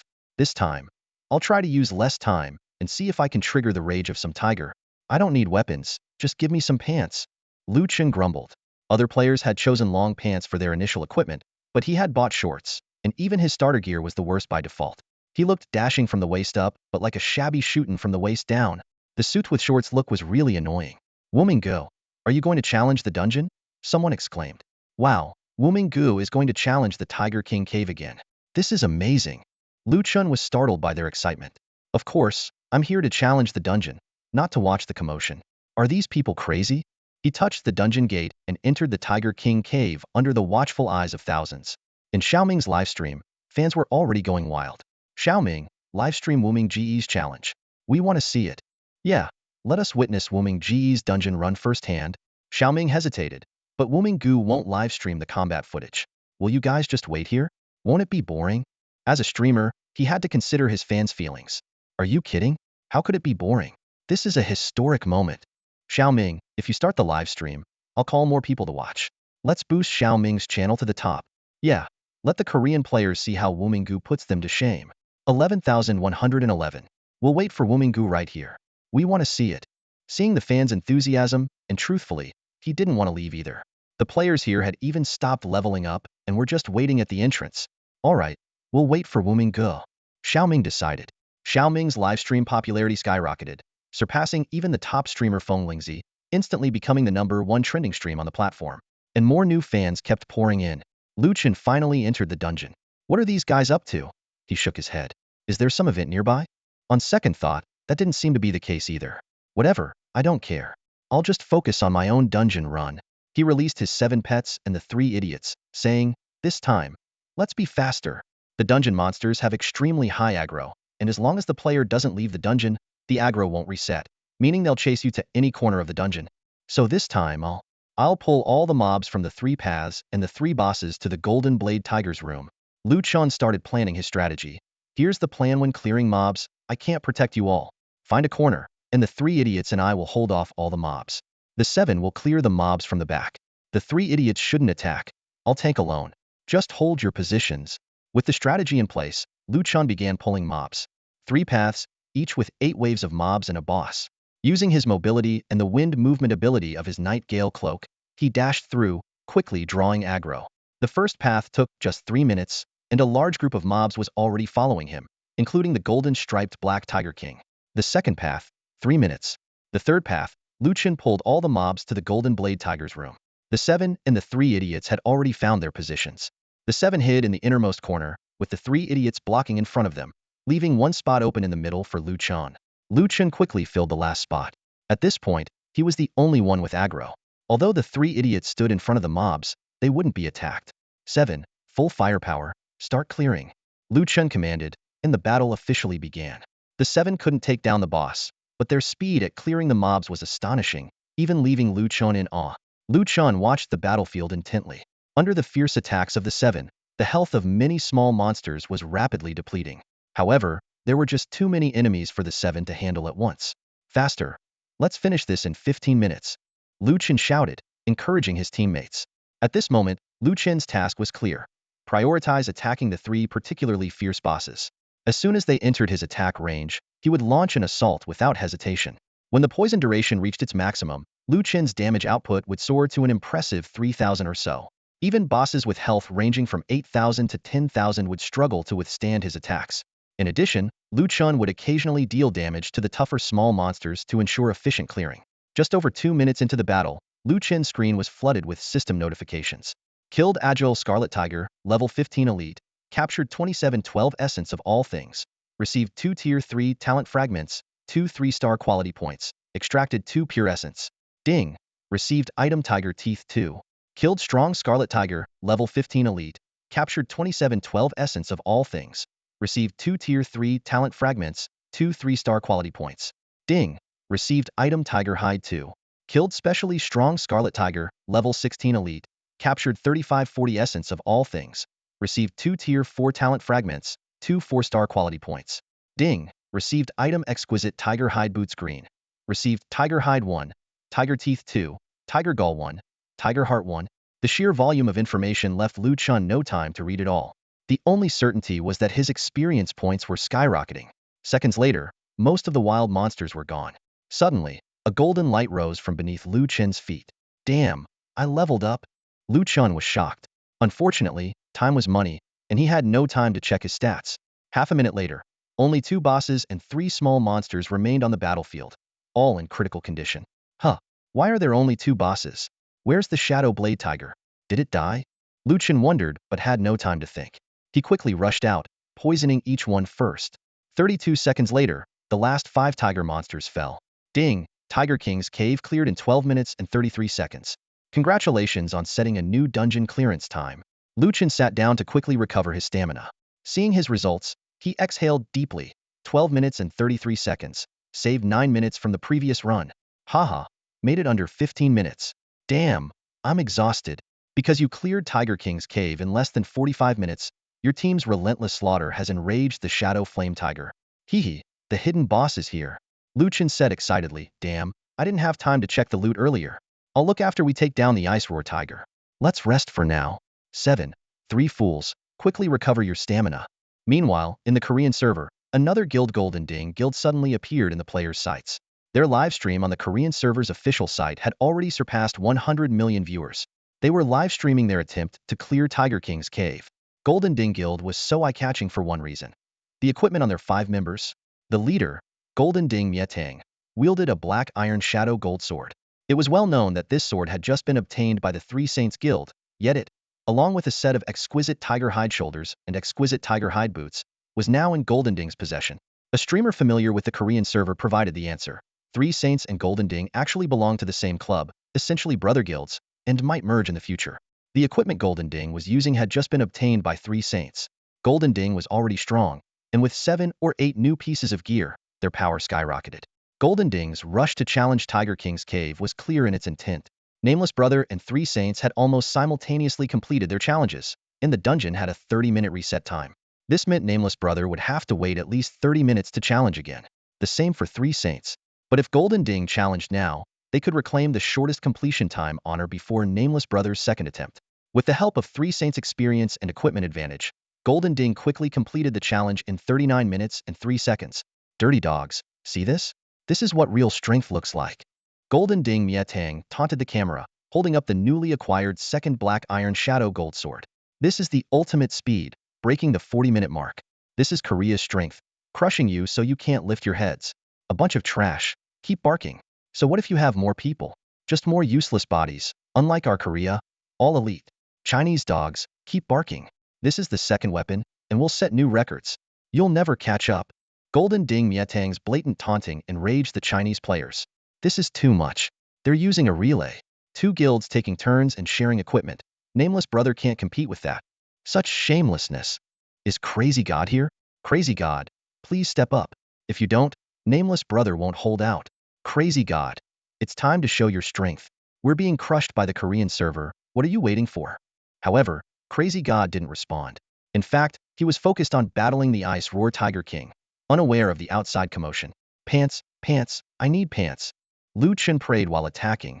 Just give me any pair. Killed Ice Roar Tiger, level 19 team dungeon, diamond boss, captured 13600 essence of all things. Received 2 tier 6 talent fragments, 2 6-star quality points. Ding, received item Dark Frost Cloak, level 15 blue. Received item Black Iron Shadow Gold Sword, level 15 blue. Received item Exquisite Tiger Hide Boots, level 12 green. Received item Tiger Blood, blue, Tiger Bone 4, Tiger Gall 2. Damn. No pants. Wasn't there supposed to be a pair? Who drops them? Lu Chun said, frustrated. Because you cleared Tiger King's cave in less than 15 minutes, your team's relentless slaughter has enraged the true Flame Burst Tiger. Please prepare to face its wrath. Level 3 hidden boss True Flame Burst Tiger will arrive in 7 minutes and 59 seconds. Note, if you exit the dungeon now, your current completion time will be recorded as your final score and saved on the server-wide Tiger King's cave leaderboard. If you choose to accept the challenge, the dungeon time will be extended accordingly. So there's indeed a level 3 hidden boss, and the refresh time is only 7 minutes? Seems like the refresh time isn't based on the boss difficulty. Lu Chen didn't care much, deciding to wait it out. Ah, so tired. Playing a game feels like physical labor. I'll just lie down for these 8 minutes. Lu Chen relaxed on the ground, taking a well-deserved break. Meanwhile, Xiaoming's livestream had reached an astonishing 2.4 billion viewers. Xiaoming had specifically added a stopwatch to the stream, showing that Nameless Brothers' challenge time had reached 29 minutes and 13 seconds, with only 9 minutes and 50 seconds left to beat Golden Ding's new record. At this moment, Xiaoming didn't even care about his stream's popularity. No one was gifting him anyway. The viewer's focus was on Nameless Brother, not him. All he could do was silently pray again and again. Nameless Brother, I know we can't understand the terror of facing Tiger King's cave alone, but please, give it your all. We're counting on you. In the live stream chat, Chinese players kept spamming. Nameless Brother, go for it. After playing with the Tin Beast for a while, Lu Chun checked the time and decided it was enough. He recalled his loyal companions and turned towards the cave entrance. Suddenly, a ferocious tiger engulfed in dark blue flames appeared before him. This true flame burst tiger looked like a monster straight out of hell, exuding a powerful level 20 aura. Lu Qian stood up, his eyes locking onto the formidable creature. All right, I don't ask for much, just a pair of pants, he muttered to himself, then charged at the tiger without hesitation. As soon as he entered within 10 meters of the tiger, he felt an intense heat and his health began to slowly drop. It's the sacrifice effect, he thought, but a disdainful smile appeared on his lips. Too bad it's not as deadly as my poison. The true Flame Burst Tiger's attacks were fiercer than the Ice Roar Tiger's. A single normal combo could deal about 1,000 points of damage to Lu Chun, and with the sacrifice effect's burning damage, the total damage reached around 1,100. After equipping new gear, Lu Chen's own damage rose to about 1,600, with a 30 critical hit chance. This guy is pretty strong. Lu Chun quickly calculated the strength of both sides and realized they were evenly matched if he didn't use kiting tactics. He made a swift decision. 7 heads, help with the attack. I can't be bothered to run. The 7 headless flying corpses, though weaker individually than the true Flame Burst Tiger, had the advantage of numbers. Their combined attacks inflicted nearly 500 points of damage on the tiger. With Lu Chen's attacks added in, the tide of the battle began to turn in their favor. The true Flame Burst Tiger's 12,000 health points rapidly decreased. Before long, the flaming behemoth finally collapsed with a thunderous crash. A system notification sounded. Killed true Flame Burst Tiger, level 19 party dungeon, diamond grade boss. Obtained 14,800 spirit points of all things. Acquired 2 6th-tier talent fragments and 2 6-star quality points. Next came the moment Lu Chun had been eagerly awaiting. He held his breath and carefully inspected the loot. Ding, acquired item. Night pants, level 15, blue quality. Yes. Lu Chun couldn't help but cheer. Finally, some pants. He continued to check the other rewards. Acquired item. Tiger Cry, level 15, purple quality. Whoa, Lu Chun was so shocked that he spat out a mouthful of blood. Purple gear. The first purple gear in the entire server. Acquired black iron dark gold sword, level 15, blue quality. Acquired 2 tiger blood, blue material. Acquired 1 tiger head, purple material. Damn, I even got a purple material. Chen looked at the tiger head in his inventory, puzzled. What are all these materials from the Tiger King's cave for? I've already got a whole bag of them. Although unsure of their purpose, Chen decided to keep the purple materials for now and figure it out later at Xianshan. The system prompted again. Ding, Tiger King's cave cleared in 38 minutes and 44 seconds. Congratulations on breaking the record for Tiger King's cave. Your score will be recorded on the server-wide Tiger King's cave leaderboard. Would you like to display your ID on the leaderboard? Don't display it. Chen opted for anonymity. He eagerly inspected his newly acquired gear, starting with the much-needed pants. Night pants level 15, blue. Imbued with the power of true flame. Defense, physical 23, spiritual 8. Strength 29, agility 32, constitution 38. Special effect, blue flame true fire. Activates this skill to continuously burn enemies within a 10-meter radius, dealing 1080 spiritual damage per second. Consumes 10 points of pure spiritual energy per second. Without a second thought, Chen put on the long-awaited pants. With this, he finally completed the hidden boss set from the Tiger King's cave. As soon as he donned the pants, his entire demeanor transformed. Clad in black with an eerie blue glow, he looked aloof, mysterious, and formidable. Finally comfortable, Chen exhaled deeply. Alright, let's check out the good stuff next. He couldn't wait to examine the attributes of the purple gear. Tiger Cry. Tiger Cry level 15, purple. Left hand, tears behind the king. Weapon type, dual swords.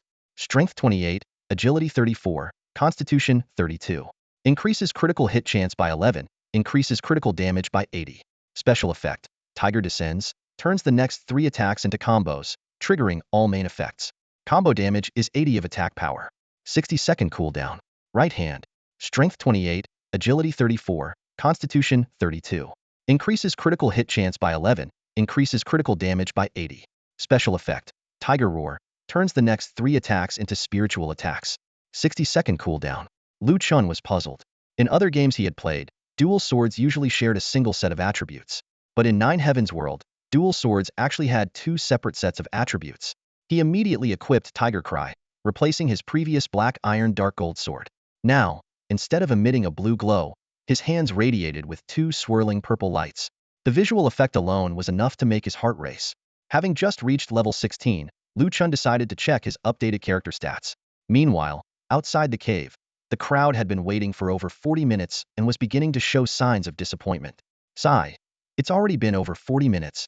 Did you see how smug that Korean player looked? Acting all high and mighty. 2 guilds taking turns, and they still have the nerve to brag. A player shook his head. Despite the slim chances, he walked to the dungeon entrance and touched the door. When the leaderboard appeared, his eyes widened in shock. He turned to the crowd behind him, speechless. The onlookers, and even the billions of fans in Xiaoming's livestream, were growing increasingly anxious due to his strange expression. What happened? Why that look on his face? Could it be that brother Anonymous already? No way, he hasn't come out yet. Xiaoming, go check it out. This is killing me. Xiaoming hurried to the dungeon entrance and touched the door. A string of data appeared before 2.4 billion viewers. Huaxia server dungeon leaderboard. First place, anonymous player, time, 38 minutes and 44 seconds. Reward, daily reward of Tiger Blood 1. 38 minutes and 44 seconds. Wuming just shattered the Jinding record. This exclamation set off a frenzy in the livestream chat. The audience erupted in cheers and applause. Some were moved to tears, while others jumped up in excitement. Wuming is unstoppable. Look at that, Koreans. This is what a true top player looks like. Oh my god. Wuming single-handedly took down 2 of Korea's top guilds. The praise and gratitude were endless. Wuming not only broke the record, but also restored the dignity of Chinese players. The livestream chat was filled with admiration for Wuming, with some even saying, "My respect for Wuming is like the Yangtze River, endless and overwhelming." However, in stark contrast to the jubilation in the Chinese livestream, the atmosphere in the Jinding Guild stream was unusually tense. The once arrogant Korean players were now seriously analyzing their mistakes. There was a slight positioning error when Jinding fought the Black Tiger King. It didn't affect the outcome but wasted precious time. It's understandable. The first time, it took him 42 minutes and he got some gear. It's natural for the time to be shorter now. The key is how we improve our performance. Someone started analyzing. The 3 Saints improved from 47 minutes and 44 seconds to 39 minutes and 3 seconds, an 8-minute and 41-second improvement. Dirty Dogs improved from 42 minutes to 38 minutes, only a 4-minute improvement. Isn't it obvious what this means? This analysis made everyone realize that Wu Ming might have already given his all, while they still had room for improvement. The real issue is our guild's luck. That guy managed to get several blue items. I don't know how he soloed the dungeon. Maybe he thinks he's unbeatable, but that's his weakness. They reasoned that Wu Ming had already obtained the best gear, including the black iron ghost sword and 2 blue items, limiting his potential for further improvement. In contrast, they had 2 black iron ghost swords and new gear from Jinding, significantly boosting their strength and clearing time. Good news, everyone. The 3 saints are preparing for another run in the Tiger King's Denver. This time, we'll make sure those Chinese dogs have nothing to brag about. Meanwhile, Lu Chen was oblivious to the ongoing conflict. He was focused on checking his personal stats. Quality, 4-star perfect, 450 boost to all attributes. Title 1, Tiger Courage and Dragon Might, 20 base HP. Title 2, Moonlight Vanguard, 10 base strength. Title 3, First to the Finish, 10 base physique. Title 4, Tiger Slayer, 10 base strength. Level, 16. XP progress, 803-445-0000. Physical strength.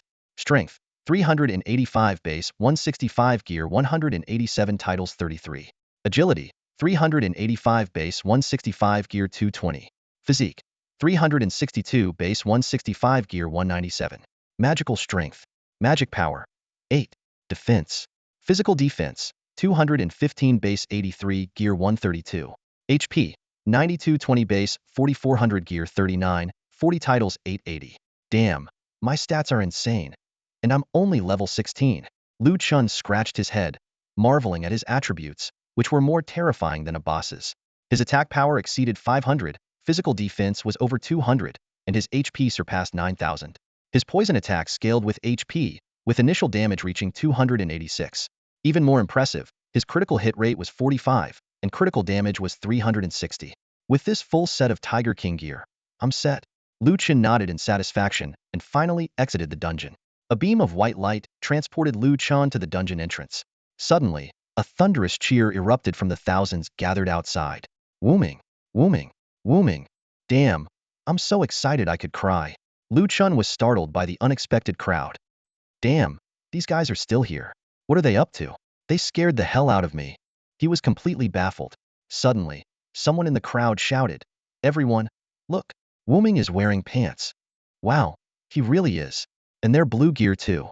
Wu Ming looks so cool in that outfit." Lu Chen felt a wave of embarrassment. Isn't it normal to wear pants? I was wearing shorts before, but I was still dressed. Can this game get any weirder? Seeing the dense crowd around him, Lu Chen realized he couldn't leave the Tiger King's den to level up. He decided to find a quiet corner to rest and train his magic power. I can't let these people interfere with my money-making, he resolved. As Lu Chen turned to leave, a commotion erupted behind him. Whoa, check out Wu Ming's weapon. No way, no way. Is that? How could a level 15 dungeon drop something like that? My god. Is that a purple item? Lu Chen's weapon, a purple tiger's cry, was slung across his back. He slapped his forehead in frustration, wishing he had stashed it away to avoid causing another uproar. Wu Ming, can you show us your gear? Please, Wu Ming, just one look. Resigned, Lu Chen tossed his weapons into the air, where they hovered for everyone to see. Take a look and leave me alone. I need to train. All eyes were glued to the set of dual swords. Tiger's Cry level 15 purple left hand, the tears behind the king. Weapon type, dual swords. Strength 28, agility 34, physique 32. 11 critical hit rate, 80 critical damage. Special effect, Tiger's Descent, converts the next 3 attacks into combo hits, triggering all main effects, with each hit dealing 80 of attack power. 60-second cooldown. Tiger's Cry level 15 purple right-handed. Strength 28, agility 34, physique 32. 11 critical hit rate, 80 critical damage. Special effect, Tiger's Roar, converts the next 3 attacks into magic attacks. 60-second cooldown. Damn, it's really a purple item. The first purple gear in the entire server. Look at those stats, I'm floored. Do the stats of the dual sword stack? They must. Didn't you see the 2 different special skills? This is a Godder item, the first Godder item in the server. Someone remarked, the tears behind the king. That phrase seems tailor-made for Wu Ming.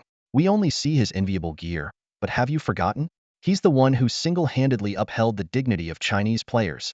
Suddenly, someone noticed, wait, Wu Ming hasn't left yet. Does this mean he's going to challenge the Tiger King's den again? Exactly. The Koreans are surely trying to improve their performance. Wuming must know this. Even though he's exhausted, he'll fight to the end for the dignity of Chinese players. Damn. I'm almost moved to tears by this man's determination. Lu Chen shook his head, thinking, what are these people talking about? Fighting to the end? I have no idea what they're saying. Who wouldn't grind a dungeon if they had the chance? The appearance of Tiger's Cry caused another surge in popularity for Xiaoming's livestream. This purple weapon, with its incredibly powerful attributes, made countless players green with envy. Surprisingly, the first purple item in the entire server wasn't obtained by the renowned Quang Shun, but by the unknown player, Wu Mingge. This news caused a huge stir in the gaming community. Chinese players were thrilled and cheered for Wu Mingge. They believed that a responsible player like him deserved such a valuable item. After all, Quang Shun hadn't even participated in the Tiger King's Cave Challenge. However, for Korean players, this was an ominous sign. They couldn't accept that an obscure player could have such extraordinary luck, getting 3 blue items on the first try and a purple item on the second.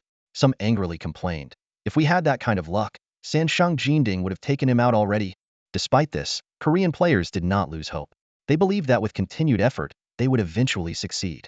Don't worry, if we keep trying, we'll get there too. Then we'll make those Chinese players despair. Someone encouraged their teammates. Players from both countries engaged in heated arguments on the forums. Chinese players proudly declared themselves to be the best in the game, while Korean players, not to be outdone, emphasized that the competition had just begun and that having a purple item didn't mean they could do whatever they wanted. At this point, the gap between Wu Mingge's achievements and those of the 2 major Korean guilds wasn't that wide. Everyone was eagerly anticipating the upcoming fierce competition. This rivalry had evolved from a simple contest between Wu Mingge and Sanshang Jinding into a highly anticipated international showdown. Players from China, Korea, and even occasionally Japan focused their attention on this epic battle. The competition in Tiger King's Cave had become a battleground for the most passionate players from both countries. Taking advantage of the reset in Lu Chen's dungeon, the Sanshang Guild launched a second attack, setting a new record with a time of 36 minutes and 22 seconds, giving Korean players a brief respite. However, Wu Mingge did not back down. He rushed into the dungeon as soon as it reset, his fearless spirit and intense battle readiness igniting the passion of Chinese players. Wu Mingge is unstoppable. He doesn't back down for a second. He's all in.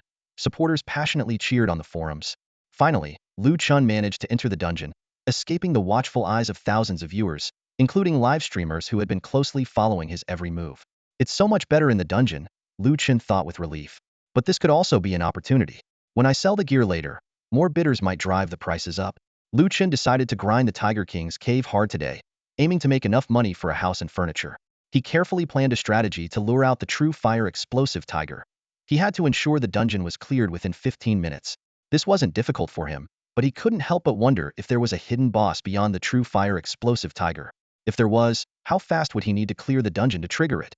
Although Lu Chen didn't hold out much hope since the true fire explosive tiger had already dropped a purple item and was likely the final boss, he decided to give it a try. He reworked his route to lure monsters, eliminating all unnecessary steps to minimize the time. Lu Chen considered asking the 7 heads and 3 fools for help but ultimately decided against it. Pulling 40 elite monsters and a boss was a high difficulty task that only he could handle. Moreover, his agility far surpassed that of the 7 heads and 3 fools, both in movement speed and stamina, allowing him to gather all the dungeon's monsters together. Shoot for under 10 minutes, Lu Chen told the 7 heads and 3 fools. If this doesn't work, I'll recruit some more help.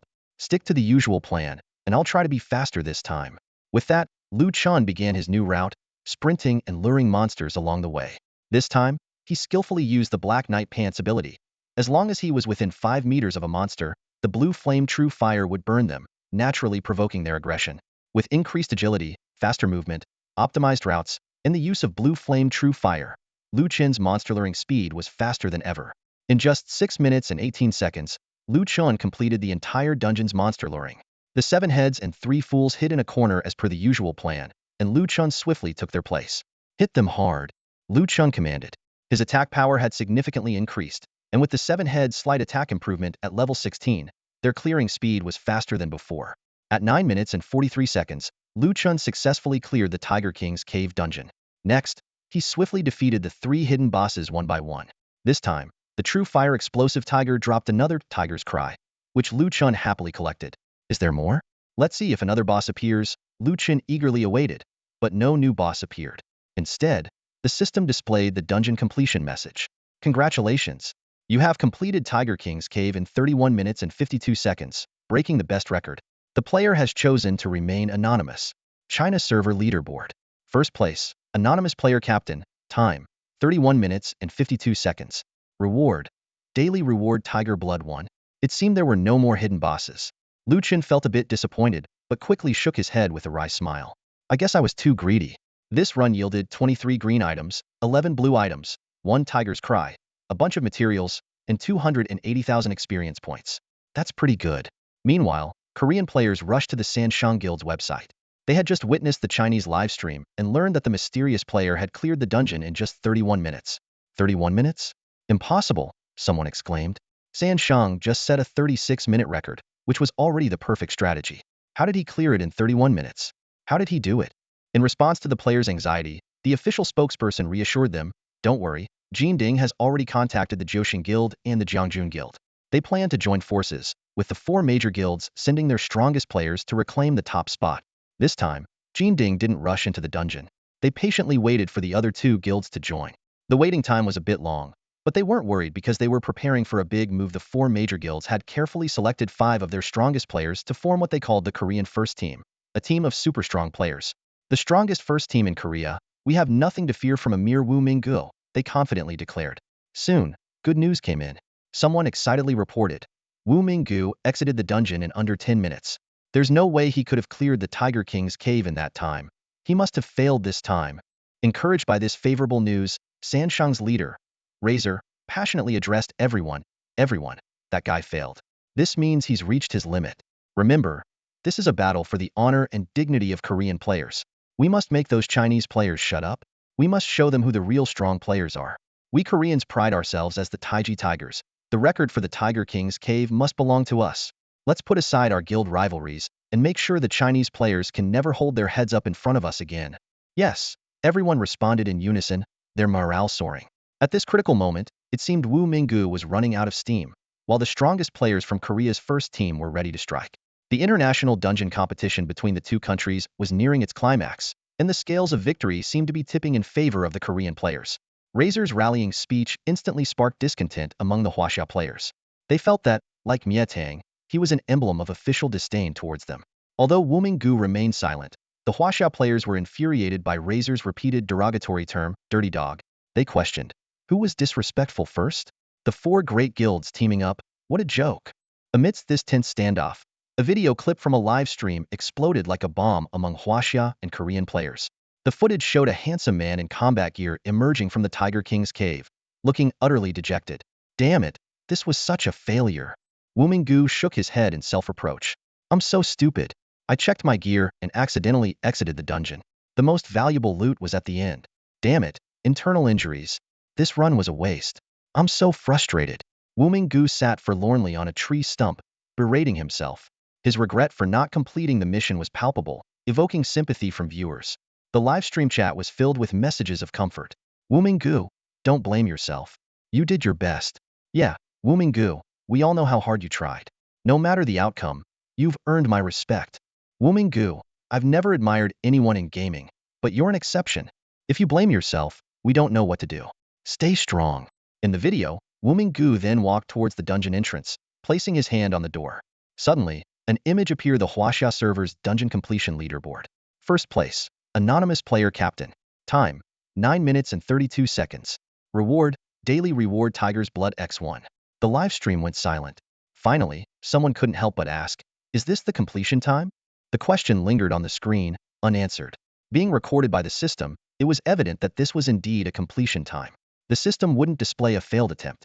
However, achieving such a time seemed impossible, creating a clash of common sense. When the video was posted on the Tri-Saints official website, the impassioned Tri-Saints Razor and the confident Jinding Mietang were stunned. The 5 members of the first squad were speechless for a long time. No way. This time is impossible. Razor stammered. With my 20 years of gaming experience, I can say this time is impossible. But it wasn't a screenshot. It was a video. The comment section was filled with Huaxia players posting detailed angles and footage, repeatedly proving that this was the fastest time for the Huaxia Tiger King's cave. Razor collapsed to the ground, overwhelmed. This time was beyond his capability and comprehension. Jinding Mietang staggered back, leaning against a tree, mumbling, 9 minutes, 9 minutes. How is this humanly possible? How did he do it? His previous times. Could it be? The Tri-Saints and Ding had taken 45 minutes several times. They knew about the hidden boss in the dungeon, but had ignored it in this battle of honor and pride. They assumed Wu-Ming-Gu wouldn't bother with the hidden boss either. However, considering Wu-Ming-Ge's current time and his formidable gear, it became clear that his previous times likely included defeating the hidden boss. Realizing this, Ding Mietang felt dizzy. Huaxia players were also shocked. Watching Wu-Ming-Gu berate himself earlier, they felt even more remorseful. Wu-Ming-Gu fought desperately for their honor, yet was so hard on himself for a minor mistake. It was heartbreaking. But now, he claimed to have messed up, yet his performance was a slap in the face to everyone. Wait, did Wu-Ming-Gu just say he made a mistake? Damn, I'm bowing to Wu-Ming-Gu. This is what he calls a mistake? Please, give me mistakes like that. Dude, I felt sorry for you earlier, now I feel like an idiot. How do you mess up and still clear it in under 10 minutes? How did Wu-Ming-Gu clear it in under 10 minutes? Can someone explain? Lu Chen was equally baffled by his mistake. Looking up, he saw a group of players staring at him. What are these people doing?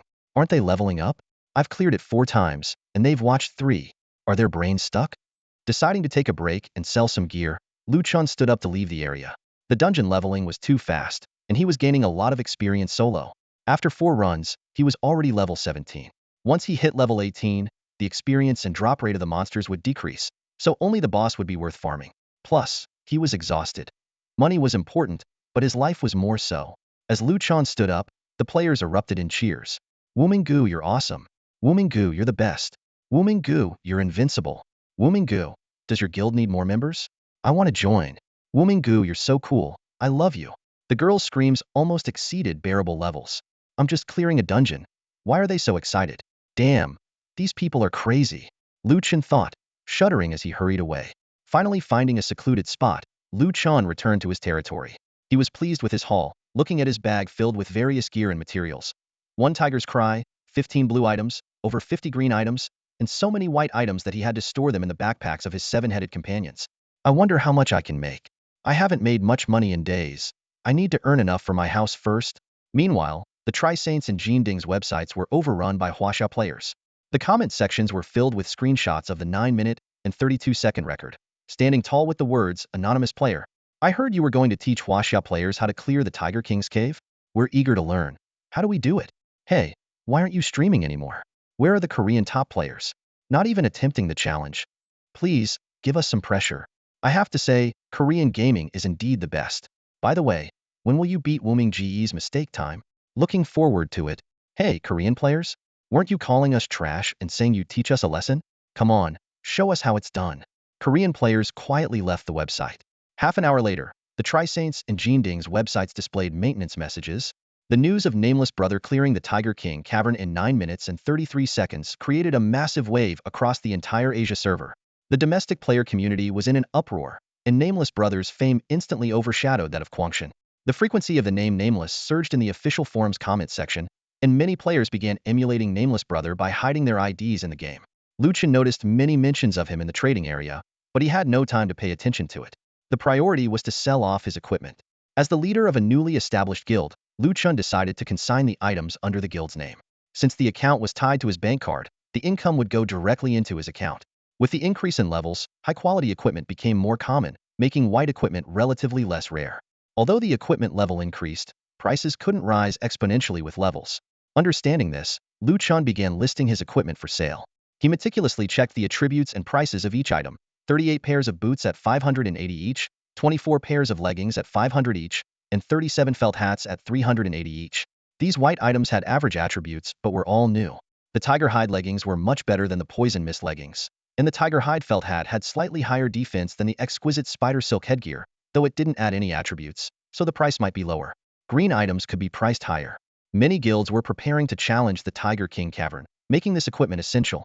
Lu Chen set the price for 30 pairs of exquisite tiger hide boots and 24 exquisite tiger hide felt hats at 2,500 each. For wealthy players, this price difference was negligible. After dealing with the white and green items, Lu Chen faced a dilemma: how to price the black gold ghost iron sword and the 3 pieces of Tiger King armor. These items had excellent attributes, and if they could be used immediately, each could sell for tens of thousands. However, they were level 15 equipment, and players had to consider whether they would still be worth the price when they reached level 15. The drop rate for the Ghost Iron Sword wasn't low. It could easily drop in a standard dungeon, so players might not see the need to buy it. The Tiger King set was even more awkward. Players might not yet know which boss dropped it. If they thought it dropped in a regular dungeon, they believed the price shouldn't be too high. After much consideration, Chen decided not to sell the blue and purple equipment for now. Tomorrow was the server-wide double XP day. Once players leveled up and experienced the Tiger King cavern firsthand, he might be able to sell them at a better price. Pricing required more effort from Chen than playing the game. Making money had always been his primary goal. Exhausted from the day's events, and with persistent players lingering at the dungeon entrance, Chen decided to take a break. Logging into the forum, Chen checked a few pin posts and finally understood the whole situation. No wonder so many people had been watching him clear the dungeon. Shaking his head, Chen realized his new identity had thrust him into the spotlight again. But there was no use dwelling on it. Now, Chen's attention shifted to another matter: the large number of materials obtained from the Tiger King cavern. Every monster dropped several materials, and even the dungeon rewards included blue materials like tiger blood, indicating their potential value. Searching for tiger hide on the forum, Chen found numerous discussions. Players were asking where to find tiger hides. Some said that striped tiger demons drop tiger hides, tiger teeth, tiger bones, tiger gall, and tiger claws, but the drop rate was low. Others were looking for the sources of tiger blood and tiger heads. Discussions indicated that tiger demons were tough to defeat, and many professions needed these materials. The most critical point was that there were many players above level 10, but hardly any had truly changed professions due to the lack of these materials. Realizing the value of these materials, Chen immediately checked past transaction records on the trading platform. Tiger bones were selling for 290, tiger hides for 300, and tiger claws for 320. There were numerous transactions, as some players preferred to sell them for equipment rather than waiting to gather enough. Looking at the over 1,000 materials in his backpack, Chen was trembling with excitement. He tentatively listed 10 animal hides at 300 each. To his surprise, they sold instantly. Seeing this, Chen decided to go all out. He listed all 1209 white materials, in groups of 10, priced at 300 per group. Soon, Chen's inbox began to explode with a frenzy of transaction notifications. The 10 tiger teeth consigned by the Quanglong Guild have been sold. After a 5 fee deduction, 2850 has been transferred to your bank card. The 10 tiger hides consigned by the Quanglong Guild have been sold. After a 5 fee deduction, 2850 has been transferred to your bank card. The exquisite tiger hide felt hat consigned by the Quanglong Guild has been sold. After a 5 fee deduction, 2250 has been transferred to your bank card. Income notifications kept pouring in, and Chen's bank account balance was growing at an astonishing rate. In the past, Chen's floral dress sold for 100,000 yuan, but that didn't compare to the thrill he was experiencing now. Money was pouring into his account like snowflakes, with thousands dropping in at a time, as if it was raining cash from the sky. Within just a few minutes, all the items Chen had consigned were sold out, and the trading platform was in a frenzy. Unable to contain his excitement, he quickly connected his phone to check the messages. The balance on the guild's trading bank card had skyrocketed from 1.02 yuan to 518,511.02 yuan. Over 510,000. Chen's eyes widened in disbelief, and it took him a moment to process the figure. Combined with the over 600,000 yuan in his agricultural bank card, he now had over 1 million in savings. The most exhilarating part was that this 500,000 plus was earned in just half a day. Holy crap! I've hit the jackpot! Chen shouted, his voice trembling with excitement. Suddenly, he remembered there was even more potential wealth. Oh right, there are still 17 tiger bloods and 2 tiger heads. These can go to the auction house. No rush to sell them now. I'll wait until they attract more attention on the trading platform. With such a massive influx of income, Chen couldn't think of resting. He immediately returned to the game, eager to head back to the Tiger King's cave. Chitu was busy leveling up with Sansha around the territory. Chitu was already at level 17, while Sansha was only at level 15 and needed to catch up. Sho were happily playing and chasing each other within the safety zone. Their combat power only at level 1, but they were having a great time. Watching these little creatures play brought a smile to Chen's face. He picked up Xiaobai and gently stroked its fluffy head. Xiaobai nuzzled against his hand, making soft, adorable sounds. I almost forgot you have the potential to grow into a fire Qilin, Chen murmured to himself. I plan to level you up, but for now, let's focus on clearing out the Tiger King's cave. Once others can farm the cave too, the material prices will drop. Chen knew that the high value of the materials was because he was currently the only one who could conquer the Tiger King's cave. Unfortunately, he was already at level 17, and after 2 more runs, he would level up to 18, at which point the mobs might stop dropping rare materials. As soon as the 10 little creatures saw Chen return, they swarmed around him. He crouched down with a smile. So clingy, huh? All right, I'll take you with me. Before he could finish saying with me, a startling realization hit him like a lightning bolt. Although Shursho hadn't evolved to the next stage, they could still level up to 10 in their current stage. This would usually mean a significant amount of experience, which he had always prioritized for his own leveling speed, unwilling to share it with them. Given that Shursho naturally had high aggro, attracting wild monster attacks, Lu Chun had planned to level them up a bit himself before letting Chi Tu take them to safer areas for leveling. But that would take a long time. Now the situation was different. Holding back on leveling could be very beneficial. Each additional run of the Tiger King's cave meant at least tens of thousands in income. Leveling from 1 to 10 required 200,000 experience points, and 10 little beasts would mean 2 million. Just these 10 could help Lu Chen hold back 2 million experience points, equivalent to the profit of 8 runs through the Tiger King's cave. And then there was San Sha, currently just over level 15, needing 750,000 experience points each to reach level 17, totaling 2.25 million. Another 8 runs worth of profit. Suddenly awakened, Lu Chen exclaimed, "Damn, I'm such an idiot. Chitu, come back. Stop leveling San Sha. Stop. He quickly checked his own experience points. Level 17, progress 5803-450-0000. He swiftly allocated the extra 58,000 experience points to D2, then hurriedly summoned all his pets and rushed to the Tiger King's cave. The audience at the Tiger King's cave had dispersed after seeing Nameless Brother leave for a while, and the competition between Huaxia and Korea had concluded. Lu Chen immediately entered the instance, directing Chi-Tu and San Sha to start clearing the mobs as per the usual strategy. 6.5 minutes later, Lu Chen had gathered all the monsters into the Steel Claw Tiger's room and cornered them with his pets to finish them off.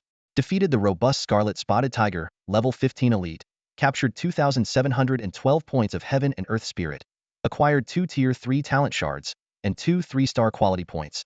Ding, acquired item. Tiger Fong 2. Defeated the strong Scarlet Spotted Tiger, level 15 elite, captured 2,712 points of Heaven and Earth Spirit, acquired 2 Tier 3 talent shards, and 2 3-star quality points. Ding, acquired item. Tiger Hide 2. Previously, Lu Chen paid no mind to these materials, but now they excited him more than equipment. His mind automatically converted the materials into RMB. 600 in the bag. Wow, this one dropped 3 materials, awesome. 900 in the bag. Defeated the exceptionally strong Scarlet Spotted Tiger, level 16 elite, captured 3,540 points of Heaven and Earth Spirit, acquired 2 Tier 4 talent shards, and 2 4-star quality points. Ding, acquired items. Exquisite Tiger Hide Boots Green, Tiger Hide 1, Tiger Fong 2, Tiger Gull 1, Tiger Claw 2. Damn, 6 items, 1,800. Lu Chen felt as if he wasn't farming an instance, but printing money. Each monster dropped at least 600 yuan worth of materials, driving him wild with excitement. Damn, I love the Tiger King's cave. Lu Chen shouted, his eyes gleaming with the light of money. Meanwhile, the official forums were buzzing again due to the massive material transactions in the trading section. Damn, which server is Crazy Wave Guild from? So many materials? I counted, 121 sets, over 1,200 materials. Are you stupid? Don't you know Crazy Wave is Nameless Brothers Guild? Only the Tiger King's cave drops so many materials. Damn, missed it. If I could get those materials, switching to an alchemist would make dungeon runs so much easier. Not just for alchemists, having those materials would help any team level up faster. Right now, everyone relies solely on gear and level differences, everyone is a tank, but no one really is. It's all about skill and awareness. Damn, didn't buy any. We urgently need these materials for job advancement. Who doesn't? At least Matt alone used to give a heads up. Nameless Brother just drops materials without warning. Missed it? 121 sets. I'm devastated. Wonder if Nameless Brother will release more materials. He's the only one who can clear the Tiger King's cave right now. If he sells more, we can catch up with overseas servers. Not to burst your bubble, but even if Nameless Brother releases materials, you won't be able to buy them. Professional teams are monitoring the trading section 247. A true job advancement player is crucial for a team. No exaggeration. If you can form a team with the right job mix, even with lower levels and gear, you'd be on par with the top-tier teams. At this moment, one player posted a cryptic message. The trading section is about to see a bloodbath. Professional teams, semi-professional groups, and even some amateur squads are all intently monitoring the trading area, eagerly awaiting the appearance of rare items. Amidst this tense atmosphere, the unique behavior of 2 gaming experts, Kwang Shun and Wu Minggu, stands out. They each have only one in-game friend, making them seem isolated from the rest of the community. This enigmatic status makes their actions unpredictable, turning each of their trades into a random event that both excites and worries other players. Meanwhile, the TT Guild is holding an important meeting. The guild's main benefactor, Li Zhuguang, chairman of Hongxing Group, and his daughter have made a special visit, causing a bit of unease for project manager Lao Peng and chief leader Lin Sun. They still remember the last time they failed to secure the precious 100 flowers dress as instructed by their boss. Sensing the tension in the room, Li Zhuguang smiled and said, "Everyone, relax. Please take a seat." His genial manner slightly alleviated the anxiety in the room. Lao Peng began with an apology, but Li Zhuguang waved it off, shifting the conversation to more pressing matters. "I have some good news today," Li Zhuguang said seriously. "We will be increasing our support for TT and 3 other professional guilds." This announcement immediately captured everyone's attention. Li Zhuguang elaborated on his analysis of the gaming landscape, highlighting the faster development pace of international servers compared to domestic ones and the potential pressures this could bring. He then made a bold decision. "Your budget will be doubled." This declaration left everyone in the room gasping, feeling both excitement and mounting pressure. Next, Li Zhuguang mentioned another critical task, finding Wu Minggu. He emphasized the need to contact this mysterious expert through offline channels, but warned to approach him cautiously to avoid making an enemy. Finally, Li Zhuguang introduced his daughter, Li Qiuning. The beautiful young lady stood up and modestly expressed her desire to join the TT Guild, promising to work hard on leveling up. Her gesture left everyone both surprised and flattered. At the same time, Lu Chen was intensely focused on defeating the final hidden boss, the true fire-exploding tiger. This boss not only dropped valuable equipment, but also rare purple materials, deserving his full attention. Just then, he received an unexpected phone call. The caller ID surprised Lu Chen, but he answered anyway. It was Li Muhua from the Northern Military District. Their conversation was filled with mutual understanding as Li Muhua got straight to the point, requesting to purchase some game materials. Li Muhua explained that their team urgently needed to boost their strength, especially in light of potential server mergers and pressure from the Korean side. To Lu Chen's surprise, Li Muhua not only refrained from asking for a discount, but even offered to pay double the price. "We have substantial funds now," Li Muhua said with a hint of pride. "We can now consider buying equipment we previously couldn't afford." This statement not only reflected their team's determination, but also hinted at the shifting dynamics within the game. "Financially strong? How strong exactly?" Li Muhua asked with a curious glint in his eyes. Lu Chen smiled mysteriously and said, "Well, that's not something I can disclose. But let's just say, we couldn't afford your goods before. But now," he paused, a hint of pride in his voice, "we can buy a bit." Lu Chen didn't really care about this deal. He didn't mind who bought the materials, and he had a good impression of Li Muhua's group. Now that they were willing to pay double, he had no objections. Li Muhua rubbed his hands together excitedly. "Look at you, showing off. How much do you need?" Lu Chen thought for a moment and then listed 10 sets each of tiger teeth, tiger skin, tiger bones, tiger gall, tiger claws, and tiger hearts. "How does that sound?" "All right, I'll come out to meet you for the transaction." Li Muhua agreed readily. Suddenly, he remembered something and asked, "Oh, by the way, do you have tiger blood and tiger heads?" Lu Chen nodded. "I do, but I haven't decided on the price yet." Li Muhua understood. "I see. When you decide, give me a call at this number. It's my private line and very secure." After giving the number, Li Muhua suddenly remembered something important. "Oh right, our leader mentioned that you're quite famous now. Do you want to hide your identity?" "Hide my identity?" Lu Chen asked, puzzled. Li Muhua explained, "Yes, your in-game character represents you in real life. You're in the spotlight now.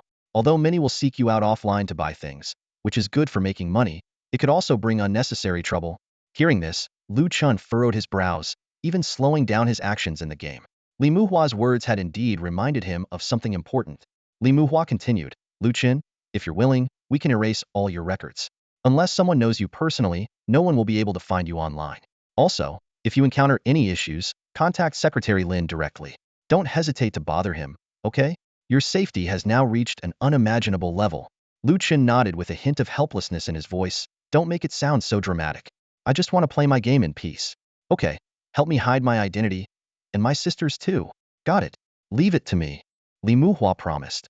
After hanging up, Lu Chen noticed that the health of the true flame explosive tiger was almost depleted.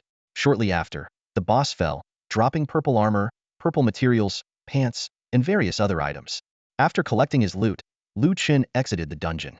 Finding a safe place, Lu Chen allocated 248,000 experience points to Big Head, leveling him up to 16. For the first time, Lu Chen felt a pang of heartache over a subordinate leveling up. "Big Head, you leveled up? Couldn't you have waited a bit longer?" "Oh well, kids have to grow up." After organizing his materials, Lu Chen called Li Muhua and arranged a private trading room.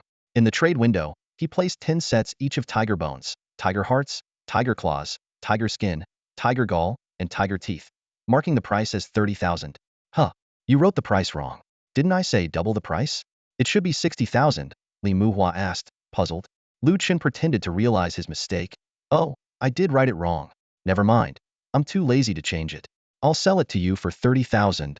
Huh. Li Muhua was momentarily stunned. What? Should I change it back? Lu Chen asked deliberately. Realizing that Lu Chen was teasing him, Li Muhua was taken aback. If it were truly a mistake, Lu Chen would have corrected it without asking. This price was obviously intentional. Secretly impressed, Li Muhua thought, Lu Chen always talks about money, but he isn't as money-obsessed as he seems. He willingly gave up 30,000 in profit. Initially, befriending Lu Chen was an order from above. But now, Li Muhua genuinely admired him. This guy isn't as cold-hearted as he appears. All right, I won't say anything more. I'll just pay up, Li Muhua said. Lu Chen responded briefly. After completing the transaction, Lu Chen logged back into the game. Li Muhua sat alone in the room, deep in thought. To be honest, the pressure on the Huaxia military was immense. The domestic server was lagging behind in levels, and the higher-ups wanted to project an image of entertainment and training, not conquest. This often left them restrained. Recently, the restrictions had eased a bit, but they still lagged behind both foreign military and domestic professional teams. The Tiger King Cave incident was a wake-up call. The Korean military was even stronger than the Three Saints. If the leaders' predictions were correct, how would they handle encounters with foreign military units in the future? Taking a deep breath, Li Muhua looked at the empty seat across from him. That guy. Would he step in when the time comes? Meanwhile, in a high-end KTV in the capital, the Crown Prince was relaxing with some ladies in a VIP room. Suddenly, a phone call interrupted his fun. He quickly withdrew his hand from the lady's clothes and stepped out to take the call. Finding a quiet spot, the Crown Prince asked in a low voice, "Did you find that guy's address?" The person on the other end replied, "Brother E, I was close, but suddenly all leads went cold. Online, telecom, household registration, police systems, even banking, everything vanished." "That's impossible." The Crown Prince roared, "With your connections, how could you not find him? That guy stole my divine beast, and I swear I'll kill him." The other person tried to calm him down. "Brother E, we really can't find him, and I advise you not to mess with him." "Why?" The Crown Prince gritted his teeth, eyes filled with malice. "I want to skin him alive. I'm sure he used my divine beast to clear the Tiger King cave. All of this should have been mine." Thinking back to that moment, the Crown Prince was furious. How could one person clear Twin Towers? How could one person clear the Tiger King cave? The only possibility was the divine beast. There was no such thing as an unknown brother before. He was just an ordinary player with a slightly higher level. That one time, the Crown Prince couldn't outsmart him, and he took advantage. Then he used the illusions of the two divine beasts to clear the dungeon. How many players nationwide revered him as a hero? How many beauties admired him? All the attention, fans, honor, and material should have been his. The other person said seriously, "Brother E, calm down. Let me put it this way, Ivy only encountered this situation once before. I suspect that the information about this unknown brother has been classified as a state secret." "What? A state secret?" The Crown Prince was incredulous. "Yes, otherwise it wouldn't be impossible to find any information. Brother E, you know what this means? She has someone backing him." With a loud crash, the Crown Prince smashed his latest iPhone, pacing back and forth in anger. Damn it, that guy. Damn it. Even as the Crown Prince, he wouldn't dare touch someone protected by the state. He could only swallow his anger. At the same time, Li Zugong had just received a call, learning that the information on the unknown brother couldn't be found. "Old Wang, really? Even you can't find it?" Li Zugong asked in surprise. "Yes, I'm certain that except for a few individuals, the outside world won't be able to find him," Old Wang replied. "Why is that?" Old Wang lowered his voice. "It's possible that a big shot is protecting him." Knowing each other well, Li Zugong understood Old Wang's implication. "Well, if that's the case, we can only let it go," Li Zugong sighed. "I just didn't expect the big shots to act so quickly." "Old Wang, how's your team doing?" "What can I say? The situation in the domestic server is the same for everyone," Old Wang replied. "The Koreans suffered a setback this time. But do you know the domestic situation now? Everyone's gearing up for a fight. I got some inside info from Tianxingthi plan to merge the Asian servers at level 50, and we might get crushed." Li Zugong took a deep breath. It's not looking good. While it's great that Unknown can provide materials, it's limited. The Koreans and Japanese aren't selling materials, but soon they'll be able to farm them themselves. Our disadvantage is only going to grow. Level 50 might seem far, but it's not. We might not withstand the pressure when the time comes. Yes, we can only increase support and prepare for the future Asian war," Old Wang said. Li Zugong took a deep breath and muttered, "Level 50? By 10 a.m. tomorrow, the entire server will experience double XP time. Just thinking about it made Chen uneasy. He muttered to himself, what's the deal with double XP? This could crash the materials prices tomorrow. Determined, Chen gritted his teeth and said, I'll grind as much as I can tonight. Damn it, I promised I wouldn't stay up all night, but this time, I have no choice. Gotta make money while I can. At 1:30 a.m., Chen had already run the Tiger King's cave 7 times in a row. He quickly distributed the XP, boosting Air Sha and Sand Sha to level 17. During the half-hour dungeon reset window, Chen panted heavily while listing the materials and low-level gear he had collected in the trading section. 7 dungeon runs netted him a whopping 850,000 coins. That's an average of 120,000 coins per run. Chen did some quick math and realized that with the balance on his 2 cards, his total savings were approaching 2 million coins. Buying a house outright wouldn't be a problem, and he'd even have enough left for top-floor balcony renovations and furniture. Chen suddenly realized that keeping San Sha and the others at a lower level could be an advantage. If I ever need to keep my level down again, their lower levels will actually be a benefit, he mumbled to himself. The huge income left Chen exhilarated and wide awake. Damn, I just earned a house in one night. Forget sleep, let's grind some more. He clenched his fists and dove back into the game. Factoring in dungeon resets and clearing times, Chen could run the dungeon roughly every hour in 10 minutes. After another hour, he emerged from the dungeon, leaned against a tree stump to catch his breath, and listed his newly acquired goods. He no longer checked his mail because even at 2 a.m., there were always buyers instantly snapping up his items. Better allocate this XP, Chen said, opening the beast pin interface and pondering who to level up next. His eyes fell on Xiao He and Xiao Qing, the most aggressive of the bunch. If not for the pins separating them, they'd probably be fighting again. Shaking his head, Chen pulled Xiao He out.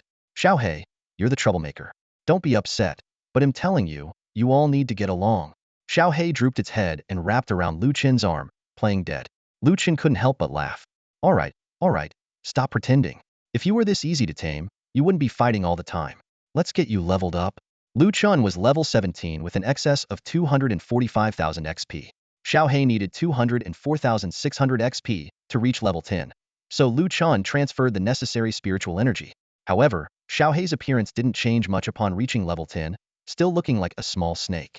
When he checked the stats, a 3D projection of Xiao He appeared, showing detailed attributes. Character: Black Flame Dragon Emperor Hatchling. Level: 10 max for juvenile stage, cannot absorb more spiritual energy. Growth: 744500000. Pure Spirit Energy, 0500000. Black Magic Creature Essences. Physical Strength: Strength, 100. Agility, 100. Constitution, 50. Attack Power, 250. Defense Power, 100. Health Points, 1500. Talent: Sealed. Wow, Xiao He, your stats. Chen was stunned. At level 10, Xiao He had 100 strength and agility. Normal players only had around 18 in each stat at level 10. And Xiao He was still just a hatchling, a dragon baby. Besides the main stats, Xiao He had an additional 150 base attack power and 50 base defense power, which was astonishing. The only downside was relatively low health, but a constitution of 50 was already at elite monster level. No wonder you're a Black Flame Dragon Emperor hatchling. If you grow up, these stats will be insane. Chen murmured. Xiao He seemed unusually excited after leveling up, standing upright and flicking its tongue, eager for action. Chen chuckled. What? Wanna fight again? Xiao He nodded, as if understanding him. Stop it, Chen said sternly. Your stats are strong, but if I were level 10, you could already be a great help. Unfortunately, my level is much higher, and the monsters I fight are too strong for you. You might get surrounded by other wild creatures, so just stay put. Putting Xiao He back in the pin, the little guy seemed unwilling. Xiao Qing next door was even more upset, clinging to the pin and looking at Chen with anticipation. All right, I get it. You're worried you won't be able to beat Xiao He anymore? I'll level you up next time. You guys really are like a mythical creature daycare, Chen said helplessly. Upgrading Xiao He made Chen realize that these mythical beast cubs already had strong combat abilities. Enhancing their growth might trigger further transformations. Given their current potential, they could become incredibly powerful after evolving. I need to focus on boosting their growth, Chen decided. I need to upgrade the spirit source level quickly, speed up the spiritual energy cultivation in my territory, and find out where to get those special creature essences. At 9:50 a.m., Chen completed another run of the Tiger King's cave. He quickly listed the materials and some white and green gear in the trading section and soon received transfer notifications. The balance on his guild-linked bank card reached 2.34 million coins. Adding the 620,000 on his agricultural bank card, Lu Chen's total savings were now 2.96 million coins. Haha, I can buy 2 houses now. Lu Chen laughed contentedly. As for troop levels, all of the 3 idiots reached level 17. Among the 10 beasts, only the water and fire Qilin hadn't hit level 10. The 2 little guys sulked in the pin's corner, seeing the others reaching level 10. Lu Chen promised them that during double XP time, he'd run an extra dungeon to level them up. At 10 a.m. sharp, the national server's double XP event began. From 9 a.m., players had been flooding into the game.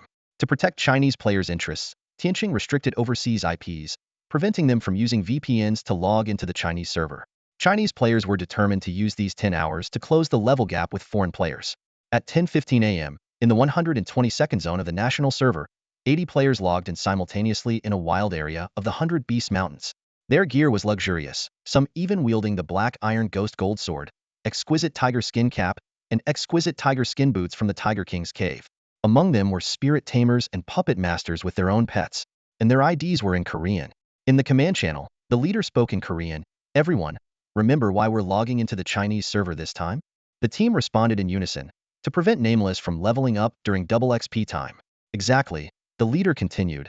We've studied him. Nameless likes to work alone. Guys like him usually don't have real friends. He's been grinding the Tiger King's cave, and with double XP time, other players will be leveling elsewhere, so no one will come. We'll wait until he enters the dungeon, then ambush him at the exit. Spirit Tamers, use soul induction to prevent him from calling for help or exiting combat while he's down. Yes, sir, they replied in unison. This mission is deep behind enemy lines and very dangerous. We're the Suicide Squad, but for the glory of Korea, we must succeed. Ideally, we'll also loot his gear. The leader's voice was filled with passion. We'll not fail, the team shouted, full of determination. Good. No talking on the way to avoid detection. Move out, the leader commanded, and the 80 Korean players silently advanced towards their target. Meanwhile, in Zone 122, several groups of players quietly logged in at various points near the Tiger King's cave. Their IDs were composed of a mix of Japanese, English, and other languages, and their numbers ranged from 50 to several hundred. These players quickly spread out, hiding in the surrounding bushes, as if waiting for something. Lu Chen walked towards the Tiger King's cave, and suddenly sensed something unusual around him. Since merging with the bloodline of the 3-petal flower demon, his vision had become exceptionally sharp. Amidst the swaying shadows of the trees, he caught glimpses of a few hidden figures. Lu Chen did not show any signs of alarm, but he became more vigilant internally. Standing in front of the cave, Lu Chen carefully surveyed his surroundings. In the past, hundreds or even thousands of players would gather to watch him tackle dungeons, but there had never been such secretive behavior. These people seemed to be waiting for him to enter the dungeon. As he pondered their intentions, he quickly realized they might be planning to ambush him when he exited. With the dungeon reset completed, Lu Chen entered the Tiger King's cave without alerting the lurking enemies. 36 minutes later, he defeated the true fire explosive tiger but did not exit immediately. He summoned 10 divine beasts, paying special attention to Shui Huasani, and leveled them up to level 10. Alright, I'm really exhausted, Lu Chen said to the divine beasts. 7 heads 3 fools, you guys stay here and cultivate your spiritual power. Help them increase their growth. Considering the possible trap outside, Lu Chen decided to rest inside the dungeon. He put on his helmet and quickly fell asleep. Outside the cave, over 300 players surrounded the exit. Using translation software, the team leaders from different countries kept in communication. Why hasn't Nameless come out yet? One team leader asked. Maybe he's fighting a hidden boss, another replied. How on earth does he clear the dungeon alone? Did he find some kind of bug? Let's not worry about that, a voice said. Everyone, stay alert. Close-range fighters, make sure the exit is blocked. Long-range fighters, be ready to focus fire at any moment. As time ticked by, the players outside started discussing the situation on their respective servers. If there's a server merge, our common enemy will definitely be Huaxia, one team leader said. They're like cockroaches, numerous and hard to deal with. Exactly, another agreed. This alliance is all about suppressing the Huaxia server. They continued to exchange dungeon strategies and discuss Nameless coveted dual swords. 40 minutes passed, and Nameless still hadn't appeared. Damn it, why hasn't Nameless come out yet? One team leader cursed. Let's wait a bit longer, another suggested. In the meantime, let's check on our progress in other zones. The results are quite encouraging, so let's boost our morale. A team of Chinese players was grinding in the 100 Beast Mountains. The team leader shouted, don't be afraid to use potions. This double XP event might be a one-time thing, and we need to level up quickly. Yeah, a teammate agreed. This is the perfect opportunity to catch up on levels. Once we're stronger, we can take on the Tiger King dungeon and get those epic drops easily. In the distance, a moonlit wolf was leisurely pacing. I'll lure it over, another player volunteered. You guys get ready to take it down. With a crisp system notification, a message popped up in the team chat. Killed 12th level moonlit silver wolf, gained 183 spirit energy points. Wow, 183 XP per wolf, someone exclaimed. At this rate, we just need to kill 1,000 of these to level up. Double XP is the best. The group cheered excitedly. They looked around and noticed 4 or 5 other teams also leveling up nearby. There were plenty of wolf monsters to go around. The team leader reminded them, try not to get into conflicts with others. Time is precious now. Our main goal is to close the level gap with players from other servers. As they focused on killing monsters, the player who went to lure the wolf suddenly stopped and stared about 200 meters away. His eyes widened in disbelief at the scene. A team that had been leveling nearby was now surrounded and being brutally attacked by a large group of players. Who the heck is fighting now? He muttered angrily. Why are all their IDs hidden? As time passed, he noticed more unsettling details. The group easily wiped out the surrounded team, leaving only one player alive, then immediately targeted another unsuspecting team. In the chaos, he spotted a significant detail. One of the attackers had a moonlit wolf pet. Even more shocking, the player was using the Spirit Tamer Soul Induction skill. Soul Induction is a beginner skill for spirit tamers that can disrupt the souls of the deceased, including players. Once affected, players are considered still in combat by the system and cannot log out. In soul state, they can't call for help, making soul induction a notorious corpse camping skill. The skill's duration depends on the spirit tamer's spirit power, but even with low power, certain mediums can greatly reduce the consumption. This spirit tamer has already learned the skill, he exclaimed. He must have completed his class change. When players revive, they have very low health and a delay. A skilled spirit tamer with a pet can easily camp 5 players' corpses. In no time, another team was completely wiped out. Damn it. Why are these people acting like rabid dogs? He gritted his teeth. Wasn't being bullied by Korean players enough. Why are they killing during double XP time? The group of attackers roamed like hungry wolves, slaughtering any leveling teams they found and camping their corpses. Crap, they're coming this way. Realizing the danger, he abandoned luring the monster and sprinted back, shouting, "Run! A guild is killing everyone." What guild is killing people? His teammates hadn't grasped the situation. Aren't all the guilds busy leveling up now? Stop joking, someone dismissed. It's just a monster pull. Why make it so dramatic?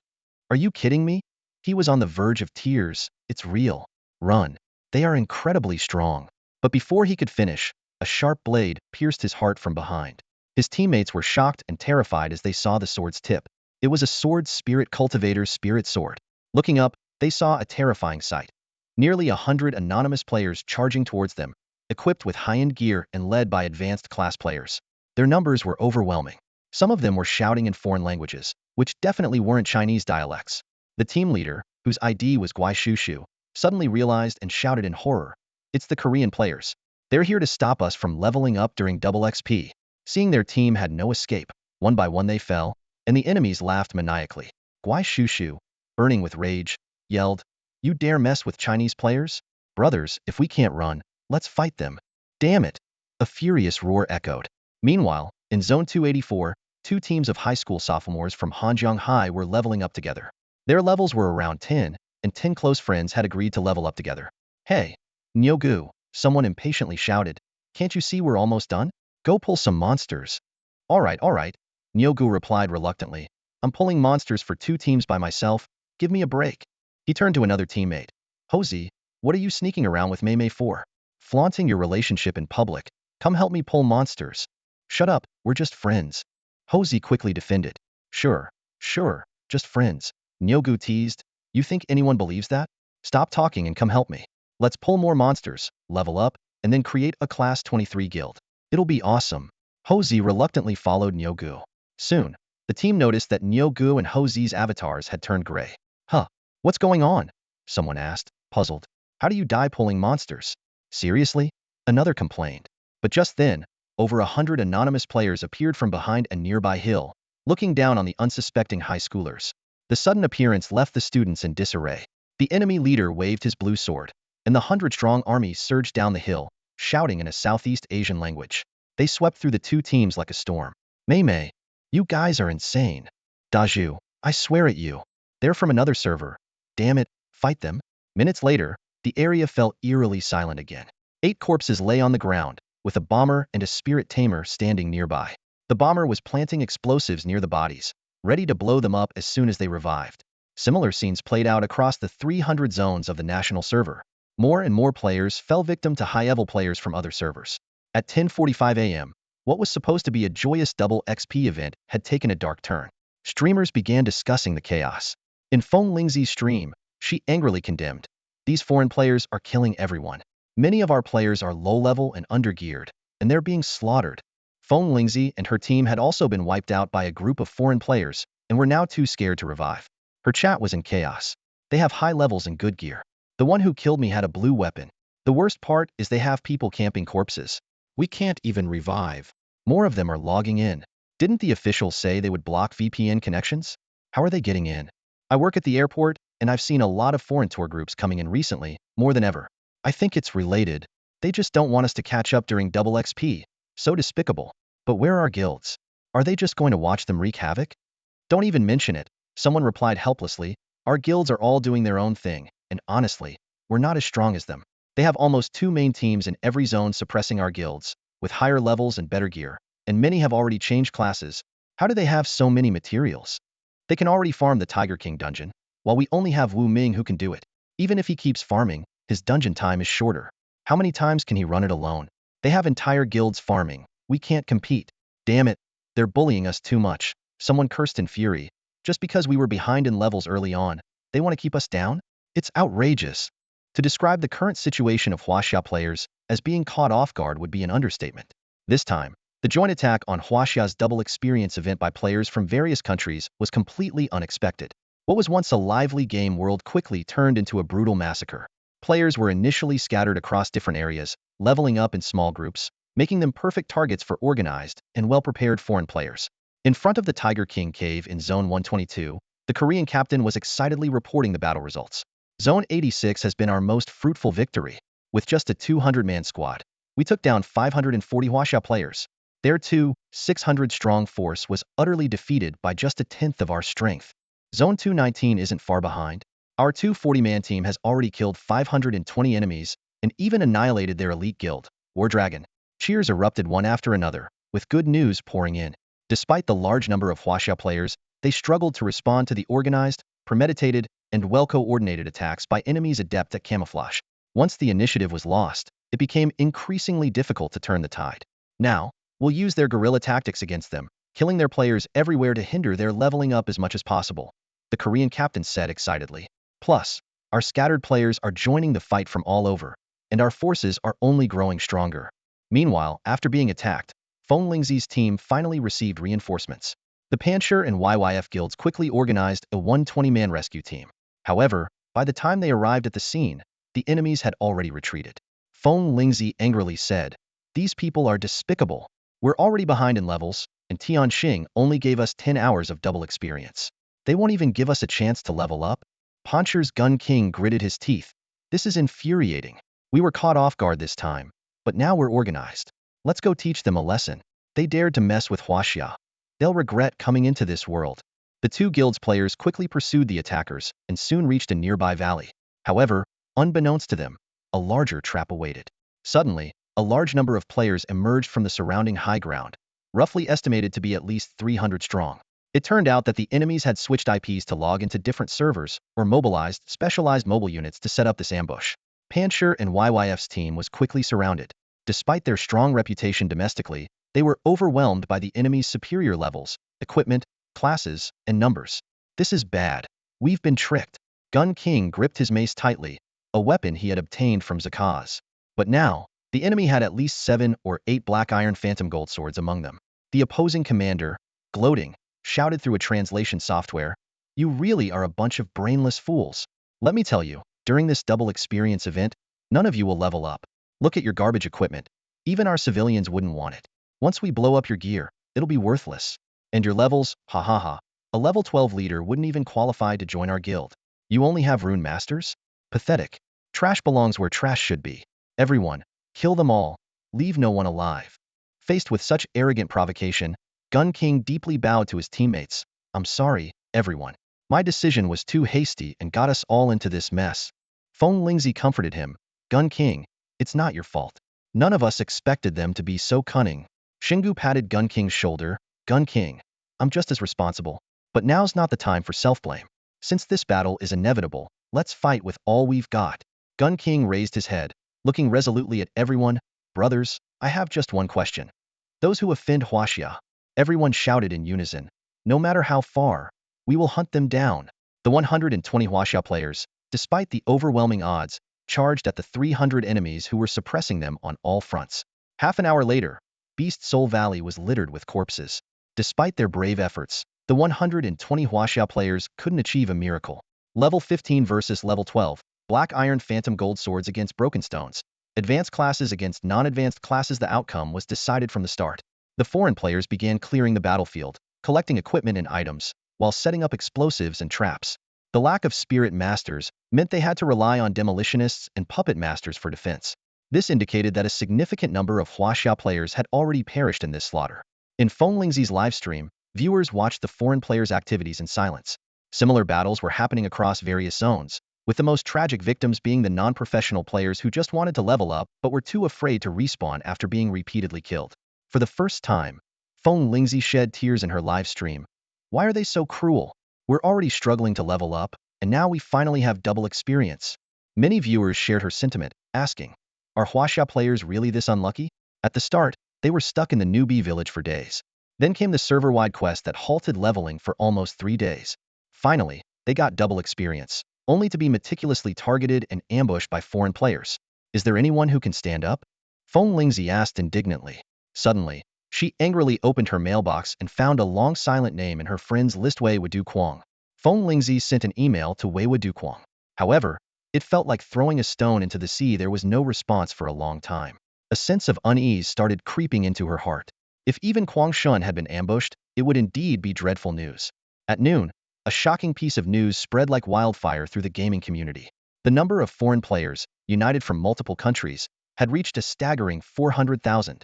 This figure was enough to make anyone gasp. Huaxia players who could enter the level 10 main city only numbered 1.1 million.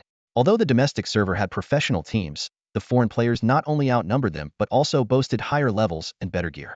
Worse still, the domestic server was utterly disorganized, a scattered mess. How to contend with these meticulously organized foreign players became a pressing issue for everyone. As time passed, the number of foreign players continued to grow, putting Huaxia players in an increasingly passive position. Rumors even circulated online that Quang Shen and Wu Minggu had been killed and were being corpse camped. By 4 p.m., a large number of foreign players swarmed into the official Huaxia server's livestream. They brazenly posted provocative comments. 10 hours of double XP? Huh? Wonder how many levels you can gain. If we had that chance, at least one level up? Feeling good? Being steamrolled by a mere 400,000 warriors in the Huaxia server.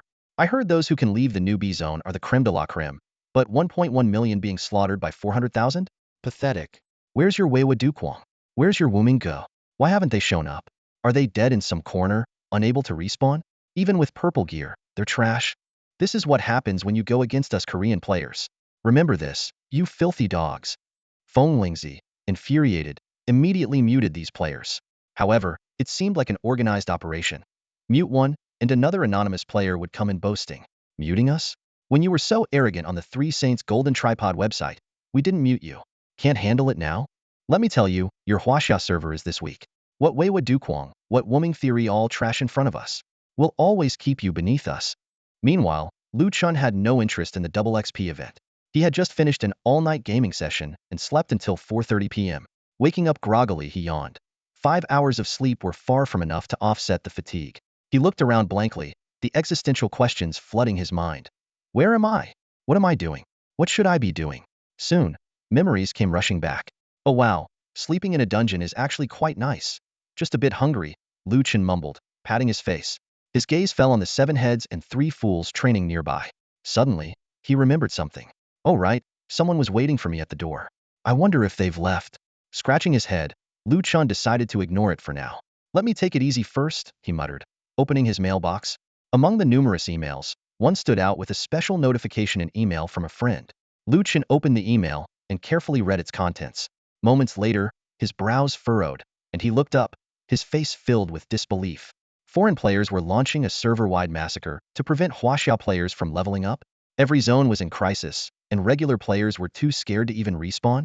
Even worse, these foreign players were organizing to mock Huaxia on the official website. How did the world change so much after one nap? Chen muttered, then opened the official site. Chaos greeted him. Major streamers were under heavy attack from foreign players, with insults like trash, filthy dogs, and chingchong flooding the screen. The abuse directed at Huaxia's two legendary figures Guangxun and Wuming was overwhelming. More shockingly, most streamers had been killed and were only present as spirits. The few remaining dared not step out of the immortal mountains. Chen's expression grew darker. In the domestic server, there was an unspoken rule. If regular players didn't provoke professional players, the pros generally wouldn't kill them. However, this massacre had shattered that balance. Both regular and professional players were being slaughtered mercilessly. As Chen absorbed this unsettling information, his phone suddenly rang. Seeing it was his sister, Lu Yi, he immediately answered. Brother. Lu Yi's voice was tinged with obvious distress. Lu Yi was Chen's soft spot. Hearing her upset, his anger flared up. What happened? Who bullied you? Tell me. Under her brother's questioning, Lu Yi finally spoke. Brother, the guild's stones and my poison mist leg guards got looted. Who took them? Foreign players. Brother, I've been grinding levels like crazy for this double XP event. I finally made it to the main city with the third team, and now my gear is gone. I don't know how to explain this to the guild leader. Only then did Chen realize that Lu Yi had just arrived in the main city. No wonder he hadn't seen her before. She had been busy leveling up and probably didn't know he was Wuming Ge. He hadn't planned to tell her, wanting her to succeed on her own and better adapt to society. Silly girl, don't cry. It's just some gear, Chen comforted her. Brother, you don't understand. These are guild assets. I have to pass them on after using them. It's okay. I'll get them back for you. But Louis continued to sob. Brother, those people are too cruel. They don't just corpse scamp us. They hide nearby, waiting to kill us again when we respawn. They use their level advantage to toy with us, hitting us to low health and then finishing us off with a sword spirit. They're too cruel. Chen's frown deepened, his anger growing. This wasn't just regular PvP. It was outright sadistic bullying. And worse, they had targeted his sister. Brother, did you know the newbie zone is sealed off? The immortal mountains are overrun, and even Wuming Ge has been killed. Chen didn't answer her question but instead asked, where are you? Why? I don't dare to respawn now. They'll just mock us again. It's okay, just tell me where your body is. I'll see if I can get a friend to help. I'm in the southwest of the Beast Mountain Range, 48, 144. But, brother, just forget it. No one can save us now. Don't risk your friend. Chen took a deep breath to calm himself. Got it. After hanging up, Chen seemed like a different person. Usually, he was friendly unless provoked, even after becoming famous as Wuming Ge. But this time, he was furious. Someone killed his sister? Tortured her? If he couldn't protect his sister, what use were his gear and attributes? 7 heads, 3 fools, you 10, come back. Chen's voice was unusually cold as he recalled his subordinates and logged off.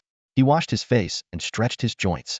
Putting his helmet back on, he knew logging off from a dungeon would teleport him outside, possibly right into the waiting enemies. Logging in meant immediate battle. Alright, let's stay hungry for a bit longer. Chen cracked his neck, eyes gleaming with determination. Let's clear out this trash first, then eat. He connected to the game. In Zone 122, a team of 400 miscellaneous players from Huaxia is heading towards the Tiger King's lair. Their mission is clear rescue Brother Wuming.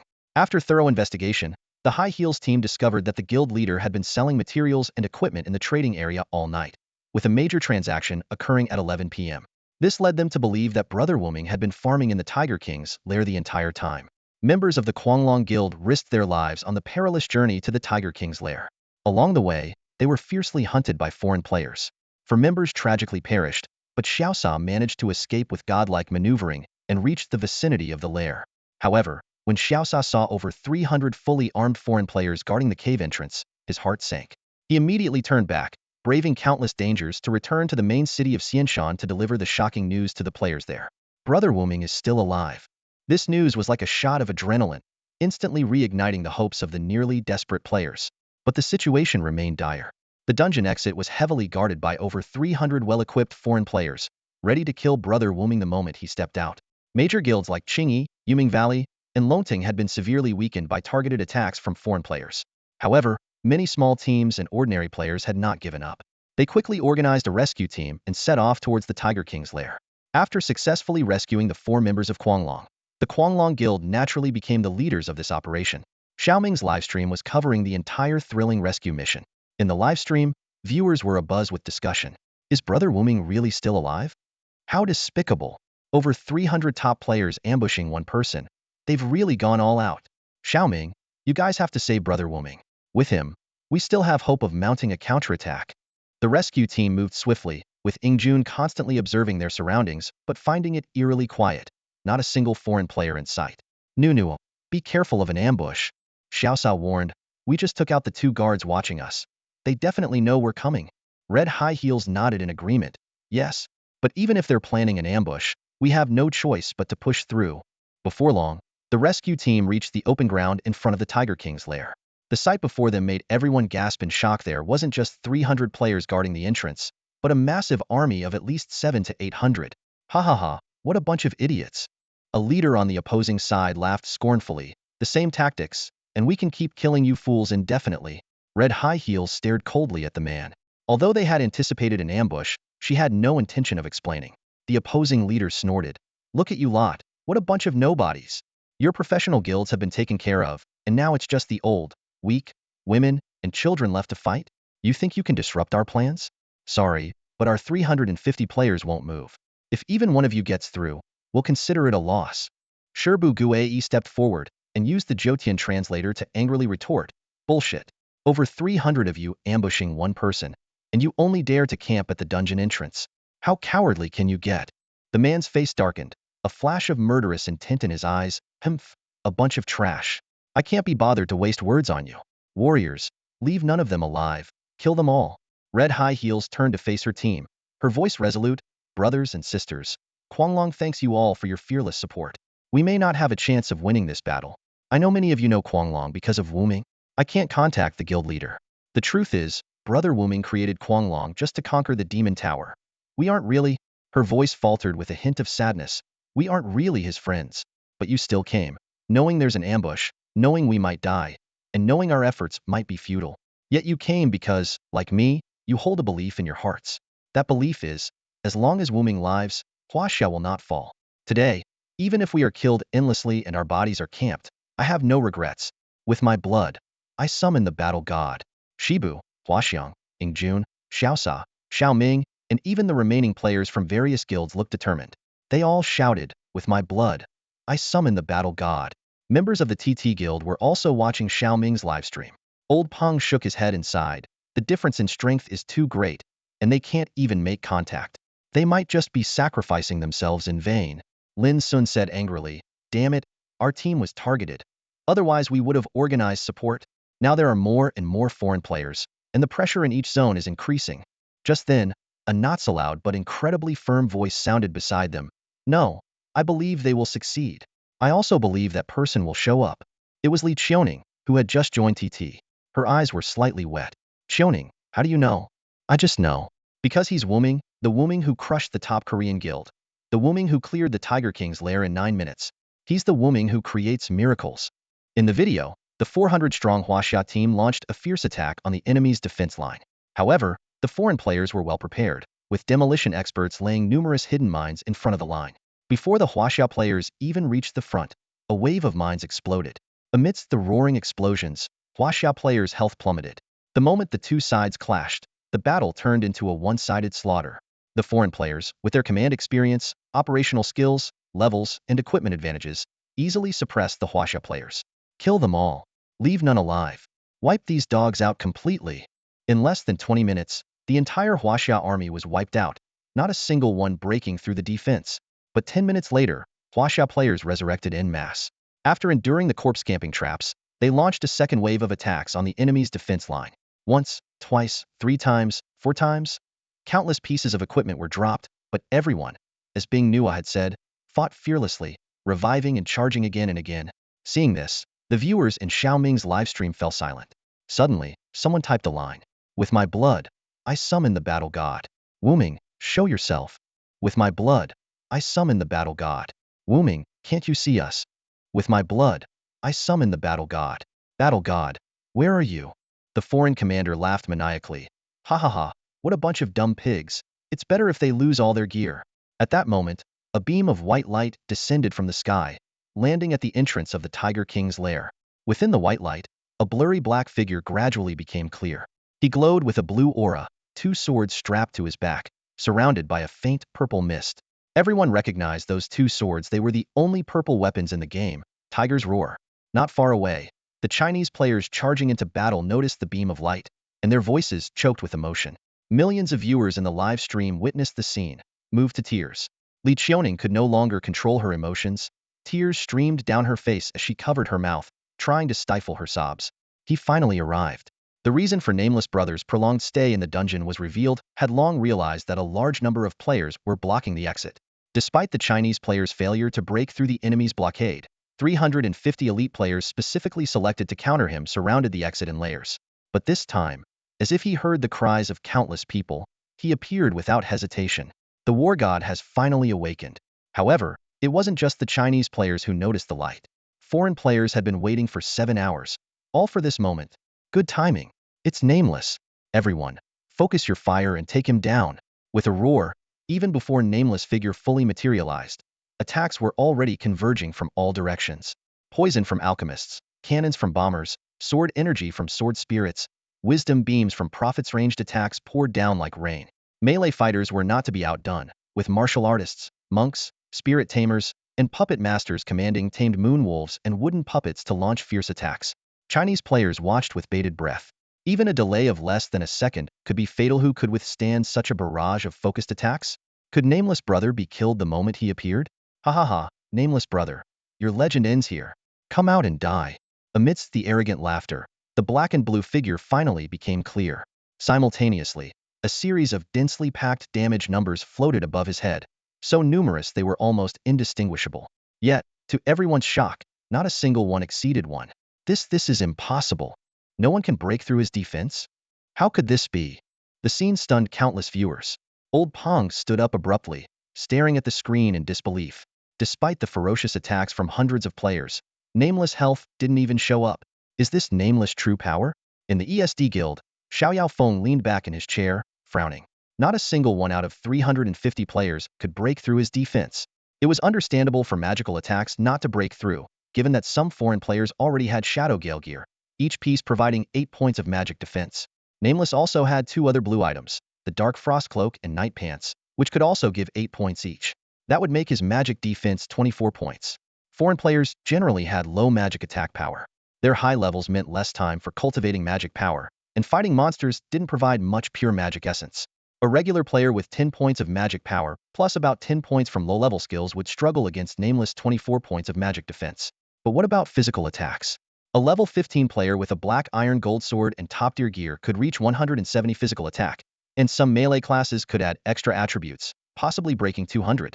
Could his physical defense exceed 200? That's impossible.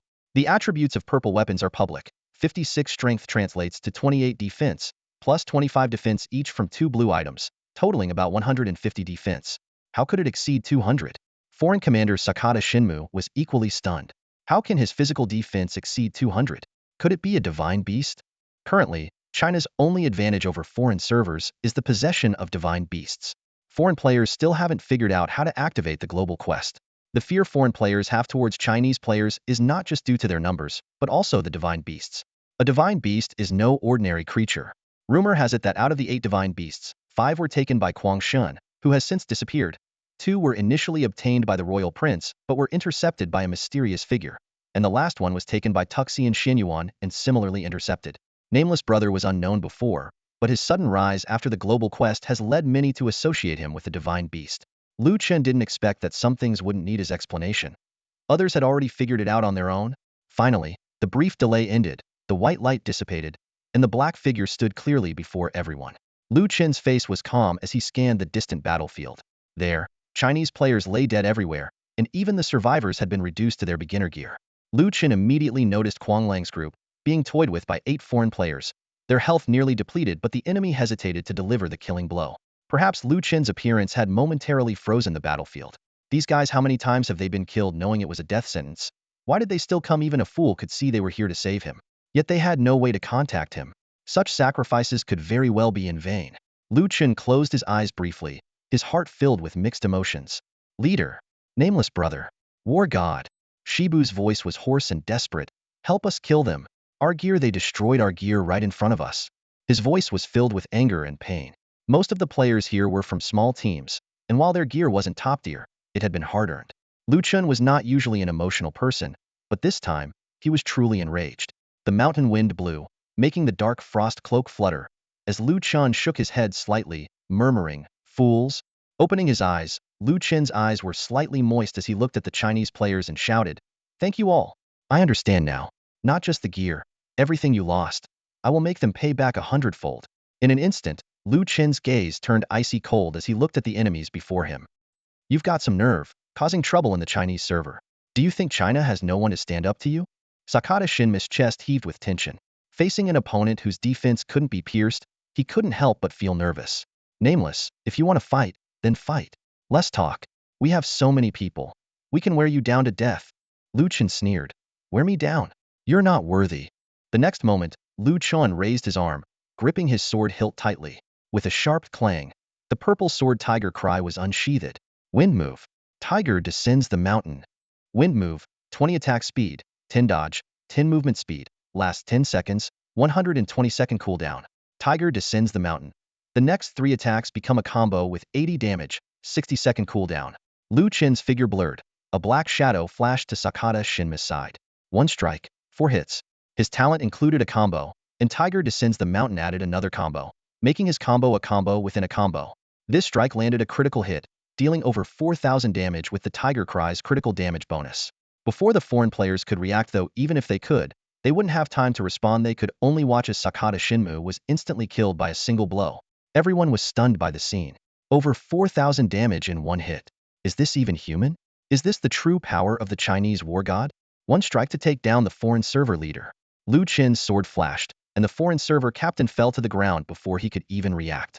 The surrounding foreign players were stunned, their expressions shifting from shock to terror. Just how terrifying was this Chinese player's attack power? Seeing the morale waver, a deputy captain clad in luxurious gear quickly shouted, "Don't be afraid. The captain may be dead, but I'm still here. Follow my lead, we can." Before he could finish speaking, Lu Chen appeared before him like a ghost. "Too much talking," he said coldly, slashing 4 times in quick succession. A string of damage numbers appeared above the deputy captain's head, totaling a staggering 5,160 points. And that was without critical hits on the first 2 strikes. The deputy captain's health bar emptied in an instant, and his body fell heavily to the ground. This astonishing scene reignited the fighting spirit of the Chinese players. They had been fighting on the last thread of hope, but now they saw a glimmer of victory. Brother Nameless is too strong. What kind of terrifying output is this? The war god has awakened. Brothers, charge. Take them down. In contrast, the foreign players were trembling in fear. They stared at Lu Chen, their minds filled with questions. Why is his attack power so high? Why is his critical hit rate so absurd? How can he deal so much damage in one attack? Why does he have poison effects too?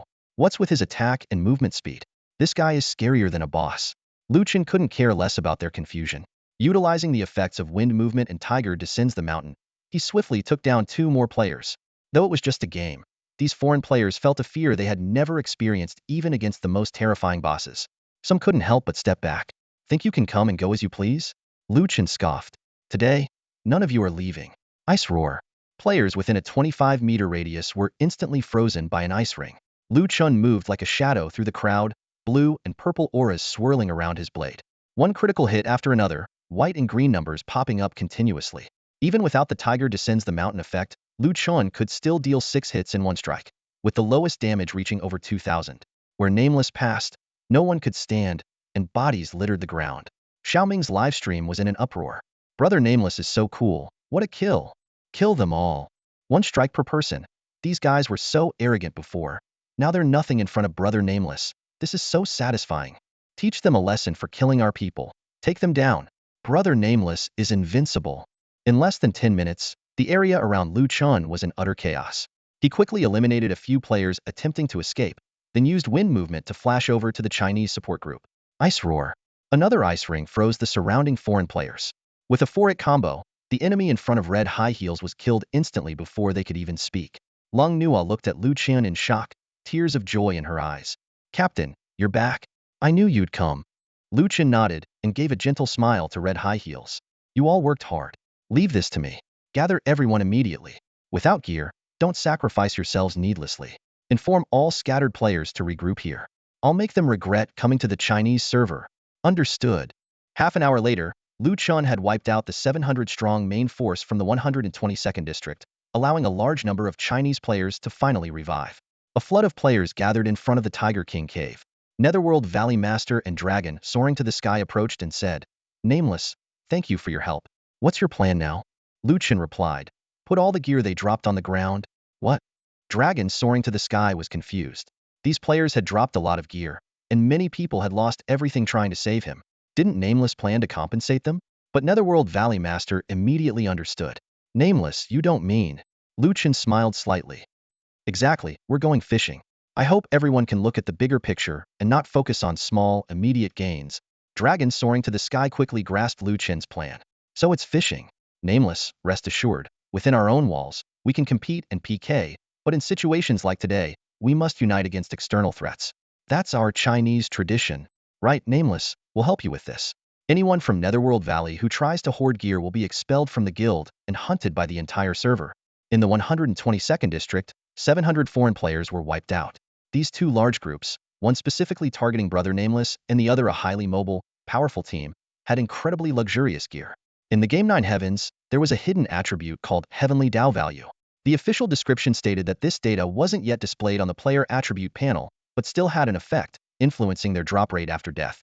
Having killed many Chinese players, their Heavenly Dao value was negative, resulting in a high drop rate when Chen killed them. Lang, Dragon Soaring, and Netherworld Valley members quickly collected a large amount of gear, potions, currency, and materials. There were over a dozen blue items like the Black Iron Ghost Gold Sword and Shadow Gale Coat, not to mention exquisite tiger skin hats, boots, and tiger tooth tiger skin items. They piled all these spoils in an open area, forming a small mountain. Chen surveyed the surroundings and felt the amount was still insufficient. He then took out 2 Tiger Cry swords from his backpack and placed them in front of the pile. "Wow, Tiger Cry. Brother Nameless still has Tiger Cry swords. Damn, so much gear. Just looking at it makes me drool. This bait. Isn't it a bit too expensive?" The scene became quite amusing. Foreign players' bodies were scattered around, and in the center was a mountain of gear, with Chen's 2 Tiger Cry swords on top. Chen sat down in front of the spoils and said to Xiaoming, "You're a streamer, right?" Chen had visited Xiaoming's livestream as the player Wei Wudu Kuang. At this moment, Xiaoming still had the live streaming tag above his head. Xiaoming's channel was now consistently in the top 10, making him a well-known streamer. But facing Brother Nameless, Xiaoming felt honored and a bit overwhelmed. "Brother Nameless, yes, I'm a streamer. There are probably quite a few foreign players watching your stream." "Yes, many foreign players have organized to enter popular streams to taunt. I have quite a few here too, but I've muted them." Chen nodded. "Can you do me a favor and pass on a message?" Xiaoming looked at Chen in surprise. "Brother Nameless, what message?" "Tell them to come and clean up the trash they left here. I'll be waiting for them." The bodies of foreign players lay scattered on the ground, no one daring to revive them. In the center of the corpses stood a pile of equipment glittering in various colors, with 2 purple Tiger's Cry swords particularly eye-catching. Before this heap of gear, Wuming sat cross-legged, his expression serene. The viewership of Xiaoming's livestream surged like a tidal wave, quickly reaching the top of the official rankings.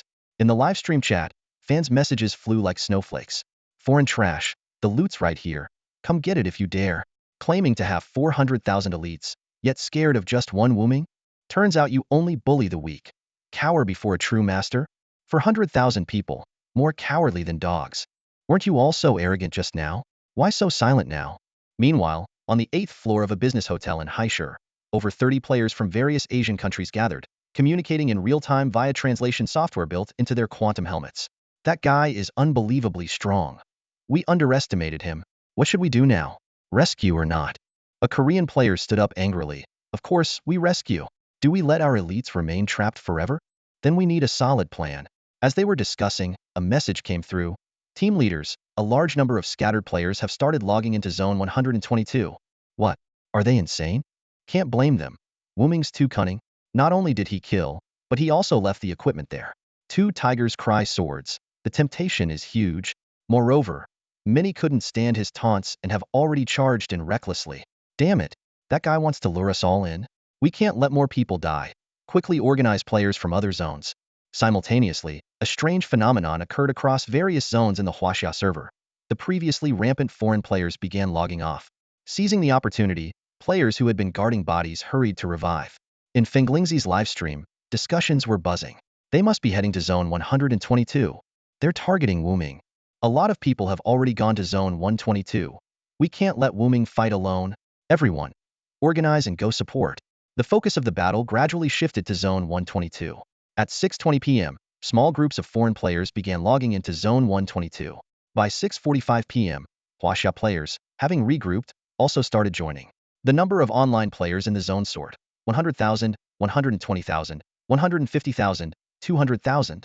The area in front of the Tiger King's cave became the core of the battlefield. All Huaxia players who could reach the main city of Xianshan gathered here, while foreign players launched continuous assaults but failed to break through the final defense line. Wu Ming stood steadfast at the center of the battlefield, surrounded by piles of bodies and an awe-inspiring array of equipment. At 6:55 p.m., the decisive battle began.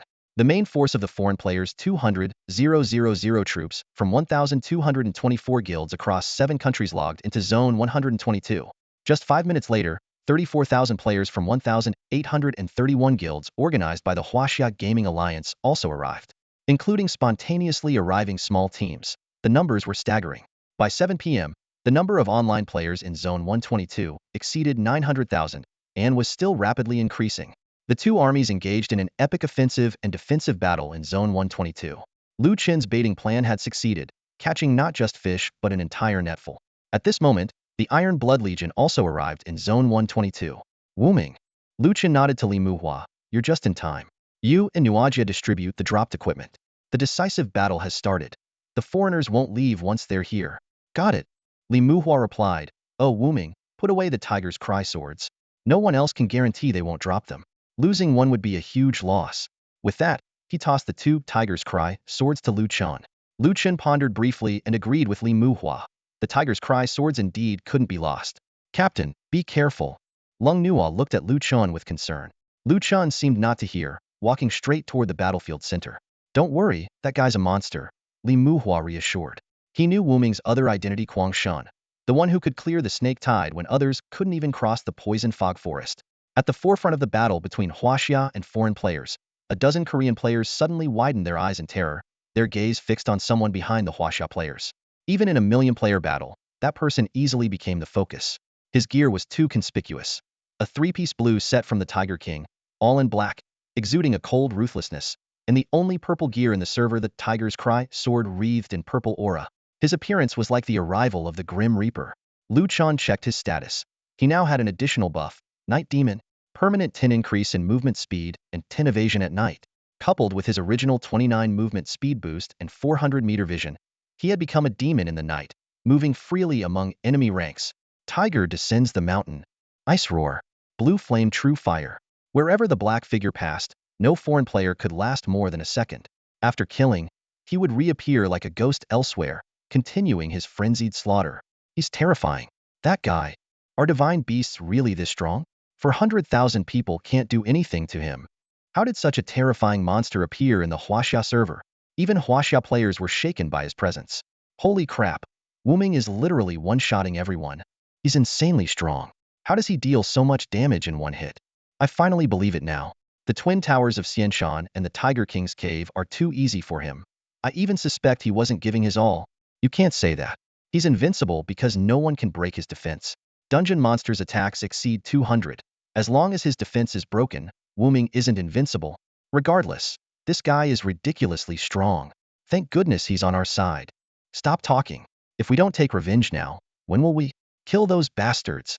Charge. Inspired by Wu Ming, the Huaxia army's morale soared. Despite their significant disadvantage in equipment and level, Huaxia players fought the foreign troops into retreat.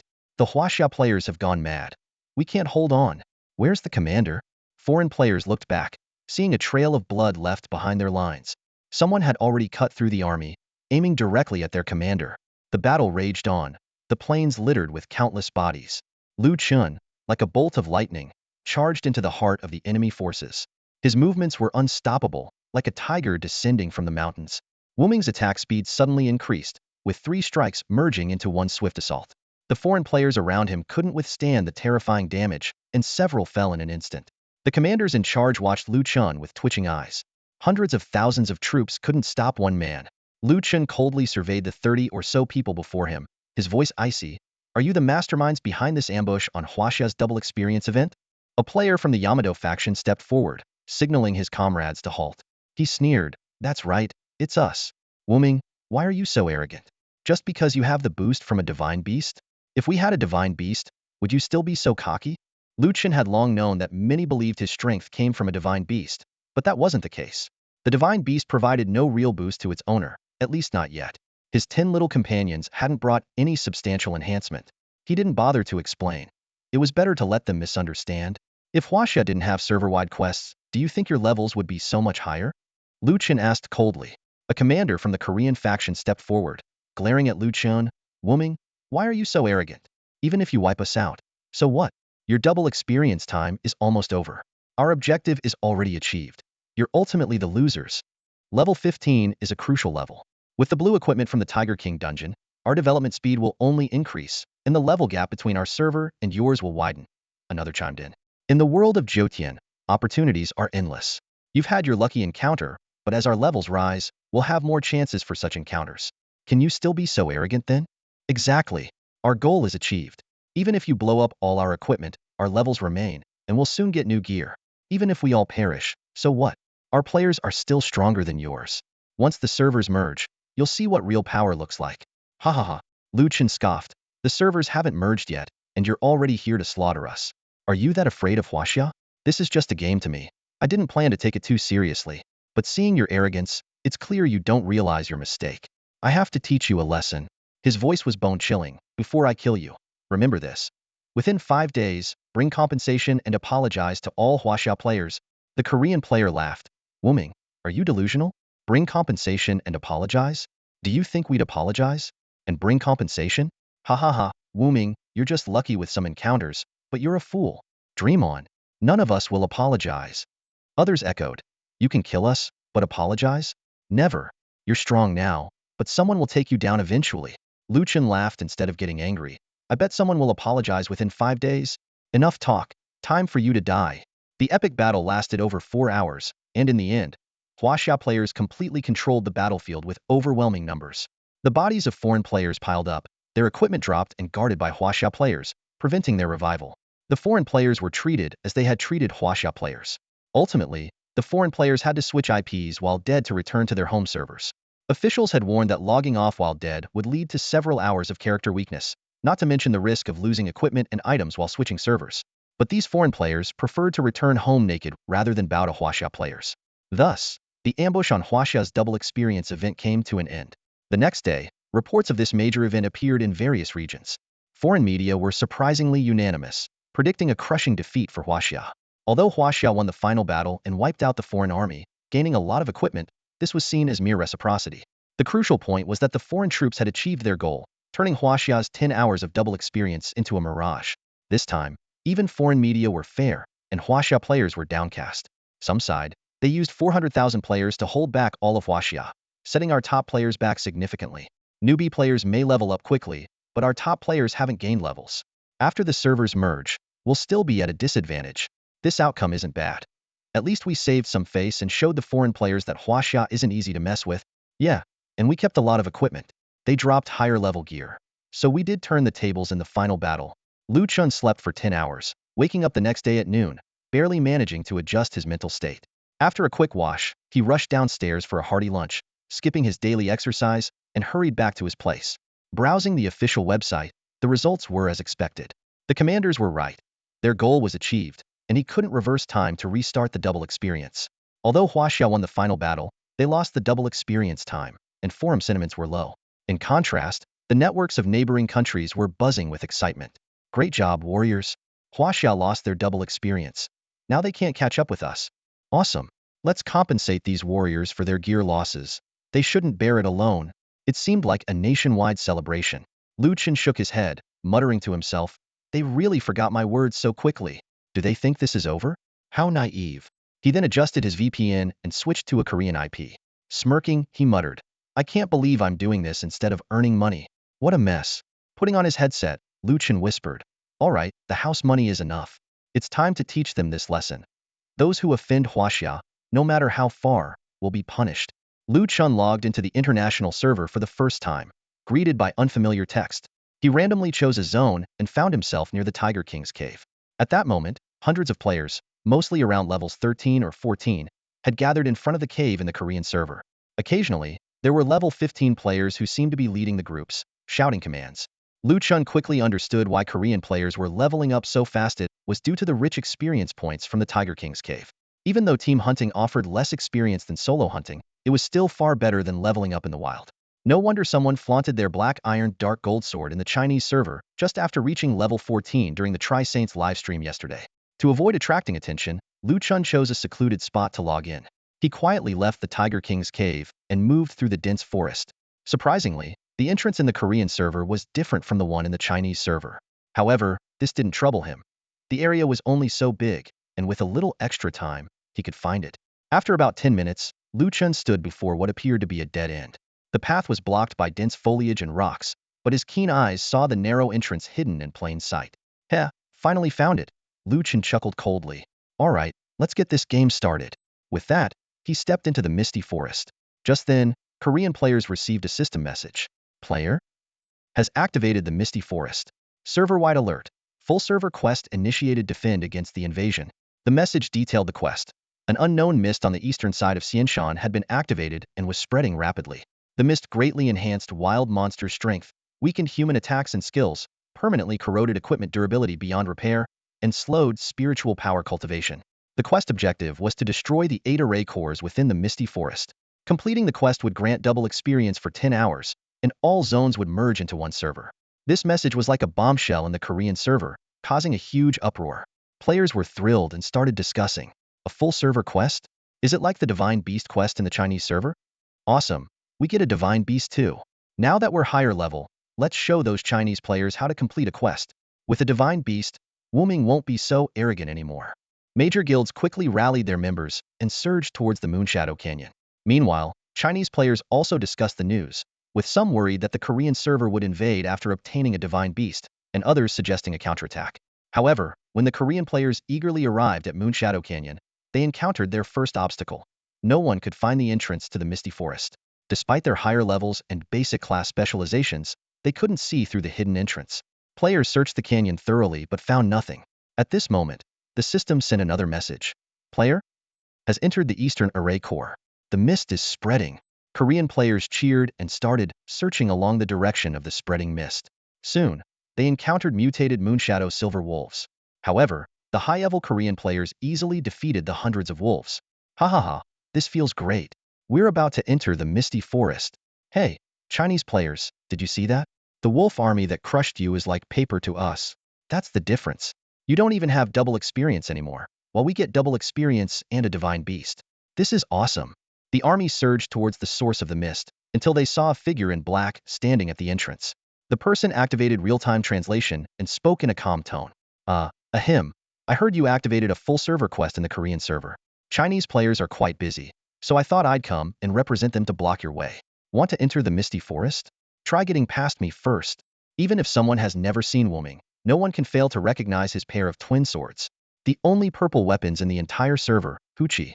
A sudden gasp erupted from the crowd, and shock and despair spread instantly. It's Wuming, someone shouted, their voice filled with disbelief. Players in the Chinese server were equally stunned. Wuming had appeared in the Korean server, right at the entrance of the misty forest. This scene took everyone by surprise. Why is Wuming there? Someone asked, puzzled.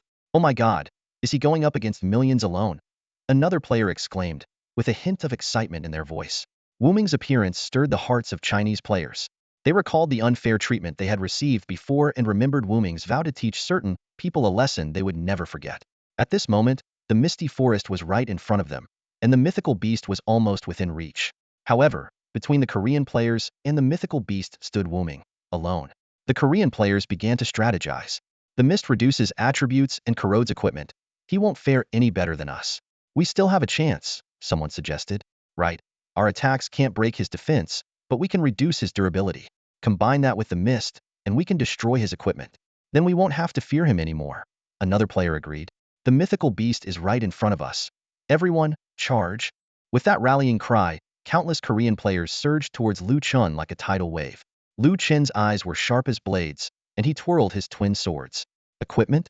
Sorry, in the misty forest, I don't need equipment, he thought to himself, a slight smirk playing on his lips. The army charged, and Lu Chun thrust his sword.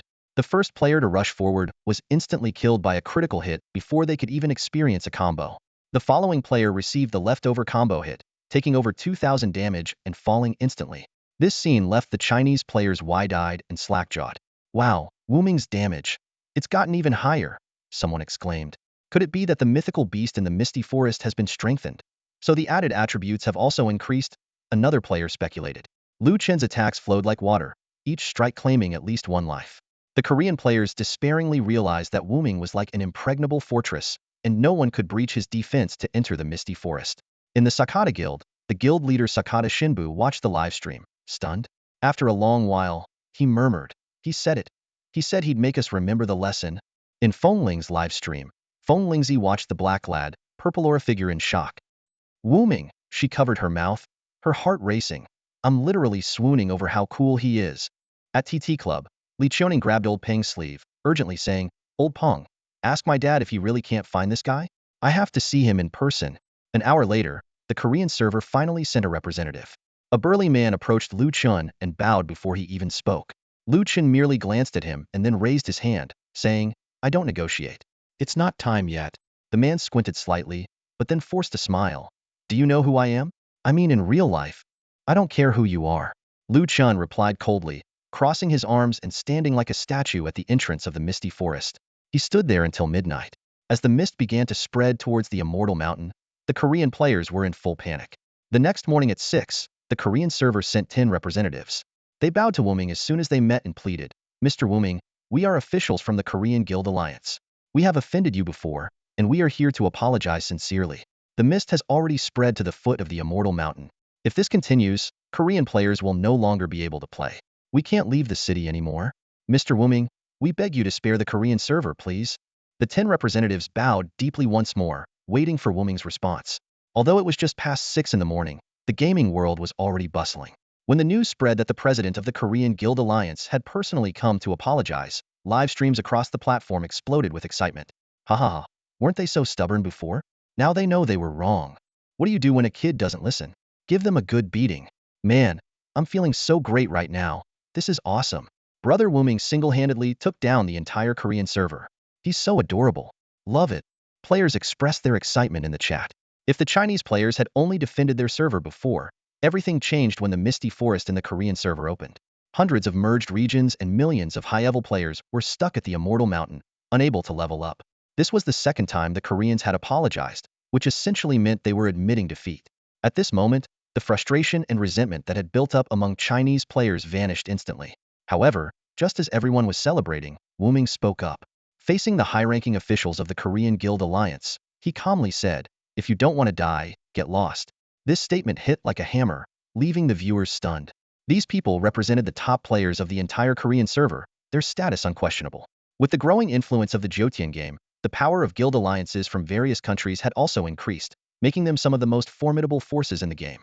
Yet, Wu Ming showed them no respect, even threatening to kill these top leaders. This scene left the live stream audience gasping. Holy crap, Brother Wu Ming. That's so bold.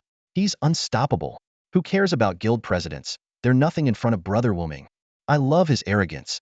He's even more intense than the Mad God, the true god of war from China. The 10 representatives looked visibly displeased.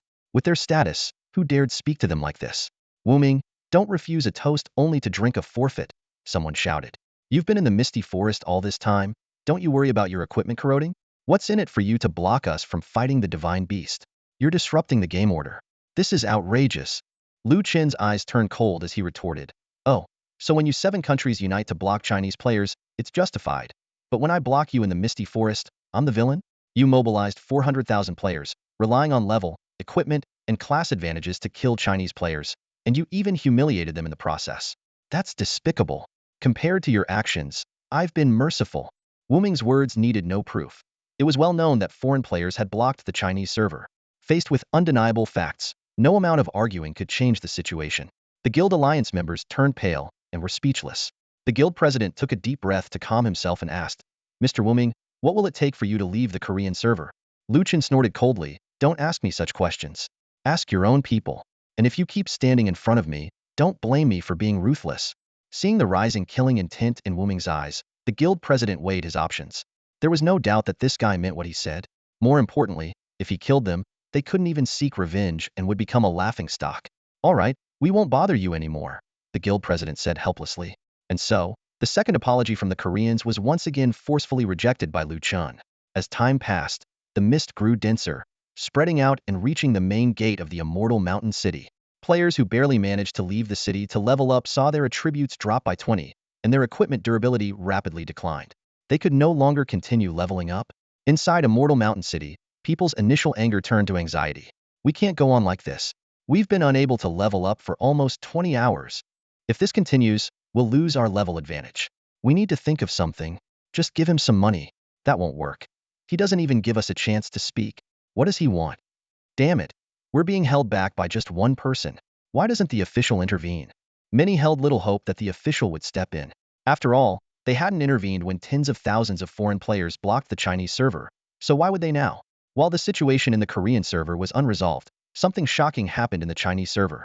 At 1:20 p.m., in the most popular live stream on the Chinese official platform, hosted by Feng Lingzi, a bombshell was dropped. The president of the Yamato Guild, Wushan Fengyan, along with 177 other guild presidents who had participated in the blockade of the Chinese server, had contacted Feng Lingzi. They were entering the Chinese server. This time, they weren't here to block Chinese players. In the stream, members of the Rock Guild, YYF Guild, and Feng Lingzi stood before the main gate of the Immortal Mountain City. Wushan Fengyan led the 177 guild presidents to solemnly approach them. Fengyan bowed at a 90-degree angle, and the others followed suit. We deeply apologize for our previous actions, Fengyan said heavily. Please forgive our reckless behavior. The live stream exploded with activity. Oh my gosh, they're apologizing. Why are the Yamato players apologizing? Are you dumb? It's obvious theory afraid Wuming will come to their server next. After Fengyan's apology, he sent a trade request to Feng Lingzi. In this battle, the Chinese server has shown us an indomitable spirit and the strength of the Chinese god of war, both of which we greatly admire. To express our regret, we've gathered some items as compensation for the Chinese players' losses. The trade window displayed 1 black iron gold sword, 2 Avon shield protectors, 30 green items including 7 exquisite tiger skin hats or boots, 200 white items, 100 materials, and 5 gold coins. This is our compensation to your server. We will provide the same compensation to each region, and we hope Miss Feng Lingzi will supervise us. Although the compensation from Yamato might not seem like much, worth around 200,000 renminbi, when multiplied by 300 regions, it became a significant amount. Most importantly, they were compensating with equipment and items, which were the most needed resources for Chinese players, and couldn't be bought even with money. Yamato had truly apologized and compensated all Chinese players. Many Chinese players were moved to tears, feeling prouder than ever, even more so than after winning the great battle. Feng Lingzi, emotional, told her fans, "Did you all see that? Yes, our Chinese server is so strong that it forced our enemies to bow their heads. Thanks to everyone's efforts, and rest assured, the Chinese guild president has promised that all compensated items will be prioritized for small teams and regular players. Currently, guild alliances from Vietnam, Malaysia, and other countries are also negotiating apology and compensation processes with our Chinese guild alliance. This is our greatest victory." After saying this, Feng Lingzi switched the live stream to Xiao Ming's channel, who was broadcasting a Korean live stream. In the footage, a solitary black figure stood like a rock, unmoving. Feng Lingzi's eyes welled up with tears as she said emotionally, "Thank you, Brother Wuming." On that day, following the example of Yamato, the chairman of the other 5 guilds personally led their teams, accompanied by high-ranking officials and guild leaders who had participated in the previous blockade, to apologize and offer compensation to the Huaxia server. After receiving ample compensation, the major guilds kept their promise and prioritized distributing resources to regular players.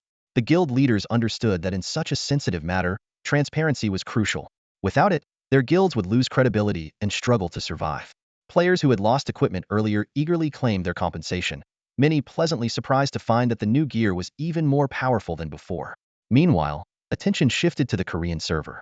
Unlike other countries, the Korean server had yet to send anyone to apologize, and Nameless was still stationed there. At 8 p.m. that day, a thick fog enveloped the Xianshan region. Korean players were thrown into unprecedented panic. There were no monsters in the city, yet their equipment's durability was rapidly decreasing. This situation was unbearable. What should we do? We can't keep playing like this. Why hasn't our guild leader gone to apologize yet? In reality, the Korean guild leader had already tried to contact the Huaxia guild leader but received a frustrating response. Without Nameless approval, they couldn't accept the apology. This reply only heightened the anxiety among Korean players. What does Nameless want? If this continues, our server will be finished. By 10 p.m., desperate Korean players began storing their equipment in warehouses and flocked to Yue Canyon in groups. They knelt before Nameless, tearfully pleading, "Nameless, please leave our server. We know we were wrong. Many Korean players didn't even participate in this event. You can't destroy the entire server. Why must you punish us like this? Won't you accept our apology? Please let us go." Nameless slowly opened his eyes, coldly surveying the Korean players. He was actually waiting for an official apology from the Korean server, but it seemed Hwaxia had rejected their request. At this moment, the Korean guild leader stepped forward again. He sighed deeply, his voice filled with both resignation and determination. "Mr. Nameless, even if you kill me this time, I can no longer retreat. We truly acknowledge our mistakes and are willing to offer a sincere apology and compensation. Please, show mercy and spare us." Surprisingly, this time Nameless did not get angry but instead calmly nodded. "You know you were wrong? Good," Nameless said sternly. "There's an old saying in Hwaxia, those who bring trouble upon themselves cannot live. Remember this lesson. Don't think that having a slight advantage allows you to bully others. Otherwise, one day you will taste the bitterness of being bullied." Seeing Nameless relent, the Korean guild leader nodded repeatedly. "Yes, yes, we will definitely remember this lesson." "All right, but you need to add an extra item to your compensation," Nameless continued. "Other countries haven't unlocked the Misty Forest, but I helped you do it. If you only compensate with some equipment like the others, it's not a loss for you. You might even gain. So, I will take 4 of your divine beasts." The guild leader's face turned pale. "Mr. Nameless, we can increase the compensation, double, no, triple it. But the divine beasts." Nameless interrupted coldly. "You're dreaming. Leaving you with 4 is already me being lenient. Without me unlocking the Misty Forest, could you have found it? If other countries join the server and I let them into the Misty Forest, could you still get the divine beasts?" The guild leader was speechless. He suddenly realized that Nameless was not only blocking Korean players, but also preventing other servers' players from entering. If Nameless allowed them in, not just the divine beasts, even the minor creatures inside would be wiped out. Under these circumstances, they had no room for negotiation. The opportunities in Jotian were endless, and there would be stronger items in the future, but without the ability to level up, everything would be meaningless. "Mr. Nameless, can you give us some time to consider? This is not something I can decide alone." Nameless did not reply, implicitly allowing the request. Half an hour later, the guild leader returned, looking solemn. "Mr. Nameless, after our discussion, we accept your terms. As soon as you contact Hwaxia, we will go online immediately to apologize and compensate. Additionally, you can send people into the Misty Forest to take 4 divine beasts. But please, leave us the other 4. Nameless finally nodded and instructed, "Find a streamer. I need to notify Hwaxia." Subsequently, the Korean server sent representatives to apologize to the Hwaxia server. Meanwhile, Chen designated several teams to head to the Korean server. Lee Muhua's Iron Blood Guild, the Hwaxia Southern Military District's Red Legion, the Hwaxia SWAT's Black Hawk Guild, and his own Kwanglong Guild. These 4 teams quickly organized and logged into the Korean server, entering the Misty Forest before the Korean players could. "Brother Nameless, thank you so much for giving us this opportunity," Red Legion's leader, Red Great Wall, said, almost incoherent with excitement. "Yeah, Brother Nameless, when you called our names, I thought I was hearing things." Black Hawk's leader, a tall and honest man, said with a touch of humor. Chen smiled slightly. "No need to thank me, I just picked randomly." "What? No way. The most I've ever won in a lottery is 10. How could I be so lucky?" Li Muhua couldn't help but complain. Red High Heels and Sherbu, standing nearby, were curious about the backgrounds of these teams and why their leaders were chosen. Li Muhua expressed concern. "Nameless, we're not strong enough right now. What if we can't win?" Chen shot Li Muhua a disapproving look. "Are you kidding? With me here, you think we can't win? Huh, you mean, you'll fight with us? You don't need to guard the entrance?" Chen shook his head, leading the team forward. "I actually hope they come in. If they dare, I'll break my promise. Let's move." While selecting the divine beasts, Chen chose 2 divine beasts and 2 fierce beasts. This way, the Korean server couldn't form an ultimate divine beast. Although he knew the probability of forming an ultimate divine beast was extremely low, he did this just in case. With Chen's assistance, the 4 divine beasts were quickly captured. They were distributed among the 3 major guilds and Kwanglong's vice leader, Lung Nua. As they exited the Misty Forest, Korean players watched them intently. Some were filled with hatred, some with anger, some with hope, and others with dejection. Regardless of their feelings toward Nameless, this lesson was sure to leave a lasting impression. Chen smiled slightly, finally ready to log off. As the white light flashed, his black silhouette gradually faded. All Korean players breathed a sigh of relief. The plague god had finally left. The price they paid for blocking Hwaxia was indeed too heavy. At that moment, a voice suddenly echoed from the white light. "If you still hold a grudge, when the servers merge, I'll be waiting." But remember this. Whoever offends Huaxia, no matter how far, must be punished. In the past 2 days and one night, Lu Chen only managed to sleep for 6 hours. After logging off from Dahanfu, he had Chitu and San Sha lead the 10 beasts in spiritual power training before logging off to rest. He slept until dawn and finally felt refreshed. On Monday, the neighborhood was quiet. Lu Chen went downstairs for breakfast, bought some groceries, and worked out in the fitness area. Life was back to its regular rhythm. Once home, he opened his computer to check the official website and review the compensation distribution announced by the Guild Alliance. Despite Huaxia Guild suffering the most losses, they prioritized compensating ordinary players. Lu Chen approved of this decision. With the matter resolved, Lu Chen could now focus on the game. He checked the trading area and found that although many players had received compensation and even better equipment than before, there was still a significant overall equipment gap. The Guild Alliance had issued an announcement requiring all guilds under its umbrella to maintain equipment prices at 75 of the market rate for the next 3 days. This move was enough to influence market trends, causing prices to drop. Lu Chen was surprised by the speed of the price decline, but a 25 discount was still acceptable. The Tiger King cave could still be farmed, and although profits were reduced, a single run could still yield 80 to 90,000, not to mention the Tiger Cry and Blue equipment. Huaxia players were leveling up normally, and some had already reached level 13 in the national server. Lu Chen estimated that once players equipped themselves and reached levels 13 or 14, they could attempt the Tiger King dungeon, at which point level 15 equipment could be sold. After logging in, Lu Chen didn't immediately head to the Tiger King dungeon, but first went to the mass grave. He sold 2 6-star materials, gaining 200,000 reputation points to upgrade the Legion token. After the upgrade, the token's text color changed from white to green, showing First Order Legion token single soldier. Checking the Legion token in his inventory, Lu Chen was delighted to discover new effects. The ability to recruit an 11th Legion member, a 25 increase in all Legion members' basic attributes, and the activation of the Legion member inheritance function.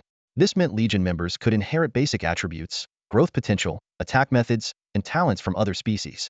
This upgrade significantly boosted combat power. For instance, Dasha's original 3,500 health points soared to 4,500, making it stronger than most elite monsters at level 17. The activation of the Legion inheritance function alleviated Lu Chen's worries. He had been concerned that investing resources in training Dasha and the others might be wasted, but now he had no such concerns. Although the inheritance wasn't as powerful as Lu Chen's bloodline fusion, it allowed new attributes to replace old ones without needing to change existing companions. Excited, Lu Chen said to Dasha, "Great. Now you can always stay with me." Dasha just looked at him blankly, not responding. Next, Lu Chen decided to capture a new headless flying corpse to suppress levels. Soon, his legion grew from 7 to 8 members. With this new addition, Lu Chen was ready for a big day. Let's go. Today's only task is to clear out the Tiger King cave. Meanwhile, the Huaxia Guild was rapidly recovering. In the ESD Guild meeting room, Lao Peng was holding an emergency meeting. He ordered the retrieval of members from the novice area, the distribution of warehouse equipment, and the training of alchemists to better farm the Evanshire dungeon. During the meeting, they discussed the current situation. Xiaoyao pointed out that Huaxia had 6 forces with divine beasts, including Iron Blood, Black Eagle, Red, Wild Wave, Nameless, and Mad God. Despite Nameless having only 1 or 2 divine beasts and being so powerful, Mad God had 5, making their strength unimaginable. Glasses Guy reported that although the 3 saints of the Korean server had captured divine beast cubs, they couldn't enhance their attributes. This led to speculation about the source of Nameless strength. Lao Peng and Xiaoyao guessed that Nameless might have mastered a special technique, and Mad God hadn't acted yet because they hadn't found a way to enhance their beasts. Glasses Guy added that the Korean side speculated Nameless might be a spirit master. But based on observations, Lao Peng believed Nameless relied more on personal strength than on spirit creatures. Finally, Lao Peng concluded, "In 9 heavens, opportunities are limitless. Don't be disheartened by missing out on a divine beast this time. In this new era, we must seize every chance to get ahead." In 12 hours, Lu Chen ran the Tiger King dungeon 9 times, successfully maxing out 8 of his characters. He was just a hair's breadth away from leveling up himself. The loot from these runs was substantial, netting him an impressive 830,000 yuan from the sale of materials and equipment. Staring at the screen, Lu Chen couldn't help but complain, "Damn, recruiting another subordinate costs 400,000 prestige points. That's insane." He had considered recruiting a new subordinate to continue farming the dungeon, but given the high cost of upgrading his legion and the current market conditions, as well as the fact that several guilds were testing the Tiger King cave, he decided against it. "I can't just stay at this level forever," Lu Chen muttered to himself. "Alright, let's sell some gear and find another spot to grind." He knew that maintaining a level advantage was crucial for continued profit. Meanwhile, on foreign servers, the Shadow Gale jacket and Black Iron Ghost sword had hit the market. The jacket was priced at roughly 18,000 yuan, while the sword, due to its high drop rate even in standard dungeons, was selling for 11,000 yuan. Considering these factors, Chen decided it was time to sell his equipment. He took stock of his inventory: 42 Black Iron Ghost swords, 27 Shadow Gale jackets, 26 frost cloaks, and 24 night pants. Suddenly, he remembered that the frost cloak had a special effect that required 2 other pieces of the set to maximize its potential. I should sell them as sets to get a better price, Chen calculated.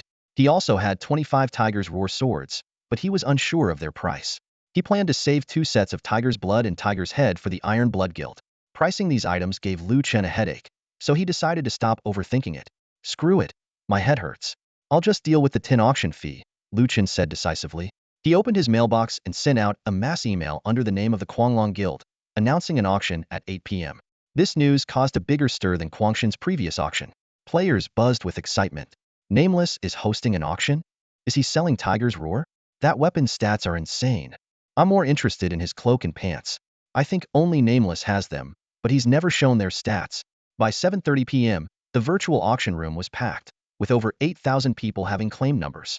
At 8 p.m. sharp, Nameless entered the room, his voice echoing in everyone's ears. Thanks for coming, everyone. I know we're all busy leveling up, so let's get straight to the point. Chen briefly introduced the main items up for auction: 3 pieces of Tiger King defense gear, Black Iron Ghost swords, Tiger's Roar, and both blue and purple materials. He started with the Black Iron Ghost swords. 3 swords at a time. Starting bid at 20,000 yuan, minimum increment of 1,000 yuan.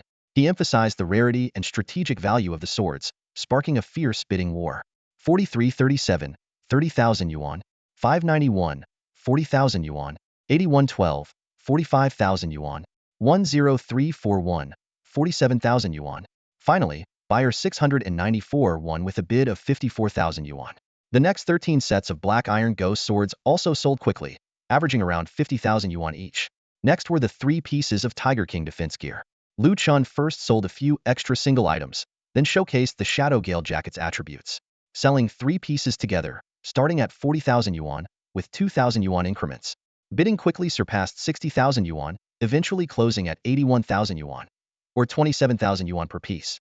When it was time to auction the Frost Cloak, the atmosphere in the room shifted. This item had never appeared on foreign servers because it was a drop from the second hidden boss. The live stream chat exploded. Check out the cloak's effect. Icebound Roar. Wow. So Nameless move comes from this cloak. It's insanely powerful, freezing all enemies within 25 meters. Wait, look closely. That's the enhanced effect. It needs the full Tiger King set to reach 25 meters. Otherwise, it's just 15 meters. Chen continued the auction, starting bid at 40,000 yuan, with 2,000 yuan increments. Let's begin. The system quickly identified the fastest bidder. Chen was taken aback by the bid. 2883, 80,000 yuan? He frowned and reminded everyone. Remember, this lot is for 2 pieces, not 3. Don't get the price wrong. However, the backend was flooded with bids. Chen was baffled as he opened the information. 04, 90,000 yuan? Did they not hear what I just said? Chen's explanation did nothing to curb the buyer's enthusiasm. The Dark Frost Cloak eventually sold for a high price of 50,000 yuan. This blue item fetched nearly twice the price of the Shadow Gale coat, marking the climax of the auction. Chen then changed his strategy, showcasing the Shadow Cloak, Dark Frost Cloak, and Night Pants as the Tiger King set on the public screen. When this set appeared together, players truly realized its powerful attributes: 71 physical defense, 24 magic defense, and 3-dimensional attributes of 84 strength, 112 agility, and 82 stamina, plus an additional 84 attack, 42 physical defense, and 1640 health. Even more enticing were the 4 special effects: Wind Move, Night Demon, Frost Roar, and Blue Flame True Fire. Holy crap! 1 piece and 3 pieces are worlds apart, a player exclaimed. The Tiger King set adds 113 physical defense, 24 magic defense, and 1600 health. It's a must-have for any guild tank. The Tiger King set is incredibly comprehensive, enhancing attack, defense, and health all at once. It's a game changer. Another player chimed in. No wonder Brother Wooming is so ruthless. Just imagine the Tiger King set combined with Tiger Cry. Those stats would be insane. The auction atmosphere reached a fever pitch. The first Tiger King set sold for 170,000 yuan, and the price of the Night Pants sword to nearly 100,000 yuan. All 24 sets in Chen's possession were sold for no less than 150,000 yuan each, constantly breaking sales records and making even Chen a bit nervous. Next, Tiger Cry appeared on the public screen, immediately drawing everyone's attention. This purple item not only looked cool but also had jaw-dropping stats. 22 critical hit chance, 160 critical damage, plus 2 powerful special effects.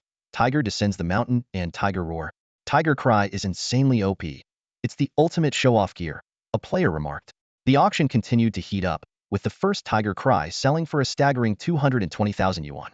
All 24 Tiger Cry items in Lu Chen's possession were sold out, followed by the sale of materials like Tiger Blood and Tiger Head. The frenzied auction finally concluded at 11 p.m. Lu Chen immediately logged off to tally up the accounts. After careful calculation, he was astonished to find that he had made a whopping 10 million yuan in a single day. The balances on his 2 bank cards now totaled 14 million yuan. At that moment, Lu Chen felt a huge sense of relief. He recalled the days when he and his sister shared a single bun under the eaves, and the tough times scavenging for food in garbage bins. Now, he had finally fulfilled his promise to take good care of his sister. Even if he never made another cent, this money would be enough for the two of them to live comfortably. Thinking of his sister still working overtime, Lu Chen was filled with emotion. She had been tirelessly earning money, hoping to save up for his future marriage, unaware that he had quietly changed their destiny. Silly girl, we're not poor anymore. Lu Chen muttered to himself, tears of joy welling up in his eyes. Meanwhile, at the sales office of the Sunshine Garden Development in Jiang City, a seemingly ordinary yet significant encounter was taking place. The villas had been put up for sale, but due to their high prices, sales were sluggish. A young man wearing a baseball cap and dressed modestly walked into the sales office. Hello, are you here to look at houses? A young saleswoman named Xiao Wei greeted him warmly. Just browsing for now. Can you recommend something for me? The young man asked calmly. Are you interested in low-rise or high-rise buildings? Xiao Wei inquired further. I'm looking at villas. The young man's answer drew surprised glances from the other salespeople present. Lu Chen walked into the sales office, his gaze sweeping over rows of suited salespeople, when a familiar face caught his attention. He looked closely at the strikingly beautiful saleswoman in front of him and was shocked to realize she was his middle school classmate, Su Xiaowei. Memories came flooding back. Su Xiaowei was the daughter of their homeroom teacher, Su Ming. Back then, Lu Chen and his siblings, who came from a poor family, managed to complete their education thanks to Su Ming's persistence and financial support. Su Xiaowei had always been a budding beauty, and Lu Chen had secretly admired her, but his self-esteem had kept him from ever expressing his feelings. Not wanting to be recognized, Lu Chen suppressed his emotions and calmly asked, "Could you show me around the property?" "Sure. Do you have a car? I can ride with you," Su Xiaowei responded politely. "No, I don't." Su Xiaowei hesitated for a moment, thinking, buying a villa but doesn't have a car? She quickly adjusted her expression and suggested, "Well, the villa area is a bit far. If you don't mind, we can take my electric scooter." "That works," Lu Chen nodded. A few saleswomen nearby couldn't help but giggle. A woman named Lu Jie mocked, "Checking out villas on an electric scooter? The cheapest there is 5 million. Be careful the security doesn't let you in." Su Xiaowei's face turned pale, and she quickly pulled Lu Chen away. Once outside, she apologized in a low voice. "I'm sorry. I'll take you to a place where the security won't stop us." Lu Chen smiled slightly. "Su Xiaowei, you really don't recognize me?" During the tour, Lu Chen learned more about Su Xiaowei's current situation. Back at the sales office, he directly asked to sign the contract. "Xiaowei, get the manager to come over," Lu Chen said firmly as he sat in the signing room. Su Xiaowei hesitated. "Lu Chen, let it go. That guy has connections. I'm planning to quit this month anyway. At least it will look like I left on my own terms." Lu Chen snorted. "Why should you be the one to leave? He should be the one to go. Don't worry, I'll handle it." Moments later, manager Huang Luyong arrived with a group of curious saleswomen. He respectfully handed over the contract. "Sir, sorry for the wait." Lu Chen got straight to the point. "Su Xiaowei is my friend. What do you plan to do about this situation?" Huang Luyong's face changed, and he turned to Su Xiaowei, instantly understanding what Lu Chen was referring to. Had tried multiple times to coerce Su Xiaowei. "So, you're not here to buy a house?" Huang Luyong's attitude shifted dramatically, and he straightened up, questioning, "Are you Su Xiaowei's boyfriend?" "Young man, you talk big, but do you even know whose territory this is?" Suddenly, several security guards rushed in, surrounding Lu Chen. Lu Jie chimed in from the side, adding fuel to the fire. "Manager Huang, this guy is definitely not here to buy a house. I saw them riding the electric scooter together, and they looked very close." Lu Chen frowned, thinking that he was merely sitting on the back seat, and any contact was purely incidental due to the small size of the scooter. Faced with the security guards surrounding him, Lu Chen remained calm. He pulled a golden card from his pocket and tossed it onto the table. "Recognize this card?" Huang Luyong picked up the card in confusion, and on it was written, "Zhongqing Group Diamond Level Member." Though he didn't recognize the card, His instincts told him this was serious. He quickly called the newly appointed regional manager. On the other end, the regional manager's voice shot up upon hearing diamond level member. What? A Zhongqing group diamond level member? At your place? My God, which one? No, it doesn't matter which one. Anyone with that card is not to be messed with. You keep him there and make sure he is well taken care of. I'm on my way. Hanging up the phone, Huang Luyong was stunned. His hands trembled as he carefully handed the card back to Lu Chan. He turned and angrily scolded the security guards. Who told you to come in? Get out. Su Xiaowei stared in disbelief, her mind flashing back to the shy classmate who used to eat only half a bun each day, now overlapping with the image of this man who commanded such fear from the manager. Lu Jie, pale-faced, hurriedly tried to leave. Lu Chen coldly asked, I'll ask one last time. How will you resolve this? Huang Luyong, shaking with fear, stuttered, Sir, what exactly are you referring to? Fine, since you put it that way, I'll assume you don't intend to resolve it. I will handle it myself, Lu Chen said calmly. No, sir, I truly didn't know Su Xiaowei was your friend. If I had known, I wouldn't have dared to do anything to her, Huang Luyong hastily explained. Lu Chen snorted, that's the problem. If I weren't Su Xiaowei's friend, you would do whatever you wanted. At that moment, the Zhongqing regional manager rushed in. He immediately recognized the golden card in Lu Chen's hand and felt his hair stand on end. He remembered the fate of his predecessor and the stern warnings from Lu, the head of the East China region. Anyone holding that golden diamond card must never, ever be provoked. The arrival of the regional manager in Jiangcheng was like a gust of wind, swiftly quelling the turmoil. In less than 3 minutes, Wang Luyong's fate was sealed. He was not only fired but also handed over to the police, facing charges of sexual harassment. Although he hadn't succeeded in his act, people like him often have a history of misconduct, and a thorough investigation would likely ensure he couldn't escape justice. Meanwhile, Su Xiaowei's career took a positive turn. She was exceptionally promoted to the position of assistant sales manager at Zhongqing Group's Jiangqing branch, responsible for the sales of the Sunshine Estate. Though the role was transitional, it clearly paved the way for her future advancement. The regional manager, Yi, respectfully invited Lu Chan. Sir, if you're free tonight, would you honor us with your presence for dinner? I apologize for the trouble we've caused you. Lu Chen smiled faintly and declined. Maybe next time? Seeing that Lu Chen had no intention of pursuing the matter, Yi discreetly breathed a sigh of relief. He thought to himself, thank goodness I arrived in time, or I might have lost my newly acquired position as regional manager. After seeing Lu Chen off, Yi finally relaxed, letting out a long breath. Lu Chen was about to take the bus home when a familiar voice called out from behind, Woodblock. He turned around to see Su Xiaowei running towards him. She smiled and said, let me give you a ride, if you don't mind my little electric scooter. Her radiant smile reminded Lu Chen of the sunny, lively, and beautiful girl she used to be. Can you leave work? Lu Chen asked, puzzled. Su Xiaowei blinked playfully and said, the big boss told me to escort you. Let's go. With the bustling street traffic around them, Lu Chen sat on the back of Su Xiaowei's small electric scooter. Her long hair occasionally brushed against his face, bringing a slight tickle. How's Mr. Su? Lu Chen inquired. My dad's health hasn't been good these past few years, Su Xiaowei replied in a somber tone. What happened? Lu Chen asked, concerned, remembering how kind Mr. Su had been to him. Nothing serious, just old ailments. Su Xiaowei seemed reluctant to elaborate and changed the subject. By the way, thank you for today. It was nothing really, Lu Chen responded. Perhaps it was because they hadn't seen each other for so long. Their conversation felt somewhat awkward. It wasn't until they reached the entrance of Xingfu community that Su Xiaowei stopped the scooter. All right, this is it. You should head back now. You need to set an example after your promotion, Lu Chen said. Su Xiaowei nodded. Yeah, thanks again. The sudden promotion feels a bit overwhelming since I didn't earn it through my efforts. Lu Chen smiled. Connections are also a form of strength. We didn't have them before, but now we do, so make the most of it. Besides, I believe you're capable. Oh, and make sure to fire that gossiping salesperson. Just say I said so. You don't need to be lenient with such people. Got it. Take care, Su Xiaowei said as Lu Chen turned to leave. Lu Chen, Su Xiaowei suddenly called out. Yes? Do you play Nine Heavens? Lu Chen frowned slightly. I do. Maybe we can play together sometime, if that's okay? Lu Chen chuckled. Is that an invitation? Sure, maybe another time. I've given you my number, so call me if you need anything.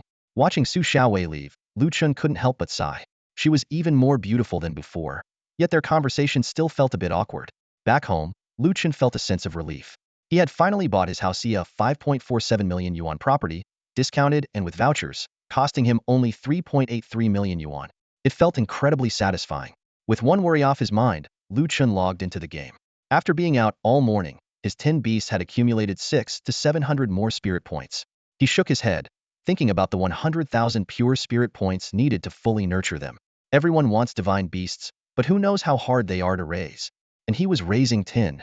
8 heads, 3 fools, stop training. Today, we're exploring a new map. Lu Chen commanded, summoning his team and 10 beasts. Yesterday, he had sold all the equipment from the Tiger King's cave, and today, a team from Huaxia was trying to clear it. They would likely soon be able to farm it, and might even reach the second boss. Having not leveled up for several days, Lu Chen decided to increase his level. He headed straight for the mass grave, looking for spirit essences and ancient hearts. At level 17, his Legion members' stats had significantly improved, making the mass grave manageable. Dead and forgotten, restless souls. Lu Chen read the inscription on a stone tablet and entered the mass grave. The good thing about the mass grave was that the monsters came to you. As soon as Lu Chen and his team entered, the ground around them erupted with 3 to 4 dozen mounds, from which headless flying corpses emerged. Headless flying corpses were ranged attackers with a bouncing effect. The ensuing battle was chaotic, with countless heads bouncing around, making it hard to tell whose head was whose. Damn, these bouncing attacks are annoying, and they're ranged too. Never mind. Let's kill 1,000 of them first. After 2.5 hours, Lu Chen finally killed 1,000 headless flying corpses. The reputation shop now offered the bloodline of the undead and the skin of the headless flying corpse. Should I change my attack style? Lu Chen wondered, conflicted. These things were ugly, but their attack style was tempting. If Lu Chen could use the bouncing attack combined with combos, it would be incredibly effective for farming monsters. But the thought of repeatedly throwing his own head made Lu Chen shudder. After much deliberation, Lu Chen decided to see if there were other monsters with better area effect attacks. If there were, he definitely wouldn't choose the headless flying corpse. As he continued farming and moving forward, Lu Chen soon spotted a massive stone gate in the distance. The gate was eerie, standing alone in the desolate graveyard, about 10 meters high and 5 to 6 meters wide. It looked more like a tombstone than a gate. Why is there a player there? Lu Chen's keen eyesight quickly spotted a little girl sitting in the corner under the stone gate. A player making it this far through the mass grave, especially a little girl, was unusual. Curious, Lu Chen approached, dismissing his team. The little girl sat at the base of the gate, her head lowered, obscuring her face. As Lu Chen got closer, she suddenly spoke, startling him. I'm so miserable, the girl said, lifting her head. It wasn't a little girl's face at all. It wasn't even a human face. The skin was shriveled and black, with deep-set eyes and wrinkles around the mouth. A little girl's mummified corpse. Damn, Tianqing really knows how to scare people with these realistic NPCs. Lu Chen took several steps back. Please, help me, the mummified girl pleaded. Her empty eye sockets fixed on Lu Chen, making his skin crawl. But Lu Chen reminded himself, it's just a game. From a safe distance, Lu Chen asked, do you have a quest? Can I accept it? I do have a quest, but it can only be completed by one person. A quest description appeared before Lu Chen. Quest: Clear the Lingering Spirits. Level 22 Elite Quest. Lu Chen didn't pay much attention to the quest details, but the final reward left him stunned. Quest reward: Ancient Heart 1. First completion reward. Dungeon Source allows a solo player to create a personal dungeon. Finally, I found where the Ancient Heart was dropped. Lu Chen let out a long breath, a glint of excitement in his eyes. The Ancient Heart and Ancient Shards had always been a thorn in his side, but now he finally had a breakthrough. His attention was drawn to the source of the dungeon, carefully reading its description. This special item seemed to allow players to design their own dungeons, making Lu Chen frown slightly and think, Jiutian is truly unique, offering such a high level of freedom. However, the reward conditions for the source of the dungeon were quite stringent. It required a server first clear.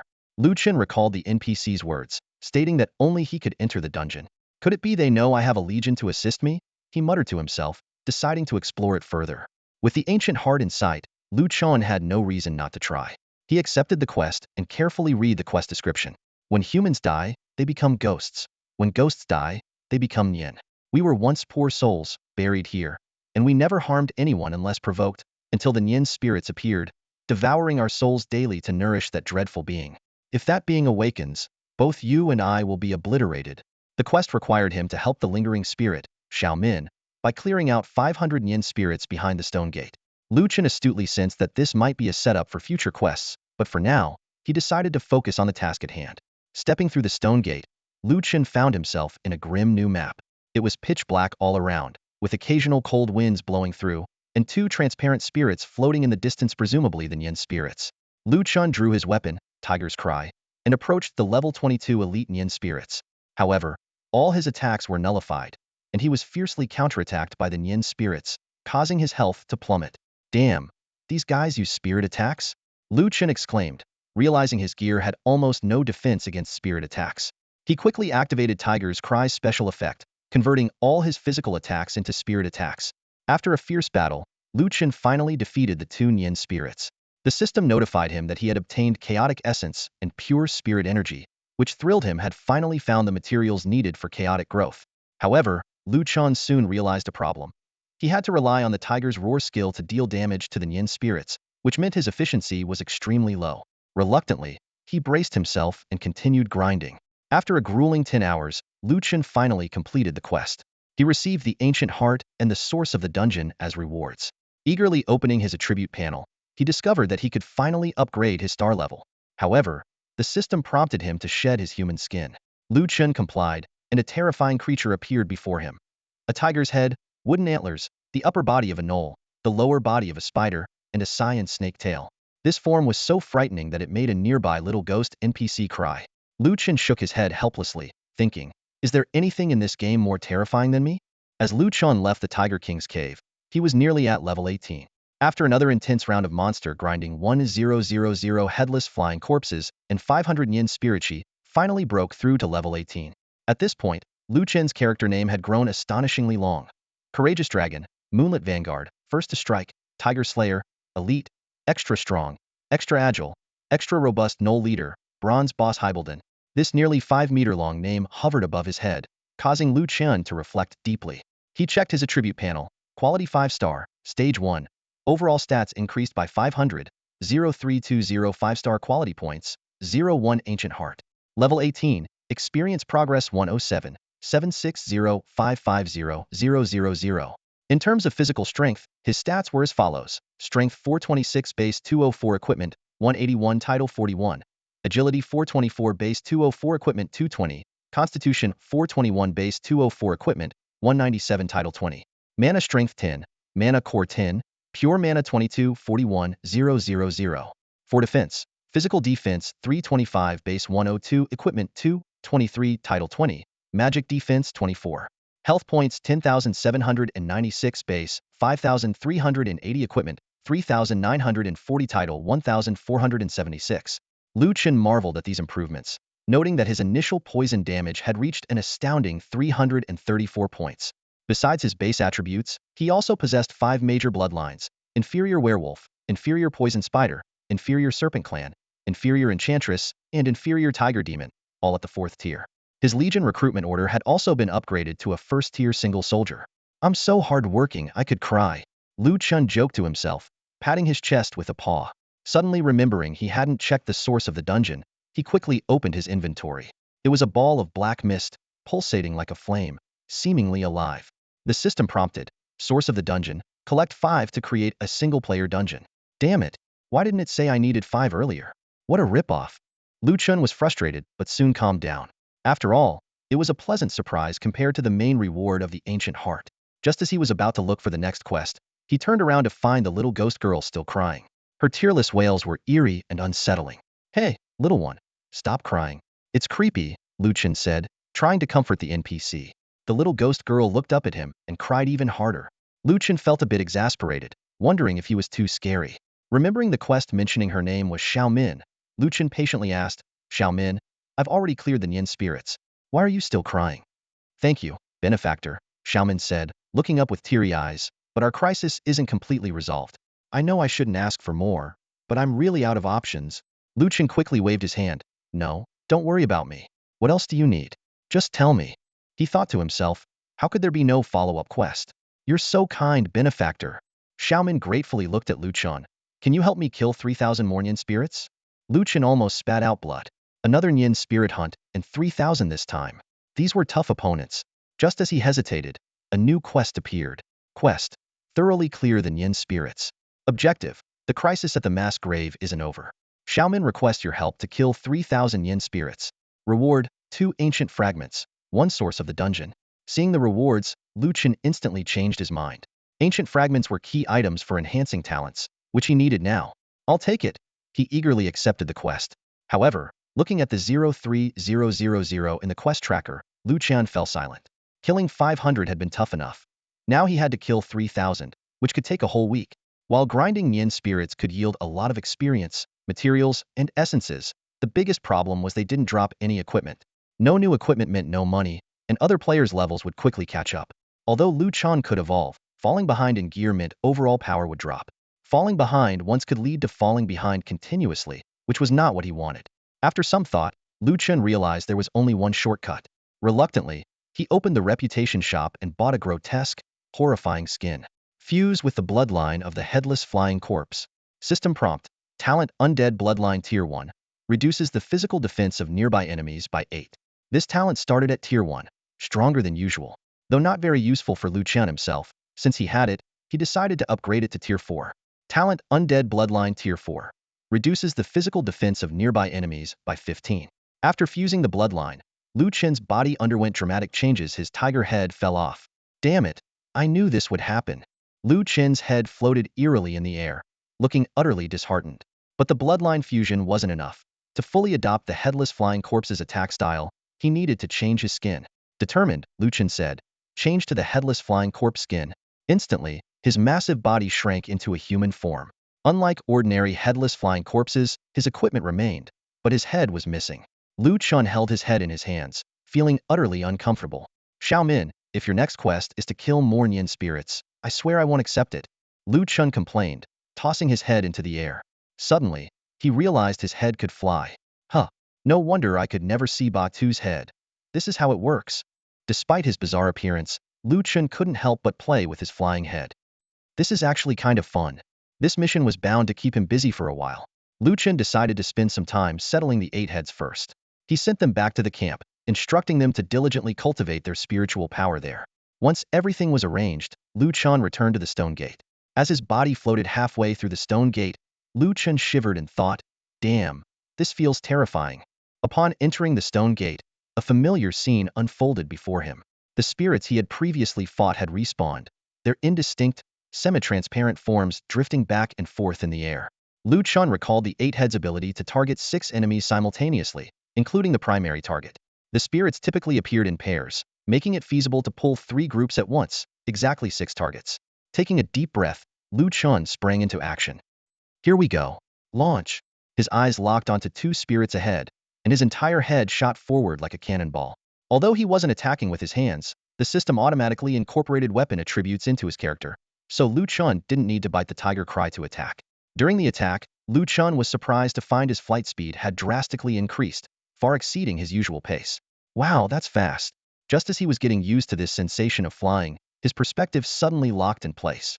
This peculiar experience reminded him of an out-of-body experience. He could clearly see his head smashing into the spirits, while his consciousness seemed to exist independently of his head. Is this even possible? Lu Chen wondered, could the 8 heads experience this too? He speculated that the 8 heads might also be in this state during attacks. Otherwise, they wouldn't be able to assess their surroundings and choose targets. Their heads were merely tools for attacking during combat and only showed expressions or looked around when not in battle. Lu Chen realized he needed to distinguish between states. Consciousness resided in the head when not in combat, and during combat, it was in this out-of-body state. Well, it makes sense, given that we're dealing with spirits, he mused. Whether human or ghost, it didn't matter to him. This state actually provided a clearer perspective. Bang! Lu Chen's head collided with a spirit. Immune, immune, immune. It was expected that he wouldn't deal damage. His goal was to gather 3 groups of spirits and clear them with a spiritual attack. After hitting the first spirit, his head ricocheted and struck the one next to it. When one round of the attack was complete, Lu Chen thought it was over, but his head bounced back to the first spirit. Damn, I forgot about the combo attack. Watching his head bounce back and forth, Lu Chen felt a twinge of pain. The combo attack wasn't just 2 consecutive hits, it dealt 2 segments of damage within one attack time frame. This made Lu Chen's head bounce incredibly fast, striking twice between the 2 spirits in the blink of an eye. After one attack, Lu Chen immediately went to pull the second group of spirits. Although physical attacks couldn't deal damage, they were enough to attract the spirits' aggro. Soon, 6 spirits were trailing behind him. Finally got them all. Lu Chen roared, "Tiger descends the mountain." Roaring tiger. At this point, with 6 spirits, the ricochet effect was maximized. Combined with tiger descends the mountain and the combo effect, his head's flight speed surged instantly. Lu Chen's head darted madly between the spirits, almost too fast to see, dealing 24 hits in one attack. This didn't include the 48 poison attacks that were immune. In other words, if he weren't fighting spirits, a full attack with Tiger Descends the Mountain could deal 72 hits. Of course, this also meant Lu Chen's head bounced 23 times in less than 2 seconds. With just one attack, the first few spirits hit had their health reduced by 3/4. The ones with the most health had less than half left. On the reverse attack, Lu Chen's system interface was flooded with kill notifications. Killed level 22 elite spirit, captured 1570 points of universal spiritual energy, obtained 1 5th tier talent fragment, 1 5-star quality point, 1 essence of chaotic creatures, extracted 1 pure spiritual energy, killed level 22 elite spirit, captured 1570 points of universal spiritual energy, obtained 1 5th tier talent fragment, 1 5-star quality point, 1 essence of chaotic creatures, extracted 1 pure spiritual energy. Damn, just 2 hits to kill them all. Even if a few escape, the third hit will finish them off. Lu Chen exclaimed with joy. I can pull mobs from a distance without getting attacked myself. This plan is absolutely feasible. Now my grinding speed is tripled. I can complete the task in 20 hours. Ha ha ha. After grinding for a couple of hours in the world beyond the Stone Gate, Lu Chen logged off on time. He intended to go to bed early tonight, tired of staying up late all the time. The next morning, Lu Chen followed his usual routine: breakfast, grocery shopping, and working out. Especially working out, as he knew that good health was essential for making money. He couldn't afford to let his body deteriorate. However, he had noticed something strange recently. When he used to work outside, doing a lot of dirty and tiring jobs, it made sense that he was in good shape. But since he started playing Nine Heavens, he mostly stayed at home, and his sleep and diet had been irregular. Yet, he felt more energetic and stronger than ever. 148, 149, 150. Lu Chen jumped down from the pull-up bar, looking at his hands in astonishment. He had just done 150 pull-ups, more than his previous record of 130. He couldn't figure out why his body was getting stronger despite spending all day playing games. Though he didn't understand the reason, it wasn't a bad thing. Lu Chen grabbed the groceries he had bought and headed home.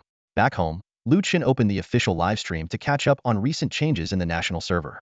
The two most significant changes were: firstly, a large number of players had flocked to the Tiger King's cave.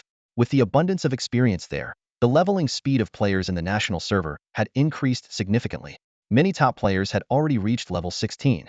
Secondly, as the Tiger King's cave was further explored, more and more class materials became available, leading to a surge in the number of players changing classes. The 9 major classes that Tianxing had initially promoted were finally becoming a reality in the game. Lu Chen noticed that Feng Lingzi had already acquired a baby lunar silver wolf, and it was a wild elite. The Immortal Mountain was no longer filled with similar-looking players. Monks, martial artists, healers, talisman masters, spirit tamers, sword cultivators, demolition experts, prophets, and puppet masters. Each class now had distinct characteristics. The differentiation of classes greatly increased players' success rates in the Tiger King's cave, and the materials from the cave enabled more players to change classes. Watching the diverse array of players, Lu Chen felt that the grand world of Nine Heavens was finally unfolding. The game Nine Heavens was getting more interesting, but Lu Chen couldn't bring himself to be happy. He still had over 2,000 Nianling to farm. Even though his efficiency had greatly improved, killing 3,000 of them was still an overwhelming task, and he had to do it all by himself. It would take him at least 3 days. Grinding his teeth, Lu Chen swung his weapon with frustration, taking down the tough elite monsters while cursing the absurdity of the task in his mind. It was the 3rd day, and he had already killed over 2,700 Nianling. His arms were sore from the constant swinging. Fortunately, there weren't many left, and he was confident he could finish them off today.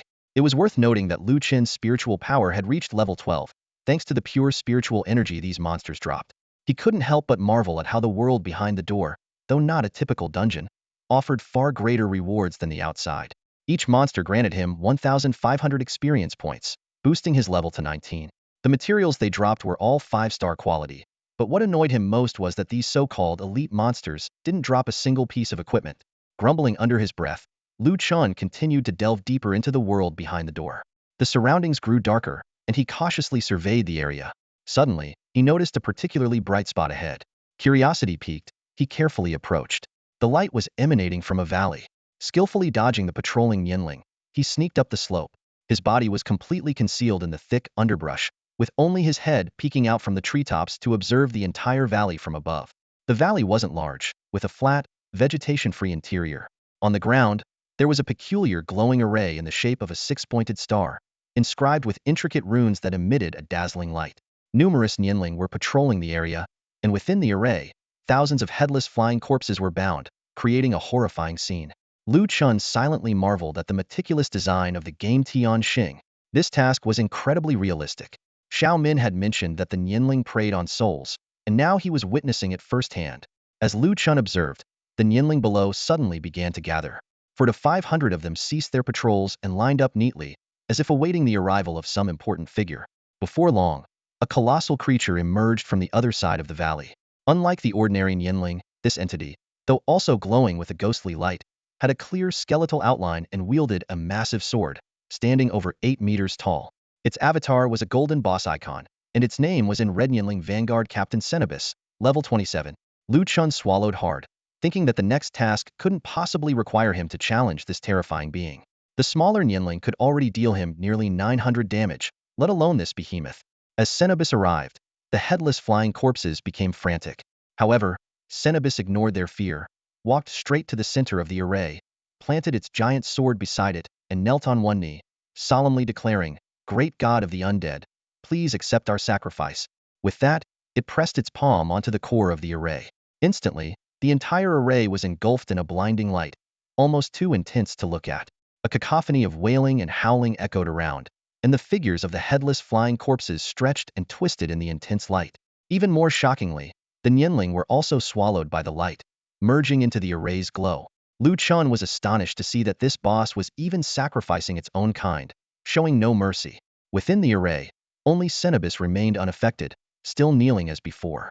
Lu Chun couldn't help but admire the intricate design of Tianxing. Even the storyline of the tasks was so immersive. He silently prayed that the next task wouldn't require him to face this formidable opponent, as it would be nearly impossible to complete. As the valley was completely illuminated by the radiant light, Lu Chun could no longer see any more details. Taking one last look at the breathtaking scene, he quietly left the valley and continued his monster farming task. 2 hours later, Lu Chun finally defeated the last 200 Nianling, feeling a great sense of relief as he completed the task. He eagerly rushed back to find the little ghost girl, excited to claim his well-deserved reward. After storing the dungeon source in his backpack, Lu Chun focused on the 2 precious ancient fragments. It was finally time to upgrade his talents. He carefully considered which talent to upgrade first. After much thought, Lu Chun decided to upgrade his critical hit talent first. To his delight, the inferior werewolf bloodline evolved not only in name to werewolf bloodline, but also gained impressive new attributes. Tier 0, 25 chance for double critical hits, and a 5 chance for triple critical hits. This massive boost left Lu Chun in awe. Not only did it add a 25 chance for double critical hits, but it also introduced the possibility of triple critical hits. Combined with the 160 critical damage bonus from Tiger Cry, a triple critical hit would result in a staggering 620 damage. Breathing heavily, Lu Chun realized that this upgrade had brought a significant transformation far beyond his expectations. With such a powerful enhancement, he had to carefully consider how to use the remaining ancient fragment. This decision would greatly impact his future combat style. Should he pursue a one-hit kill approach? Lu Chun fell into deep contemplation. After much deliberation, Lu Chun made a tough decision between combo attacks and defense reduction. He ultimately assigned the second ancient fragment to the combo attack of the Tiger Demon bloodline. Triple combo. Triple combo. Triple combo. Lu Chun prayed anxiously. Although he hadn't planned to upgrade the combo attack, the transformation of the werewolf bloodline convinced him to choose the Tiger Demon bloodline. If his guess was correct and it indeed resulted in a triple combo, this skill would be immensely useful against both bosses and regular monsters. As for defense reduction, Lu Chun speculated it might lower the opponent's spiritual defense. While this would undoubtedly be useful later on, for now, even the Nianling didn't have high spiritual defense. Of course, these were all just his guesses, and he could only rely on luck. Lu Chun carefully opened the task panel, and what he saw was Inferior Tiger Demon Bloodline Level 5. Each attack can trigger 3 rapid attacks, each dealing 70 of the damage of a single attack. The combo can benefit from critical hits, burning, freezing, poisoning, and other effects. 0640 Level 6 Talent Fragments. 02 Ancient Fragments. Ha ha ha ha, amazing, it's really a triple combo. Lu Chun shouted excitedly. The combo attack was indeed powerful. The transformation added an extra attack, effectively increasing his damage by 50. With this skill, Lu Chun's speed in clearing monsters would increase significantly. After upgrading 2 talents, Lu Chun's combat power underwent a qualitative change. He felt that the endless grinding of Nianling over the past few days had been worth it. Suddenly, he remembered something. Right, let's see if Xiao Min has any more tasks. It would be great to get a few more ancient fragments. Lu Chen's head floated over to Xiao Min. Xiao Min, Is there anything else you need help with? After several interactions, Lu Chun found the hollow eyes of the little ghost girl less frightening, even somewhat pitiable. Benefactor, you've already done so much for us. I really don't want to trouble you any further, Xiaomin replied.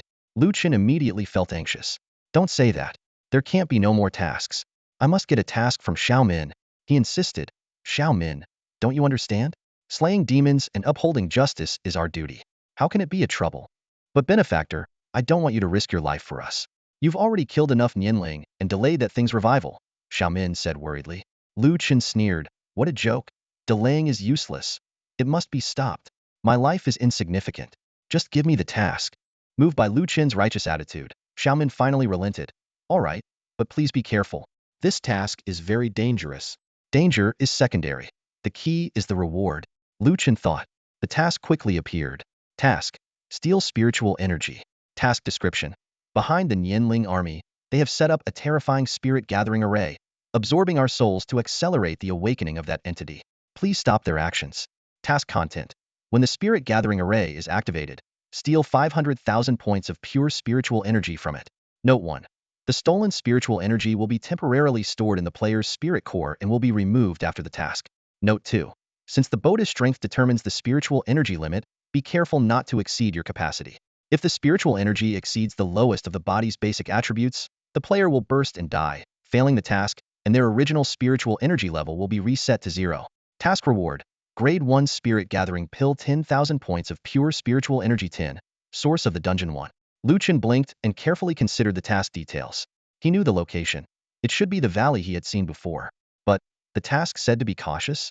Spiritual energy must not exceed the lowest attribute. Lu Chen was now level 19. As an untransformed player, his basic attributes were 34, meaning his spiritual energy couldn't exceed 34. Even leveling from 1 to 34 would only require 59,500 pure spiritual energy. For a level 25 player, the average basic attributes would be around 70, requiring 248,500 pure spiritual energy to max out. Absorbing 500,000 pure spiritual energy would definitely be lethal. Not to mention, a level 25 player would have already specialized in certain attributes, making some even lower than the average. Ultimately, the total absorbable spiritual energy would be less. Generally, players would need to constantly release spiritual energy to make room in the spirit core, completing this task in multiple attempts. However, Lu Chen's basic attributes were all 204, and his current spiritual energy level was 12.5. To max out, he needed 2,080,000. 500,000 wasn't even enough for him. So, this task was a freebie? Lu Chen was stunned, almost unable to believe it. Previous tasks had been extremely troublesome, but this one seemed like a free gift. Of course, for other players, this task would be very time-consuming. Only Lu Chen's abnormal attributes made it effortless for him. Although the task reward didn't include ancient fragments, the Grade 1 Spirit Gathering Pill was clearly not meant for this stage. For many players, the allure of the pill might be even greater. Lu Chen still had 9 Spirit Gathering Pills from being the first in the Zhuxian Tower, each adding only 10,000 points of pure spiritual energy. 100,000 pure spiritual energy could significantly boost levels. Apart from Shaoqing and Xiaohe, the 4 mythical beasts and the 8 fierce beasts only needed 100,000 pure spiritual energy to grow. Thinking this way, the reward was actually comparable to ancient blood and fragments. Without hesitation, Lu Chen accepted the task. This task probably isn't the final one. What could the ultimate reward be? Judging by the difficulty, it might even require me to fight Cenobus. Oh boy. Putting future tasks aside, Lu Chen accepted the task and directly entered the stone gate. Having been to the valley before, he avoided the Nianling and headed straight for the valley. After nearly 20 minutes, Lu Chen reached his destination. He found the crooked tree he had used for spying before, hung his head on the tree to blend in, and hid his body completely in the grass. The valley was once again filled with headless flying corpses and Nianling, just like before. Damn, they respawned quickly. Lu Chen marveled. Soon, the giant skeletal spirit carrying its greatsword appeared. Cenobus ignored the panicked headless flying corpses, walked to the center of the array, plunged the greatsword into the ground, and knelt on one knee. Great God of the undead, please accept our sacrifice. A strong light burst from the spirit gathering array, shooting straight into the sky. It's happening. How do I collect it? Lu Chen was anxious. Xiaomin hadn't specified the method. Since this is a spirit gathering array, should I try meditating? Lu Chen immediately sat cross-legged, entering a meditative state to gather spiritual energy. In that instant, a miracle occurred. Lu Chen was stunned to see his system notifications going wild. Gained 3,000 pure spiritual energy. Gained 4,000 pure spiritual energy. Gained 4,000 pure spiritual energy. Holy crap, my pure spiritual energy is skyrocketing. Is this real? Lu Chen was flabbergasted, staring in disbelief at the constantly refreshing system messages. The speed at which the messages were flashing was unprecedented. Lu Chen stared in disbelief as the system notifications kept popping up, each indicating an increase of 3 to 4,000 pure spiritual energy. Gained 4,000 pure spiritual energy. Gained 4,000 pure spiritual energy. Gained 3,000 pure spiritual energy. The continuous alerts left him utterly stunned. His spiritual energy level skyrocketed as if it were on a rocket. The spiritual pill's energy shot up from 14,126,1400 to 16,112,61600, and then to 19,126,1900 in no time. Although this pure spiritual energy was only temporary, the surge made Lu Chun incredibly excited. So this is the power of the spirit gathering array? It's insane, Lu Chen exclaimed, staring at the massive array before him. He suddenly realized how terrifying it would be if a high-level array master could create such a powerful spirit gathering array. While the amount of pure spiritual energy required might also become monstrous, Lu Chen could already foresee the frightening potential of the 9 major professions in the future. The pillar of light continued to emit intense brightness, and Lu Chen's pure spiritual energy was still soaring. Each increase of 3 to 4,000 would be too much for the average player's spiritual pill to handle, let alone at such breakneck speed. In just a few seconds, Lu Chen's spiritual energy level had risen by several grades. The growth was so rapid that a single misstep could result in his body exploding. Lu Chen finally understood the difficulty of the task. It wasn't just time-consuming but also extremely risky. If his body exploded, his spiritual energy level would reset to 0. The danger of this task became abundantly clear. However, Lu Chen paid no mind to these risks, completely immersed in the thrill of his skyrocketing spiritual energy. A mere 500,000 pure spiritual energy was barely enough to satisfy him. Moments later, the system messages finally stopped. Lu Chen checked his task tracker and found that he had successfully stolen 500,000 pure spiritual energy. His spiritual energy level had now reached 101. Heh, mission accomplished, Lu Chen thought with a smirk. Before leaving, he took one last look at the spirit gathering array. The pillar of light had disappeared, leaving only one figure standing in the array. The headless flying corpses and ghost spirits had all disintegrated, leaving only this lone figure. Upon closer inspection, Lu Chen noticed that Cenobis seemed a bit shorter than before. Why is the effect worse than expected? Cenobis's voice carried a hint of anger. Lu Chen nervously thought, did he notice I stole his pure spiritual energy? Fortunately, Cenobis did not seem to detect Lu Chen's presence. With a vision range 400 meters wider than the average person, Lu Chen was a natural-born scout. Cenobis stood perplexed for a moment before leaving. Seeing this, Lu Chen quickly slipped out through the stone door. With the task completed, Lu Chen received 10 first-grade spirit gathering pills and a dungeon source. Storing the treasures in his backpack, he kept an eye on the little ghost girl, waiting for the system to retract the temporary spiritual energy and contemplating how to trigger the next task. Before Lu Chen could speak, the little ghost girl floated up excitedly and said, I can't believe you managed to steal the energy from the spirit gathering array. This is great. Not only have we delayed that guy's emergence, but Cenobis must be very weak now. Benefactor, can you help us defeat Cenobis? What? We have to kill that boss in the 4th stage? Lu Chen asked in surprise.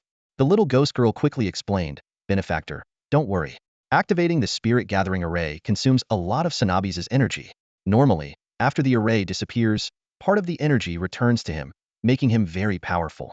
But now that the array failed and the energy has been stolen, Cenobis is only a 10th as strong as he would normally be. Defeat him, and we can open the gate of the undead. It's a crucial clue to finding the gate of Ragnarok. While we may not have the strength to defeat the being on the other side of the gate of the undead now, I believe a powerful warrior will one day defeat that terrifying entity. The gate of Ragnarok? Lu Chen was taken aback by the term and immediately checked his task list. Currently, it only had one item. Task: Divine Blood Demon Seed Orange. Complete the task: Ultimate Divine Beast, Ultimate Fierce Beast, and clear the 3 hidden dungeons Ragnarok, Demon God Temple, Ghost Valley. Collect 4 Ultimate Fierce Beasts: Blackrock Dragon Emperor, Purple Flame Phoenix, Sky Swallowing Tiger, Ocean Overturning Martial Emperor. Task Progress: 14. Collect 4 Ultimate Divine Beasts: Azure Dragon, Vermilion Bird, White Tiger, Golden Black Tortoise. Task Progress: 14. Ragnarok Dungeon. Incomplete. Demon God Temple Dungeon. Incomplete. Ghost Valley. Incomplete. Task Reward: 1 portion of Divine Blood, 1 portion of Demon Seed. Lu Chun never expected this stone door task to be connected to the hidden dungeon Ragnarok. Despite feeling an urge to abandon the daunting divine blood demon seed task, this new clue made him reconsider. Furrowing his brow, Lu Chun asked seriously, "Is that skeleton king also a ghost spirit? Is physical attack effective?" The little ghost girl replied, "Physical attacks are ineffective, but your spiritual energy is now maxed out, so you can use spiritual attacks. I'll also assist you, enhancing your spiritual attacks." Although Lu Chen's spiritual energy hadn't truly maxed out, it seemed the game's settings assumed no one could reach such high levels, so the little ghost girl believed he had reached his limit. A new task appeared. Task: Kill the gatekeeper. Task description: Now is the time when Cenobus is at his weakest, the best opportunity for us to strike back. Task content: Cooperate with the little ghost girl to kill Cenobus, the gatekeeper of the Gate of the Undead. Note 1. This task must be completed within 5 hours of completing the energy-stealing task, or it will be considered a failure, and the energy-stealing task must be retaken without any rewards. Note 2. If the player is killed during the task, they will permanently lose 10 of all spiritual energy, and their spiritual energy level will drop by 10 of their current level. Cenobus will also be strengthened. Task reward: Little Ghost Girl Pet Purple. Unique across the server. Usable by all classes. Dungeon Source 1. Lu Chen glanced at the little ghost girl and thought, this little girl has been playing the pitiful act for days, and she's actually a rare purple pet? You can help me fight Cenobus, but you made me kill so many ghost spirits. Well, if I recruit her, my team will have another unique member. Despite the task seeming challenging, Lu Chen decided to give it a shot. Time to take down the boss. Little ghost girl, you better not disappoint me. Let's go kill that gatekeeper. Task accepted. Kill the gatekeeper. Lu Chen took a deep breath and stepped back through the stone door. Xiaoman joined the team. Two ghosts silently drifted towards the valley. Upon arriving at the valley, Lu Chen carefully observed the spirit gathering array. After completing the task of siphoning spiritual energy, no more headless flying corpses or Nianling spirits appeared in the array, and Cenobus was nowhere to be seen. The valley was now empty, littered only with scattered talismans on the ground. Lu Chen speculated that Cenobus might be too weak to activate the array again. He couldn't help but feel a bit annoyed, realizing he had subconsciously filled in so much of the story himself. Isn't this just a game? Why am I overthinking it? Lu Chen muttered to himself, then turned to the little mummy. By the way, Xiaoman, what are your skills? At least tell me so I can plan our tactics. However, Xiaoman ignored Lu Chen's question and floated deeper into the valley. Hey Xiaoman. Lu Chen frowned, worried that her disobedience might attract enemies. He quickly followed, but luckily, they didn't encounter any Nianling spirits. Xiaoman reached the center of the array alone, and only then did Lu Chen notice a floating orb. The orb was about the size of a fist, entirely crimson, covered in strange patterns. Lu Chen furrowed his brows, thinking this might be the key artifact powering the entire spirit gathering array. Just as Lu Chen reached out to take it, Xiaoman suddenly stopped him. Don't touch it. Huh, why not? Lu Chen asked in confusion. Xiaoman turned, her hollow eye sockets staring at Lu Chen. Do you know about the 3 divine orbs? No, I only know about the Dragon Balls. Lu Chen half-joked. Xiaoman ignored his jest and continued. The 3 divine orbs are the Morning Dust Orb, the Crimson Dan Orb, and the Dust Avoidance Orb. Lu Chen listened intently, realizing this information might be related to Ragnarok, or the top-tier equipment in 9 heavens. Each of the 3 divine orbs holds immense power. Xiaoman continued. This pseudo-Morning Dust Orb may not be the real thing, but taking it without understanding it will be fatal. Her voice choked. My parents and family were destroyed by this orb. Their souls shattered beyond redemption. Before she could finish, the pseudo-Morning Dust Orb suddenly turned transparent, revealing scenes within. A family of 5, in tattered clothes, fleeing desperately through the forest. An adult man urged them on while glancing back warily. Strange sounds emanated from the forest, hard to distinguish whether they were rustling trees or something else. They reached a barren area, and in a flash of white shadows, the 5 fell into pools of blood. Lu Chen frowned, realizing this was Xiaoman's family, and the little girl must have been Xiaoman herself. The white shadows seemed to be moonlight silver wolves. Could they have been killed by wolves? Time passed, seasons changed. The 5 corpses on the wasteland slowly revived. They were reborn as undead, no longer plagued by the fears of their former lives. They hid underground during the day and reunited at night, their days peaceful and warm, until Cenobus appeared and shattered their peace. To protect Xiaoman, her parents and siblings threw themselves at Cenobus without hesitation. Lu Chen noticed a familiar look in their eyes. Just as they neared Cenobus, a crimson orb appeared, absorbing them and many headless flying corpses, obliterating them completely. Lu Chen finally realized that the orb before him was the same crimson orb. He instinctively withdrew his hand, understanding that Xiaoman was here to visit her family. Despite knowing this was just a game, Lu Chun couldn't help but be moved by the meticulously crafted cutscene by Tianqing. Every character's expression, movement, and the entire scene and storyline were so lifelike that he found it hard to see the little ghost girl beside him as just an NPC. Lu Chen realized that Xiaomin's family had sacrificed themselves to protect her, and the little ghost girl had been waiting outside the stone gate for a very long time, her body more withered than the eight-headed beasts. She had waited for a long, long time, hoping for someone to help her avenge her family. Xiaomin, Lu Chun called softly. Benefactor, let's go. It's getting late, Xiaomin said, her hollow eye sockets seemingly revealing deep sorrow. All right. Lu Chun gave up on the morning dust orb, realizing it wasn't something players could obtain at this stage. Passing through the valley passage, they arrived at another small valley. Cenobus, as large as a small mountain, was resting against the mountainside. Despite Xiaomin saying it was very weak now, Lu Chun still felt nervous looking at its massive size. Without the eight-headed beasts present, his margin for error was greatly reduced. He could only rely on Xiaomin, whose abilities were still a mystery. Benefactor, we're here, Xiaomin reminded him. Lu Chun nodded. How do we fight it? I think it's safer if you tank and I deal damage. I can't take a hit from it. Actually, you can't take even one hit. Its spiritual attack is probably over 10,000 now, Xiaomin said calmly. Lu Chun almost lost it. Over 10,000 spiritual attack? I can only take 2 hits at most? He stared at Xiaomin. Sis, didn't you say it was very weak now? Are we here to throw ourselves at it? Why does this thing have such high attack at level 27? Its power comes from the pseudo-morning dust orb. Even though it's not the real thing, as one of 9 Heaven's top-tier equipment, its boost is still terrifying, Xiaomin explained. Lu Chun shook his head, thinking about how his level 15 Tiger Cry equipment added over 100 attack points. Top-tier equipment's boost could indeed be that crazy. Even if it's weak now, we still can't defeat it. Benefactor, when I say weak, I mean its movement speed, attack speed, and spellcasting speed. We must rely on our positioning to avoid all its attacks, including its spells. Its spells are very powerful, unpredictable, and have a large area of effect. Also, don't use any ranged attacks. If you attack it from a distance, it has a chance to launch a charge counterattack, and that spell is unavoidable. Avoid all attacks, including spells, and fight up close? Lu Chun exclaimed. Is this even a task for humans? Yes, including spells. Lu Chun reluctantly nodded. Yeah, this thing is level 27. It must have spells. Hearing you say this, I get it now. He then asked, but here's the question. The task said you would assist me? After all you've said, what exactly are you going to do? You have to do something. Xiaomin, looking pitiful, seemed to have something she couldn't say. Benefactor, I will help you when necessary. If you really don't want to take the risk, Xiaomin won't force you. Lu Chun was silent for a moment. All right, since we're here, for the task reward, for the Ragnarok dungeon, and partly for Xiaomin's revenge, let's do it. He didn't give up on the task. Switch to human skin.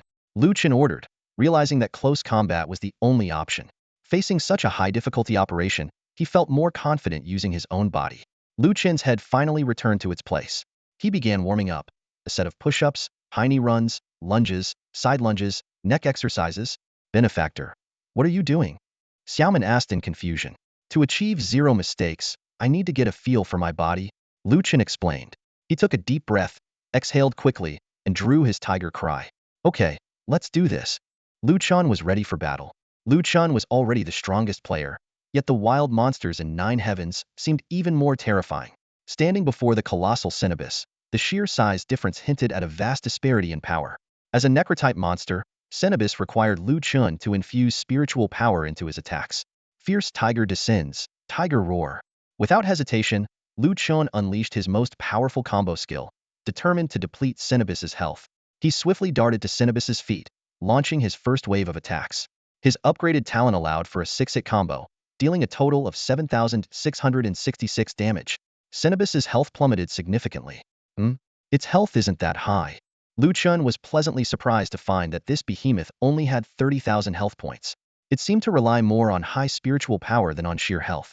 By his calculations, 5 waves of attacks would suffice to finish the fight.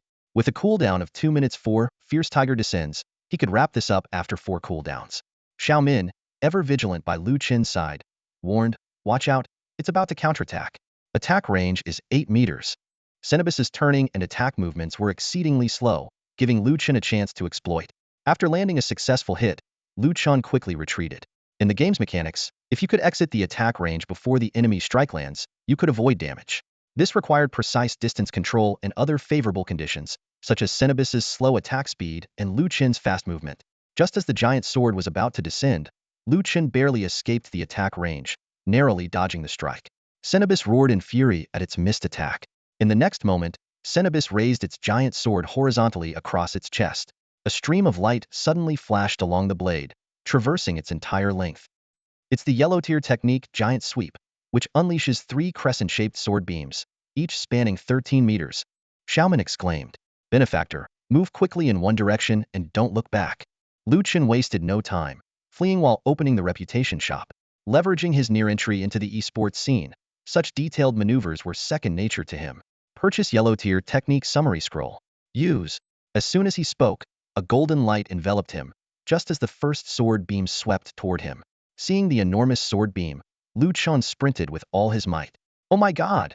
He exclaimed, realizing that the 3 beams were released sequentially, not simultaneously. Barely dodging the first beam, the second one came whistling toward him. Damn, this could be the end of me. Getting hit by this might split me in 2.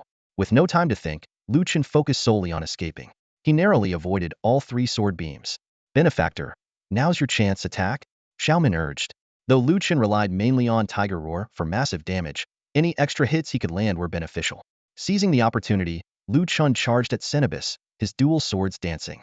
Despite his fierce assault, he only managed to chip away 1,500 health points. Retreat. It's attacking again. Xiaomin warned once more. Seriously, is your sole purpose to be a commentator? Lu Chen grumbled as he quickly retreated. The sight of Cenobus's giant sword alone was enough to make his heart race. He had no desire to experience its impact. Suddenly, Cenobus raised its giant sword high, Spirit Sword Rain. What kind of skill is that? Tell me quickly, Lu Chen urgently asked. Xiaomin observed Cenobus's movements and glanced around the battlefield. It's an area attack, covering nearly the entire valley. Run to the valley entrance. Damn it! Lu Chen sprinted toward the valley entrance with all his might. At that moment, he regretted not upgrading his spider bloodline for extra movement speed. If not for his abundant stamina, he would have been exhausted by now. Just as Lu Chen reached the entrance, the battlefield behind him was engulfed in a rain of countless phantom arrows, resembling a torrential downpour. The semi-transparent arrows hammered the ground relentlessly. What tier is this technique? Lu Chen marveled. Profound tier. Xiaomin replied. Damn, I want this technique so badly. Lu Chen's eyes gleamed with envy. With such a skill, both farming and fighting would be a breeze. Quick, don't get too far, or you'll leave the combat zone. Xiaomin reminded. Lu Chen shook his head, realizing this battle was destined to be a grueling one. Not only did he have to run constantly, but a single mistake could render all his efforts futile. As the arrow rain ceased, Lu Chen immediately charged at Cenobus, seizing the moment to attack. 8 minutes, I have to hold out, he silently encouraged himself. 2 minutes later, Lu Chen launched his second wave of attacks, dealing another 7,500 damage. Another 2 minutes passed, and the third wave of attacks began. This time, Lu Chen's luck peaked, triggering a triple critical hit, dealing a whopping 9,000 damage in one go. By now, Lu Chen had unleashed Fierce Tiger Descends and Tiger Roar 3 times, interspersed with numerous regular attacks. Cenobus's health was down to just over 5,000. One more all-out assault would end the fight. To evade Cenobus's attacks, Lu Chen had no time to rest, constantly attacking or running. Unbeknownst to him, his stamina was rapidly depleting. Just as Fierce Tiger Descends was about to cool down, his stamina ran out. Damn it, I'm out of stamina, can't run or attack. Lu Chen's heart sank. Cenobus's giant sword attack was coming again. He tried to escape, but could only run halfway before his stamina hit rock bottom. Shit. Watching the giant sword, several times his size, descend upon him, Lu Chen felt both regret and despair. Just a bit more. At that moment, Xiaomin suddenly leaped in front of Lu Chen. Benefactor, promise me, avenge my family and me. Xiaomin? Lu Chen looked at the little ghost girl in confusion, not understanding her sudden declaration. I told you, I would protect you at a critical moment. Benefactor, I believe in you. Thank you. Xiaomin's voice faded away.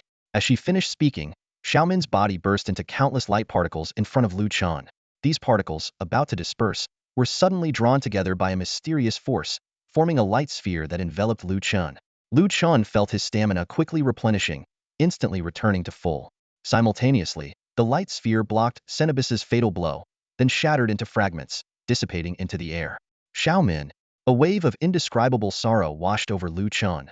At that moment, Fierce Tiger Descends finally cooled down. Gritting his teeth, Lu Chen charged at Cenobus. Damn it! Fierce tiger descends. Tiger roar. Finish it. Lu Chen roared, unleashing his final, decisive attack. With the final wave of attacks, the massive body of Cenobus finally fell. Lu Chen, panting heavily, looked at the fallen level 27-story boss as the system notification sounded. Ding! You have slain Cenobus. You have gained 23,000 points of heaven and earth spiritual energy and 10 points of pure spiritual energy. You have obtained items. Source of the dungeon, Shin level skill scroll, Rain of Spirit Swords, and key to the Gate of the Undead quest item. Lu Chen frowned. This boss was a story boss and didn't drop any materials. However, his disappointment was quickly overshadowed by surprise and joy, the source of the dungeon and the coveted AoE skill. These were priceless rewards.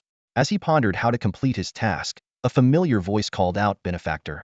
Lu Chen quickly turned around to see a ghostly figure floating in front of him. It was none other than Xiao Min.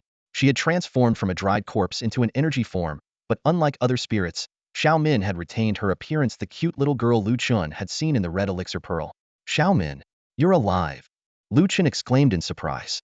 "Benefactor, I can't really say I'm alive," Xiao Min explained softly. "My physical body is destroyed. I'm now in a spirit form." Lu Chen let out a sigh of relief, glad both for having someone to hand the quest to and for Xiao Min not disappearing entirely. Xiao Min cheerfully said, "Benefactor, thank you for avenging me. My resentment has been lifted, and I can now reincarnate. However, to completely defeat that enemy, you still have a long way to go. If you don't mind, can Xiao Min accompany you?" Lu Chen's heart leaped with joy. A purple ghost pet would surely be powerful. He smiled and agreed to Xiao Min's request. The system notification sounded again. You have obtained source of the dungeon 1 and purple ghost pet Xiao Min. With all 5 dungeon sources collected, Lu Chen, though not overly concerned, considered it a pleasant surprise. He opened the pet tab, finding a new option, Ghost Pet Xiao Min, among his 10 beasts. Lu Chen carefully reviewed Xiao Min's attributes. Pet, Xiao Min. Color, purple, unique and server. Type, spirit. Level, 19. Physical strength, body destroyed, no physical attributes. Spiritual power, 101. Health, 2000. Spirit bloodline, talent 1 non-upgradable. Soul form, immune to physical attacks, can remain invisible during the day. Special artifacts and talismans can reveal her. Spirit bloodline, talent 2 non-upgradable. Possession, can possess an allied unit. The possessed unit gains a 35 movement speed boost, can avoid a fatal blow every 120 seconds, and can become invisible during the day for 100 seconds. Active attacks or special artifacts and talismans can reveal her. Spirit bloodline, talent 3 tier 4. Provides a spiritual power-enhancing aura to allies within a 20-meter radius, causing each attack to deal additional damage equal to 80 of Xiao Min's spiritual power, 81 points. Lu Chen was surprised to find that Xiao Min had no 3-dimensional attributes and only 2,000 health. However, her 3 talents were incredibly powerful. Physical immunity, beneficial possession, and a damage-enhancing aura, all of which were invaluable. This support pet was exactly what Lu Chen needed. "Xiao Min, what is this key to the Gate of the Undead for?" Lu Chen asked. "Master," Xiao Min had already started calling him, "that is the key to the Gate of the Undead. The gate is nearby and leads to a level 50 elite dungeon." Hearing level 50, Lu Chen immediately dismissed the idea of exploring it. This stone gate quest had already yielded substantial rewards, and he was satisfied. "Xiao Min, do you know what the dungeon sources are used for?" Lu Chen continued to ask. Xiao Min explained, "Dungeons are actually a form of blessed land. Haven't you noticed that the quality of monsters inside dungeons is higher than those outside? The game world has its own monster ecosystem, and everything has a reason." Lu Chen pondered, could this be why he still existed in the game? Xiao Min continued, "Dungeons are not only rich in spiritual energy, but are also critical places for collecting and synthesizing essence." "What do you mean?" Lu Chen was immediately interested, as he needed a lot of essence to feed his 10 beasts. Xiao Min elaborated on the function of dungeons. Units that die within the dungeon release some of their essence, and the dungeon's enclosed environment with abundant spiritual energy can collect and preserve this essence. Different types of essence can even be combined to create new types. Lu Chen realized the significance and checked his inventory, finding that his stock of chaotic essence had dwindled to 3,200 units. He understood that items in his inventory had a shelf life, whereas the dungeon could preserve essence indefinitely. In conclusion, Lu Chen determined that he must build and continuously upgrade dungeons. The more players entered, the more essence the dungeon would collect. The sustenance for his 10 beasts depended entirely on the dungeons. After returning from the Stone Gate world, Lu Chen quickly made his way back to Renai Peak. He opened his backpack, his eyes gleaming with excitement, as he immediately fed the essence of the chaotic creature to Little Chaos. "It won't expire if it's stored in the stomach," he muttered to himself. The items in his backpack were numerous: 12 spirit gathering pills, 10 grade 1 spirit gathering pills, 8 spirit source fragments, 5 dungeon sources, 1 key to the gate of the undead, and 2 manuals, one for the yellow grade low-level giant sweep and the other for the profound grade low-level spirit sword ring. Chen decisively synthesized the dungeon sources and, following the system's guidance, dispatched his 8 minions to gather building materials like stone and wood. These materials are in high demand. It looks like they'll be working hard for the next few days, Chen thought to himself.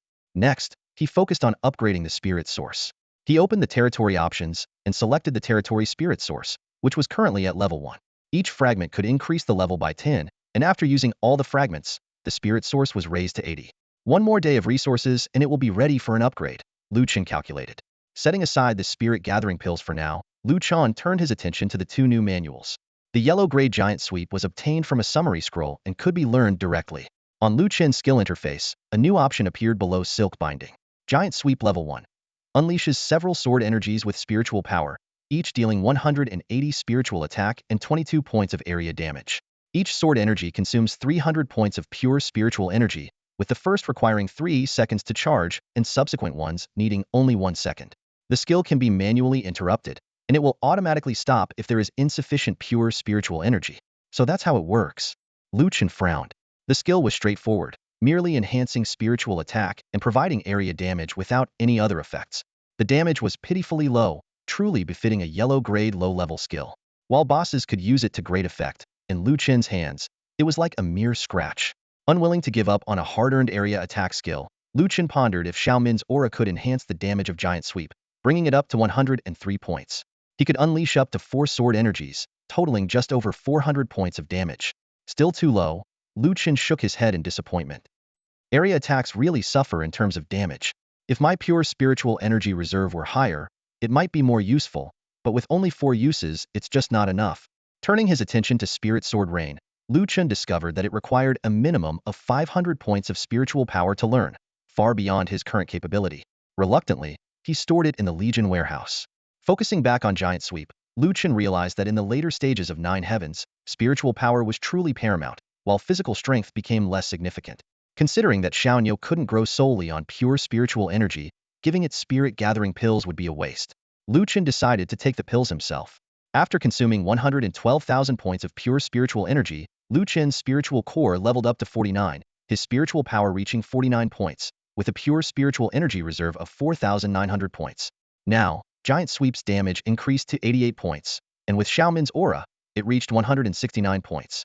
More importantly, the increased reserve allowed Chen to unleash 16 sword energies in succession, totaling 2,700 points of damage. Still not enough, Chen sighed. If the damage can't kill the monsters, then the area attack loses its purpose.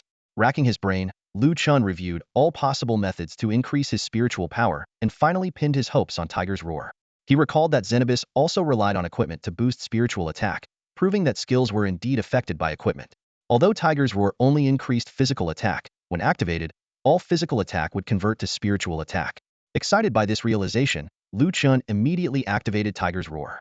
With Xiaomin's attack boost, the damage soared to nearly 1,200. This damage is acceptable. Chen eagerly rushed out of his territory to test on a wild tiger monster. Tiger's Roar. With a low growl, 3 sword energies whistled out, covering a wide area and instantly reducing the tiger demon's health by 3,500 points. The damage was considerable, nearly enough for a one-hit kill. However, even more surprising was what happened next. After unleashing 3 sword energies, Chen noticed that his skill description still showed his damage at 1,200. What's going on? Why is my spiritual attack still so high? Chen was puzzled until he recalled Tiger's Roar's effect. For the next 3 attacks, physical attack converts to spiritual attack.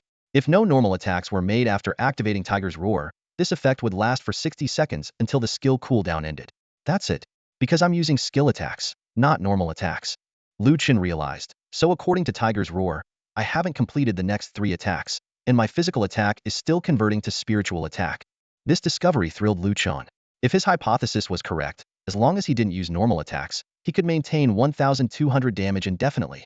16 sword energies would mean 19,200 points of damage, and it was an area attack. Eagerly, Chen swung Tiger's Roar, unleashing a dozen sword energies. The skill description still showed a stable damage of 1,200. Even Chen was ecstatic at this moment. Ha ha ha, I found a loophole. Lu Chen laughed heartily. Now farming monsters is going to be a breeze. Returning to his territory, Lu Chen took Little Chaos and Xiaomin and headed straight for the stone gate. Boss, where are we going? Little Chaos asked curiously. Let them build the dungeon first. We're going to test my new skill. Lu Chen's voice was filled with confidence. Upon arriving in the stone gate world, Lu Chen had Xiaomin attached to him while he carried Little Chaos, darting past the Nian spirits. Although Xiaonyo wasn't strong in combat, its ability to attract aggro was top-notch. The distant Nian spirits, upon spotting the young divine beast, immediately gave chase. With his movement speed increased by 35, Lu Chen wasn't worried about being caught. In fact, he had to occasionally slow down to avoid losing them. Along the way, Lu Chen kept pulling more monsters, and soon the Nian spirits behind him formed a dense, glowing mass. During this run, Lu Chen nearly mapped out the entire Stone Gate world. Xiaomin, how many are there now? Lu Chen asked. 1,800. Xiaomin replied. Good, that's enough. Lu Chen sped up, charging towards an open area ahead before suddenly stopping and placing Little Chaos in front of him. The Nian spirits, seeing Little Chaos so close, continued their frenzied rush. Gripping Tiger's roar tightly, Lu Chen took a deep breath and began to charge. Giant sweep. 5 sword energies swept out, cutting through the horde of Nian spirits and extending dozens of meters away. In the next moment, Lu Chen's system notifications went wild. Killed level 22 elite Nian spirit, captured 1,570 points of all things spiritual energy, obtained 1 5th tier talent fragment, obtained 1 5-star quality point, obtained 1 essence of chaotic creature, extracted 1 pure spiritual energy. Killed level 22 elite Nian spirit, captured 1,570 points of all things spiritual energy, obtained 1 5th tier talent fragment, obtained 1 5-star quality point, obtained 1 essence of chaotic creature, extracted 1 pure spiritual energy. Killed level 22 elite Nian spirit, captured 1,570 points of all things spiritual energy, obtained 1 5th tier talent fragment, obtained 1 5-star quality point, obtained 1 essence of chaotic creature, extracted 1 pure spiritual energy. A golden light flashed. With one strike, Lu Chen leveled up. The experience needed to level up from 19 to 20 skyrocketed to 1 million, with each subsequent level requiring an additional 500,000. Lu Chen had originally taken nearly a week to complete the task of defeating 3,500 Nianling to reach level 21. But this time, in a flash of golden light, he directly jumped to level 22. System notifications flooded the screen, leaving Lu Chen stunned. He thought to himself, wow, this is just too awesome.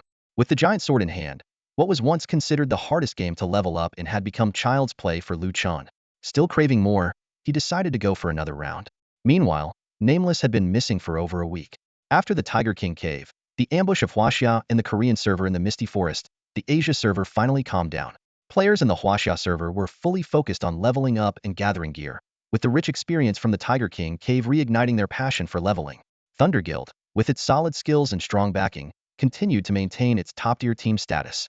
At this moment, they were attempting to clear the Tiger King cave within 10 minutes to summon the third hidden boss. Guild leader Thunderstorm was meticulously planning the final strategy.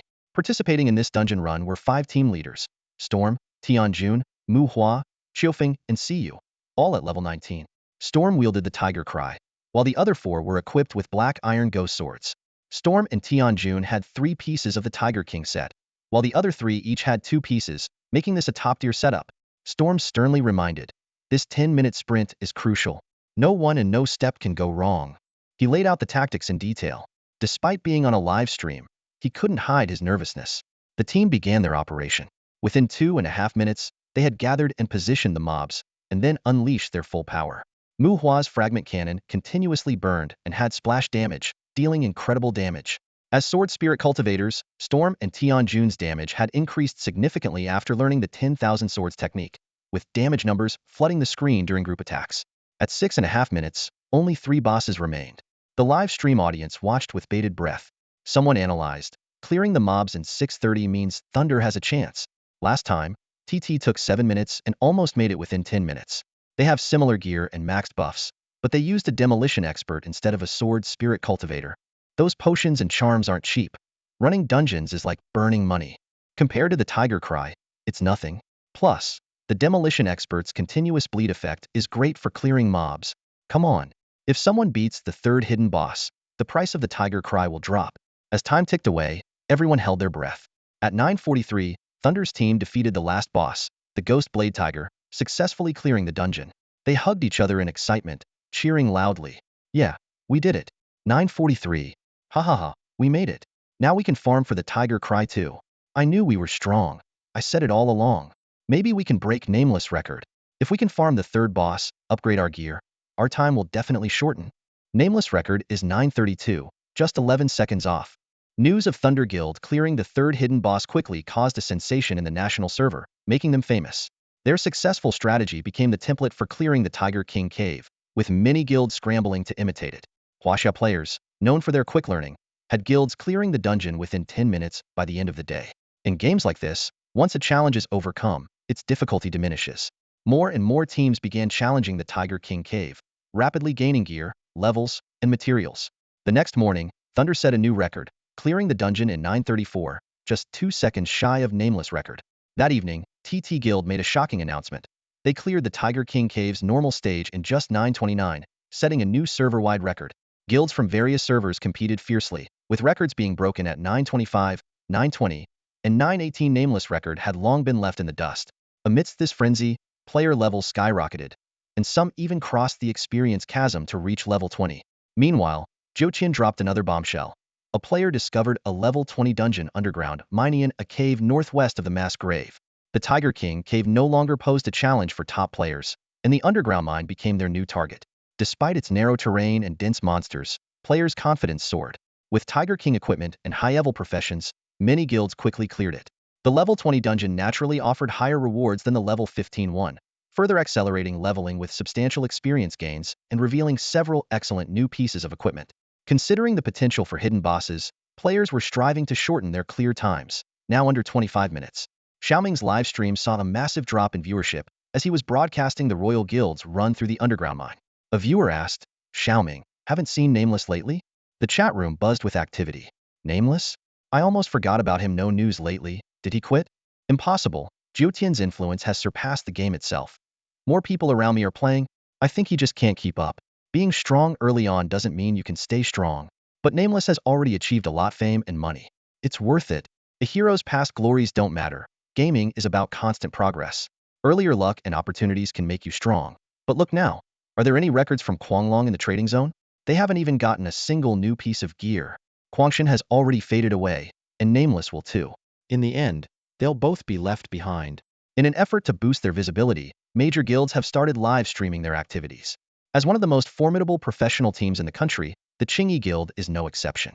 3 days ago, they shattered the record set by an anonymous player at the Twin Towers of Xianshan, reclaiming the top spot.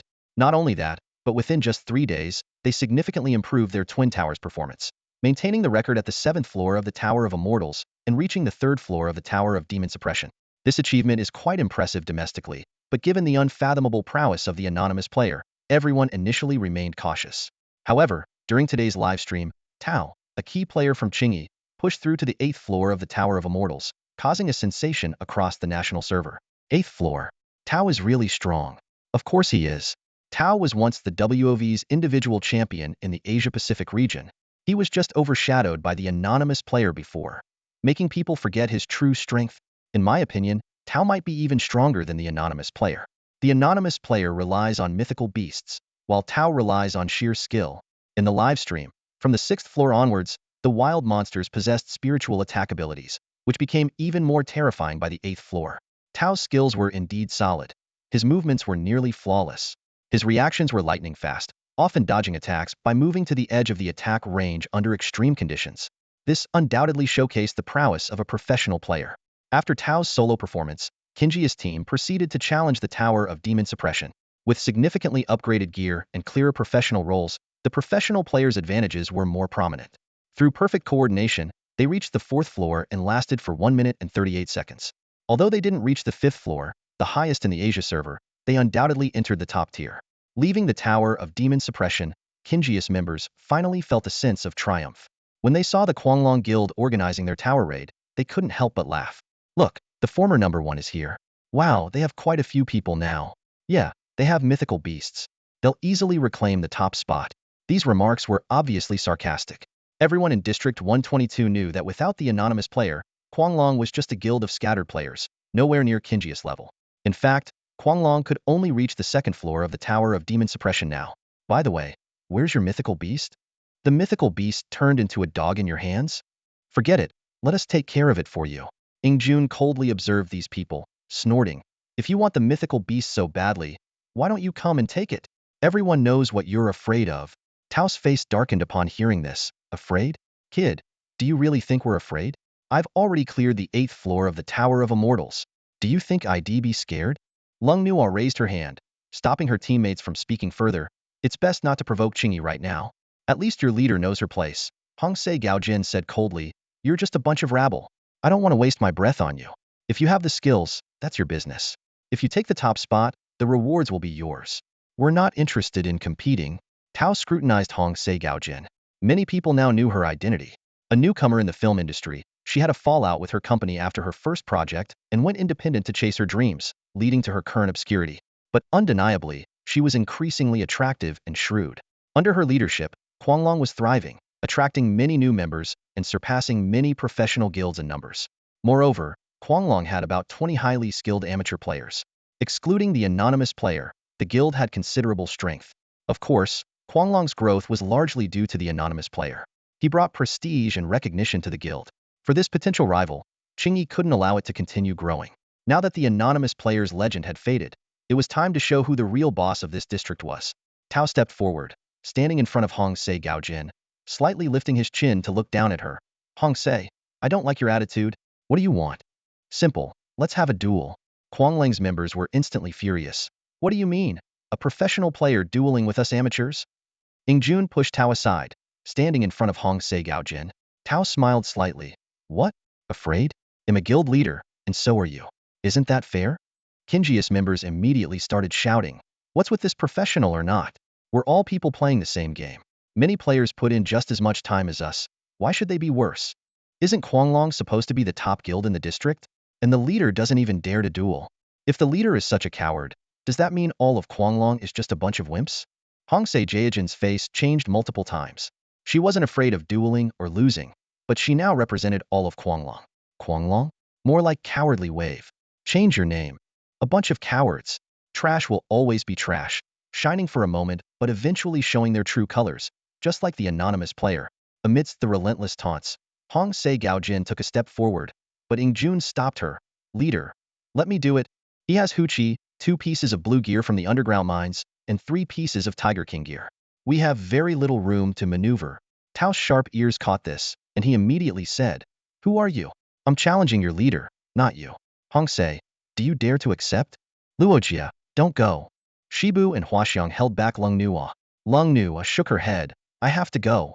If I lose, they'll step down as vice leader. Ingjun, take good care of the guild and don't look down on the ordinary players. Nuo. Ignoring the others' protests, Lung Nuo accepted Tao's duel challenge. Tao Ji's intentions were undoubtedly malicious. He chose to challenge during Qingyi's live stream, instantly attracting a large audience. The crowd buzzed with conversation. Isn't that the vice president of Huanglong? She's quite attractive. Is she a streamer? Where did she get the courage to accept the duel? Tao Gu is a PK expert. This will be interesting to watch. That woman is also a sword spirit cultivator? No chance. Her level, equipment, and skills can't compare to Tao Ji's. In the main city of Xianshan, while random killing was prohibited, duels between players were allowed. The crowd made space in front of the Twin Towers, giving the 2 leaders ample room to fight. The countdown began. 3, 2, 1. Meanwhile, Lu Chun had just logged in to grind levels. The thought of the Stone Gate world made him nauseous. Days of mindless monster slaying had left him on the brink of collapse. His level had increased, but the fun was gone. He even bought several monster skins to pass the time, but unfortunately, there were none available for Niling. Tired of the monotonous grind, Lu Chun decided to return to Renai Peak. He upgraded his spirit source to level 2, only to find its efficiency had decreased. Although his previous records were broken, he now only cared about spirit source fragments. Frustrated, he decided to head to Xianshan to find more fragments. On his way down the mountain, Lu Chun saw the 8 silly trio still hauling dungeon materials. He thought to himself that he needed to start crafting dungeons when he returned, but for now, finding spirit source fragments was more urgent. Back at the duel scene, the match between Lung Nuo and Tao Gu had already begun. Both were using the Immortal Sword Guidance skill, which required precise distance and timing. Lung Nuo's performance was surprisingly good, but Tao Gu was clearly holding back. Sherbu Gue excitedly grabbed Chuanshi Ingjuan's arm. Brother Ingjun, Sister Nuo is doing great. Hua Luo Zhixiang was not to be outdone. Sister Nuo has been practicing a lot. That's her advantage. However, Yeni Xiaoxia shook his head. Qingyi is not going all out. Shibu was surprised. Really? I thought Sister Nua's movements were impressive. Yeni explained. Lung Nua's movements are indeed good, but she lacks experience. Professional players can predict your predictions. Ingjun added. Exactly. Qingyi's skills are top-notch. Such movements won't fool him. Shibu suddenly understood. So, he's toying with her? Yin Yi's silence said it all. Although Lung Nua had talent, she lacked real PK experience and was still at an amateur level. Sure enough, after dodging Lung Nua's attack, Tao Gu smiled confidently. Not bad, but I'm done playing with you. An immortal sword guidance shot out instantly. Lung Nua barely dodged it, but as soon as she landed, another sword strike hit her precisely. Tao Gu seized the opportunity, launching continuous attacks, even using the second stage of Immortal Sword Guidance and 10,000 Swords Attack. Lung Nua had no chance to fight back and soon fell. Tao Gu turned to the live stream camera and loudly announced, "Sorry, but in this battle between Qingyi and Quanglong, Qingyi wins decisively." Shibu and others quickly helped up Lung Nua. Holding back tears, she stubbornly said, "Why use the guild's name for our duel? I quit Quanglong now. So this duel only means you beat me, not Qingyi beating Quanglong." Tao Gu looked at her with interest. Oh? Such personality. Lung Nua took a deep breath and bid farewell to her guild members. She didn't want Quanglong's name to be tarnished and decided to leave the guild. She handed over her vice leader position and divine beast to Ingjun. Just as Lung Nua turned to leave, a familiar yet unfamiliar voice suddenly rang out. "Did I say you could leave?" Everyone was shocked and turned to look in the direction of the voice. That's all for today. Thank you so much for watching. I hope you guys enjoyed. If you wish to have another part of this recap, please give us at least 1,000 likes. Please don't forget to comment and subscribe to our channel for more content like this. Until next time.